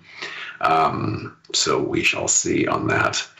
The cubes also up about 0.2%. As has been the case for weeks now, mash right up against the underbelly of the long-term broken trend line going back to October 2023 and getting closer and closer every day to the lifetime high, like so. Haven't exceeded the trend line yet, so that's the key at this point. Get a little bit of better view here. There's the trend line. Here's the anchor point. Here's the other anchor point. Here's the failure. And this is the not the recapture, but the retouching of the trend line. It hasn't been recaptured yet. It has not managed to clamber to the other side of that. Deeper down, in the semiconductors specifically, they have sealed the gap. This is the price gap that took place back here between the 24th and the 27th. And so that has been zapped. And so the next and really last line in the sand the bulls have to conquer is the this level here, this horizontal, which represents not only this price gap, but interestingly enough, this most recent lower high. So we've got the lifetime high, got a lower high, and for the moment, we still have a lower high. Push above this, okay, things get very messy, and the bulls pretty much have full control at that point. But it is a pretty big update, over a 2% gain on SMH. NVIDIA up about half that much, and it's kind of the same setup, not surprisingly. It's the biggest component. There's the, actually, I don't know if this is the nominal lifetime here on an intraday basis, 15287, 153. Okay, so the lifetime high back on the 7th of this year, January. And this line is the equivalent of the line I was just pointing out, which is the most recent lower high. Over in crypto land, Bitcoin bouncing all over the place. The lifetime high was set back on the 22nd of May. We are close to it now. We had a hard fall and recaptured that, and we're just kind of hanging out in this vicinity. Very directionless right now. It can't seem to really muster enough strength to go into blast-off mode. In turn, MicroStrategy, MSTR, is just about perfectly sealed its own gap. Even though Bitcoin's up thousands, MSTR is actually down a little bit because there's a pretty hefty premium on its own holdings. I mean, if Tasty did a newsletter mailed out this morning talking about different ETFs related to crypto, and I believe BITO they pointed out as a heavily traded one. But yeah, MicroStrategy would be a pretty inefficient way to go about it because there's a lot of Michael Saylor premium in there. And as far as Ethereum goes, strong gains, but has not exceeded the trend line, just like NASDAQ. It's been strong, it's been close, but it hasn't broken it yet. That is to say, broken to the other side of the already broken trend line. Over in oil land, it's been incredibly strong for weeks and weeks, but we're finally seeing a bit of a reversal now. The front month is down almost 1%. And here at the USO, you can see we had a multi-month high on an intraday basis, but at the moment it is down, kind of undone yesterday's gains on oil. And in other commodity news of great interest, of course, silver, which I'm a little bit obsessed with, easing back a little. And I think were it to sell off to this gap, it'd be a very appealing price point. Terrific second chance for those that weren't in silver to get in. SLV, this is at 31.43. If for whatever reason it was beaten down to that level, that would be pretty enticing level, I would say. Right now, it's pretty stretched. Casey's General Stores is a place I've never seen in real life. They just don't have them around here. But it is an amazing stock. It's one of these what I call permarisers. It never seems to do no wrong, not just over a period of weeks or months, but decades. And this thing has been climbing nonstop on a split-adjusted basis. It was a penny stock back at the start of this chart back in 1984, and it is about $5,000 now. So one of these like multi-tens of thousands of percent gainers. And fairly orderly, too, as you can see over the course of time. A little wild at first, but got more and more stable. It's just like a very steady launch here. Lifetime high today, up almost 12% to a lifetime high. I imagine, I'm not sure if there was news or earnings or what have you, but for whatever reason, it's launched to a lifetime peak. Another, not quite retailer, but a little bit in the same ballpark. eBay. On an intraday basis, another lifetime high here, and it had been forming this enormous base right here, which it broke above, and it's been pretty much a straight shot up for weeks now, like so. In contrast, there is a superhero of stocks, Costco, which has been hitting a little bit of rough seas lately. Over the long haul, still amazing, just like Casey's, but it had its own lifetime high way back in February. It had another go at it here, didn't quite make it as high, and now we're hanging out in this vicinity, which is just below this very, very long-term channel. So that's Costco. Over in Shortland, as I've been mentioning, sometimes I say I'm so short I could jump off a nickel. Not these days. I'm light. Come up with any metaphor you want. Playing it cautious, playing it safe. I will feel way more comfortable after Powell next week. and mostly more comfortable even after tomorrow morning. This whole China thing and the CPI does not put me in a risk-taking mood. So quite light now, using about maybe 20 to 25% of my buying power. Among those, though, among the positions I have bothered to keep, there's some interesting odds and ends. Chipotle, CMG, another good day here. It's down about 1.25%, having failed this breakout. I mentioned this one yesterday, VRT, Vertiv, which is down almost 3% today, turning away from this horizontal. So I've tightened up that stop.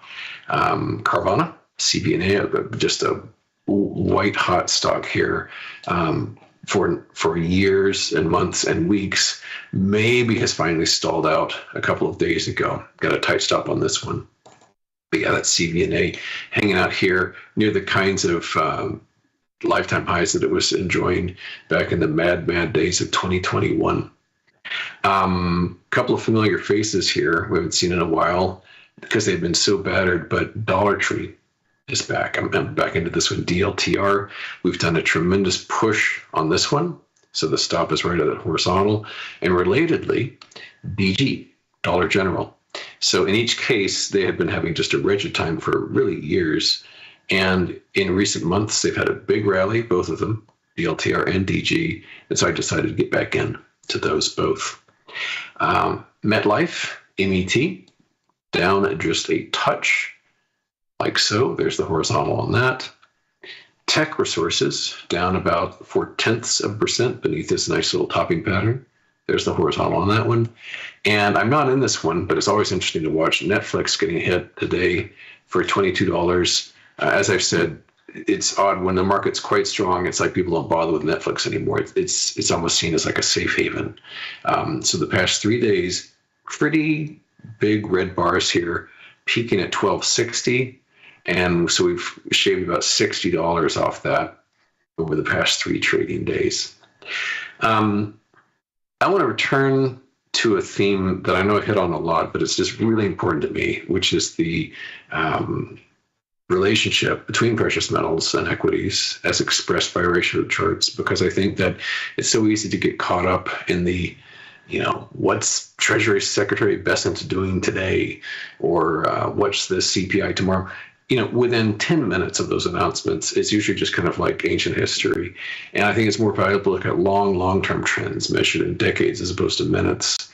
And with that in mind, the theme I've hit on for a long time now, and I think will persist for years to come, is the success precious metals will have over equities as examined by these kinds of ratios.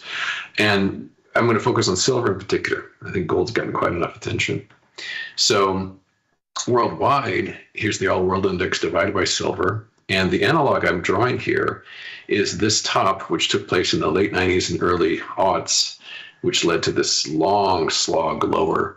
And this top here, which admittedly is not complete, and admittedly might never complete, but a lot bigger, like 3 times bigger than the last one. So I think this is kind of potentially world-changing kind of stuff. And it's not just world equities. This is the good old Dow Jones Composite here in the US of A. And this chart, it goes all the way back to the early 80s. So this goes back, about half a century almost. Same idea. Here's the top that took place back in the late 90s, early aughts. And this is what's taking place now, which is closer to completion than the other one, you'll notice. It wouldn't take too much longer. It's completely plausible that before this summer is over, this pattern will be complete, which I think would be a very big deal. And then drilling very specifically down to a pattern that is complete, here's the Russell, the small caps. And same idea, it's just divided by silver. We've normalized the price by way of silver. Think of it as real money. And this is also broken down nicely. So as I sort of warned yesterday, I do think that there's a little distortion going on because silver is in such serious catch-up mode with gold. This, as you can see, is a symmetric triangle with SI versus gold plunging and then recapturing like so. But I do think that's just largely noise, that the main points really remain. And lastly, unrelated to metals at all, this shows how narrow this mega rally has been, because this is the equally weighted S&P 500 divided by the standard S&P 500. And as you can see, it's been breaking down for a long while, and it is in breakdown mode right now, illustrating that the Metas and the Googles and the Apples are ruling the roost, whereas hundreds of others are just kind of like hanging on. So it's important to note that sort of degradation of overall breadth. All right, well, by the time I see you tomorrow, I think a lot of the smoke will cleared. So we'll see how things are looking. But thanks for coming by. I'll see you on Wednesday. Bye-bye.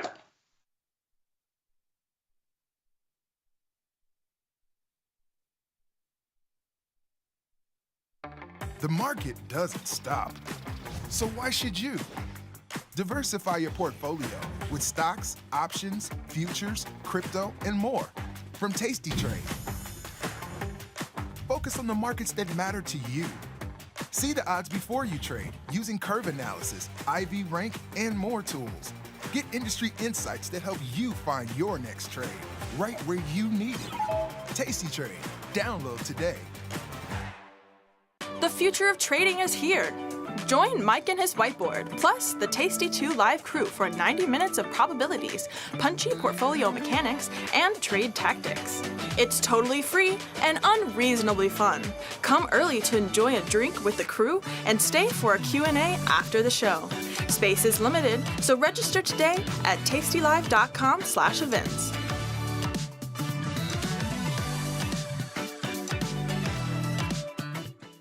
Global markets never sleep. Explore them with Forex, now available on Tasty Trade. Get in on over 80 Forex pairs, 24 hours a day, 5 days a week, with the Forex platform that adapts to your style and speed. FX marks the spot. Trade it on Tasty Trade.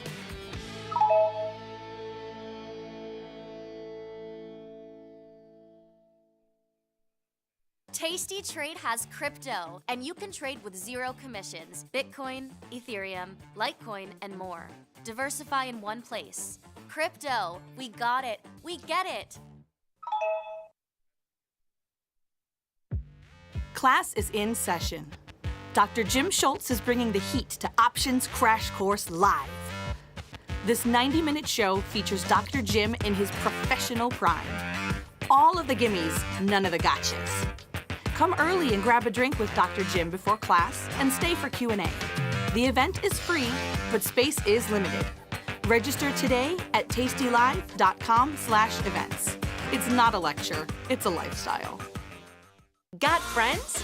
Get $250. We'll give you a bonus for each qualified person you refer to Tasty Trade. So spread the word and earn rewards. Terms and conditions apply. Traders, start your platform. Tom Sosnoff and Tony Batista are hitting the road for their first ever live trading event, At Work by 11. It's unprecedented, unpredictable, and unlike any other financial event. Watch these masters make real trades in real time. Doors open at 8, the action starts at 9, and we'll have you back at work by 11. Sign up today at tastylive.com/events.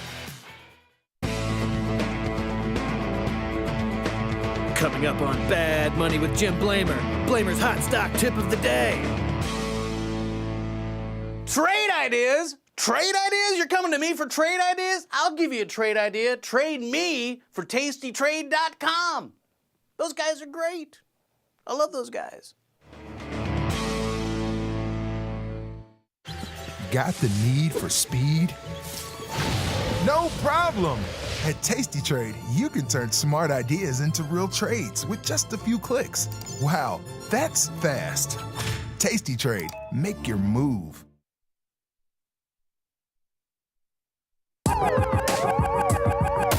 Ring the alarm, hey, ring the alarm, boys. Turn up the charm.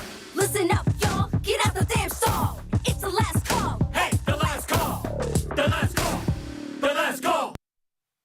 Tomas, we are back, my friend. You know what that means. Time for the last call. Even the S&Ps are up 28 handles. Sosnoff, it's been kind of an upticky day. We did make a new high intraday by about 8 handles or so. We're sitting there right now at 6,000. 38 on the E-mini S&Ps. NASDAQ up 132. Russell up 11, and the Dow up just about 80. Volatility in by 29 cents. Been sitting there all day. Flirted with going under 18. It's 18.05 right now. Bonds are up 10 ticks, middle of the range. Bitcoin sold off a little bit, came back, back trading near its highs. Oil down 55 cents. Oil was over 66. Decent sized move intraday, down to 64.57. It's just about 20 cents over that low right now.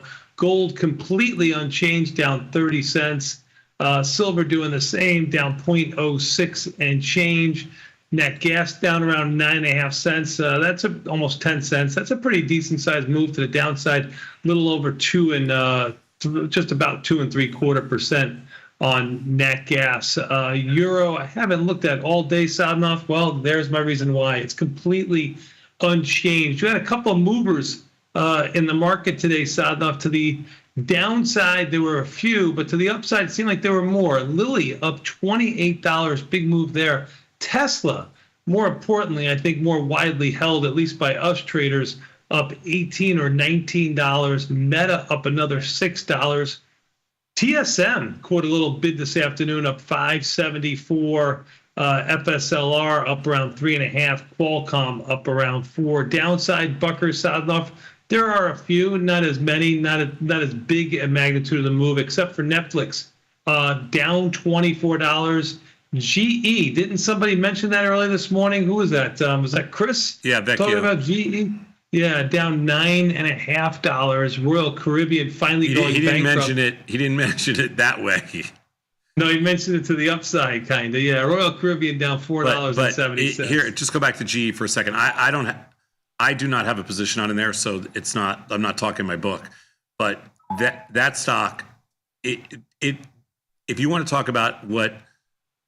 And this is some of the things that drive me crazy about that whole macro story. But if you want to talk about the most like ridiculously overbought stock prior to the last 2 days, it was probably GE.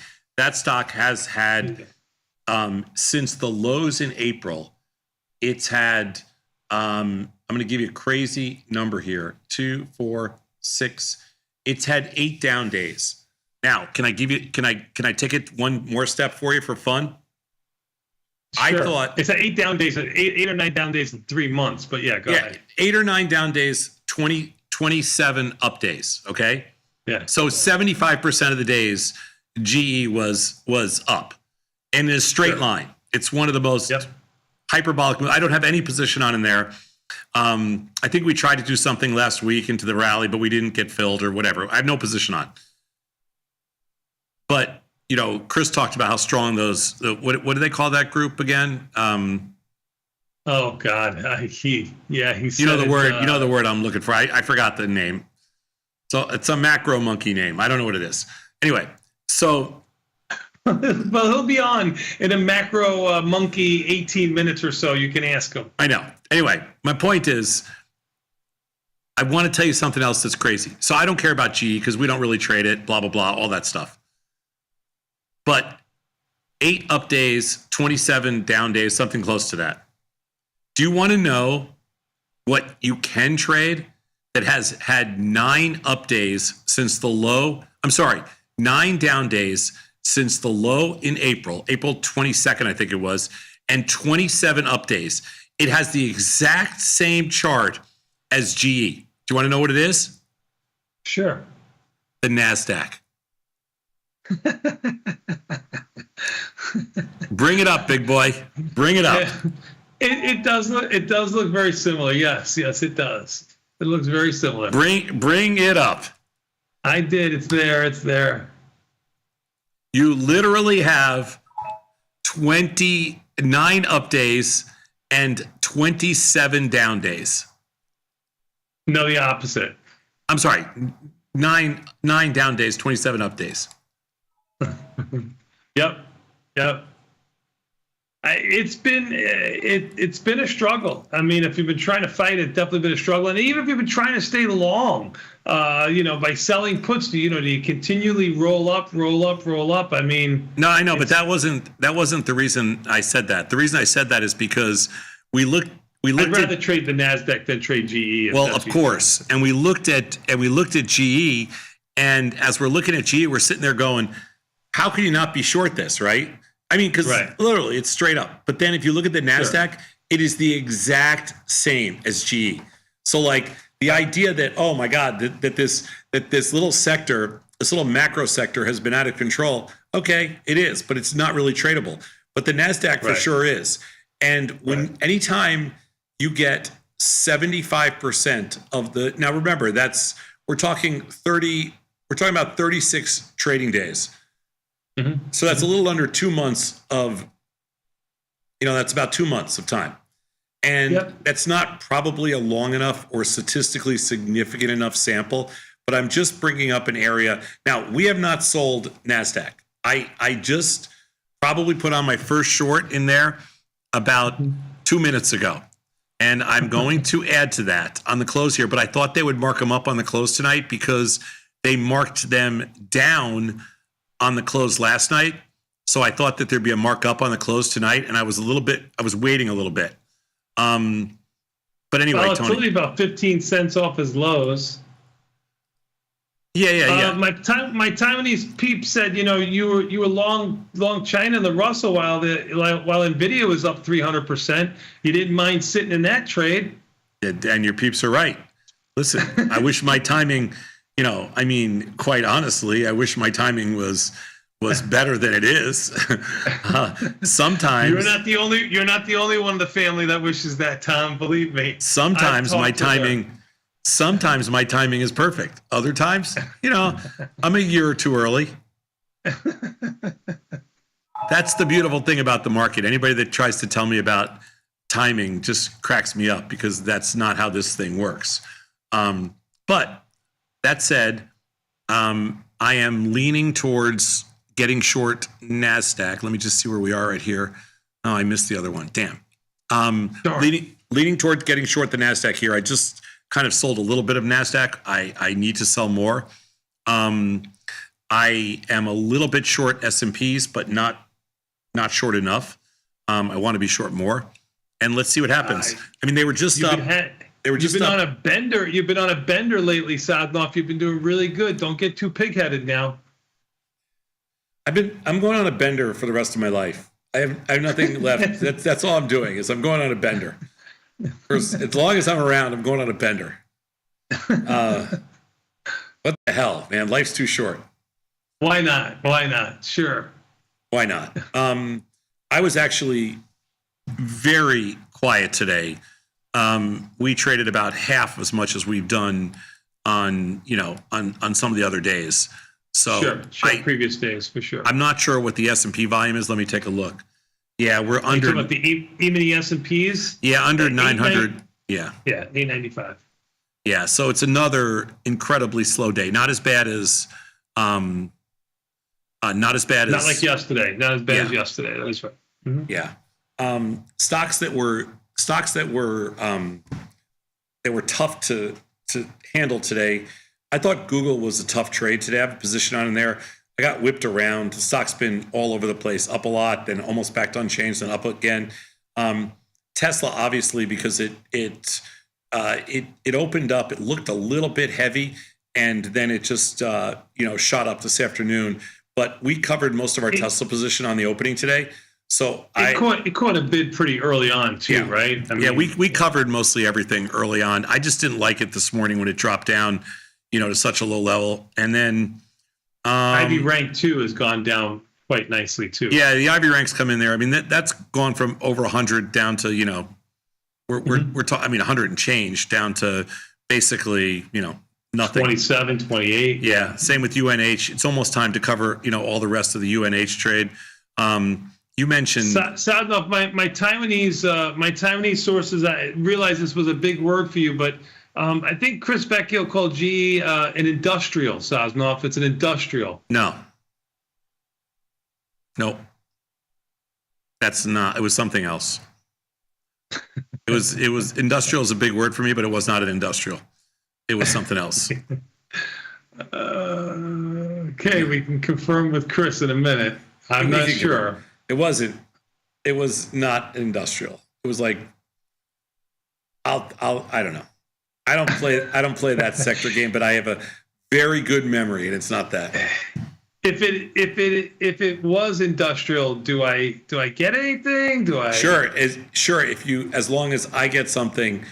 Just an apology would be good. Just that's all I'm looking for. I'm not looking for any monetary gifts. Just an apology. Okay, fine. Then, and I get an apology from you if it's not. Absolutely. And it has to be. It has to be the word industrial because it's not industrial. Okay. All right. This is like making a bet with my wife. I can't. This is like work wife. I prefer work wife. I don't want to have to come across as something different. Well, work wife. She's even worse than you when it comes to betting because the only time she'll bet me is if she actually has the answer in her hand. I don't mind doing that too. I'm no stranger doing that. I don't mind. Yeah, I guess. All right. Let's see what else. You got Chewy and GME if you're interested. Oh, so you've got all the Ryan Cohn stocks today. Let me take a look at Chewy. It's been a long time. Ooh, you're gonna like what you see. $45.70, but only with an Ivy rank of 17. I mean, we haven't traded Chewy since it was 28, 29. Mm-hmm. And you were buying it. Oh yeah. We've only ever sold puts in there. Yeah, it's been Chewy's been on a monster run since the lows in April. It hasn't had a downtick either. Mm-hmm. Yeah, I don't like to sell. I don't like to be aggressively selling calls in stocks that have gone straight up, even though I don't hate the play if you're inclined to. I don't think Chewy's going anywhere. I'm going to pass. $4 expected move. You can't do a lot here in this $45 stock with the low implied volatility of 17 found. And you don't have great liquidity in there. Chewy's never been great. And let me tell you something. GameStop's worse than Chewy liquidity wise. But if I do anything in GameStop, I sold a few puts in there this morning. I think I sold the 27 puts with 3 days to go. But I might be wrong. I don't remember. You sold the 27 puts with 3 days to go for 42 cents. Yeah, that's my big trade. It's a horrible trade. I just don't like GME. I don't like trading it. I don't like the liquidity in there, and I refuse to do anything on both sides because I don't want to. If I'm going to do anything in there, it's just sell a couple of junky puts and hope I get lucky. If you do anything in there, you want to say to yourself, "I can't believe I'm long this pig." Is that what you want? That's what exactly. Right. I get it. Okay. It is a pig. I understand. It is a pig. Let's see. What else do we got going on here today? Was there anything? I did sell a little. I haven't got short Bitcoin in a while. I sold a little IBIT a few minutes ago. I don't usually trade it, but I did today. I don't know why. I was just looking for stuff to do, and I felt like, okay, Bitcoin's a little rich. Sold a little NASDAQ, like I said. Sold a few S&Ps. So got a little bit short here on the close for tomorrow. I think we're short at decent prices, but I don't really, can't say. How's your delta, your theta, your EXT? Our theta's really low. Our EXT is really low. Our delta is a little bit short, but it's still very low. I mean, the scary part about right now, Tony, is our buying power usage my buying power usage is less than 25%, and I don't like to be under 35%. So I'm underinvested. Now, I will tell you, to be fair, we are going away next week, and so, I'm not putting on a lot of new 45-day to go expiration trades just because I'm going to be on the road for 2 weeks. And so I purposely have cut back my positions a little bit. But my buying power usage is really low, so we're flush right now with capital. If there was something to do, I would be a lot more aggressive. No question about it. Sure. You've got the bullets. Yeah, we got bullets. Mm-hmm. Yeah. I think today was, a lot of people, these are markets where, especially when you're just starting out, if you're a new trader, these are markets where it's a little frustrating because it's hard to find things to do, but it's also, there's a lot less risk. I disagree. If you're a new trader and you're probably trading from the bull side, this has been 27 up days, 9 down days. This has been a good move for you. Oh, no. Well, you're talking about from April. I agree with that. And there's also been a vol crush, like the guy who called in this morning. There's also been a vol crush. You mentioned when you were going through the commodities, you mentioned natural gas. I did. I don't trade a lot of natural gas, but I have one position on there. And I will say that I think they've killed it recently. It's back down to kind of on its lows. Yeah, it's down 10 cents, a decent sized move. Yeah, but it was down about 20 cents yesterday or the day. I mean, they've been whacking it pretty good. Mm-hmm. Yeah. Yeah. I don't mind. The pool heat's on, so I don't mind, Sadnoff. We can low net gas is good for bat. Yeah, yeah, I don't know how you go in the pool anymore. You're at that age where, A, nobody wants to see you, and B, it's too cold. And, I don't know how you. And then what happens, if your son comes home and he, if you're in the pool, you're going to scare all the young kids. They're going to be traumatized. They're going to look like, what's your grandpa doing in the pool? He looks like he's dead. He's floating around. Yeah, you can't do that. You got to put an alarm up or something. I got to put a sign on. I got to put a rubber band on the door or something so they know. Does your son call you first? Hey, Dad, get out of the pool, okay? Just in case. Coming home. Most of the time, I'm naked in the pool, Sadnoff, so he knows to call first. Can your neighbors see in? Not really, no. I mean, if they really crink their neck, I've caught the neighbor once or twice, trying to catch a little peek, really giving it the, the side eye kind of thing. But, if you just look out the window, trying to catch a peek of you?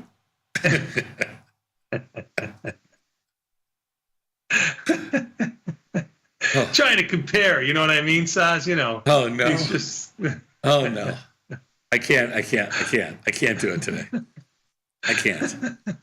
It's that kind of day, Thomas. Yeah, I can't do it. I can't do it. Yeah, there should be, they always have this requirement, when you get to a certain age, you can't wear ripped jeans, which really bothers me because I kind of like ripped jeans. But when you get to a certain age, you can't be. That certain age passed you by about 10 years. But yes, you're right. You can't. I know, but there should be a certain law against going in the pool naked at a certain age. There should be an age limit. All right. What are we going to do here? What do you think about this close? I thought they marked them down yesterday pretty heavy. So I thought that they would goose them on the close today and we'd see an opposite tomorrow, but they're not goosing them. They're taking them down. Up 23 is where we've been sitting. No, I understand. 7 minutes left in the day. They sold the NASDAQ off 50 right here, and they sold the S&Ps. Did they get up 40? I don't remember. Were they close to that or something? Yeah, even the S&Ps got up to 49, Sadnoff, so they were another 16 handles higher than this, so almost 40. Yeah. I don't really have a huge opinion on here. I still think the downside's a little bit more attractive, but I don't know.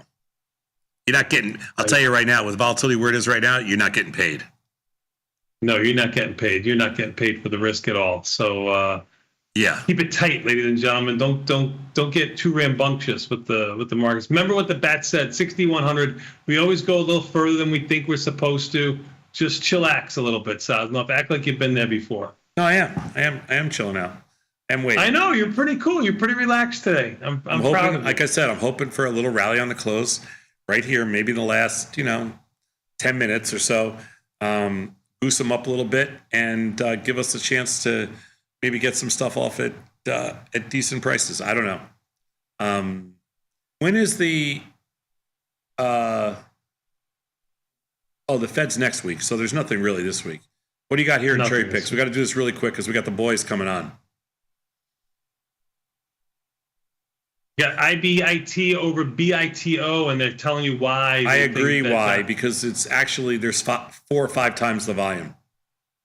And the expense ratio and a bunch of other math models supporting that too. There's nearly $2 billion worth of IBT trade per day versus BITO, which is significantly smaller. Yeah, well, I mean, again, the volume is 5 million versus 25 million shares, and that's. Do you know how many shares? Do you know how many shares of IBIT equal a Bitcoin?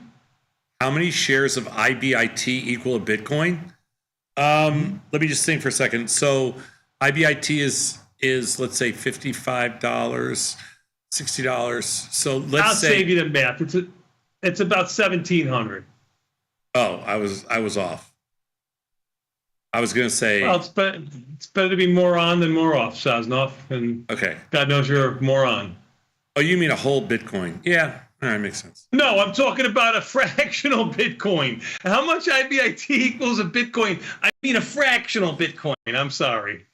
You know what? There's no. Take this down and bring in my overtime. That's a trick question, by the way. That's a trick question. 1,700 shares. That's a trick question. All right, Chris, what was the word you used this morning? I'm pretty sure I used that somewhere in my. What? What word? You used a word to describe the sector that GE was in. Yeah, it's like aerospace industrial. Why? No, that's not the word you used this morning. What'd you use this morning? Industrial. He used industrial. No. And then he said GE. No, you said GE and you talked about Raytheon and a bunch of other stocks, and you used a certain. GE's in the ITA ETF, which is Industrial Aerospace ETF. I'm going back and looking at the tapes. That's not what it said. All right, I'm sorry. Is that an apology? Am I supposed to say sorry here? No. Tom's supposed to. I said I'm sorry.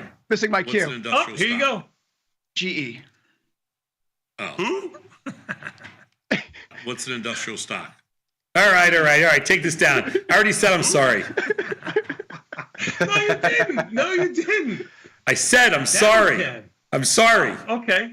Hey, love is never having to say you're sorry, son. Then you're supposed to say to me, do you even know what you're sorry for? I bust Chris's chops on grammar sometimes, but never on market knowledge. I'll always end up upside down. This is true. Well, boys, what do you think? We got more of the same here today. How are you guys feeling about all this? I don't think anything for me has changed since yesterday. It's kind of a low volume, slow drift. They've got to decide something here. It's tough to have conviction either way. I'm still short, but I don't love it, and I don't see a reason to get out of it, but nor would I put it on fresh if I didn't have it right now. You like being dying by 1,000 cuts kind of death. I gave myself so much duration in these things that I'm so removed from Delta 1 that I'm basically just sitting back and going, okay, well, let's see. I'm already locked in with verticals, so I know my worst case. Well, Dylan, are you ready for Sosnoff? You've only got a couple more days left. Have you prepared? Are you good? 2 words for Sosnoff. Say, like S-A-Y, although that's not how you spell it, say, bellissima. And I can guarantee you a crowd of hundreds, if not thousands, chanting as if Tom Sosnoff was Taylor Swift.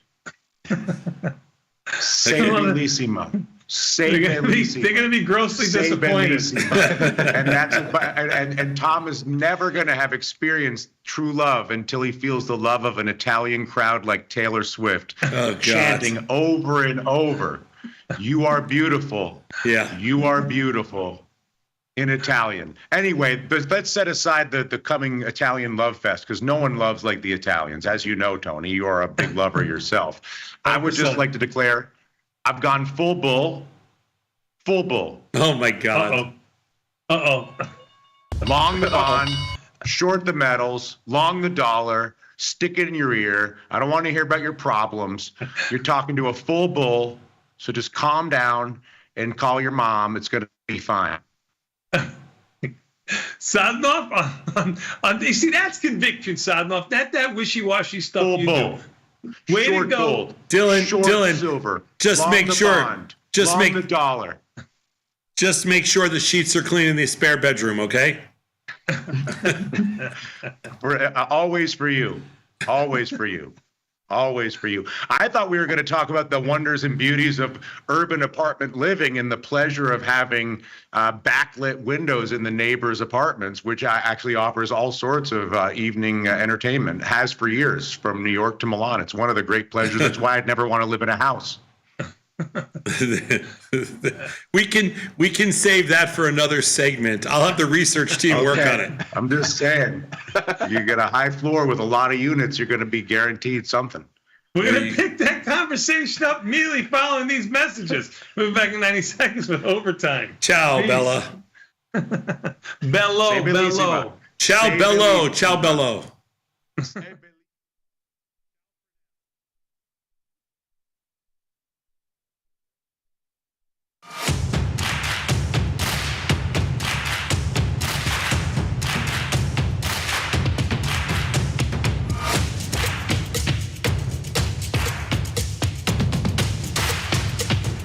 How we respond to the most difficult situations is ultimately how we learn to build on our successes.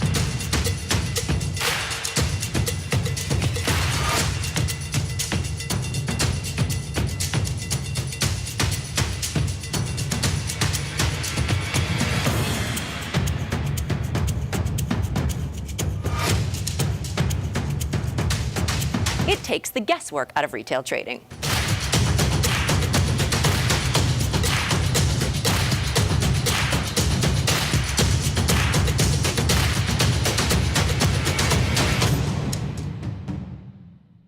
You can get up to $4,000 when you open and fund a new account with Tasty Trade. That's 4,000 buckaroos, 4,000 bills, or clams, 4,000 in dough or cheddar, not the cheesy kind. 4 large, 4K, 4 grand, which is no small thing.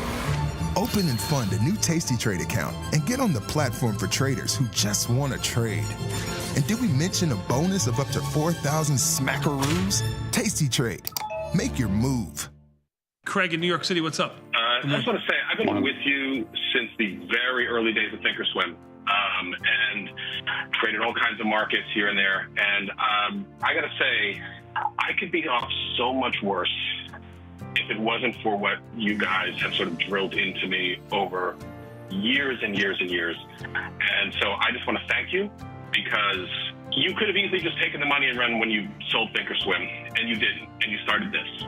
And you basically have just given me this full education in this thing that was completely foreign to me many, many years ago. And so even though I've lost money in the last few days, you've saved me a lot at the end of things. Like, losses could have been catastrophic, and they're not.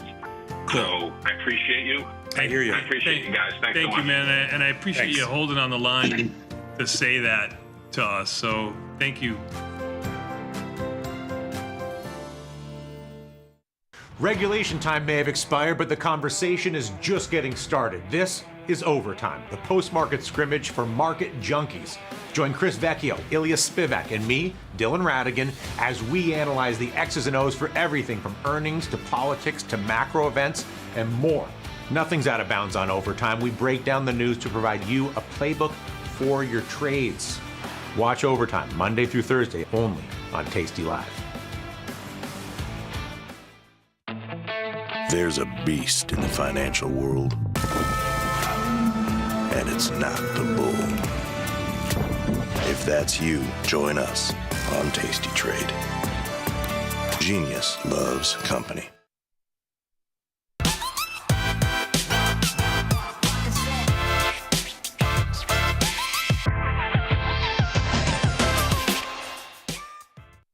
Stocks keep drifting higher. No news, light volume. It's Tuesday, June 10th, 2025. This is Overtime. I'm your host, Chris Vecchio in New York, Ilya Spivak in San Francisco, Dylan Radigan in Milan, as we're here to take you through the rest of this trading hour. Futures market closes at 5 Eastern, 4 Central. If you're joining us on the platform, if you're here on the website, tastylive.com, thank you for joining us. If you're over on YouTube, or come over to YouTube, tell us what you're trading, what you think of this action. As Victor might say, smash the like, spoof the algo, whatever you got to do to get more audience here is apparently the edict. So we are here to talk markets, guys, and it's a day where it's pretty quiet out there. We only crossed 1 million contracts traded here in ES by the end of the session, barely 1.01 million contracts traded. It is a slight gain of 0.5% here in the NASDAQ, a little bit more than that, actually, 0.57%. Weakish, sloppy 3-year note auction doesn't really do much for the bond market. Bonds inch up across the curve, but not by much. Gold and silver take a step back, as our notable metals bear Radigan points out at the end of last call. Dump the metals apparently as a theme for today, although not terribly. We see that oil reverses here after being higher over the course of the session, does come back in. And likewise, that dollar, it is a touch firmer here on the day. Tomorrow we have the inflation report due out. Maybe that's what this market's waiting for, or more signs from the U.S.-China trade talks in London, which are still ongoing. They have resumed those talks after dinner. So we have a lot to discuss here today. Dylan, you are apparently a bull's bull again. Welcome. 60-45 here. Yes. I call this the full bull. What makes you the full bull here? And what has changed your mind? I believe all of the Trumpian fears, whether it's the legislation or the tariffs, is irrelevant and unlikely to occur. I think all the social stuff is a distraction, and I believe that Trump is actually rapidly becoming a very weak president. And I believe that not only is AI more powerful than anybody can comprehend, but I also believe transportation technology is more powerful than anybody can comprehend. And I believe that the overall economy is shockingly resilient relative to all sorts of adversity. Makes me want to own the bond, which I bought today. Makes me want to be short gold and silver, which I did today. And makes me want to be long the dollar, which I did today. I was more active today than I've been in some time, and I'm full bull. And that's all that's all I have to say for myself. By the way, if you want a wonderful contrarian indicator to support Dylan's case, the fact that these protests in LA are burning Waymos is a great statement as to the wonderful future of transportation technology. Yeah, there you go. If you wanted the Economist cover level indicator for here is a company that's going to do well and here's a sector that's going to do well, that nutcases are burning Waymos, very encouraging. And everybody's so jacked up on AI that no one's talking about transportation tech at the same level. I believe that the transportation technology discussion should be as fervent and insane as the AI conversation already is and has been for a couple years now anyway. And I think that it's underestimated in terms of its impact, in terms of the velocity of the economy. And I just think it's another huge tech vertical that is underrepresented. And it's one thing to have one pillar of glory with AI, but if you add a second pillar of glory and you add a rapidly weakening president who's going to have a hell of a time implementing any policy very quickly here. I love the dollar. I like the bond, and I think metals are overvalued. Ilya, kind of a testament to what we talked about yesterday. This idea that there's loud gridlock afoot. And even though it's loud, more and more room for it. Yeah, that even though it's loud, the markets do like gridlock. What's really interesting about what's happening in California, just from like an anecdata perspective, and talking to even political-minded folk, like, oh, what do you see the protests? You see what's going on? Marines being deployed. Yeah. I would say 4 out of 5 times I've had that conversation in the past few days, the first remark is, we have self-driving cars. It's a symbol. It's become a symbol. Well, no, but it's kind of that's really important. I think it's like, it's kind of I mean, we're all online. Like, we're all on Reddit. You're on Twitter. Like, where are you seeing the technological edge discussed amongst people? GitHub, right? Like, where new code being posted, right? Like, we're in the thick of it. So when AI comes out and there's a new Chat GPT model, we're talking about it because it's the most liked thing in our feeds because Sam Altman or, the OpenAI account put something out.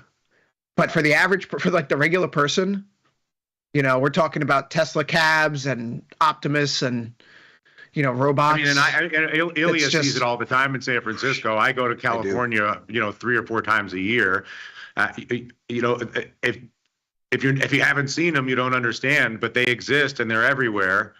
And San Francisco's crawling and Tesla's face deep in $1 bajillion million on this. Google's face deep in $1 bajillion million on this.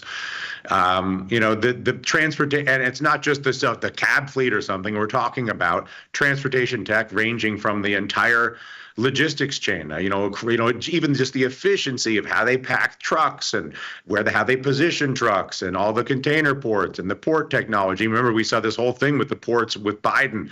That's going to change. The ports will change in a way that is much more efficient and much more productive. And trucks, all these things, it's going to happen. And it's one of those things where nothing happens. But when it does happen, it happens so much faster. It doesn't happen incrementally. It's just, I love to tell this story, but when I was having been on the floor of the New York Stock Exchange for years prior to digital markets, basically, and then listening to the speeches to the floor trade. Oh, well, we're going to do this hybrid system, and it'll be a slow transition, and all the blah blah blah. And then the day finally came. I don't remember what year it was, but the day finally came where they flipped the switch. And I swear, I think that very first Monday morning, something like 80% of the volume traded off the floor immediately. And I just think that the same thing's going to happen with transportation tech in a way that is profound. Ilya, it kind of surprised me. I was looking at this earlier. We have images of Waymos burning on the street, of course, which is most closely associated with Google here. Google, outside of, Google and Tesla are your top 2 performing Mag 7 names this week thus far. Social political commentary, aside from what's happening in Los Angeles, I'm kind of taken aback that some of the first reactions I'm hearing, and most of the time, right, I'm saying 4 out of 5 times, people are saying, wait, so these protesters, very dumb, obviously, you're getting on your phone where you have an account with your name and credit card attached to it to call a Waymo to a protest for you to burn? Come on, use your head, folks. But if that's what they're doing, hold on a second. You can call a self-driving car to come pick you up and take you anywhere. What a demonstration of the technology, and what a demonstration of how in the zeitgeist Waymo is, that crazy people are attacking it. I would argue more people became aware of self-driving cars over the last, That's my 4 point. days. Yeah. Than the totality of the incremental awareness that had been accrued over the last 5 years. That's kind of what I'm getting at here, right? Looking for... People hadn't seen it. Now they see it. All right, so we're always trying to find silver linings in dark clouds. Perhaps an interesting... The rest of us are trying to find dark linings in silver clouds, but go on. There's plenty of dark linings for you here. What's interesting about the iDrive ETF, this isn't like a typical, you'd have to break this down, but the iDrive ETF has BYD in it. It has a lot of Chinese names in it. It's Rivian, there's Porsche, there's Renault, there's Volkswagen, and it's been basing for a long time here.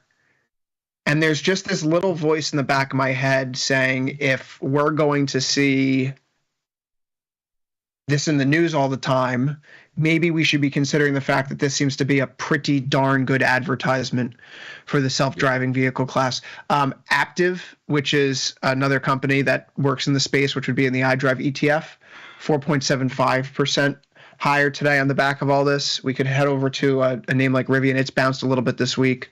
We can go over to something like Renault.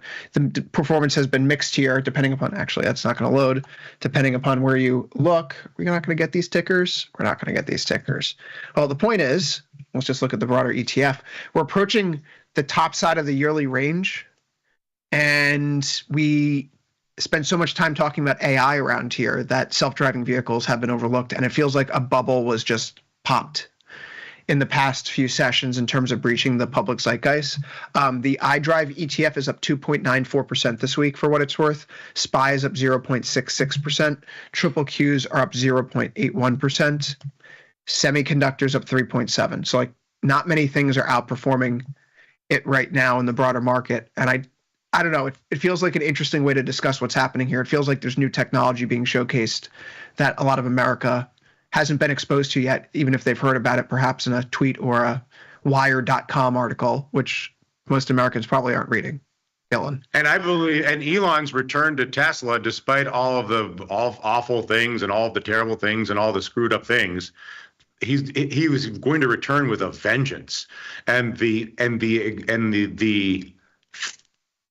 first threshold of excess performance is a fleet of self-driving cars that will lay up, and for that matter, self-driving trucks. I'm talking big trucks that can do coast to coast.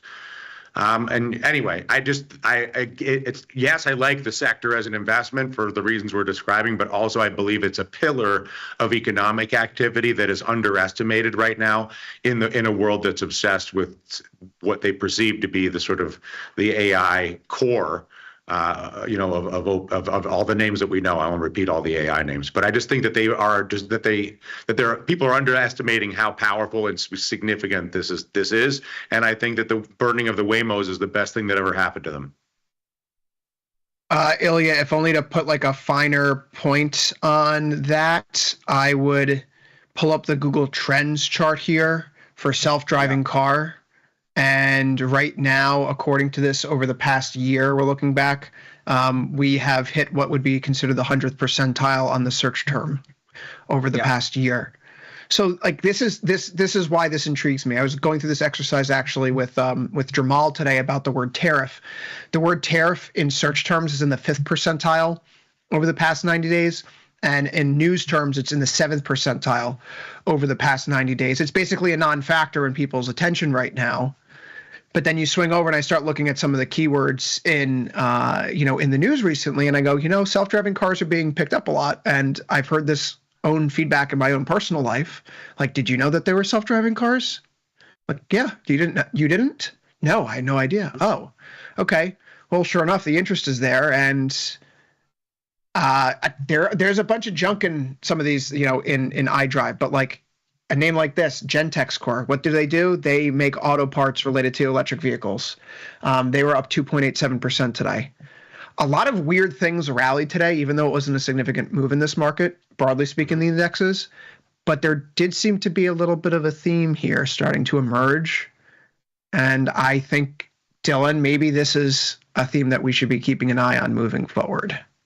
Just a different way of approaching the weekend's The only news. question is how to. For me, it is without doubt or question. I think the only question is what mechanically is the most sort of prudent, risk-adjusted, non-madman's way, the prudent man's trade to get long something that's basically a certainty. It is. Their self-driving cars are here. They're going to be everywhere. It's going to happen. The only thing that's discounting price at all is timing.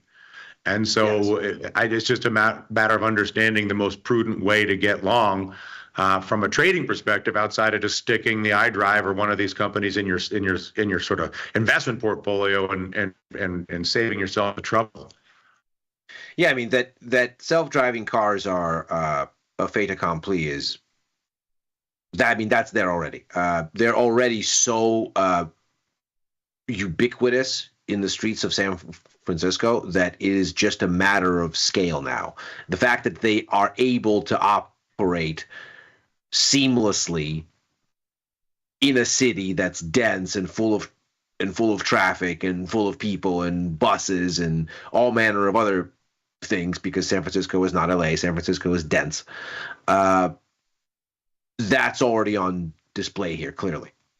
To do this to trucking would be easier because that's in many ways a straight line. To do this in other cities becomes a matter of scaling, but the proof of concept is obvious. The thing that interests me from a trading perspective versus an investment perspective is, do you buy this now with a 45 DTE type of cycle in mind, or even longer.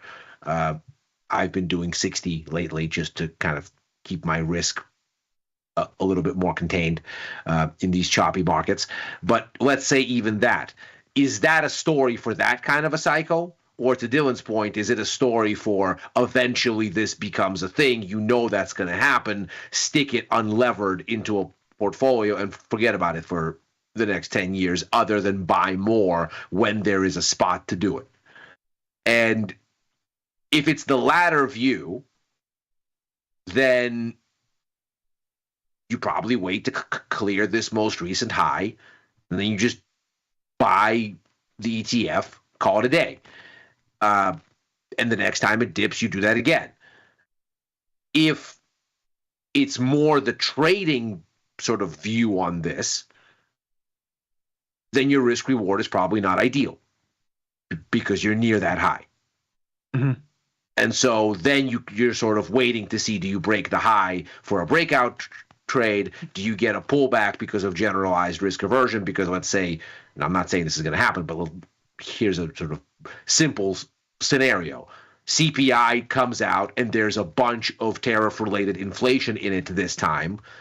It isn't hidden in the PPI numbers this time, as we found out for April. Once the PPI numbers came out, we saw, oh, CPI was refreshingly normal. And then we see the PPI numbers and go, oh, it's refreshingly normal because businesses ate the inflation and didn't pass it on to consumers. It's not like the inflation isn't there. It is. It just ended up being in businesses' margins. So let's say this time that doesn't happen. But as, let's say, the PMIs suggest. Let's say this time they passed it on. And you see it in the inflation numbers.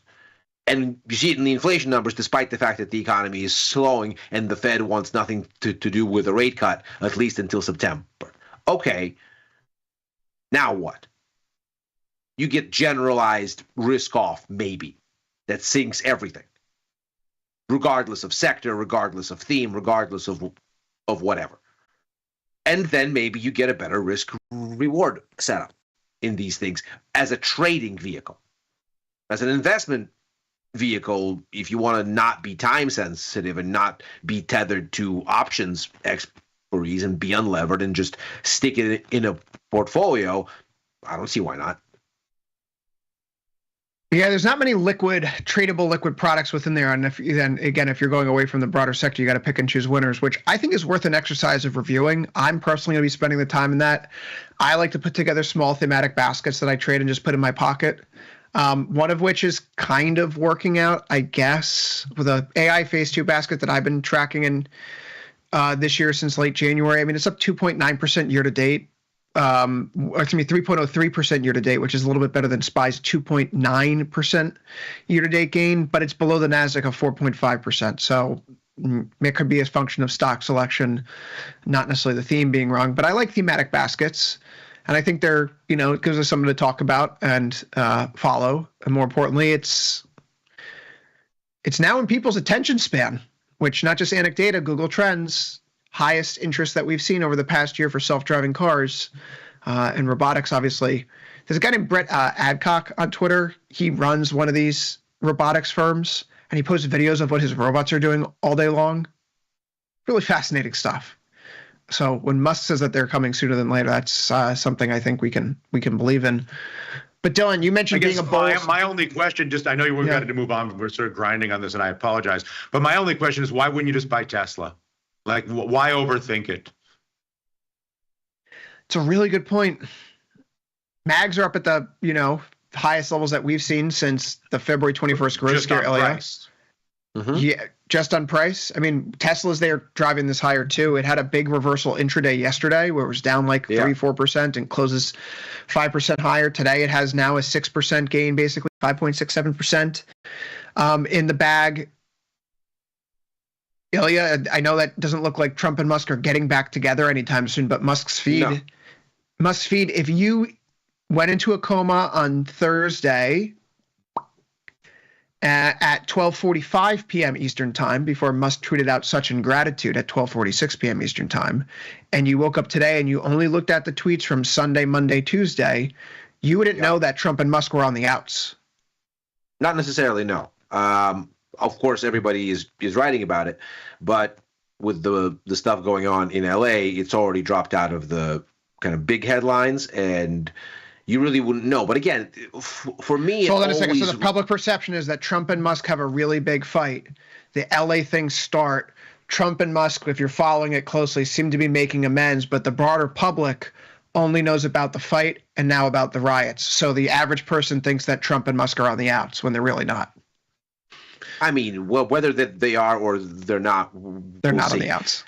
The president doesn't seem to want to engage with anything, and Musk seems to have been talked down by cooler heads to say, look, you have a bunch of federal contracts. Don't bite the hand that feeds you quite so loudly.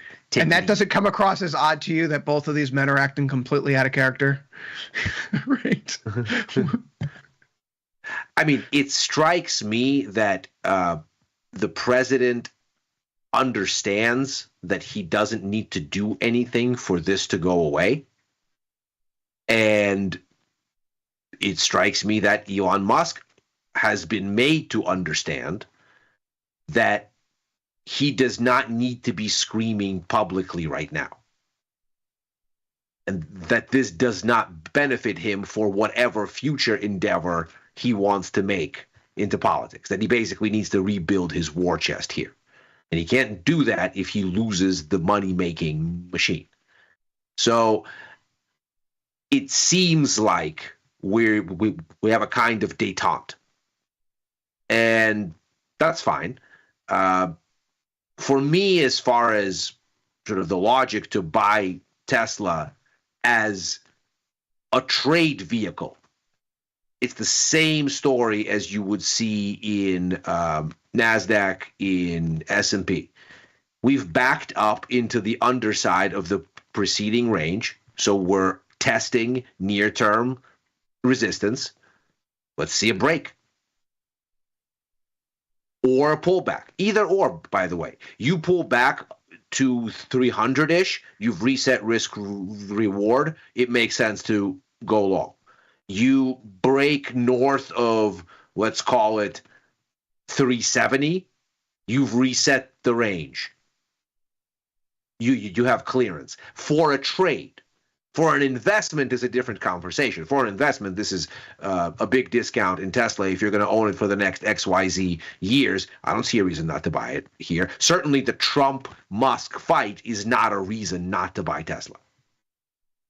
No, not a reason not to buy Tesla. I again, one of those pieces of anecdata after the Trump-Musk fight this weekend, talking with people joking like, oh, it's safe to buy a Tesla again? Thank God. Whoever was going to get a cheap Tesla while they were on the receiving end of the blowback, now apparently it's Waymo. Look, it's moved. Well, until Tesla's self-driving cars are in Austin, but... now Waymo is going to have to put stickers on their thing saying, we don't endorse XYZ, whatever. Dylan, I mean, I think it's just right. I mean, Tesla's got robotics. It's got the AI. It's got the cars.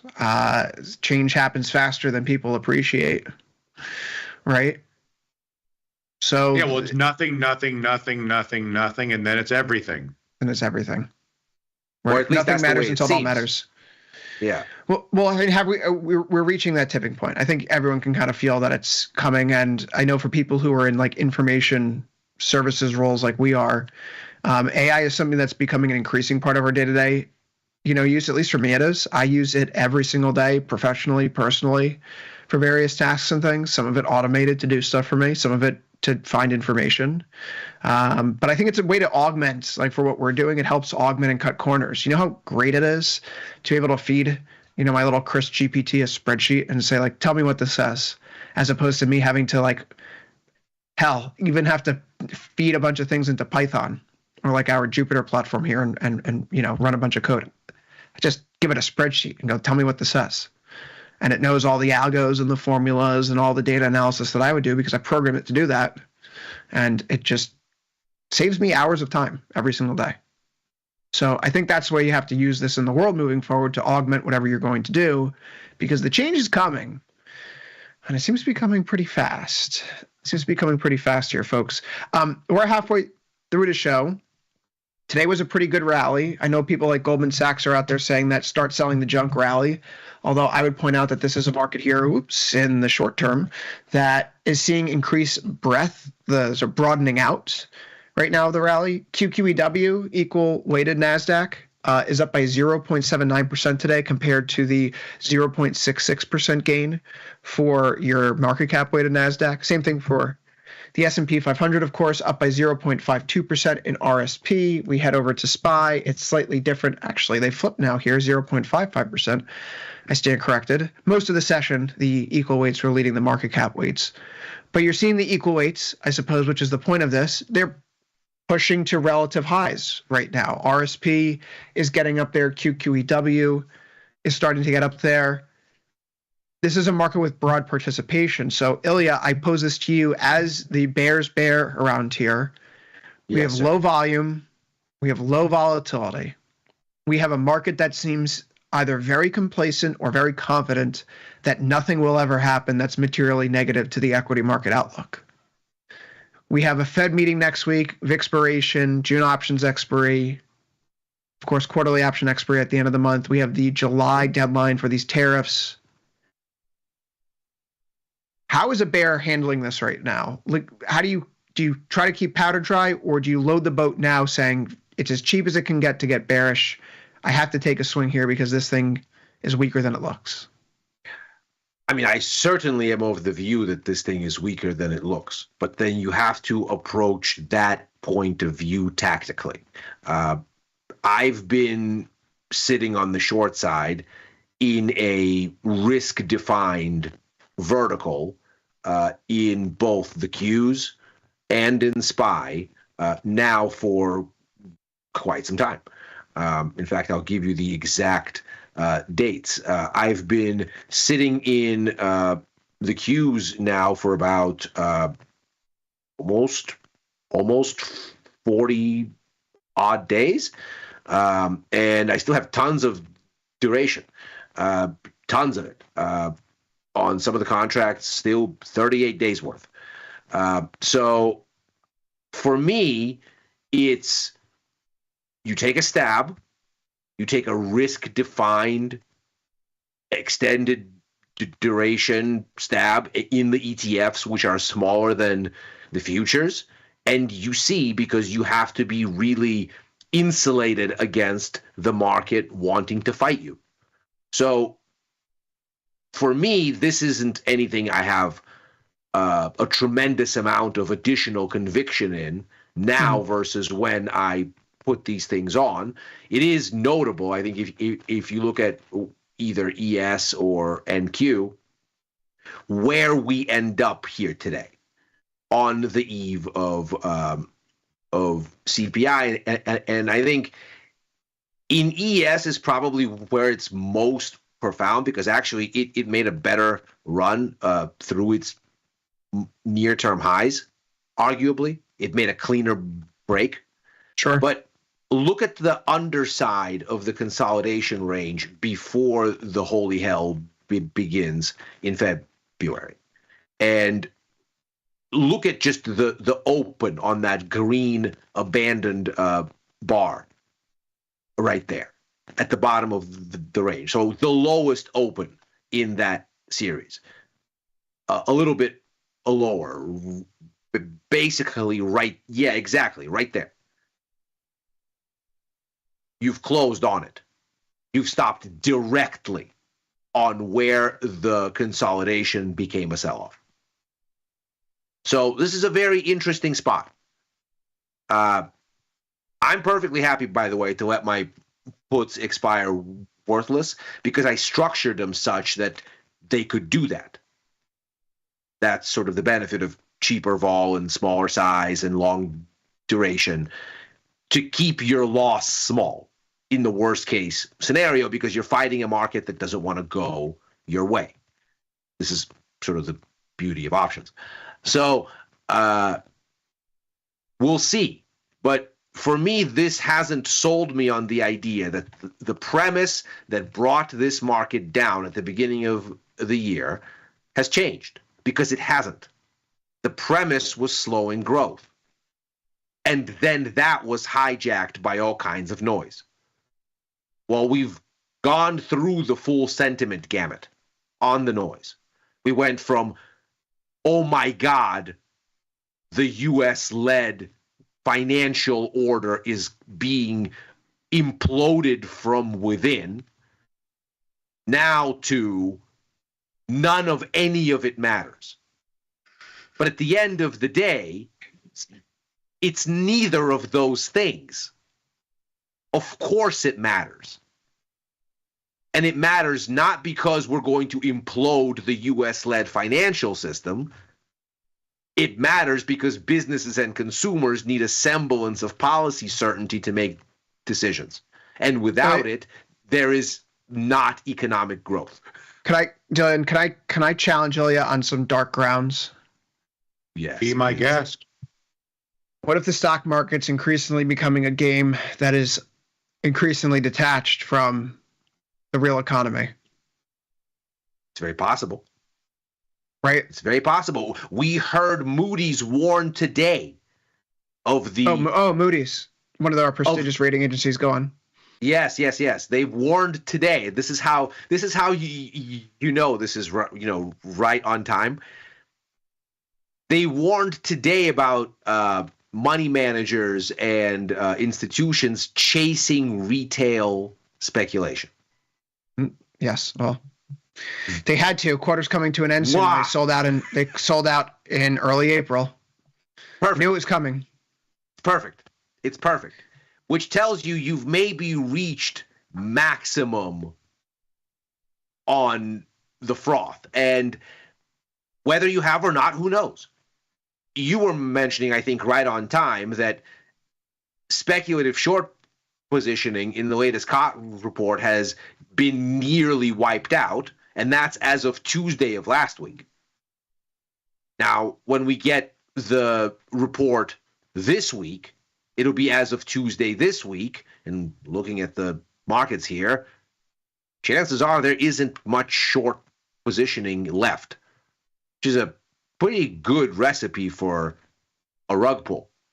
And for me, that rug pull is very simple.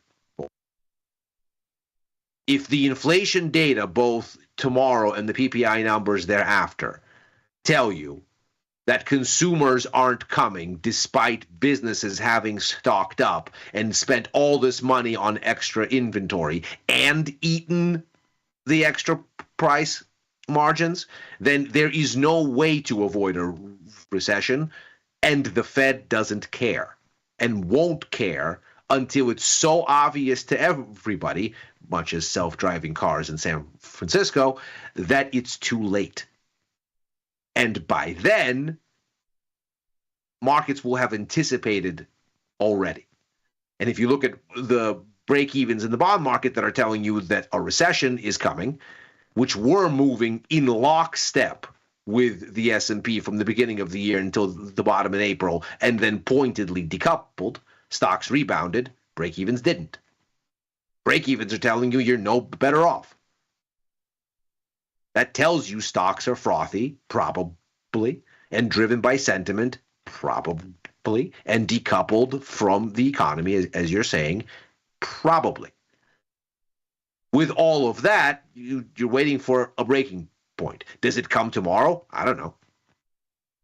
But as long as I'm structuring my exposure in a way that's risk defined, where I can take a loss equivalent to this thing expiring worthless, and that doesn't debilitate the account, that isn't anything to look at other than, oh, well, that's a trade that didn't work. The short dollar trade did. La-di-da. On we go. Then I'm happy to sit in it. It comes down to risk management, ultimately. So we have China trade talks perhaps guiding the market higher here today on some optimism. There was a rumor this morning that the trade talks ended early, but no, of course, just like what we heard in Geneva, that was actually fake news. They were ongoing and they were just taking a break for a meal because they're people and they need to eat. Is it safe to just assume that whatever headline comes out, the opposite is true at this point?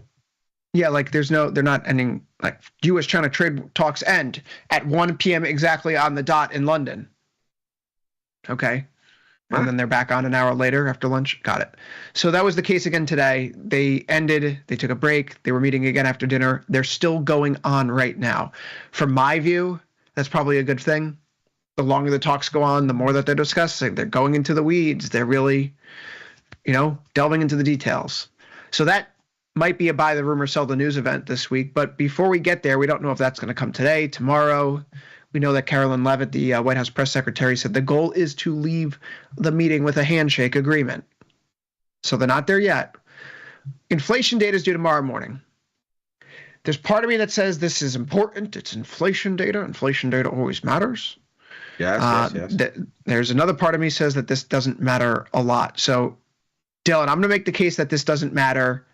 One of you two has to convince me otherwise. I'm going to go to the options pricing here first. Start the clock. 60 seconds on the clock. Why the inflation data doesn't matter. Fed's not priced for a cut next week. 3% chance. They're not priced remotely close for a cut in July. We're going to get a new summary of economic projections that, if we look to the inflation data that's here and coming down the pipeline, we're probably looking at a modest bump in headline inflation the next few months as we make our way through a base effect window. So inflation this week is expected to rise. We're going to look at from 2.3 to 2.5%. And the June tracking thus far through the Cleveland Fed is basically 2.7. So we're not going to get a cut. We know that. We're not going to get a hike either. We know that. The Fed's told us they're more concerned with growth. The market's only priced 43 points through the end of the day tomorrow. That's accounting for 3 as well through the end of this session. So 40 points, less than 1%. We're at 6,000 now. We're talking about 2/3 of 1%. That's a nothing day being priced in. It doesn't impact the Fed. I don't think we care. I don't think the market cares. I don't think we should care. A 0.2% month-over-month run rate is fully in line with the 2% year-over-year target. The Fed is not going to blink, neither should we. Shall I? Go for it. Well, hang on. Before you do. You said a minute, so I kept it to a minute. I would just like to layer that beautiful and glorious piece of lumber that my friend Chris Vecchio just chopped down and laid across the road as yet another reason why your good friend and neighbor over here on this side of the screen is full bull, my friends. Long the bond, short gold, short silver, long the dollar. Because not only are there multiple pillars of super growth hiding in plain sight, but inflation is a non-issue, as my good friend Dr. Vecchio said. And now I shall hold my tongue so that you can say what you must, my California-based friend. I won't argue with anything Chris has said, because everything he has said is correct. It is also fully priced in and has been fully priced in for a very long time. That is not a premise to not care. That is a premise to say, okay, well, here's the baseline. Now, what's the likelihood that we get something shocking off the baseline? And an indicator that Chris and I like to watch is the interplay between the ISM services component of the component of inflation in those numbers, because over the past decade, they've tended to front run CPI and PCE by about 2 months. That reading came back as the highest since November of 2022 in the most recent report, despite the fact that the overall service sector shrank. So it didn't come from growth. That would be right around now that this should show up. And it would keep the Fed on the sidelines, even if it doesn't show up this month. But the question isn't, will the Fed be or not on the sidelines? Because that's priced in. The question is, does the market want the Fed on the sidelines? And is the market happy with that idea? and looking at the break-even rates, the answer is no. Because as we've started to see rate cuts get pushed into the long bond, stocks have pointedly capped their rally and transitioned into whatever this slow, low volume drift thing is. And so for me, the revelation isn't going to be that, oh, the Fed doesn't have to cut. No, we know that already. The question is, what does the market do with that when it knows about growth? When it gets the confirmation from hard data. What if the hard data never rolls over? The soft data started to normalize a little bit. People are getting a little bit less worried about inflation, a little bit more confident about their finances. Where? People are less concerned than they were. We just saw this thing. That's not what the University of Michigan. Haven't you heard, Ilya? That's what the people say. That's people, man. People are saying. People are saying, man. They're not saying it to the University of Michigan, I tell you what, because they just released their consumer confidence numbers, and they were terrible again. Now, they were a little bit anchoring at these low levels. They hit a 3-year low in April, and they didn't get off that 3-year low, but they also didn't go lower than it. The conference board numbers are for April, and they were still awful, just less awful. Conference board was bad in April, but then it jumped by 12.3 points in May, and its largest single month increase in 4 years. Yeah, but look at where it's sitting. Just below. Yes, so conference board is like a PMI in the sense that 100 is their break even. Yeah. But like present situation index is at 135.9. That's well above the neutral rate. No, but that's normal. Look at where the overall conference board index is, because but this is the difference. People are saying things are fine right now. We expect them to get worse, right? That's what's driving consumer confidence lower. It's not that things are terrible today. Read your own screen here. Yeah. The expectations index remained below the threshold of 80, which typically signals recession ahead. No, it's there. I got that, but if you make another surge like this in the next month where you're continuing to normalize because the tariffs are in the background and the pause is ongoing, then you're out of risk. But we've done that. Tariffs are not being discussed. Everyone's waiting for them to fall. But that's not what. Again, we just got the updated University of Michigan numbers. We're going to get them again this week, by the way. So we'll get a sense. But the expectation for May is an expectation. We'll see. But there's no evidence to suggest that consumer sentiment is recovering. The evidence for now seems to point the other way. Now, maybe these May consumer confidence numbers on Friday tell us something different. I'm certainly open-minded to seeing it if it happens. But it hasn't yet. What we've seen so far is that businesses have been stocking up inventory that nobody is coming to buy. We've seen that in April, even as businesses were front-running the tariffs, consumers opted not to, even though they had more of an impetus to do that after Liberation Day and then the 90-day pause. They did not, though in March they did. We see that in the sort of GDP math here.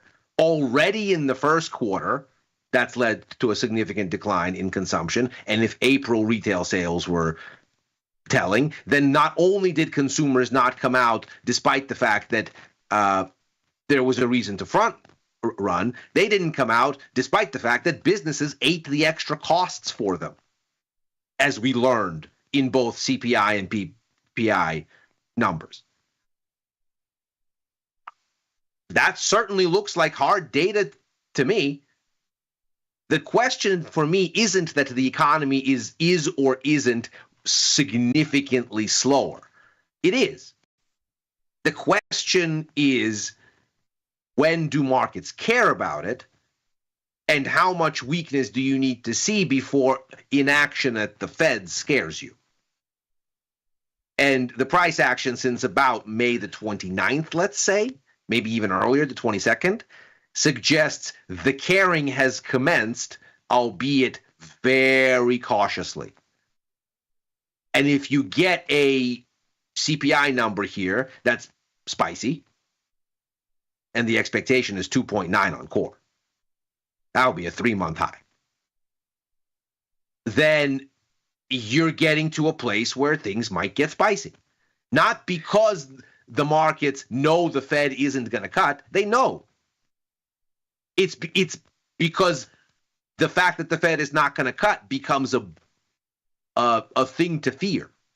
Well, I think tactically, that's kind of where my head's at the past 2 days. For those who've been listening to Futures Power Hour and Overtime yesterday, we have the Fed meeting next week, the expiration, options expiration for June. July has been the best month of the year for stocks over the past decade. You haven't seen a red July for the NASDAQ in over 10 years. Over the past 20 years, it's up 85% of the time in July. So it's hard to justify, with that seasonality in front of me, for me getting too bared up. But you get through the expiration, you get through the options expiration, you're getting through your Fed meeting, and then you're at the end of the second quarter. And all the people who were the heroes and bought the dip in April, they can take some profit and pat themselves on the back that they did well for their clients. Everyone else, most people still need to chase, as we've learned. But the table then resets in July. New quarter, new quarterly performance that you can try to, make up for last one. More importantly, we're going to have potential rebalancing effects in indexes. And then I think you go into a period where, hey, you get through the July Fed meeting and if there's no cut there, we are on our own for the month of August. We're not going to get anything out of Congress, maybe a deal perhaps on a bill, but typically Congress goes to recess leading into Labor Day. You're going to have a Fed at Jackson Hole. The calendar gets really short all of a sudden through the summer, where if you're a market watcher or participant, you say, geez, like if they don't give us a cut by, in the next 6 weeks, we're probably not getting one for the next 3 months at the earliest. It's a little bit of a different conversation moving forward if stuff starts to hit the fan. And then, of course, we haven't even mentioned the tariffs, but no one's talking tariffs here. Dylan, I have one thing I want to talk about before the show ends, but before we go there, what do you think is the most interesting piece of news event unfolding around the world right now? And it could be because the market's not reacting to it, and it should be, or because it's clearly driving the market. I mean, now you kind of put me in a bad spot because I started the show with what I think the biggest news item is, which is the burning Waymos. Okay. So I saw it, but I don't want to just sort of spend the last 10 minutes on what I spent the first 10 minutes on. So I'm going to say the biggest news item in the world is transportation. The biggest relevant news item on earth right now is transportation tech and the icon of burning Waymos. Set that aside. The unspoken piece of all this, and you touched on it for a second with the potential detachment of the equity market from the so-called real economy. If you presume that most of the most valuable equity in most of the most valuable enterprises is tech or tech-related equity that's tied to some derivative of AI or transportation tech, travel tech, fintech, med tech, blah, blah, blah. The unifying thesis of all of that equity is that it's more profitable than ever because it requires less and less of the traditional labor pool. And so you have a business, a domain of businesses and trillions of dollars in equity, all of which is generating huge margins and huge revenue, but in the process, not the job creation engine that a normal boom like a previous industrial revolution would represent, which only further fuels the underlying social unrest that is the single greatest risk to world stability and peace. And it's the reason why you have Donald Trump as a president. The reason you have all the alienation, the reason you have all the political extremism is because the enterprise, the equity value of enterprise is increasingly tied to remarkably efficient, infinitely scalable, highly productive systems that do not employ people as they once did. And so that's why the stock market can go cuckoo bananas. And yet not represent the so-called real economy, which then fuels the political extremism, whether it's deep left or deep right. And that's the single greatest risk to all of us. And it's ultimately going to become a wake-up call, which is that to have an economy that works for the benefit of shareholders only works if the shareholders' interest is aligned with the interest of humanity. If shareholders' interest is benefited at the expense of humanity, it will yield catastrophic results, the likes of which we're only seeing very marginal edging of activity around that right now, with, again, the Bernie Sanders candidacy a while back, the first Trump presidency, the sort of what I think the sort of manipulation of the Democrats to install Biden to avoid any real sort of change from a more viable candidate, whether it was a younger person like Buttigieg or a more extreme person like Sanders, or the fact that the Democrats then tried to rig it a second time by just jacking everybody with somebody who wasn't even voted, who wasn't even in a primary, and just trying to install them. All of that is very fearful defensive behavior, trying to avoid the elephant in the room, which is that the social component and the political component is vastly underqualified and unprepared and ignorant as it relates to the profound rate of change and incredible intelligence, both among the individuals, both the executive, the management of these companies, smart or extremely smart, organized or extremely well organized, the investors in these companies, smart or very smart, organized or very well organized, and the enterprises themselves, prosperous or extremely prosperous. And the political and social infrastructure is no match for it. And it is the underlying reason why the totality of the political system is in this sort of the throes of wild and extreme and idiotic behavior, whether it's fearful protection of power by the Democrats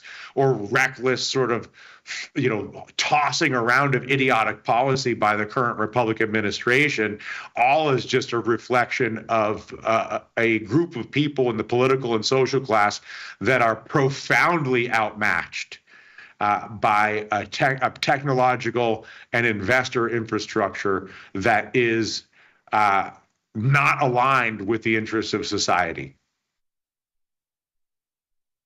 Ilya, same question goes to you. We've talked recession, Fed, we've talked self-driving cars here. Surely there's something that we're missing that actually matters to this market. In my mind, what matters to this market continues to be incredibly simple. It's just the market has a varied reaction function. And what for us as traders becomes the challenge is to be right at the right time. And I think it's entirely logical that if the premise of the sell-off had been solely the administration is going to engineer some sort of a financial disaster because it is going to forcibly amputate the U.S. out of the global financial system, which would be a disaster on just such incredible proportion that it would be sort of like if the foundation of your house decided to build itself a tunnel and leave the rest of the house and say, well, y'all figure it out. If the premise was, oh, good, that's not going to happen, well, then this rally makes a ton of sense. And we know the market gets emotional about things like this. We saw them get emotional about it in April. There was a level of panic that was obviously elevated around the idea that the worst has occurred. You can't beat the U.S. from without. The only way the U.S. implodes is from within, and now somebody is going to do it. But that was never the logic. That was the amplifying factor. The logic was that the economy is slowing and the Fed won't do anything about it, and there is no one at the administration level that cares. So fiscal authorities are not going to U-turn. That continues to be, in my mind, the most important thing that's going on. Because none of that has become any better, but sentiment has improved. So for me, it's sentiment neutralized in early December when they said, well, let's see what they do now. Okay, we're back in that range. Let's see. But none of the promise of AI has changed since December to now. There have been no great breakthroughs to speak of that really changed the story of positivity in any kind of a meaningful way longer term. Maybe. So to me, this is just sentiment. Maybe, but markets can stay irrational longer than most can stay solvent. Yes, they can. Absolutely. With that, Overtime's out of time for today. We'll be back tomorrow, same time, same place, every Monday through Thursday, 4 p.m. Eastern, 3 Central, right after first call. So for Ilya Spivak in San Francisco, Dylan Radigan in Milan, I've been Chris Vecchio in New York. See you tomorrow. Of course, up next after a break, Ilya's back with Macro Money. He's also here tonight for The Price of Truth with Victor Jones, 6 Eastern, 3 Pacific, so be sure to stick around for that too. Good luck trading. See you there, everybody.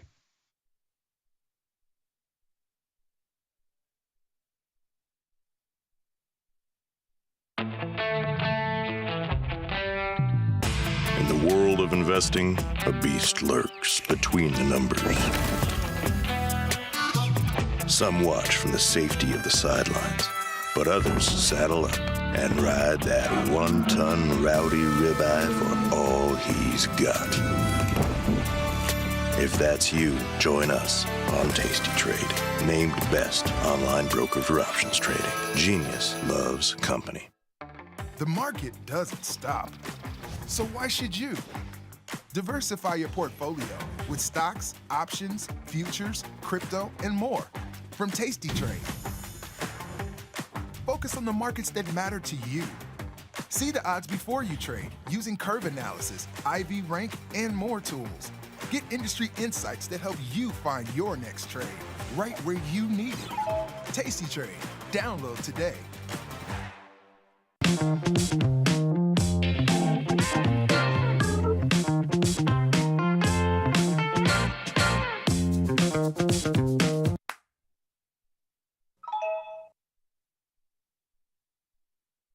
I distinctly remember getting an email from Tasty that Lookback had just been released, and I was doing the most laborious back test on the face of the earth before that. And I did 2 or 3, and I saw how quick it was, and I saw how quick the data was, and basically instantaneously, like, I was hooked. I'd always seen all the stuff on Tasty Live with all the data and all the value I thought that bring, and then it was all of a sudden I could control that and basically make my own segment for myself of what fit. And that democratization technology, I think, drastically changed not only the landscape of what's out there, but drastically changed my ability to learn at such an insane rate. And that's kind of when I developed a little bit more of my own path. I was like, this is the type of trade I exactly want to see, or I get some type of inspiration from Tasty Live to look at that. And that's when my consistency went from like 1 to 30, and I haven't had an unprofitable quarter since. Calling all traders. Are you using Tasty Live mechanics and enjoying awesome results? Are you an up-and-coming options savant? We're looking for you. For over a decade, Tasty Live has shared the most inspiring stories of traders teaching themselves a new skill, using probabilities and experiencing new levels of success. If you think your trading journey should be shared with Tasty Nation, we'd love to hear from you. We are always on the lookout for the next class of rising stars. Email us at risingstars@tastylive.com if you'd like a chance to share your trading journey and inspire others. Ready to take your trading skills to the next level? Dive into the world of stocks, options, and futures with Tasty Trade courses. Whether you're a beginner or more advanced trader, our courses can empower you with the knowledge to succeed. Watch as our team in Chicago shows you how to use the Tasty Trade platform and go over the basics of trading. Perhaps you'll learn about a new strategy or a potential product for your portfolio. To find our courses, go to the Manage section of our web platform or head to courses.tastytrade.com. Start taking control of your financial future. Visit our courses today. Class is in session. Dr. Jim Schultz is bringing the heat to Options Crash Course Live. This 90-minute show features Dr. Jim in his professional prime. All of the gimmies, none of the gotchas. Come early and grab a drink with Dr. Jim before class and stay for Q&A. The event is free, but space is limited. Register today at tastylive.com/events. It's not a lecture, it's a lifestyle. I'm just gonna wait for the stock to dip, then I'm a buyer. Buying into weakness is a phrase used to describe the action of getting long a stock into a down move. It's a contrarian trade. Most people want to buy what's hot, the stuff making huge upside moves, the chart line moving up and to the right. Nobody wants the stock at lows. But it's hard to buy high and sell higher, rather than buy low and sell high. There is a phrase for this. When the time comes to buy, you won't want to.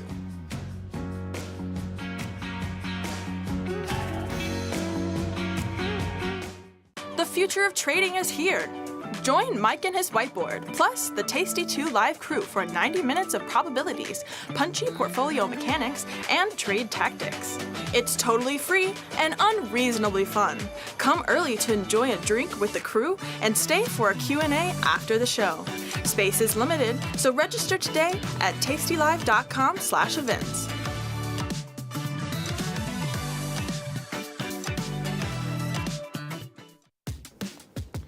Look who's back testing. Tasty Trade now has options back testing for free. Test your trades with over 10 years of data for the most popular symbols. See how your trades would have performed in the past. Look back at profit and loss and take the guess out of guesswork. Oh, did we mention that it's free? Get back testing at Tasty Trade.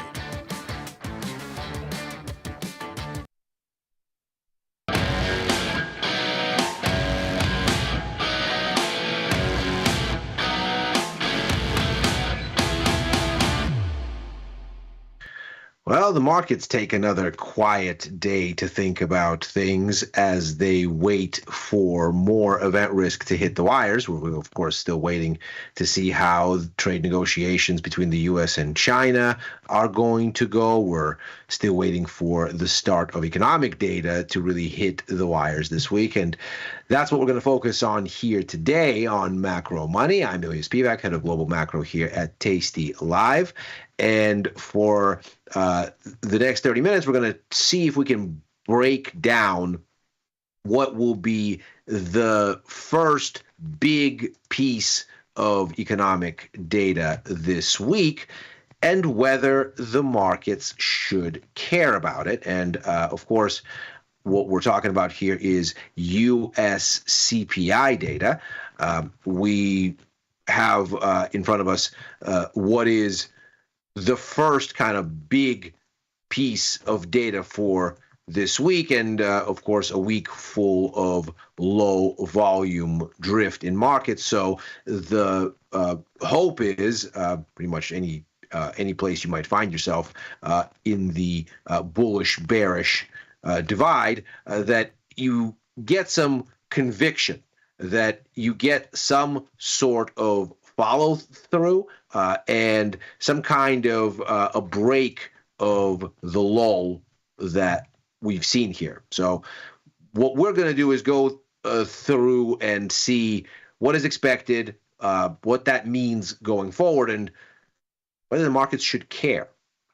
Now, the expectation here is we're going to get inflation ticking higher for the month of May, 2.9% expected on the core reading, excluding food and energy. That's the metric that the Fed cares most about, of course, because they don't really have much by way of agency over data that might speak to what's going on global food and energy markets. They can't exactly will those prices this way or that. And in any case, we can see from the breakdown here, almost all inflation for quite a long time now has lived overwhelmingly in core services.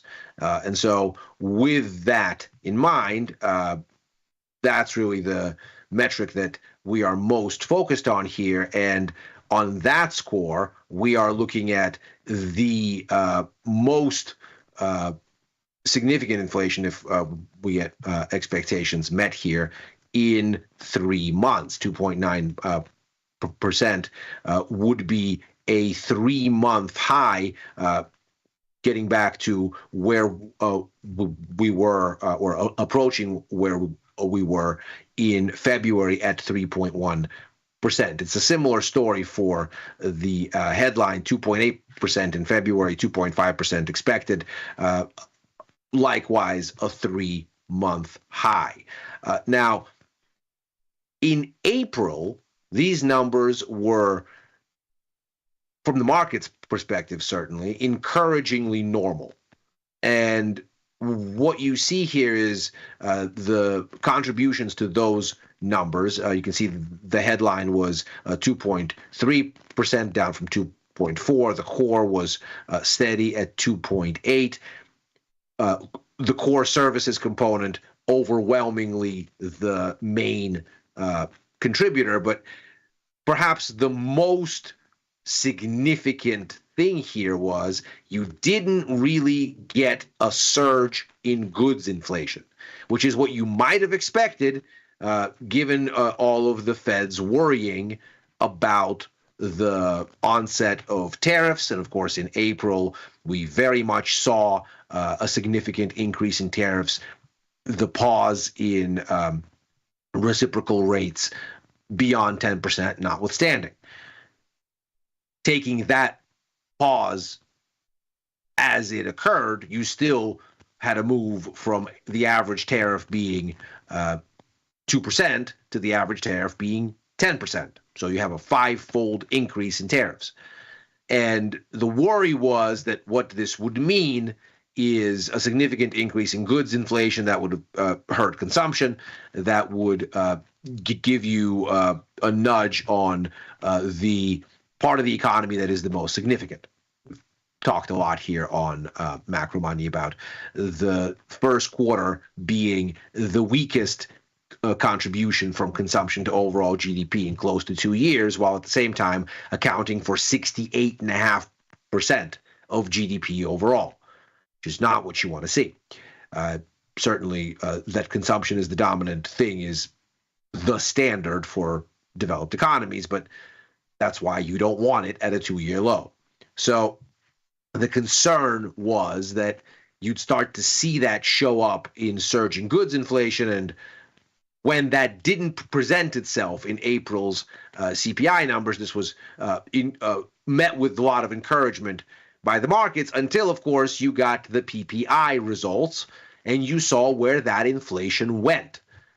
Here is the month-on-month change in wholesale inflation, excluding food and energy. And you can see we're looking at some of the fastest rates in April going back 2 years.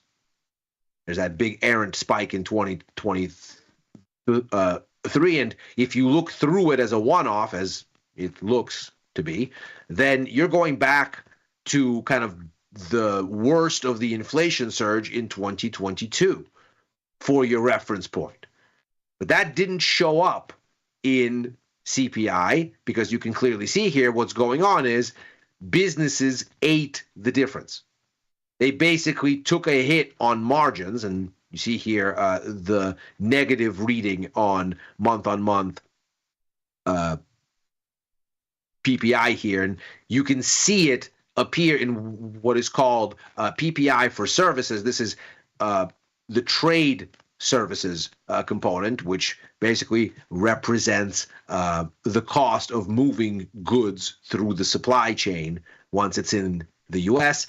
And you can see here the hit on margins and ends up being something like 1.6%, which is quite a big hit for a single monthly change. So that drop in margins tells you that, as you helpfully get annotated here from the chart that I pulled from Bloomberg reporting on this. You get this hit to margins, and that's where the price increases have gone. That's how they're not, for the most part, in CPI. Now, looking forward, the ISM numbers that just came out last week tell you a story of very significant price pressure. It's evened out at a high level in manufacturing, apparently, over the past 2 months or so. That's somewhat encouraging, at least in the sense that things aren't getting actively worse. But in the service sector, you've had a dramatic catch-up. In fact, you are now looking at the fastest inflation, according to this ISM survey data, for services, which is by far the largest component of the economy.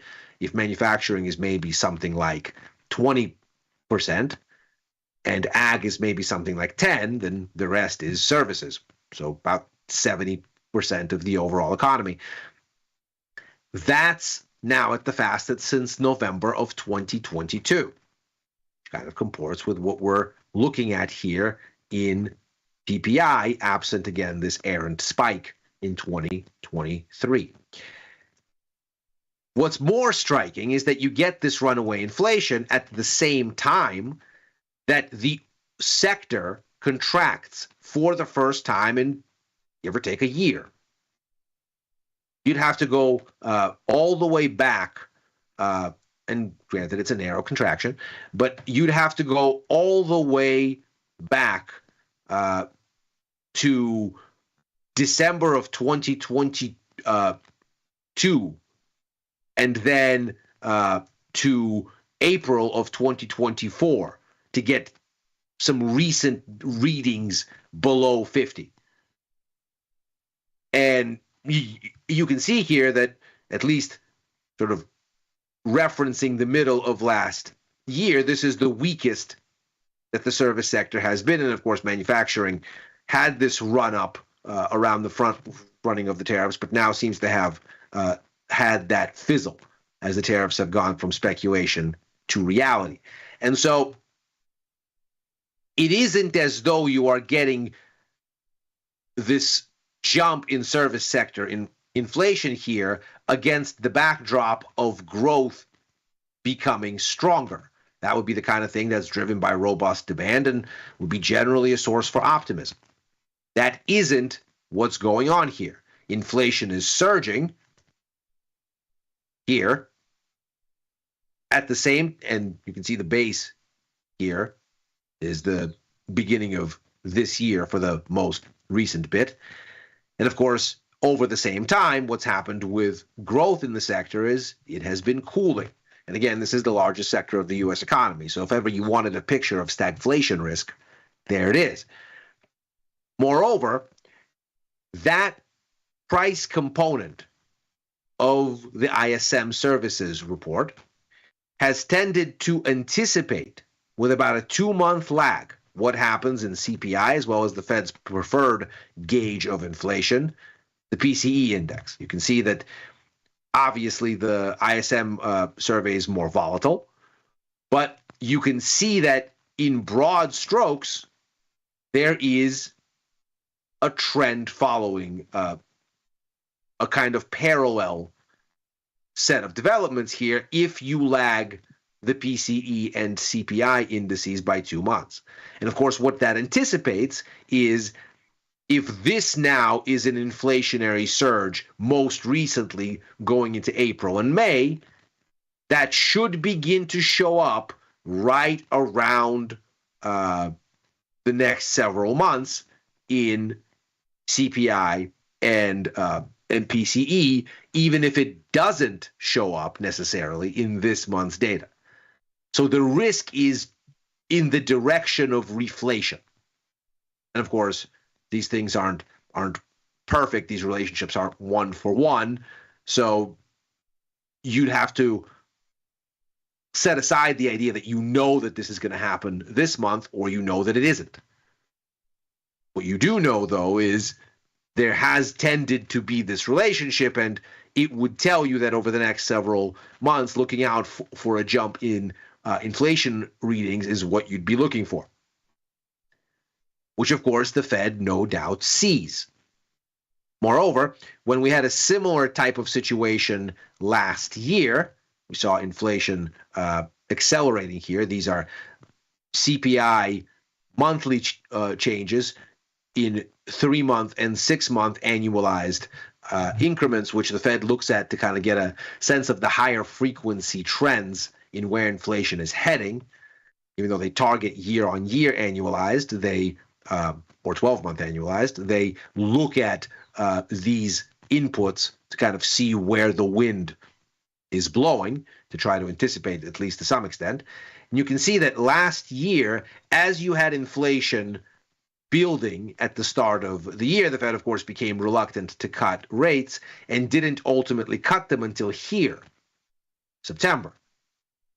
While the president has said that the ECB has cut rates 10 times and the Fed has done none, that's, of course, not accurate. The Fed cut rates the equivalent of 4 times last year, 1 time by 50 basis points and 2 times by 25 basis points, which begins right here. But by then, this inflation spike that kept them on the sidelines and waiting was already quite a few months in. Now, of course, you don't have a Fed meeting in August, but as far as months with a meeting, here we go. They didn't do it in July, they didn't do it in June, and that was already 4 and 5 months since the spike, or the peak in this reflation. Now, arguably the peak in this one is sometime around January, February, and this would only be the 3rd or 4th month, depending on where you sort of tag this. That would be the 3rd or 4th month since. So, under better circumstances last year, the Fed wanted to wait longer to really make sure that it's back on course to start cutting. So even if you get a reading in line with expectations here that doesn't muddy the waters, you're probably not looking at Fed action being motivated by whatever comes out. And with expectations as they are and with the muddiness there, you probably just endorse that.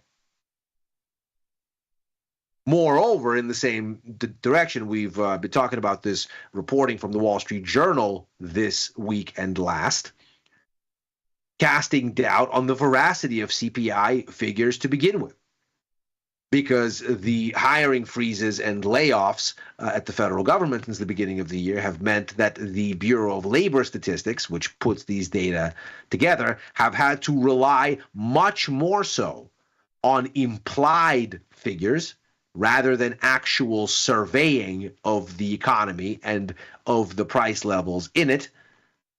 You can see here that normally before COVID, about 10% of the data was using these implied estimate methods because for whatever reason in a given month, a certain price point couldn't be had by the time the survey period was over. During COVID, not surprisingly, during lockdowns, we got up to just a touch over 15%, which you can see already normalized by the beginning of 2023 back to around 10%. But over the past 2 months, and of course, especially in April, it's surged to approaching 30%, almost 3 times what's normal. So whether you want to say you should trust the number or not, it really isn't the point. The point is, if the Fed wanted to see lots of evidence to prove to it that inflation isn't going to be a problem and it can start to cut rates despite its concerns about the tariffs being inflationary, this kind of fuzz in the data just means they need more data points. So they need to wait even longer. Now, from the market's perspective, not surprisingly, what all this means is a very modest outlook for rate cuts this year. You can see the markets have gone to 39 basis points now for this year. That's less than the Fed's preferred 50 basis points that they initially projected in December and reiterated again in March. It leaves 14 basis points of a second cut on the board. So 39 is 25 basis point cut, one fully baked in, and 14 basis points in the direction of a second one that puts the probability narrowly better than even at 56%. Then for next year, you have just about the Fed's forecast matched here, 53 basis points baked in. In all, that's a little bit lighter than the Fed's 100 basis points, but very close at 92. But you do get the sense that the easing is moving into next year. So as you start getting under 50 for this year, you start to flirt with the idea, especially last week, that you might get over 50 next year because the Fed's dithering will mean more rate cuts later. But timing-wise, looking at this year's curve, you're barely priced in for a rate cut in September. It's about a 50-50 shot. It's there by the time you get to October, and then you're about halfway to the next one when you get to December. But very clearly here, the market does not anticipate a cut when the Fed meets next week, does not see one in July, and is tepid for September. You can see the curve now meaningfully more hawkish than it was in the beginning of May when the Fed met, and in many ways more so even than when the Fed met in March, the last time they updated their summary of economic projections. So what does all this mean?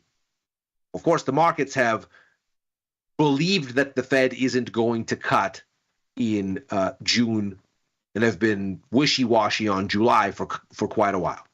We've heard from the Fed at length that the problem facing them is that you have a situation where the tariffs as a basically sales tax on imports are going to be inflationary.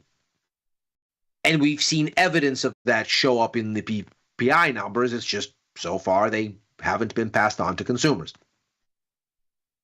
We're starting to see that pass through happen, looking at the PMI data, including the ISMs. And that sort of encourages the Fed's perspective that they need to be careful about cutting rates lest they let the inflation expectations demon back out of the cave where they have been trying to lock it for the past several years. And at the same time, they're concerned that what the tariffs will do in increasing prices for consumers is act as a dampening of sort of force on the economy, which of course we saw in spades in the ISM numbers that we just looked at. The economy has very clearly slowed since the tail end of last year going into this year. So what does all this mean taken together? Well, the markets have seemingly made their decision, and they're not leery about rate cuts, because what we see here as we compare inflation expectations, so-called break-even rates in the bond market with the S&P 500, is we see that when in the middle part of February, the tariffs started to show up in reduced business confidence and consumer confidence and started to sow recession fears, stocks were going down as inflation expectations were falling around that economic slowdown idea. Stocks have rebounded clearly. They're back to basically where they were at the start of the year, but these break-even rates have not. They're still suggesting that the risk is that inflation is lower, not higher, because the impact from tariffs will be a growth downturn, not an inflation shock. And that's where the Fed needs to focus.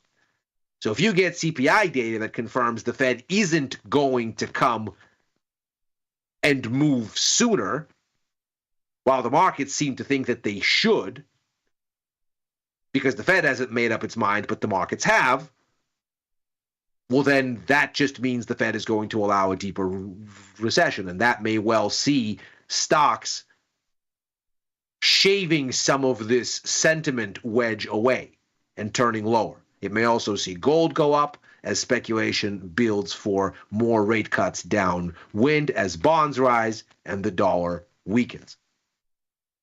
That is macro money for today. Come back tomorrow, as we do every Monday through Thursday, right after Overtime, a show I co-host with Dylan Radigan and Chris Vecchio, to see how all of this worked out, of course, and how to think about what comes next.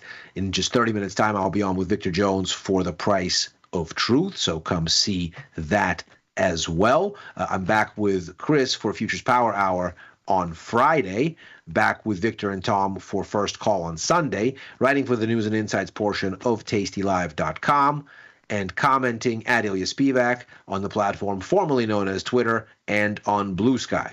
If you're watching on YouTube, like and subscribe. Macro Money returns tomorrow. Happy trading.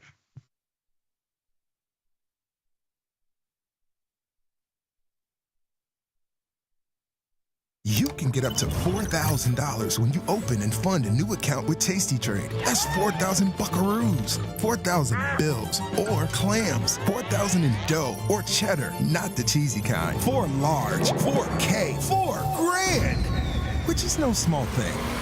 Open and fund a new Tasty Trade account and get on the platform for traders who just want to trade. And did we mention a bonus of up to 4,000 smackaroos? Tasty Trade.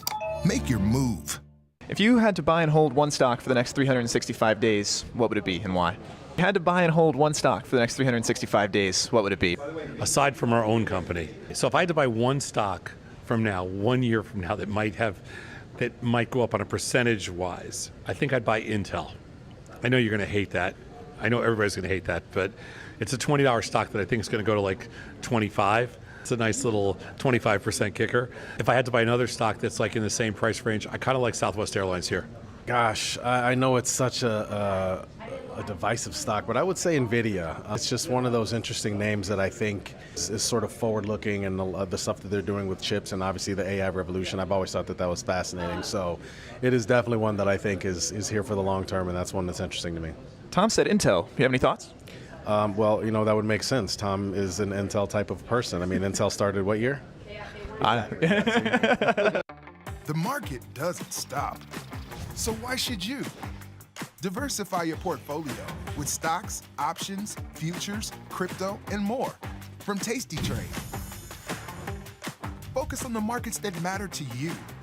See the odds before you trade using curve analysis, IV rank, and more tools. Get industry insights that help you find your next trade right where you need it. Tasty Trade. Download today. Tasty Live's godfather of options, Tom Sosnoff, is grabbing his passport and taking this show international. He'll be joined by IG's Rich McDonald in London and Milan, along with special guests at each stop for an evening of live trading. It's fun, challenging, and moves as fast as the market. Doors open at 5, with trading starting at 6. Come early and have a pint or glass of vino with the boys. It's totally free, but space is limited. Register at tastylive.com/events. Options just got molto interessante. Global markets never sleep. Explore them with Forex, now available on Tasty Trade. Get in on over 80 Forex pairs, 24 hours a day, 5 days a week, with the Forex platform that adapts to your style and speed. FX marks the spot. Trade it on Tasty Trade.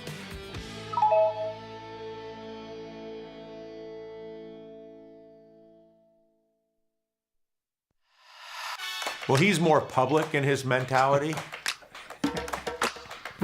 I'm a believer. I believe that the world is good. And I know that the world is not good. that questioning yourself and questioning yourself in dialogue with someone you respect is both pleasant and sometimes extremely insightful and useful sometimes.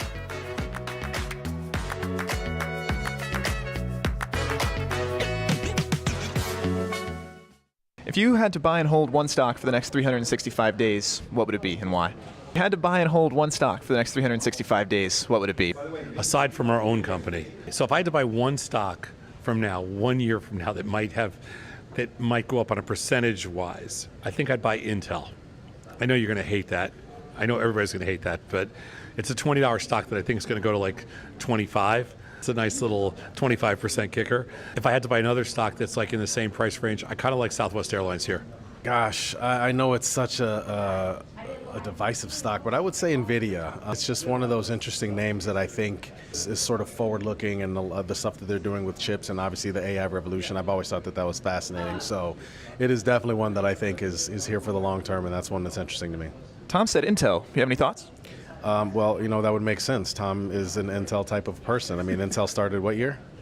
The market doesn't stop. So why should you? Diversify your portfolio with stocks, options, futures, crypto, and more from Tasty Trade. Focus on the markets that matter to you. See the odds before you trade using curve analysis, IV rank, and more tools. Get industry insights that help you find your next trade right where you need it. Tasty Trade. Download today. Tasty Live's godfather of options, Tom Sosnoff, is grabbing his passport and taking this show international.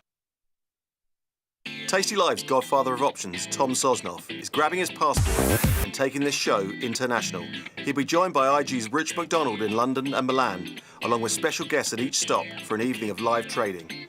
It's fun, challenging, and moves as fast as the market. Doors open at 5, with trading starting at 6. Come early and have a pint or glass of vino with the boys. It's totally free, but space is limited. Register at tastylive.com/events. Options just got molto interessante.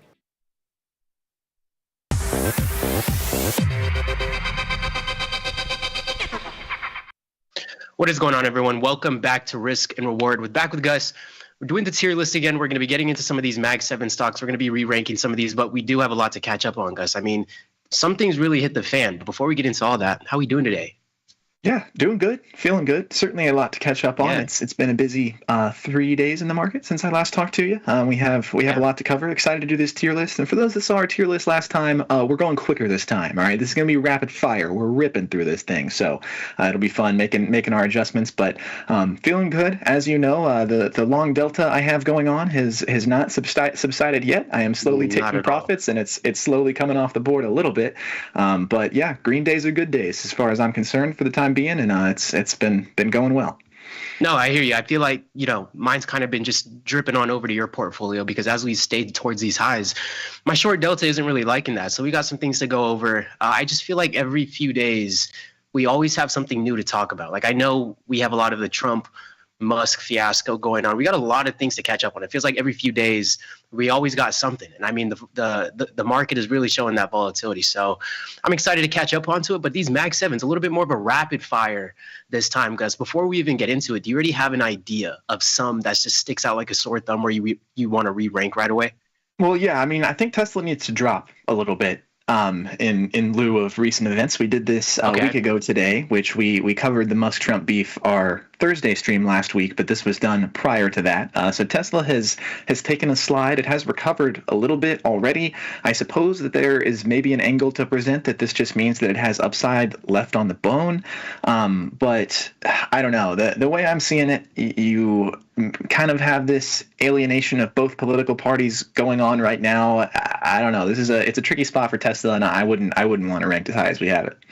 No, I mean, I think it's a lot to do with that uncertainty again. Like as if Tesla and Elon didn't breed a lot of uncertainty already. I mean, this whole fiasco, like we were seeing going down on Twitter and on the news, I mean, just really adds to it. So I mean, I'm in complete agreement with you here. And I mean, we'd seen the initial sell-off whenever we've seen those tweets coming out, things hitting the fan.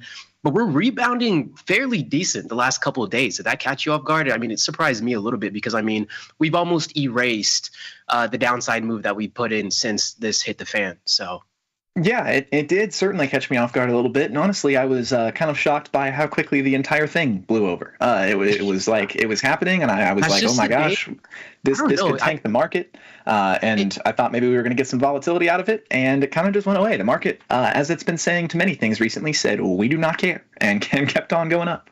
Yeah, that's a really good point. It feels like the market's blowing it over, but it really reminds me of, and I know this one's going to be rapid fire, but it really reminds me of just like even just the trends that we see on TikTok, that we see on social media. It's like there's so many more new trends, things come and go so more quicker. It's like we're just like fed so much information in such a short amount of time, and that's what it feels like with some of this news that's going on in this market volatility. But we got Tesla. What are we feeling? We're feeling like a C or a D. I'm feeling more of a D. I'm really not ashamed to put Tesla in D right now.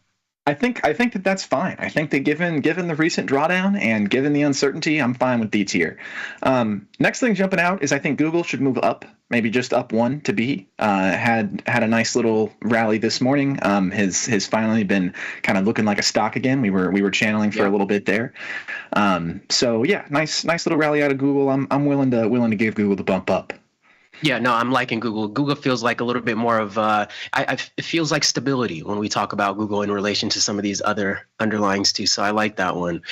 Let's go with Apple for the next one. How are we feeling about Apple? I'm always a big bull typically when it comes to Apple. So I mean, I'm not against pushing them up to B, but I don't know what your sentiment is at right now. We can go ahead and check what they've been up to as well. Yeah, I don't think my sentiment has changed much from last week. I mean, we're just kind of in this channel. Apple's been doing a whole lot of nothing for a little while now. And I mean, it was a disappointing first day of the WWDC today. I know that everybody was kind of let down with what Apple put forth. And it hurt Apple today. It prevented Apple from rallying alongside the rest of the market.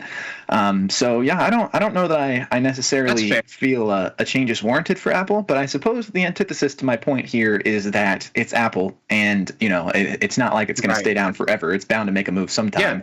Yeah. But I'm not seeing the catalyst for it yet. So I don't know. I would push back on you on that one. I think Apple's fine at C. That's a really good point. I guess the angle that I'm coming from is the fact that it was a little bit of a letdown. Apple has been showing to be a little bit resilient, even with the letdown. So that's where I see. And Apple also, to your point, Apple is absolutely something that any institutional trader, any bargain hunter is going to be hopping on dips in Apple that maybe wouldn't be classed as a dip in any other stock. But when you're talking about a Mag 7 stock, you generally expect that recovery to be a lot quicker, a lot of eyes on it. So yeah, I don't know. I certainly see your angle. Great point. Great point. I did. I closed the Apple risk of the week that I had open from a couple of weeks back today for a big loss. So maybe I'm just a little bit salty that Apple couldn't make that move for me. But yeah, I think it's fine in C. I don't really know if there's any other changes. I'm feeling like is Meta still ripping? I mean, Meta maybe could get the bump up to A tier. Meta's still almost trading near its all-time. Meta looks a little bit more like the overall market. I know if we pull up NASDAQ real quick, NQ kind of looks very similar to Meta, kind of, getting really close to those all-time highs again. So looks like it's following suit. That correlation looks like it's pretty high in Meta right now. So we have Meta in B tier. I mean, how are you feeling? What's your sentiment on Meta? I don't know. I think Meta could get the bump to A. I don't know. I think we could also leave it where it's at. I mean, in a broader long-term context, I don't know if I love it as much as Amazon and Nvidia. But if we're talking about just until next week, yeah. I mean, I think it's the chart's looking the same. It's similar enough to Amazon and A tier to warrant the bump. I know that is true, but then do we warrant the bump for Amazon? Because I mean, Amazon has still been pushing strong ever since we had put Amazon, in this A tier 2. So I think that warrants maybe a similar conversation if we bump that one up. I think that's a fair point. Sure. Let's shift this up a little bit. Let's create some upward pressure in our So we're screaming all-time highs. It looks like we're positioned for all-time highs. I don't know if that's what we're going to get, but we got Nvidia in S tier still. Has any emotions changed about Nvidia here? No, I wouldn't say so. I think Nvidia is S tier. I said it last week. Nvidia is AI. I don't think they're going anywhere anytime soon. Until given a reason, I think Nvidia stays in S tier. Yeah, 100%. So that's going to do it for our rankings. I mean, the only big adjustment for the most part was Tesla. I know we kind of brushed over Microsoft. I don't believe Microsoft has been doing anything too crazy. I think we can leave that one in the same slot. I mean, Microsoft's been consolidating. I know we poked up to like an all near, trading towards that all-time high. but nothing too crazy. I would leave it at Yeah, that. I mean, I don't know. It touched. It made a new all-time high. Should we give it a bump? You know, like a little popsicle after the baseball game here from Microsoft. It does warrant. It warrants the conversation. We can do it. I mean, we got it in C. Like all-time highs. Like we gotta at least put that thing in B. There we go. There we go. Now we have an F. Now our tier list is an F. There we go. It's a clear F. This is going to be the S. So S tier, we got NVIDIA, Amazon. A tier is going to be Meta. Google is going to be B tier along with Microsoft. C tier, Apple. And D tier, Tesla. Looks like we got some people calling Tesla for $30 stock. That's got to be Tom's alt account. That's got to be his burner account. Microsoft's been doing really well lately. I mean, the IV rank is completely dead on Microsoft. I mean, hence, it's trading at its all-time highs. But that's going to do it for the Mag 7 stocks. We comfortable with that until we swing back around to that, Gus? I think this feels fair to me right now. Yeah, given what we're looking at, I'm with it. Awesome. Not too much has been happening on my end. I know you were talking about your long delta in your portfolio. I mean, these last couple of days, some insane price action. I mean, in my eyes, at least. I mean, some whipsaw type price action. We've seen some aggressive sell-offs towards the end of the day, and then just immediately get bought back up. So you can imagine with my short delta, I see that sell-off. I'm thinking, okay, finally, here we go. Finally, something. Nope, we get bought right back up, and pretty much like nothing happened. So right now we have the SPY position, 10 days left till expiration. Unless something dramatic happens. I know we have CPI an hour before the bell tomorrow. Unless something dramatic happens, don't see too much changing with this position. Same thing with NVIDIA, 10 days left till expiration. And then Disney. Disney was one of the risks of the week, Gus, and don't count me out. We got 38 days left till expiration. Something could hit the fan. Okay, don't count me out on this one, but Disney had a huge pop today. So we kind of were poking towards that all-time high on Disney today. IV rank sitting at 10. I did buy a put. So, if we do get an aggressive sell-off, I mean, goodness gracious, look at Disney right now. Look at this gap that we have on Disney. Look at this other gap we have on Disney. We consolidate for a couple weeks, and then we just straight rip to the upside. So, I mean, this happened in such a short amount of time. But if we do get that sell-off, maybe we get some pumped up premiums, and maybe can spike those contracts, that put contract that I'm holding on Disney right now. So that is the hopeful game plan that we have right now, Gus. And I mean, sometimes hope is the best strategy. So we'll see how it pans out. Yeah, that looks pretty juicy to me right now as well. Yeah, that does. It looks like a good spot to sell some premium here as it pertains to your trade that you've already had on. I don't know, but you know what they say about gaps, man. You got over a month left. Who knows? A lot of room to move. Yeah. No, we'll see what we get. Anything else that kind of stood out to you on your end so far for this week? Qualcomm finally moved. Thank Qualcomm. Yes, I was waiting on this move for a long time. Finally got it. So my naked 160 call has jumped into the money, and I also have a longer dated 170 that I'm waiting on. But very, very good move. This was the profit driver for me today. Separate positions that you put on in Qualcomm? Yes. I have a. Let me get specific here. I got too many positions is what I'm learning. I mean, they put in 2 great days to the upside. Wow. Yes, I have a July 18th 160. That's the one that moved into the money today. I guess it's slightly out of the money right now.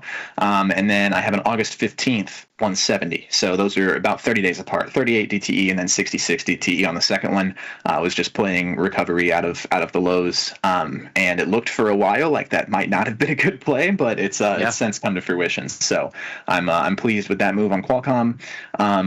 Other things catching my eye today, I got short Chewy into earnings. That was one that I posted in the follow page. I just think that this is overextended to the upside right now. I talk a lot about this is an earnings strategy that I enjoy, is trying to find things that are already a bit overextended, or I like to say pricing in earnings too much. And Chewy's expectations on earnings here really aren't anything special. They're projecting like 3% year-over-year growth, and it's just, I don't know. It's pretty modest projections for the run-up that it's had, and I find it very hard to believe that this could sustainably continue to move up anymore based on the modest projections that we have at our disposal right now. So I did get short there. Let me find this. Holy positions. I really need to close some things for real. I bought 3 DTE just the June 13th, just trying to play this earnings call in a vacuum. And I sold 50 calls, bought 51. So short, it's a bearish call vertical I got going on this one. yeah, just hoping that we can't sustain this move out of Chewy anymore. Other than that, yeah, nothing catches my eye too much. The recovery on Tesla is something that I've been paying attention to. I'm surprised that happened as quick as it did, but also the whole situation blew over way quicker than I thought it would. So I guess maybe things are just happening a little fast for my taste. And then also shout out to Rivian, who closed the day break even to the cent today. Did nothing for me. Didn't hurt me, but didn't hurt me either. I mean, over the last year on Rivian, it looks like it's been pretty much trading within this range around 17, 18 to the upside. It's going to break out. $9. Yeah. We're going to the moon. We haven't gone anywhere, guys. We haven't gone anywhere. No, I mean, I love it. QCOM put in some really nice days for you. Chewy, it looked like the volatility was nothing too crazy in Chewy. It kind of looked like it was lacking some liquidity, but I mean, it's traded 10 million volume today, so I mean that's really not bad. It certainly was lacking some liquidity. I thought it looked like it off the I kind of got blessed with my fill. I really thought I was going to have to fight to get that one filled, but it went straight through. So shout out whoever got long Chewy against me. You're a real one. You're the real one. No, I was just looking at some of these some of the price movements, just looking at a lot of those dojis, a lot of those dashes. It just doesn't look super liquid. So shout out whoever filled that Chewy position. You remember Chewy in 2020 though? Of course. I could be mistaken. I could have swore Chewy started off as like a Shopify store. I could have swore they started running and then it like blew up past. What is the backstory on Chewy? What was it again in 2020? What were you referencing? I'm not too sure. They IPO'd in mid-2019, so it could be like just predating that IPO that they were a Shopify site. I'm not sure about anything pre-IPO. But yeah, 2020, it went ballistic. This is something that I was trading like once a week minimum in 2020 was Chewy and AMD like every single day. And it was just because coming out of that, it was like mid-COVID, but this was one of the weird stocks that COVID helped. Yeah. They're a at-home pet service, they ship things to you, and anybody that was shipping things did really well during COVID. Except for Zim, rest in peace. But they, if you're selling things online, you did well during COVID in the first place, and then they got the COVID recovery out. I mean, this thing was just free money for like the entire year of 2020. I would just get long Chewy almost blindly once a week, and it would work out. So yeah, that was a good year. And then 2021 was the opposite. The market priced in everybody being able to shop for their pet food again, and it's kind of just channeled ever since like early 2022. But yeah, I don't know. I like Chewy. I love them as a company. They do really great things, and I've seen them do all kinds of things going out of their way for people whose animals have passed away and things like that. So it's one that I would like to see succeed. I think that it's a very strong business model with no clear competitor in the market right now, save for traditional e-commerce giants like Amazon. And they have this subscription service, which has kind of been taken off as well, recurring subscriptions for your pet's food, cat litter, anything you might need regularly.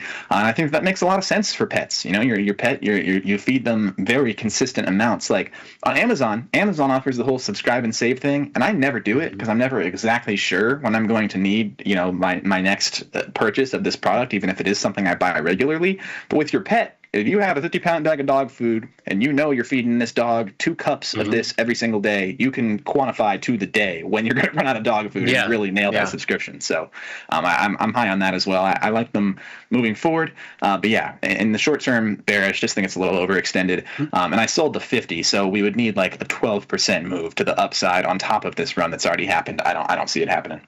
No, yeah. I mean, nobody meal preps better than a dog. I mean, you can quite literally quantify it to the meal, to your point. And this was in 2020 when we had that rally that you were talking about. We just went back a few years. This was that rally. I mean, you bought any dip while Chewy was rallying. I mean, we ripped from, 20s to all the way to the 100 to about 120 and then sold off from there. So, I mean, this thing went straight up. But no, Chewy, the industries that have pets, like people can be so passionate about their pets. I didn't really grow up with too many pets, but to your point again, the industry, I mean, if you're selling anything at that time, and then, I mean, when it comes down to your pets, I mean, people will spend on their pets as if it's their child. So, I mean, I can see, why Chewy's been so successful. They've executed really well. Yeah, absolutely. Yeah, people love their pets. Oh, yeah. I think the pet industry as a whole is growing. And something interesting I was reading while researching this earnings today is that like pet adoption rates are actually something that analysts look at a lot to try to price in Chewy's earnings and how things are going to move. Are pets being adopted? Because every time a new pet gets adopted, that's a new potential Chewy customer. Right. And pet adoption rates have stabilized. Apparently they were falling in late 2024 and early this year, and now they have stabilized. So Anybody adopt a pet? Good to know. I'm loosely in the market for some cats. I might join that. I was just about to ask, are you a cat guy or a dog guy? I think you had. I find myself being a cat guy as it pertains to my own pets. I love dogs, love being around them. I love all my friends' dogs, but dogs are a lot of work. It's higher maintenance. I like cats. They're like me. They're chill. They take care of themselves, and they come hang out with you when they want to. It's just lower maintenance. I've never been a big fan of cats, but I mean, I will do a Bengal. I think a Bengal is pretty fire. I think those cats are gorgeous. The skin of those cats too. And I mean, that's one I would consider. But other than that, I'd have to go on the dog side a little bit. But not to get too off track. It's pros and cons to both. It is pros and cons. I admire people that manage to have both and they can coexist in their houses. It's it's always a fun dynamic. Little Tom and Jerry action. Exactly. The I'm aware Tom and Jerry is not about a cat and a dog, guys. Don't nobody correct me. I know. It was before your time. You grew up watching Tom and Jerry, right? Yeah. I watched Tom and Jerry. I think Tom and Jerry is pretty timeless. It's like a Sesame Street kind of thing. It's definitely timeless. It just hangs around. I don't. Do you know which is which? I think Tom's the cat, right? Tom because he's a tomcat. Cat. Is that? I believe Tom is the cat. Mike asked, do they have supplies for chia pets on Chewy? I don't know, but they probably have supplies for birds, which is usually seeds. So maybe you could figure out how to feed your chia pet on there. We could do it. The volatility index kind of been dwindling down here, Gus. I mean, I know we have some more binary events to wait for, like CPI an hour before the market, but I mean, volatility has been relatively quiet. We keep getting bought up. We know we have that inverse correlation with volatility. Do you still have on that long VIX? It's looking like we could get a pop here. I do. Soon. I do, yeah. It's a naked 17 call, just moved out of the money right before close today.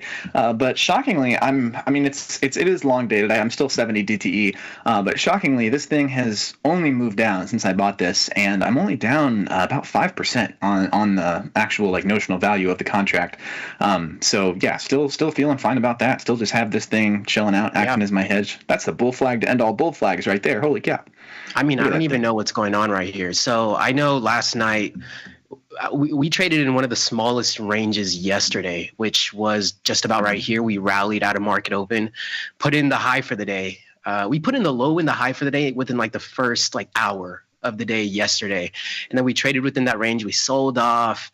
The futures market opened back up, and then we just absolutely ripped to the upside, dwindled off, sold back off to the downside, and then today we pretty much just chopped around all day. We had one point to where we sold off and immediately got bought straight back up, sold off, immediately got bought straight back up. So, we'll see how the market digests everything that's going on. I know we pretty much put in a 20% plus month to the downside and then a 20% plus month to the upside. So maybe the market wants to finally give us some sideways actions. I feel like we're always talking about what's our bias? Are we going to put in more upside or downside? But what if the market chooses to sit sideways for a little bit, which, that's a premium seller's dream if volatility is high enough. But we'll see how we digest everything. That we will. From my and where I'm sitting, though, I do not want the sideways market. We can continue with the chop. Absolutely. But I mean, especially not right now for my positions, because we can get the sideways markets when they're sitting or when my positions are sitting out of the money. Some of them are in the money right now. So if they stay there, my positions are cooked. But, if they were to be sitting out of the money, I wouldn't mind if we had a little bit of sideways action. So see what we get. Nobody ever became a millionaire by a stock moving from 170 to 172. We need these things to do some moving. No, I'm excited for the next outlier move that we get in the market. I'm excited for another underlying in the market that has a story attached to it and that gets the public involved. I miss those times. It's been too long. Yeah. I don't know. Has it? I feel like a lot of people are still reeling from the last one that we got in April. But the volatility events. The volatility events floweth freely in the Trump administration. That was the case in the first administration as well, and it's fun. I think it makes things fun. It's maybe not as great for my long-term portfolio or my retirement account or these things, but in a pure vacuum, tasty live sort of context, I'm all for the volatility. I want to trade small and trade often. Damn it, and I can't trade often when things go sideways. Yeah, no, I hear you, especially with VIX sitting at 16 right now. So we need something to pop off. If VIX is sitting at 20, 30, I'm going to get a little greedy. I'm going to be selling a little bit more premium than I usually do, but we'll see whenever we get there. It could be tomorrow. I mean, it could be in 2 days. I mean, you never know. This market moves. It could even be 3 days. It could be. You don't know what we're going to get. So super choppy day Monday and Tuesday. Premium sellers were absolutely eating because, I mean, if you were buying options and bag holding any type of options, those probably went to zero very quickly. But I know it's been a more difficult environment the last couple of days. We'll see how the rest of the week plays out. We are coming to a close here. Anything to add before we hop on out of here, Gus?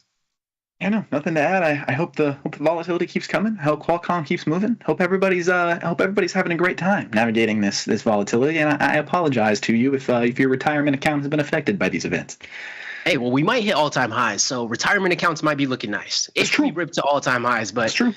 We have. It has been a V-shaped recovery. It has been a V-shaped for all intents and purposes to this point. So yeah, I mean, it's the textbook example, first one we've really seen since COVID. Yeah, it's fun. I'm having fun. Yeah. I don't know what Trump is doing, but I know March 2020, the market sold off and it went straight back up. So whoever's hitting buy, continue to hit buy, and we'll see whenever the market pans out. But that's going to do it for today's segment. Thanks for joining us. Be sure to stay tuned for more segments coming on next. We will be back this Thursday at 4:30 Central Time, and we'll see you guys next time. Peace.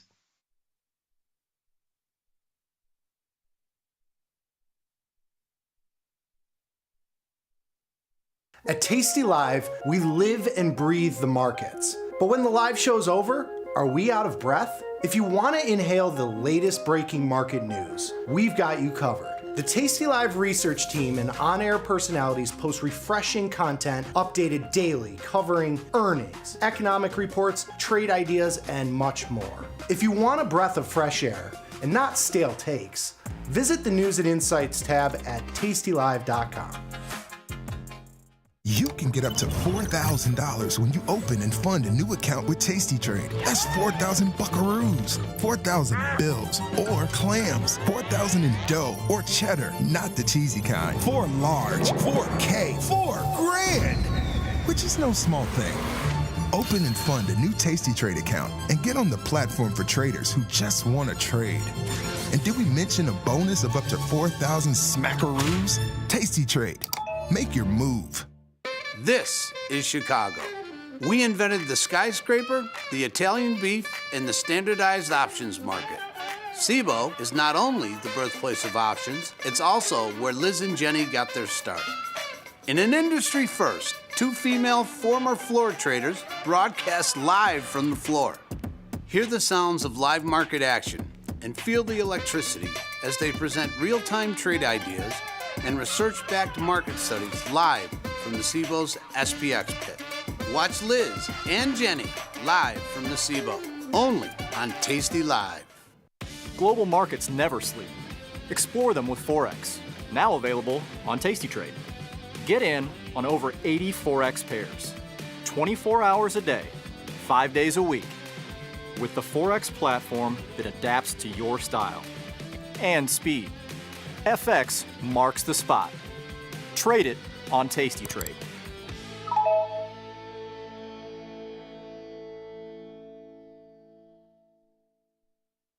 What's up, everybody? Check out my new series, Life Cycle of a Trade, where I show you my real-time trades with insights into strategy selection, adjustment mechanics, all the way to the closing order for all of the Tasty Live core strategies.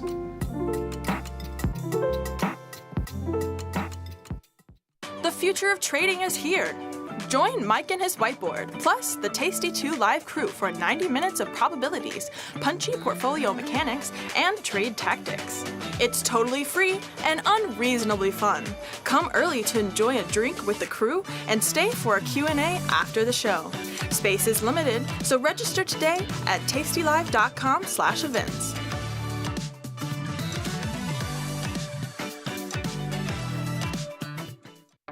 The market doesn't stop.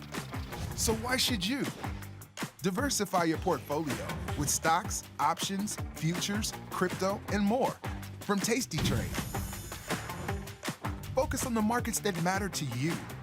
See the odds before you trade using curve analysis, IV rank, and more tools. Get industry insights that help you find your next trade. right where you need it. Tasty Trade. Download today. Got friends? Get $250. We'll give you a bonus for each qualified person you refer to Tasty Trade. So spread the word and earn rewards. Terms and conditions apply. Class is in session. Dr. Jim Schultz is bringing the heat to Options Crash Course Live. This 90-minute show features Dr. Jim in his professional prime. All of the gimmies, none of the gotchas. Come early and grab a drink with Dr. Jim before class and stay for Q&A. The event is free, but space is limited. Register today at tastylive.com/events. It's not a lecture, it's a lifestyle. Ready to take your trading skills to the next level? Dive into the world of stocks, options, and futures with Tasty Trade courses. Whether you're a beginner or more advanced trader, our courses can empower you with the knowledge to succeed. Watch as our team in Chicago shows you how to use the Tasty Trade platform and go over the basics of trading. Perhaps you'll learn about a new strategy or a potential product for your portfolio. To find our courses, go to the Manage section of our web platform or head to courses.tastytrade.com. Start taking control of your financial future. Visit our courses today. Traders, start your platform. Tom Sosnoff and Tony Batista are hitting the road for their first ever live trading event, At Work by 11.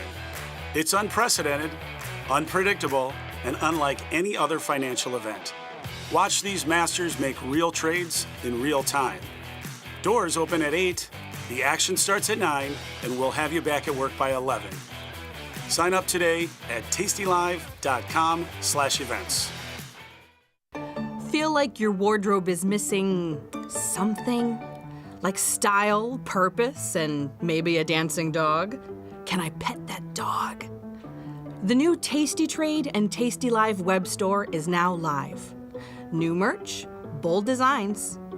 Did we mention all net proceeds go to one tail at a time? Invest in the real bull market, dogs. Go to tastytrade.threadless.com. Grab some gear and help some pups. You get merch, they get a home.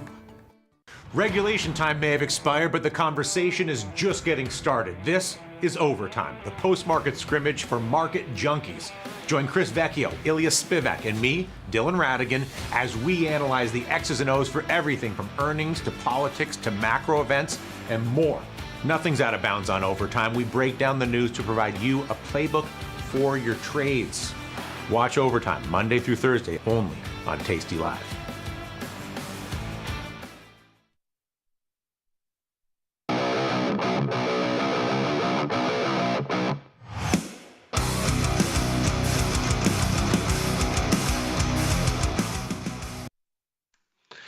Oh, yeah, it is Tuesday, June 10th, a little bit after 5 p.m. Central Time, the best time. You know what that means? It's time for Tasty Live's Evening Show, a little podcast, a little podcast called The Price of Truth, a show where we like to explore the incentives that govern our world. And we've got a healthy dose of them to chew on since I haven't talked to my man here in 2 weeks. So we got a lot to catch up on. I'm super excited for that. Before we get started, shout out to everybody watching on tastylive.com. Shout out to everybody watching on Tasty Trade desktop and mobile application. But if you want to be part of this little chat box in the middle of your screen, did I get it? Yes. You got it. Such a sick looking stream they got going on here. Shout out to the production team. If you want to be part of the chat box in the middle of your screen, there's only one place to do it. That's on the evil Google YouTubes.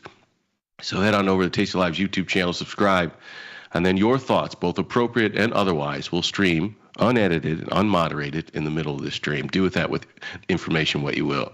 The production team just got so pissed off. Like, why would you do that? Why would you put us under that type of pressure?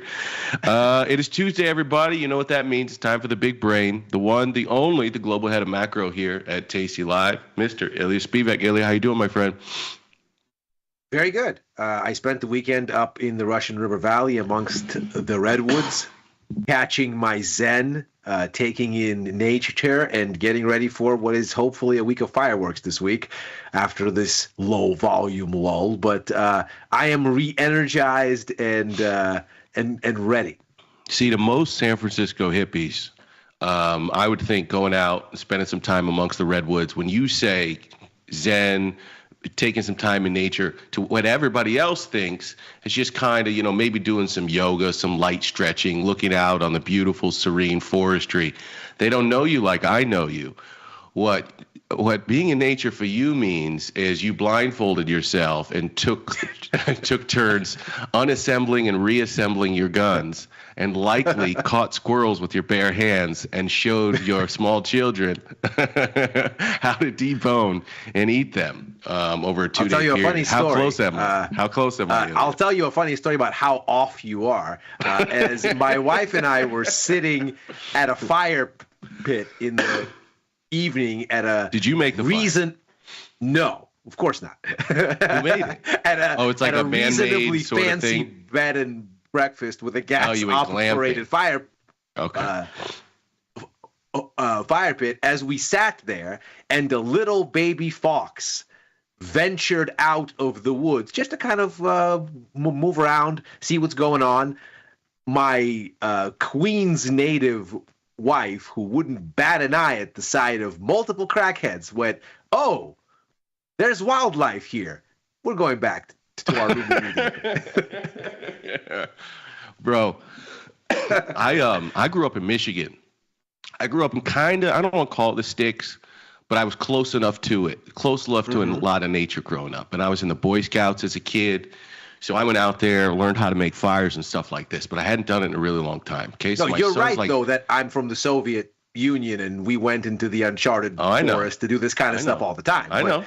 I don't have the audience for that kind of thing around here. You've sort of, exactly. You've put that part of you, buried it somewhere deep inside your soul. But if push came to shove, and the purge came, you would know what to do. So my son, I still have all of my equipment from descending into the Yosemite wilderness for days and then coming out later with everything I needed on my back. I still have all of those things. So I took my family camping one time so far, and they loved it. Even my wife kind of was like, she's a city girl, but even for her, well, my wife's not about it. She had an okay time, and there was this moment when we built a fire where we all went out, we found kindling of different sizes, broke up the branches. When we got home, broke down the newspaper, set up the fire, and got it going. And there was this look in my wife's eyes as she looked at me, and I could there was a primal look, oh, you can take care of us. This is kind of, and I looked at her, and I've seen that look before. We've got 2 children, Ilya. I've seen that look before. And I said, kids, get ready for bed. You go to bed early. Yeah. Everybody is going in the tent now. Ilya Hopefully you Spivak, brought my more friend. than one tent. We did. That's the key to this endeavor. And some gummies. That's right. Ilya Spivak, 6,050. Cash was up across all 4 majors here. S&P up about 0.5%. The NASDAQ up about 2/3 of 1%. The Dow Jones up 0.25%. And the Russell continuing to show some strength here as, again, I said this like a week ago, they're going to start saying the rally's broadening out, and that appears to be happening at some level. And the worst thing that happens here for everybody is this thing just keeps grinding higher. It doesn't give anybody a reason to get super excited about markets. It doesn't give anybody a reason. It doesn't give the bears any ammunition. We're at 16 and change in the VIX, my friend, 1695. What gives? What gives, Ilya? It's an interesting sort of thing, and I think the low volumes that we've seen really kind of speak to this idea. If you wanted to think about the S&P here as a kind of creature of sentiment, then it kind of makes sense where we are. But if you think about what actually started the sell-off mid-February, let's call it, through the end of March, then you know that it's not a creature of sentiment solely. But everything that we've been concerned about, everything we've been talking about for weeks has been Trump said this, and then Trump said that, and then he threatened this on Liberation Day, and then he walked it back, and now the taco trade is a point of conversation. And if you haven't heard about it, taco, Trump always chickens out, is that acronym. And the reporters, like, it's become so zeitgeist that reporters are rage baiting the president in press conferences by telling him about it. So this, to me, is emblematic of the idea that the markets are complacent enough that if in sort of early April, the hair on fire narrative was, oh my God, the U.S. is trying to surgically amputate itself out of the global financial system, and it is the pillar of that system, and then it's very clearly not that, it becomes, oh, well, if it's not that, then everything is fine. But the reason for the sell-off wasn't that. That came later. Or at least the fear of that. That came later. The sell-off was always about business confidence and consumer confidence are starting to slide. And if you believe the surveys saying that this uncertainty is around the implementation of fiscal policy and of the administration's policies more generally, with a focus on the tariffs, you can take that at face value or not. It doesn't matter ultimately. The bottom line is when the PMIs, the ISMs, the consumer confidence numbers, when they start going dark quickly, the market gets spooked. And it's a cyclical-minded sell-off. Well, the cyclical story hasn't improved at all. Ostensibly, it hasn't gotten worse, but it hasn't gotten better. And so now you've basically reset.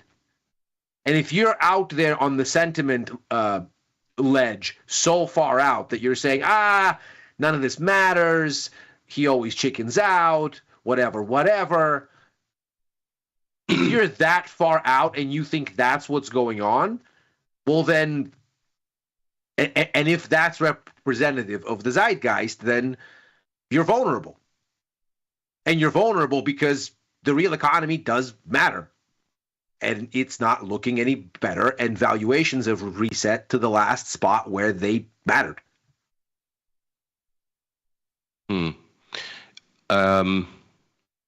A lot there. Let me ask a follow-up question before we unpack it. What say you about the current Atlanta Fed GDP now estimate, which is now 3.8%, which has even come down a bit from where it was at over 4% not long ago? Yeah. So I think some people, and I've seen this start to get tossed around on social media over the past several days, finance Twitter has been debating a little bit the veracity of this model and goes, how can it be that it's so volatile and it's so high? Ugh. And it seems to miss the point. This is not a forecast. It's a nowcast. It's a live moving thing. And we're very far away from second quarter GDP data. So there's going to be a lot more inputs that go into this model that make the numbers look like something that is a reasonable anticipation of what the actual results on second quarter GDP might be. For me, actually, if you go back to the chart of the Atlanta Fed here, the thing that's the most striking isn't that the model is kind of wonky when you're so far away from the numbers. It's not based on very much data here at this point, but it's the spread in the blue chip consensus. This thing thinks growth might be anywhere between 0 and 3%. So basically, nobody has any idea what's going on. The level of diversity in these forecasts is much greater than usual. Typically, you're sort of looking at a consensus with analysts clustered around maybe within a percent range up and down, usually even tighter than that. Here you have a wide disparity of views. And so nobody seems to really know what's about to happen in the second quarter. And that speaks to sort of general market uncertainty. What would you price the probabilities that GDP growth is greater than 2%? Regardless, okay, so let's say you think 3.8% is aggressive.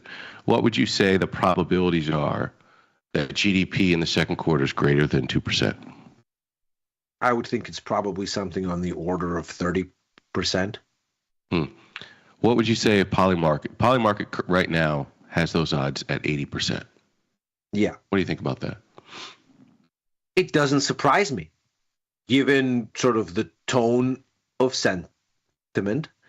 Wouldn't just logic tell you that if everybody pulled forward imports into the prior quarter, which was one of the biggest reasons why you saw a negative, sort of an ugly GDP number, and one of the reasons I think why most people look through it, that the exact same thing can happen here but in reverse.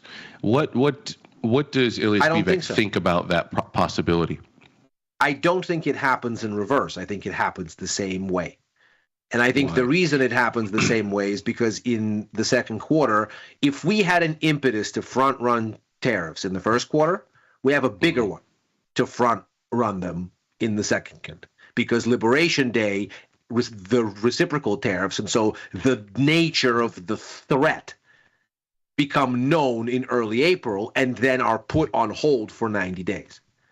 And so what we have is a greater impetus for businesses to go, oh, now we see how bad it can get, but there's a 90-day window where we can see if we can buy a bunch of stuff before it's real.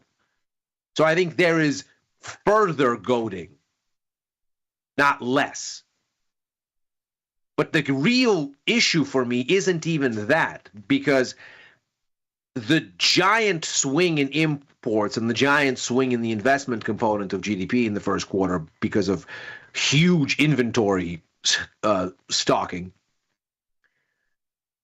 those components of GDP, they're not big. GDP is 68.5% consumption. And consumption was at its weakest in almost 2 years in the first quarter. The real scary bit here would be if consumers didn't match the front running. They did in the first quarter, to some extent. In particular, you saw it in March. By April, you get a really nasty mix where the PMIs are telling you that there's still a ton of inventory restocking. So if you read the PMIs, be it from S&P Global or from ISM, they'll tell you the restocking push to front-run tariffs continues into the second quarter. But by April, what you get is CPI that doesn't show a surge in goods prices, but PPI that tells you it got stopped short at the wholesale level because businesses ate it and put it into margins rather than pass it on to consumers. And still you get a weak retail sales number because consumers don't go front-running the tariffs in April. We haven't seen the May numbers yet. We'll see. But what you then get is this picture of there's all this restocking of inventories, but consumers aren't coming to clear them. They're not coming to buy all this stuff, even if businesses shelter them from the extra cost. That's a weakness in the consumer that matters much more to what happens with GDP than swings in inventories this way or that.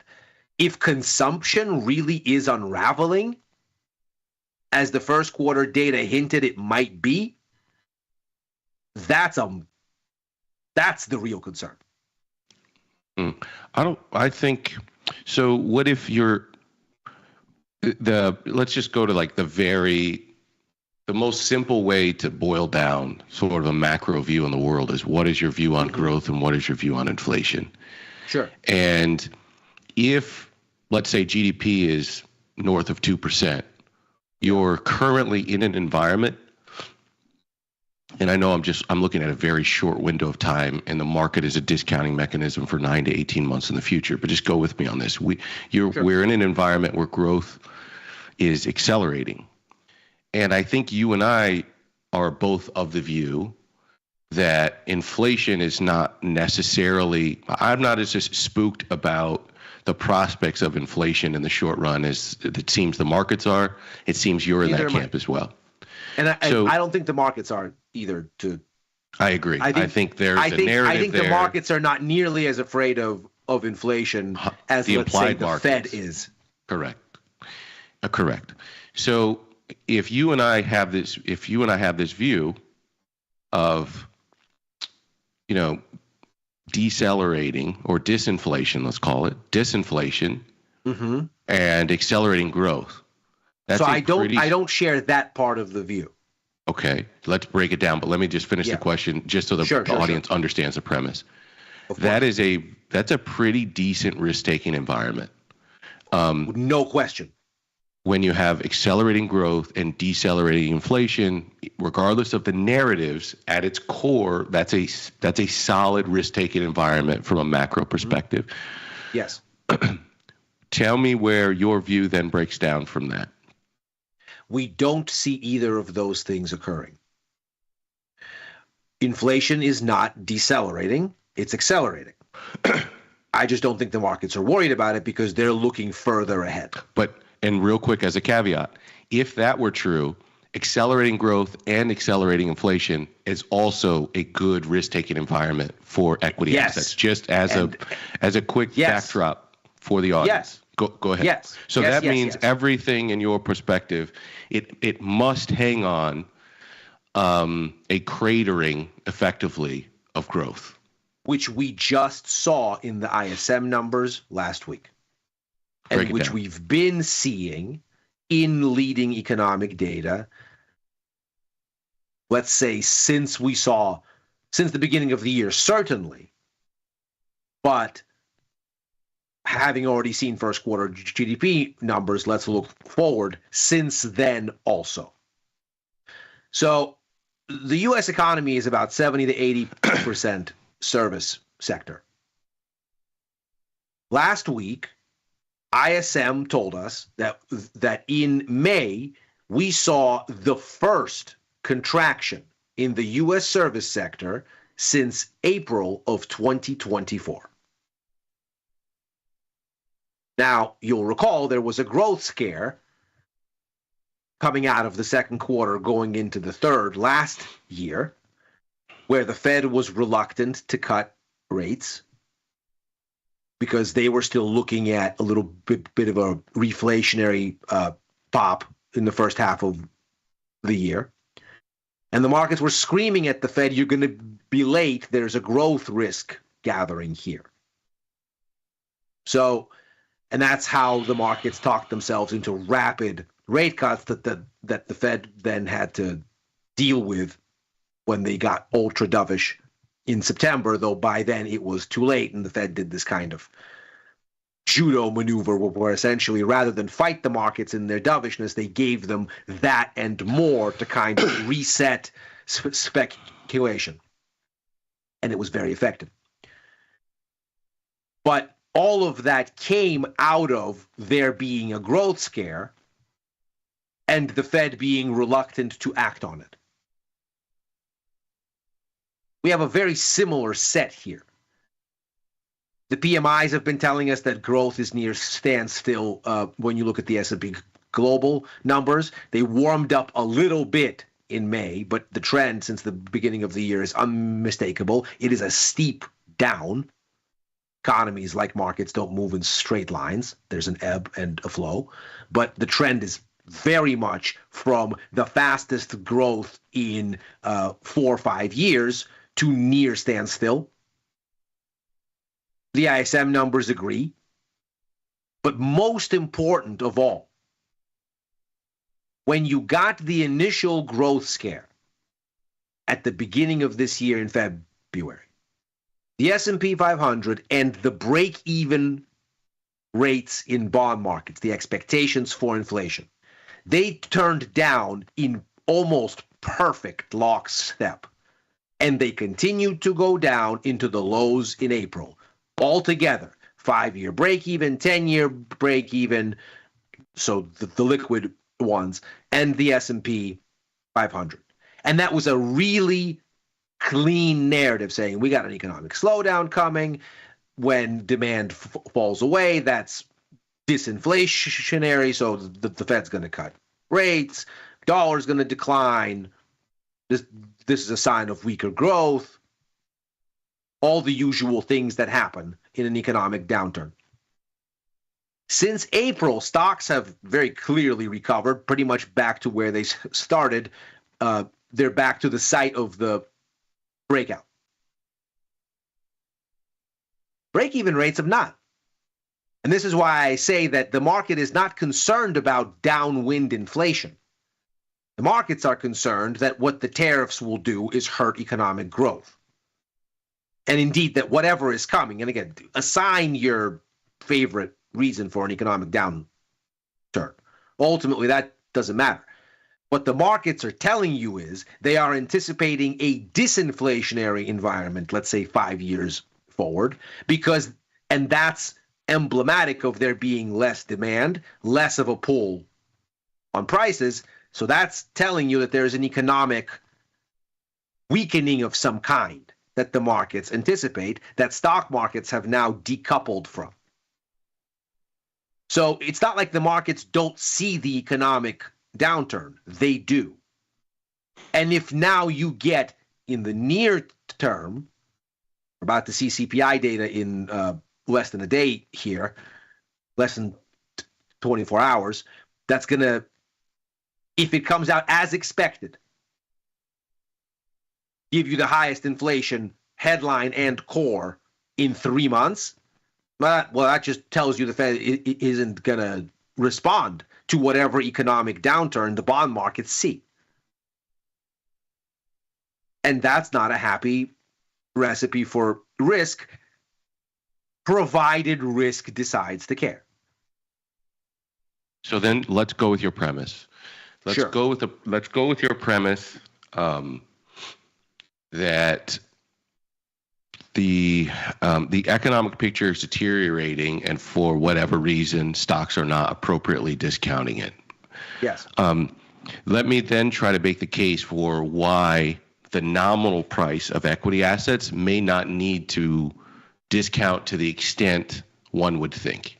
So the first is that a Republican administration with the trifecta is on the verge of pressing through a bill that will add trillions of dollars to the deficit. And that money goes somewhere. It's going to go into the real economy. So in the same way we had 2 quarters of declining GDP during the Biden administration, and people will say, yeah, but it was a funky time. It was reopening. GDI was higher. I'm just saying that you had a period of declining GDP, but you also had sort of this fiscal response at the same time, which seemed to stave off what I think a lot of economists had called for, which was a period of slowing growth, slowing consumption. It just didn't happen, and if it did, the market and the media looked through it.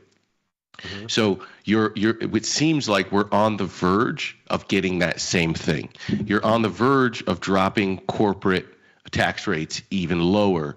You're on the verge of unless the Senate pulls a Superman, unless Thune pulls a complete Superman and starts to wear a cape and says, I care about America more than partisan politics. But I don't know that I'd put all my eggs in that basket. The second reason... I don't have any eggs in that basket, to be perfectly honest. Second reason is that by the way, doesn't, like, that's either side.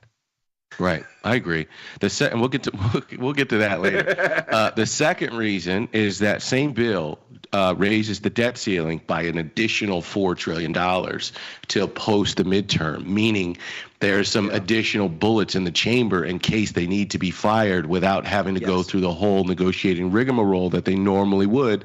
And again, they're going to hold that trifecta into the midterm. So I guess what I'm saying to you, Ilya, is maybe I start seeing some softness in PMIs. Maybe I start seeing some softness in ISMs. And maybe the market is even wrong about a GDP number that is north of 2% in quarter two. My question to you is, with all of that money locked and loaded in the chamber, why should I not be looking at that as my equal but opposite offset to any slowing growth environment that we see?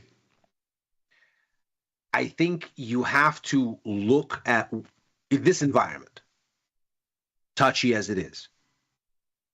We're seemingly at some kind of an inflection point for the economy. We're seemingly at some kind of an inflection point for inflation. We're seemingly at some kind of inflection point thereby for Fed policy. And we're certainly at some kind of an inflection point for fiscal policy, as we have sort of the tariffs kind of work out what they ultimately look like, maybe. We have the fiscal side domestically with this spending and tax bill working its way through Congress. We're obviously at some kind of a spot where the knob is going to turn, and it's going to turn this way or that. And the markets kind of reflect that because we've reset back to essentially where we started the year, which was this consolidation range that began forming in early December, where the markets kind of ran into a high. We still haven't cleared that high from then, and said, okay, now let's see what this is. This is fair value until we know what this is. And since then, we've had a scare where it seemed like the fair value might be much lower, and now we've come back to essentially where we started. So we're clearly at some kind of we're at some sort of a near-term equilibrium waiting for something to happen this way or that. And so I think in this environment, you have to be very nimble and flexible. If the narrative you paint works out as advertised, you could have a lot that the markets take from that and go, okay, we're in the clear. There's a lot to be said for the markets in such an environment becoming increasingly, let us say, dismissive of the noise and saying, sure as anything you might think, 48 hours after whatever crazy headline, there will be one in the opposite direction. So should we really pay attention? Or is this just deadlock? And it's the kind of deadlock that we like, albeit louder. Because markets ultimately would love it if politicians did nothing at all. Because then expectations could be anchored and the markets would not have policy risk. And they could only just look at economic indicators within a fixed framework of deadlock and say, okay, well, at least this is a little bit more predictable. So the only people reading headlines at face value are the people who like to lose money. I agree. Nevertheless, those headlines have shown themselves to have impact on markets. They've created variance, volatility, and opportunity for people that read through them to the real card game that's being played. I agree. But how much volume does it take to move the S&P 500, the world's most liquid, biggest stock index, the way it's moved between mid-February and the beginning of April, and then to flip it back the other way? That is a ton of money being reactive to the noise. Yeah, that's great opportunity for people like me who don't have a risk manager tapping me on my shoulder. Well, that's right. But that's neither here. Like somebody at an institutional desk. I'm just saying, like. No, I agree with you. My point is. Go ahead. Yeah, my point is that you're at this inflection point here where you can take for granted that you can look forward, but chances are you can't. Chances are you can't over extrapolate. And so maybe you get the tax bill and maybe it offsets what is now a tariff rate that's increased fivefold. And that, even if the pauses are made permanent, is a major hit to growth. I don't think it will be. I think the market is. I think the market was totally fine with 10%. I think all of the smartest people I listen to talk. I think well before this went into play, they already saw 10% coming and they were comfortable with 10%. That's perfectly fine for the markets. The question is, are consumers comfortable? Because if same thing, and this to me is the biggest thing. I think the single most important thing to watch now is what consumers do. Because forget the noise. Forget what the markets think. If we continue to see, like we did in the first quarter and like we're starting to get hard data on into the second, that the consumer is retrenching, then nothing else matters. Because that's 68.5% of the economy. Here's what part of me hears what you're saying, and I totally agree. Then there's another part of me that goes, business is not as dumb as it used to be 20 or 30 years ago.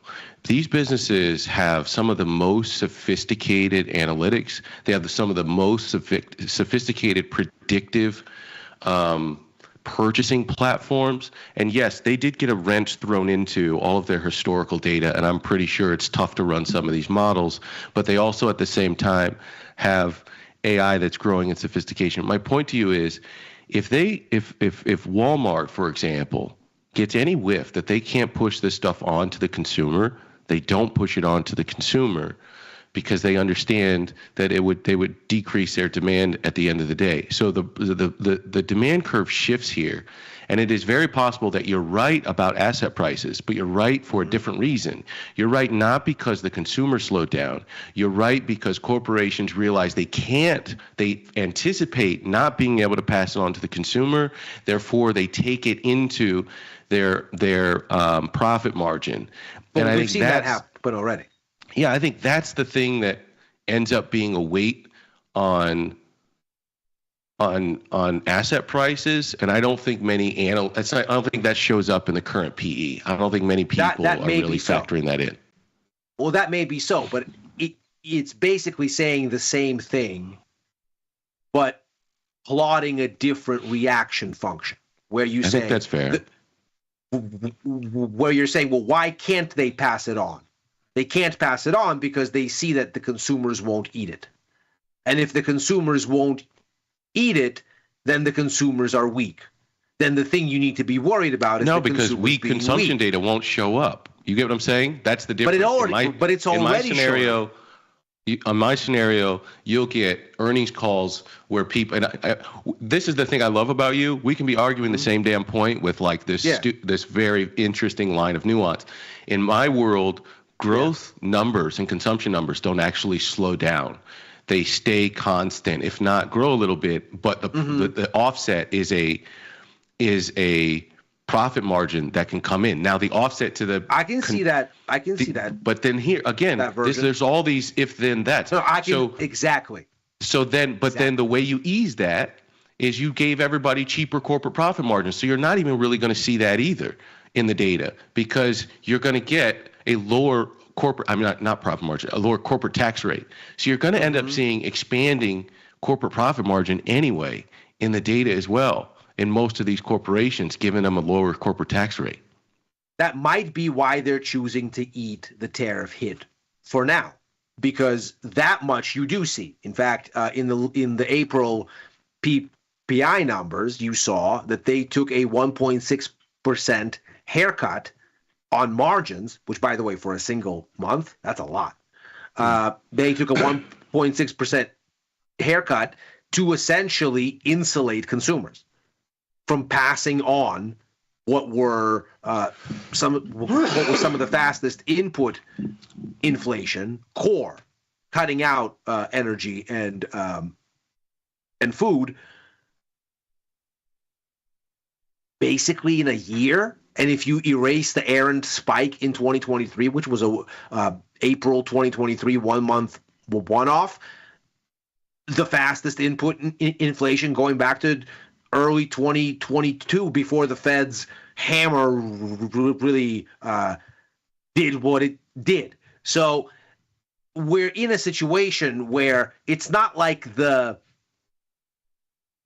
risk that the tariffs will be inflationary isn't being realized. It is.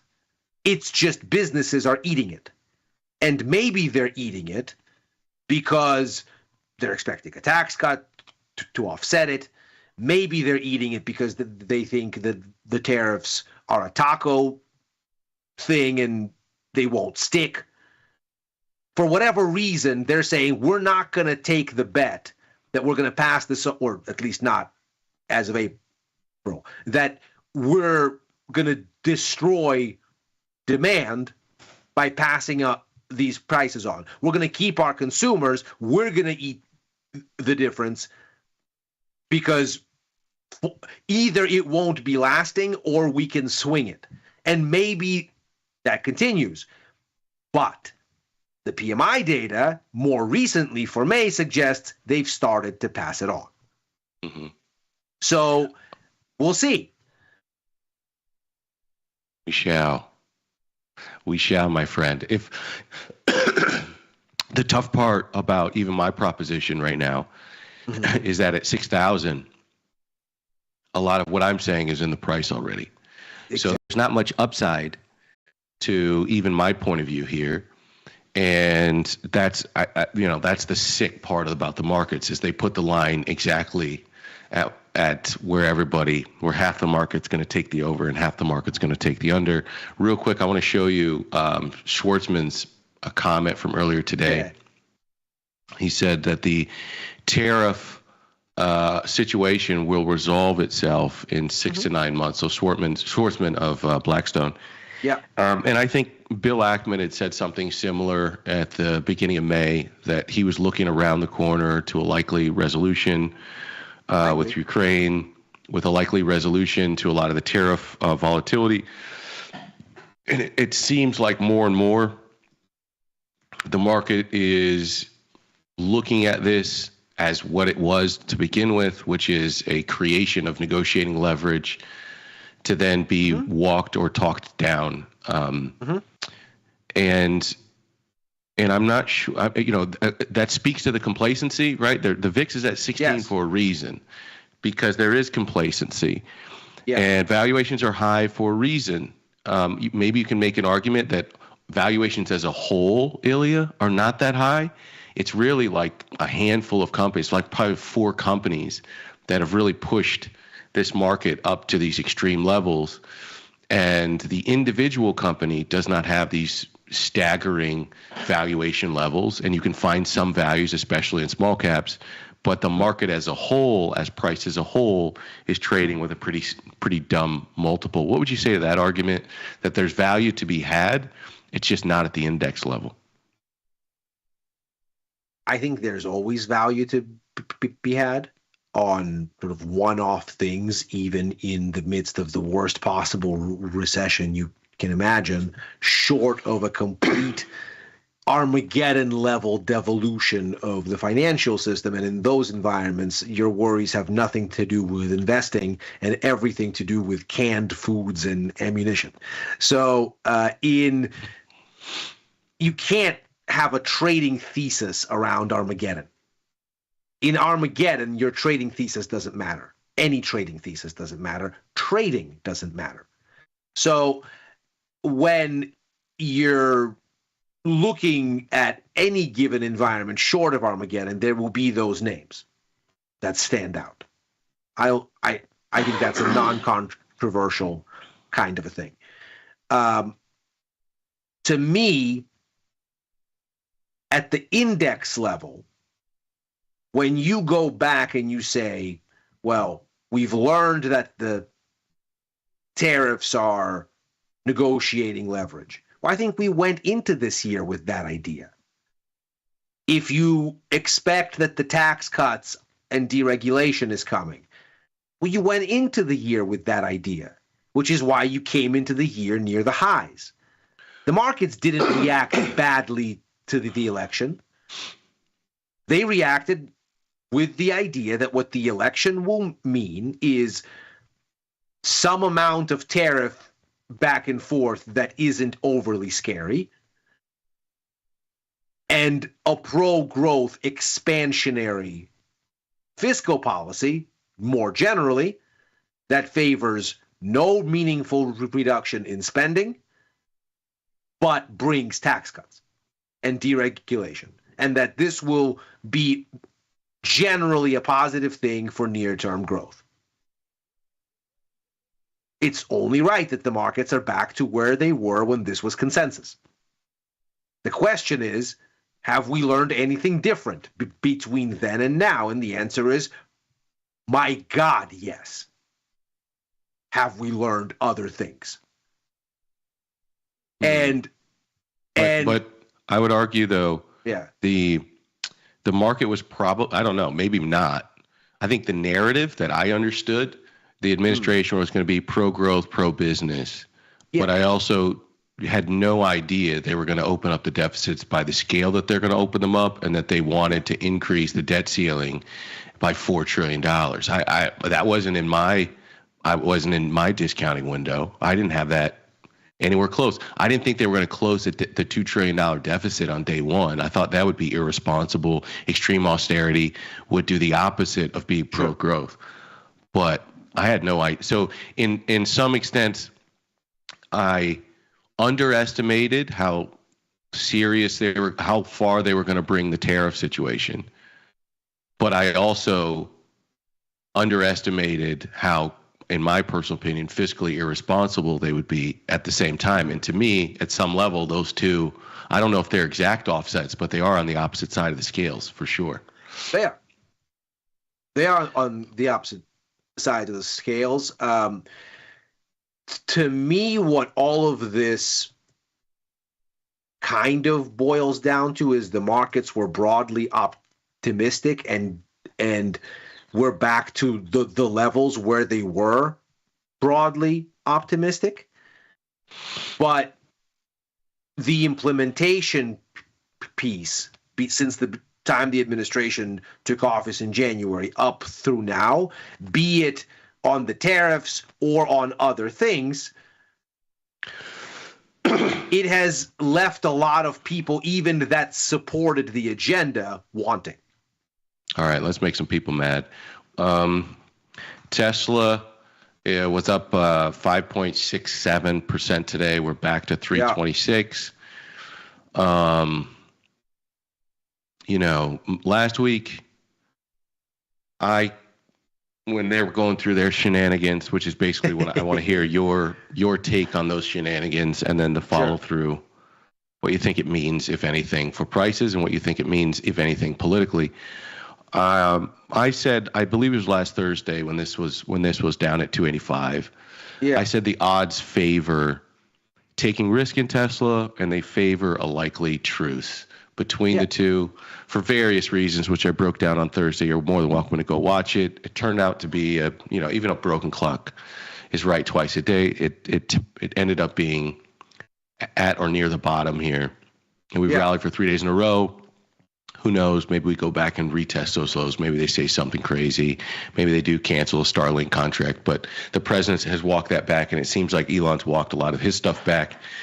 I'm interested in this mostly from the perspective of the risk takers out there that are taking bets in Tesla right now. But I think there's also a political overlay to this as well. Tell me what you thought about those shenanigans, and tell me what you think about what's happened since. You and I talked on the show before the administration even took office, before the election even occurred, that the having of Elon Musk and Donald Trump in one place was a short-term kind of a thing, because both of these guys are sort of notoriously single-minded, confident in themselves, convinced that what they think is the right thing, and before long you'd get to a place where they'd have a different idea about something.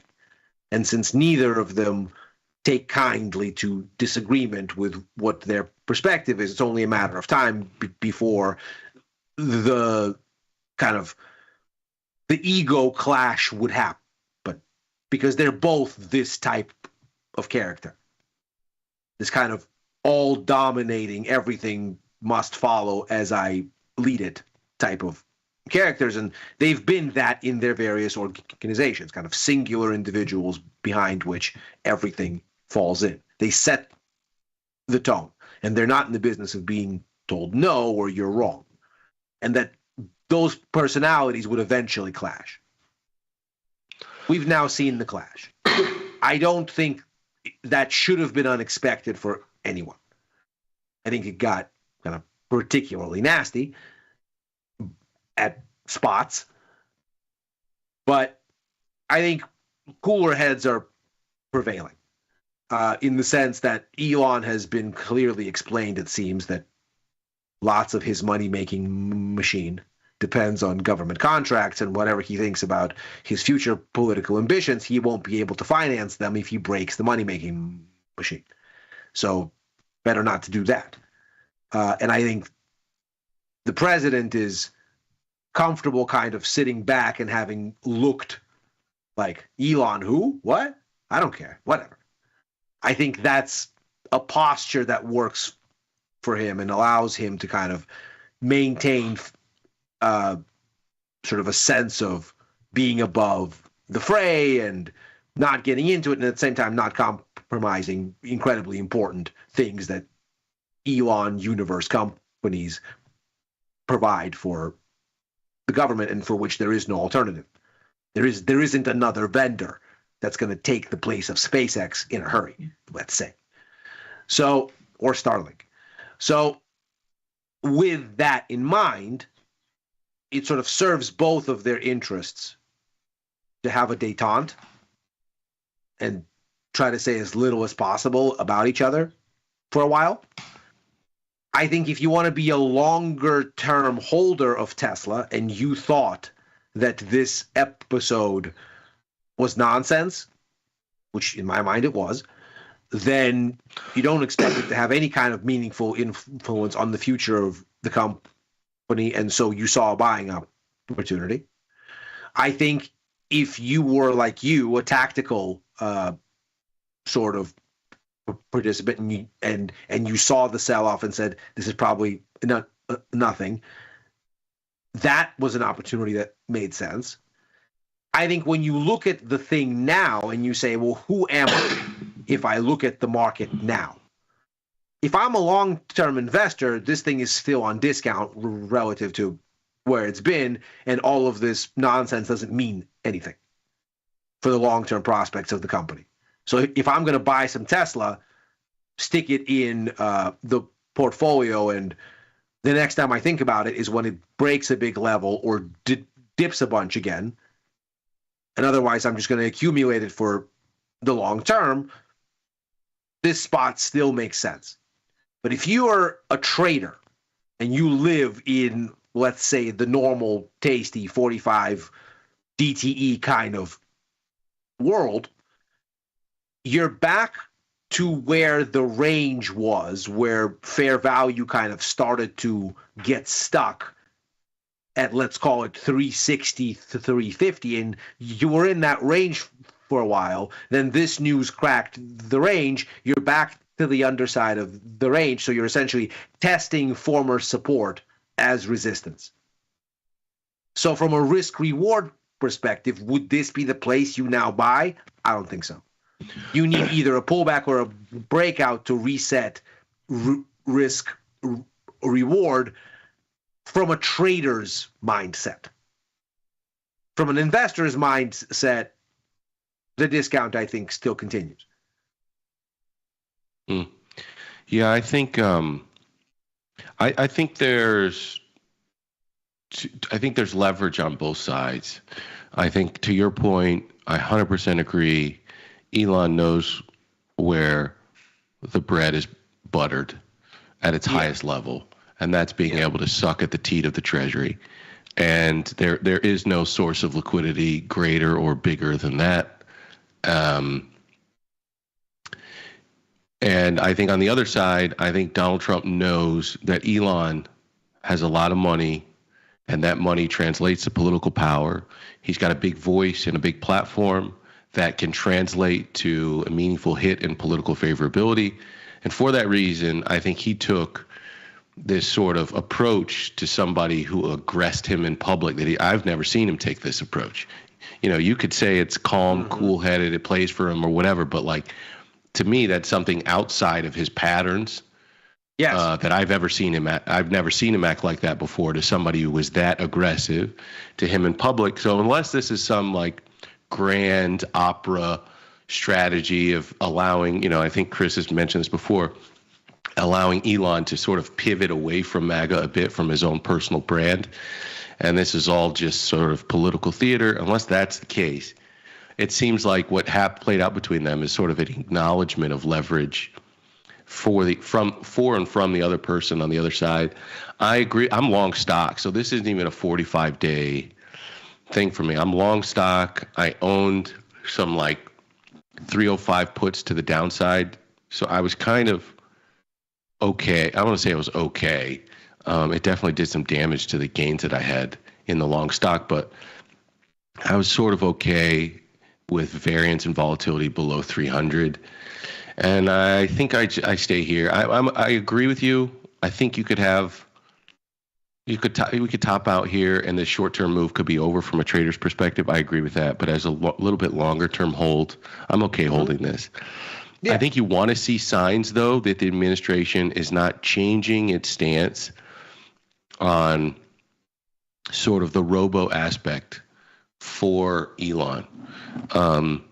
As long as Elon can walk this back far enough where he's still going to get, I don't want to call it preferential treatment, but he's going to get to move along his robo part of his business in Texas and other parts of the country, I think you're okay. But if you see signs that that's sort of being put on ice, that's not good, because as Katana said, Tesla might be a little bit overpriced for its actual sales, which we saw, I think, what was it, this week or last week, the automotive sales. And I think that's true, but I think the market has started to price robo in the distribution of how you think about Tesla. And I think that's why they probably are getting more favorable valuations. And as long as you can keep that in the distribution, you probably have got a nice little carrot to keep chasing. Yeah, I kind of saw the blow up as almost a kind of crescendo on the Elon is taking his eye off the ball story, and now that you've kind of bookended that story and everything has gone quiet, I think that's ultimately good for Tesla and sort of raises the risk that they pull some rabbit out of a hat. Yeah, it's also because now his ego is on the line. It's also probably smart. I wouldn't put this out. Elon thinks like a robot. It's probably smart to put yourself out of the public ire going into June 14th, this sort of national day of no kings protest across the entire United States. I'm guessing if the LA riots are, I don't know if people are calling them the LA riots. I guess that's what I see. The LA protests are some indication of what. If there's some indication of what June 14th could potentially look like, I'd create the most separation I possibly could between Donald Trump and my business. If they're setting Waymos on fire, I tell you what, if you're having Teslas are a lot easier to get your hands on than Waymos. I tell you what, throughout the country. We were having this conversation with Chris and Dylan on overtime today. I see them setting Waymos on fire in LA, and that actually makes me think that like Waymo has arrived as a kind of symbol zeitgeist thing. That crazy people are making it a point to turn a burning Waymo into a symbol of something. Makes me think that here is a company with a bright future that has a good product that is going to win. That is going to win the self-driving wars. It's a Google thing, yeah. Yeah, and I mean, if you're giving them the benefit of the doubt, I think Google has been sharing data that helps ICE in their endeavors, and so the whole thing against Waymo is really a move against Google. I'm not justifying it. I try to give people the benefit of the doubt, even though I think the actions are wrong. There's the logical connection between, if I don't like Google, well, this Waymo entity is a representation of Google. Whatever. Any quick thoughts? I tried to talk about this how many at the end people of my Googled how do I order a Waymo so that they could set it on fire. I tried to talk about this at the end of my show. Again, we're probably going to lose some people on this, but I tried to talk about it at the end of my show yesterday, but I was too drugged up on cough medicine to make any sense on what I think I was trying to say. Do you have any quick thoughts on what's going on in your home state? I'm thankful that it hasn't arrived in San Francisco, though we've had anti-ICE protests here. They have not become the sort of thing that we're seeing in LA. Obviously, I think it's absolutely idiotic to burn down your own city as resistance to a crackdown that will only become harsher as a consequence of you doing that.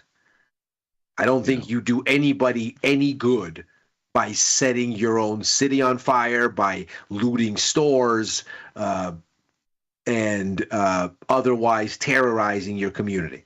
I don't think that gets your message to a good place. I think it gets it to a bad one. And what's going to happen is there will be a harsher crackdown. And to the extent that there is then another kind of series of episodes nationally, like what we saw with the BLM movement during COVID, where the entire country seemed to be trying to quell some kind of a pocket of something.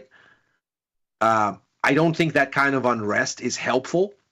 And I think it feeds into a retrenchment in the economic cycle type of narrative. I think you start to accumulate things where people start to get defensive generally. The bed and breakfast I was at in the Redwoods this weekend, I was talking to the owner. You'd think, talk about a business that is as far away from tariffs as possible.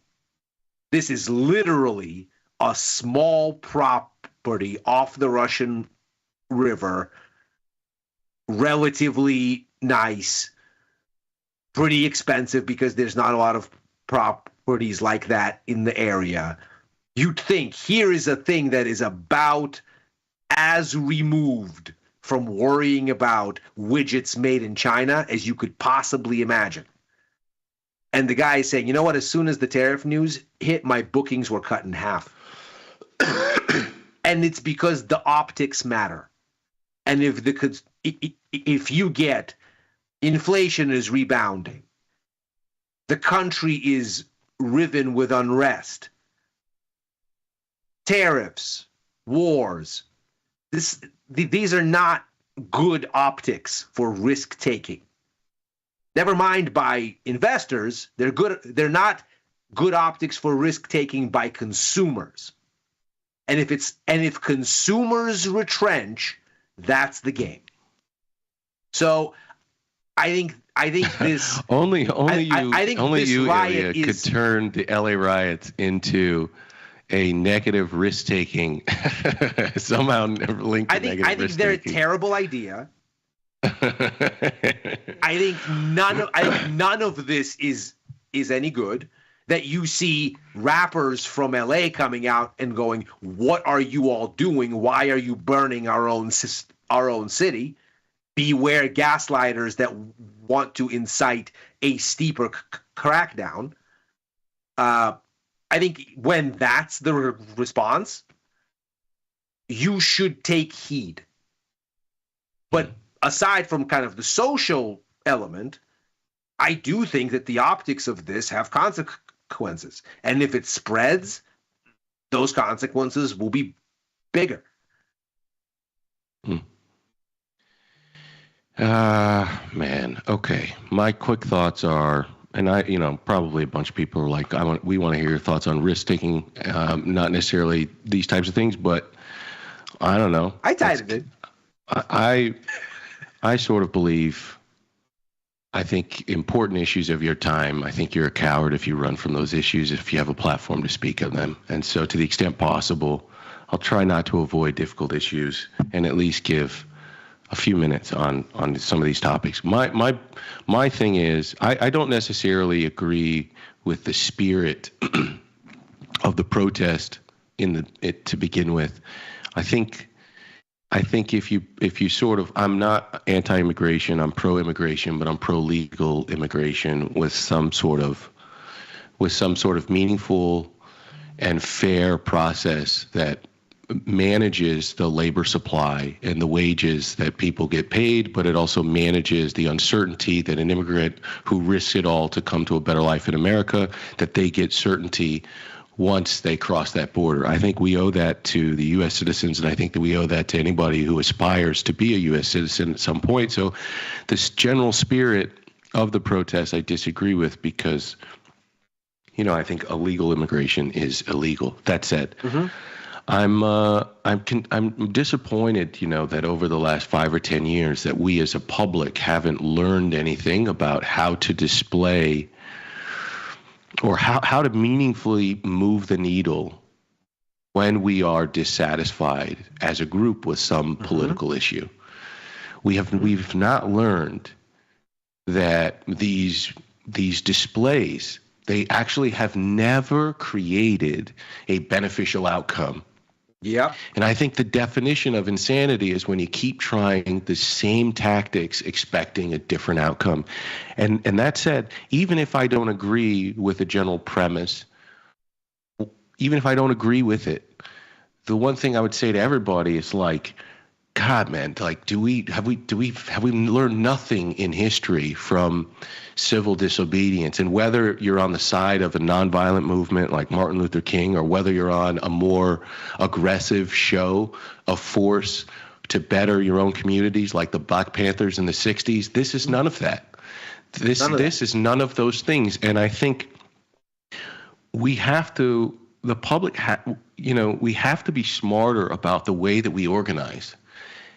And at some level, if you don't understand, if you don't take a moment and go like, hey, why is the Walton family funding this gigantic organized protest on June 14th? They're pissed at the tariffs. Like who ultimately benefits if we start lighting our own neighborhoods on fire? You know who benefits? Palantir is going to get private contracts to restore order, or other military contractors are going to benefit. You're not going to benefit. You're not going to have a better outcome. And I think like at some level, we have to get smarter about political organization in this country. And I don't see that happening. I don't see us getting wiser. I don't see better leaders. I don't see stronger plans to mobilize people who are frustrated and disenfranchised.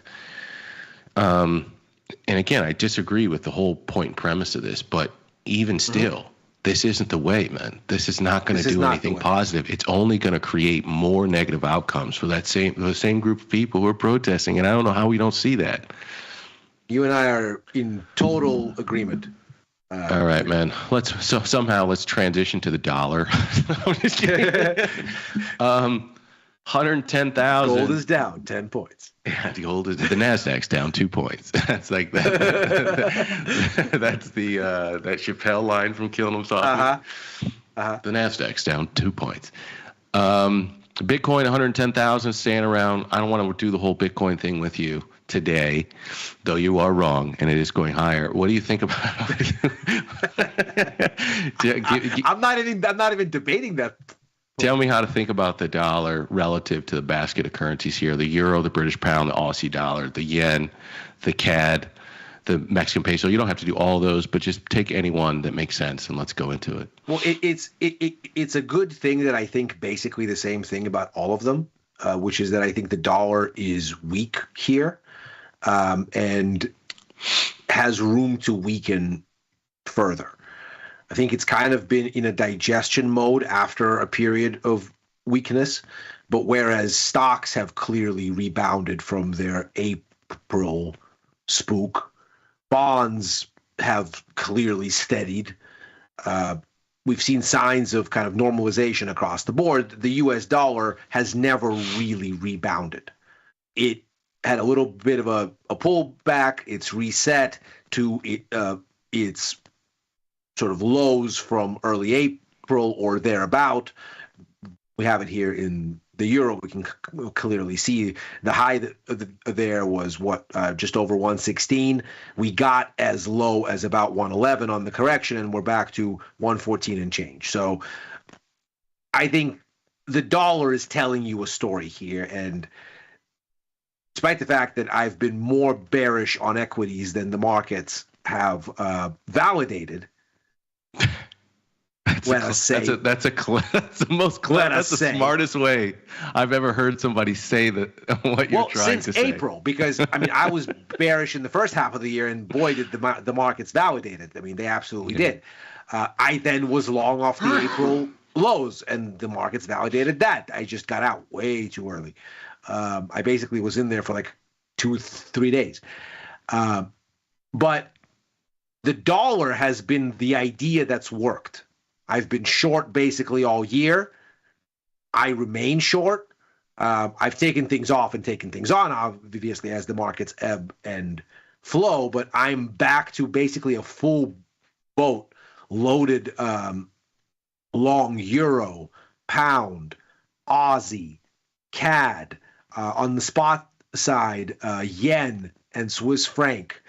So I'm pretty loaded anti-dollar here, and I think it's difficult to take that view right here, right now, just because you're kind of near where anti-dollar resistance is. So you're near resistance on the euro, you're near resistance on the pound, you're near resistance in a lot of these things, Aussie dollar, CAD.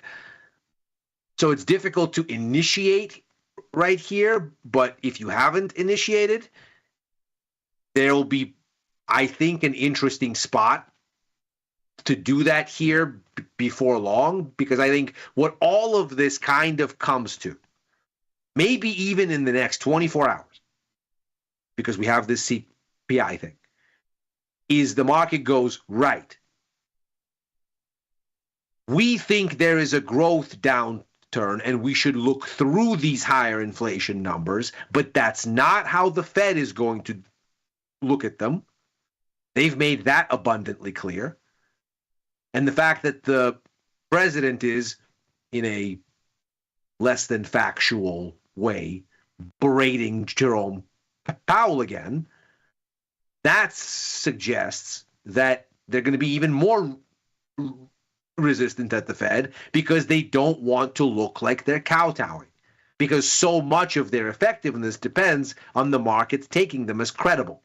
And if they look like they're another arm of the fiscal policy apparatus, well, then they're not credible. So I'm not sure if that works against Trump's goals. I think if I don't know, this is the way I see things. Sometimes I'm a crazy person, trying to find too much between the headline that at face value. But the way I see it is, the Fed is clearly from the outset throwing on a resurgence in inflation. They're putting that, and any slowness in the economy, they're putting that on Trump, and Trump's trying to put any negative impacts back on the Fed by saying they're too late. So I see two entities that are both probably partly responsible.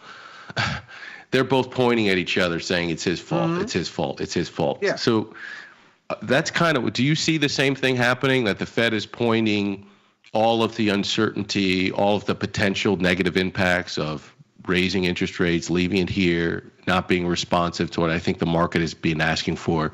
They're putting it on these tariffs, and the president's pointing at them saying, you're always too late and you're making the wrong move here. They're basically trying to scapegoat each other. Do you see that? I see the Fed's point more so than I do the president's, because the president is who's driving the tariff policy. The Fed doesn't have any influence over that policy. I think when you say I am going to increase tariffs fivefold, and I'm going to increase them in this kind of stutter step on and off, on maybe, off maybe, this level, that level, tariffs on China are 145%. Now they're 40. Now they're back.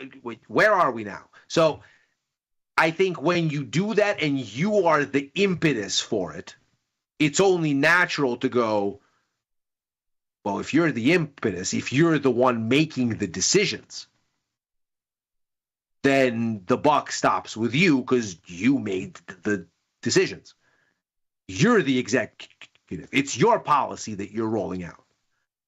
I think from the perspective of the Fed, they're always reactive as a function of what they do. Their mandate calls on them to be reactive. This is why they look to target inflation in the medium term so that they're not all volatile and jumping from rate hikes to rate cuts too quickly. This is baked into the cake for them. I think for them to kind of point a finger at the administration and say, we don't know what this will do. They're not saying this will be bad and it's the administration's fault. They're saying we don't know what this is. But with the unemployment rate at 4.2% and inflation not running away, let's say north of 3%, we have the benefit of pulling back and going, let's see as much data as we can see until events compel us to act. I don't think that's unreasonable. Don't you think that can play in the administration's favor as well? In other words, if I goad you into saying, you're too late, you're not going to move, you're a chicken, and then it's the same taco thing, but it's in reverse. So, and then you go, I'm not going to move rates. And by not moving rates, which you had implied you were going to do 4 times this year, by not moving rates, what could that ultimately do for your borrowing costs, which you yourself... So go ahead. Yes and no. Go ahead. You didn't say you were going to do it 4 times this year. In December, you said you were going to do it twice this year. And now the market is on... Yeah, that's true. That's true. And now, and you reiterated it in March. And now the market is saying maybe you're going to do less because you're only 50-50 on that second cut because inflation seems to be perking up, at least near term. And what the market now seems to be saying is we only have 39 basis points priced in through the end of the year, so we get the one cut, but then the next one, who knows? It's about a 56% chance. I expect we'll get it, but that's me. My sense is that what all of this boils down to for markets is, no matter who's pointing a finger at who, is the market is telling you we didn't rebid break-evens up because we think that inflation isn't a threat over the medium term. We think you should be cutting. And the Fed is saying, we're not ready, we're not ready. And what that will do is it will push the cuts into the back end of the curve, as we've been talking about, and amplify those cuts. Because the market is going to say, you're going to have to cut, you're going to wait longer than you should, the economic downturn will be more painful because you'll allow it, and you'll need to be cutting more aggressively later. And that what ultimately this does, to circle all the way back, is it gives you a weaker dollar, it gives you higher gold, it gives you higher long-end bonds, and I suspect lower stocks. I don't know. Some part of me thinks I get the spirit of what you're saying. I don't know that the market is saying you're gonna need to cut more later. You're kind of starting to see it. So I think the market is saying you will get a response, but there is a possibility here that the Fed puts the irresponsibility on the fiscal authorities, that they say we're going to refuse to be irresponsible, and that we're in a period of fiscal dominance instead of sort of monetary easing. Don't you think that's a possible outcome here?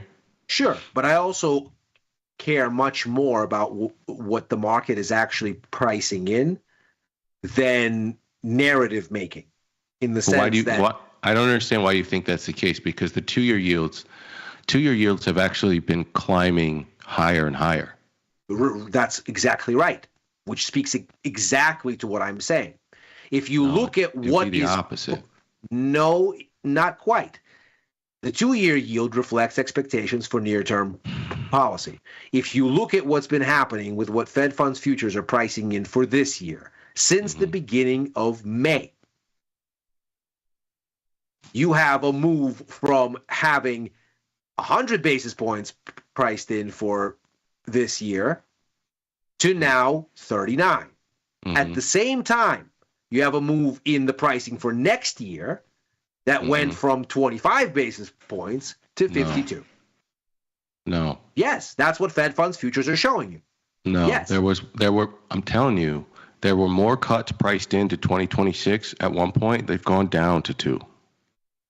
They have gone up since April the 22nd when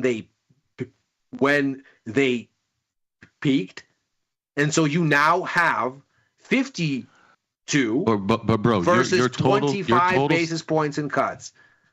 Your total statement, it would in order for you to be right, the total amount of cuts would have to go up, and I'm telling you they've gone down. The total, well, that depends what your reference point is. The total number of cuts have gone down end since of December 26.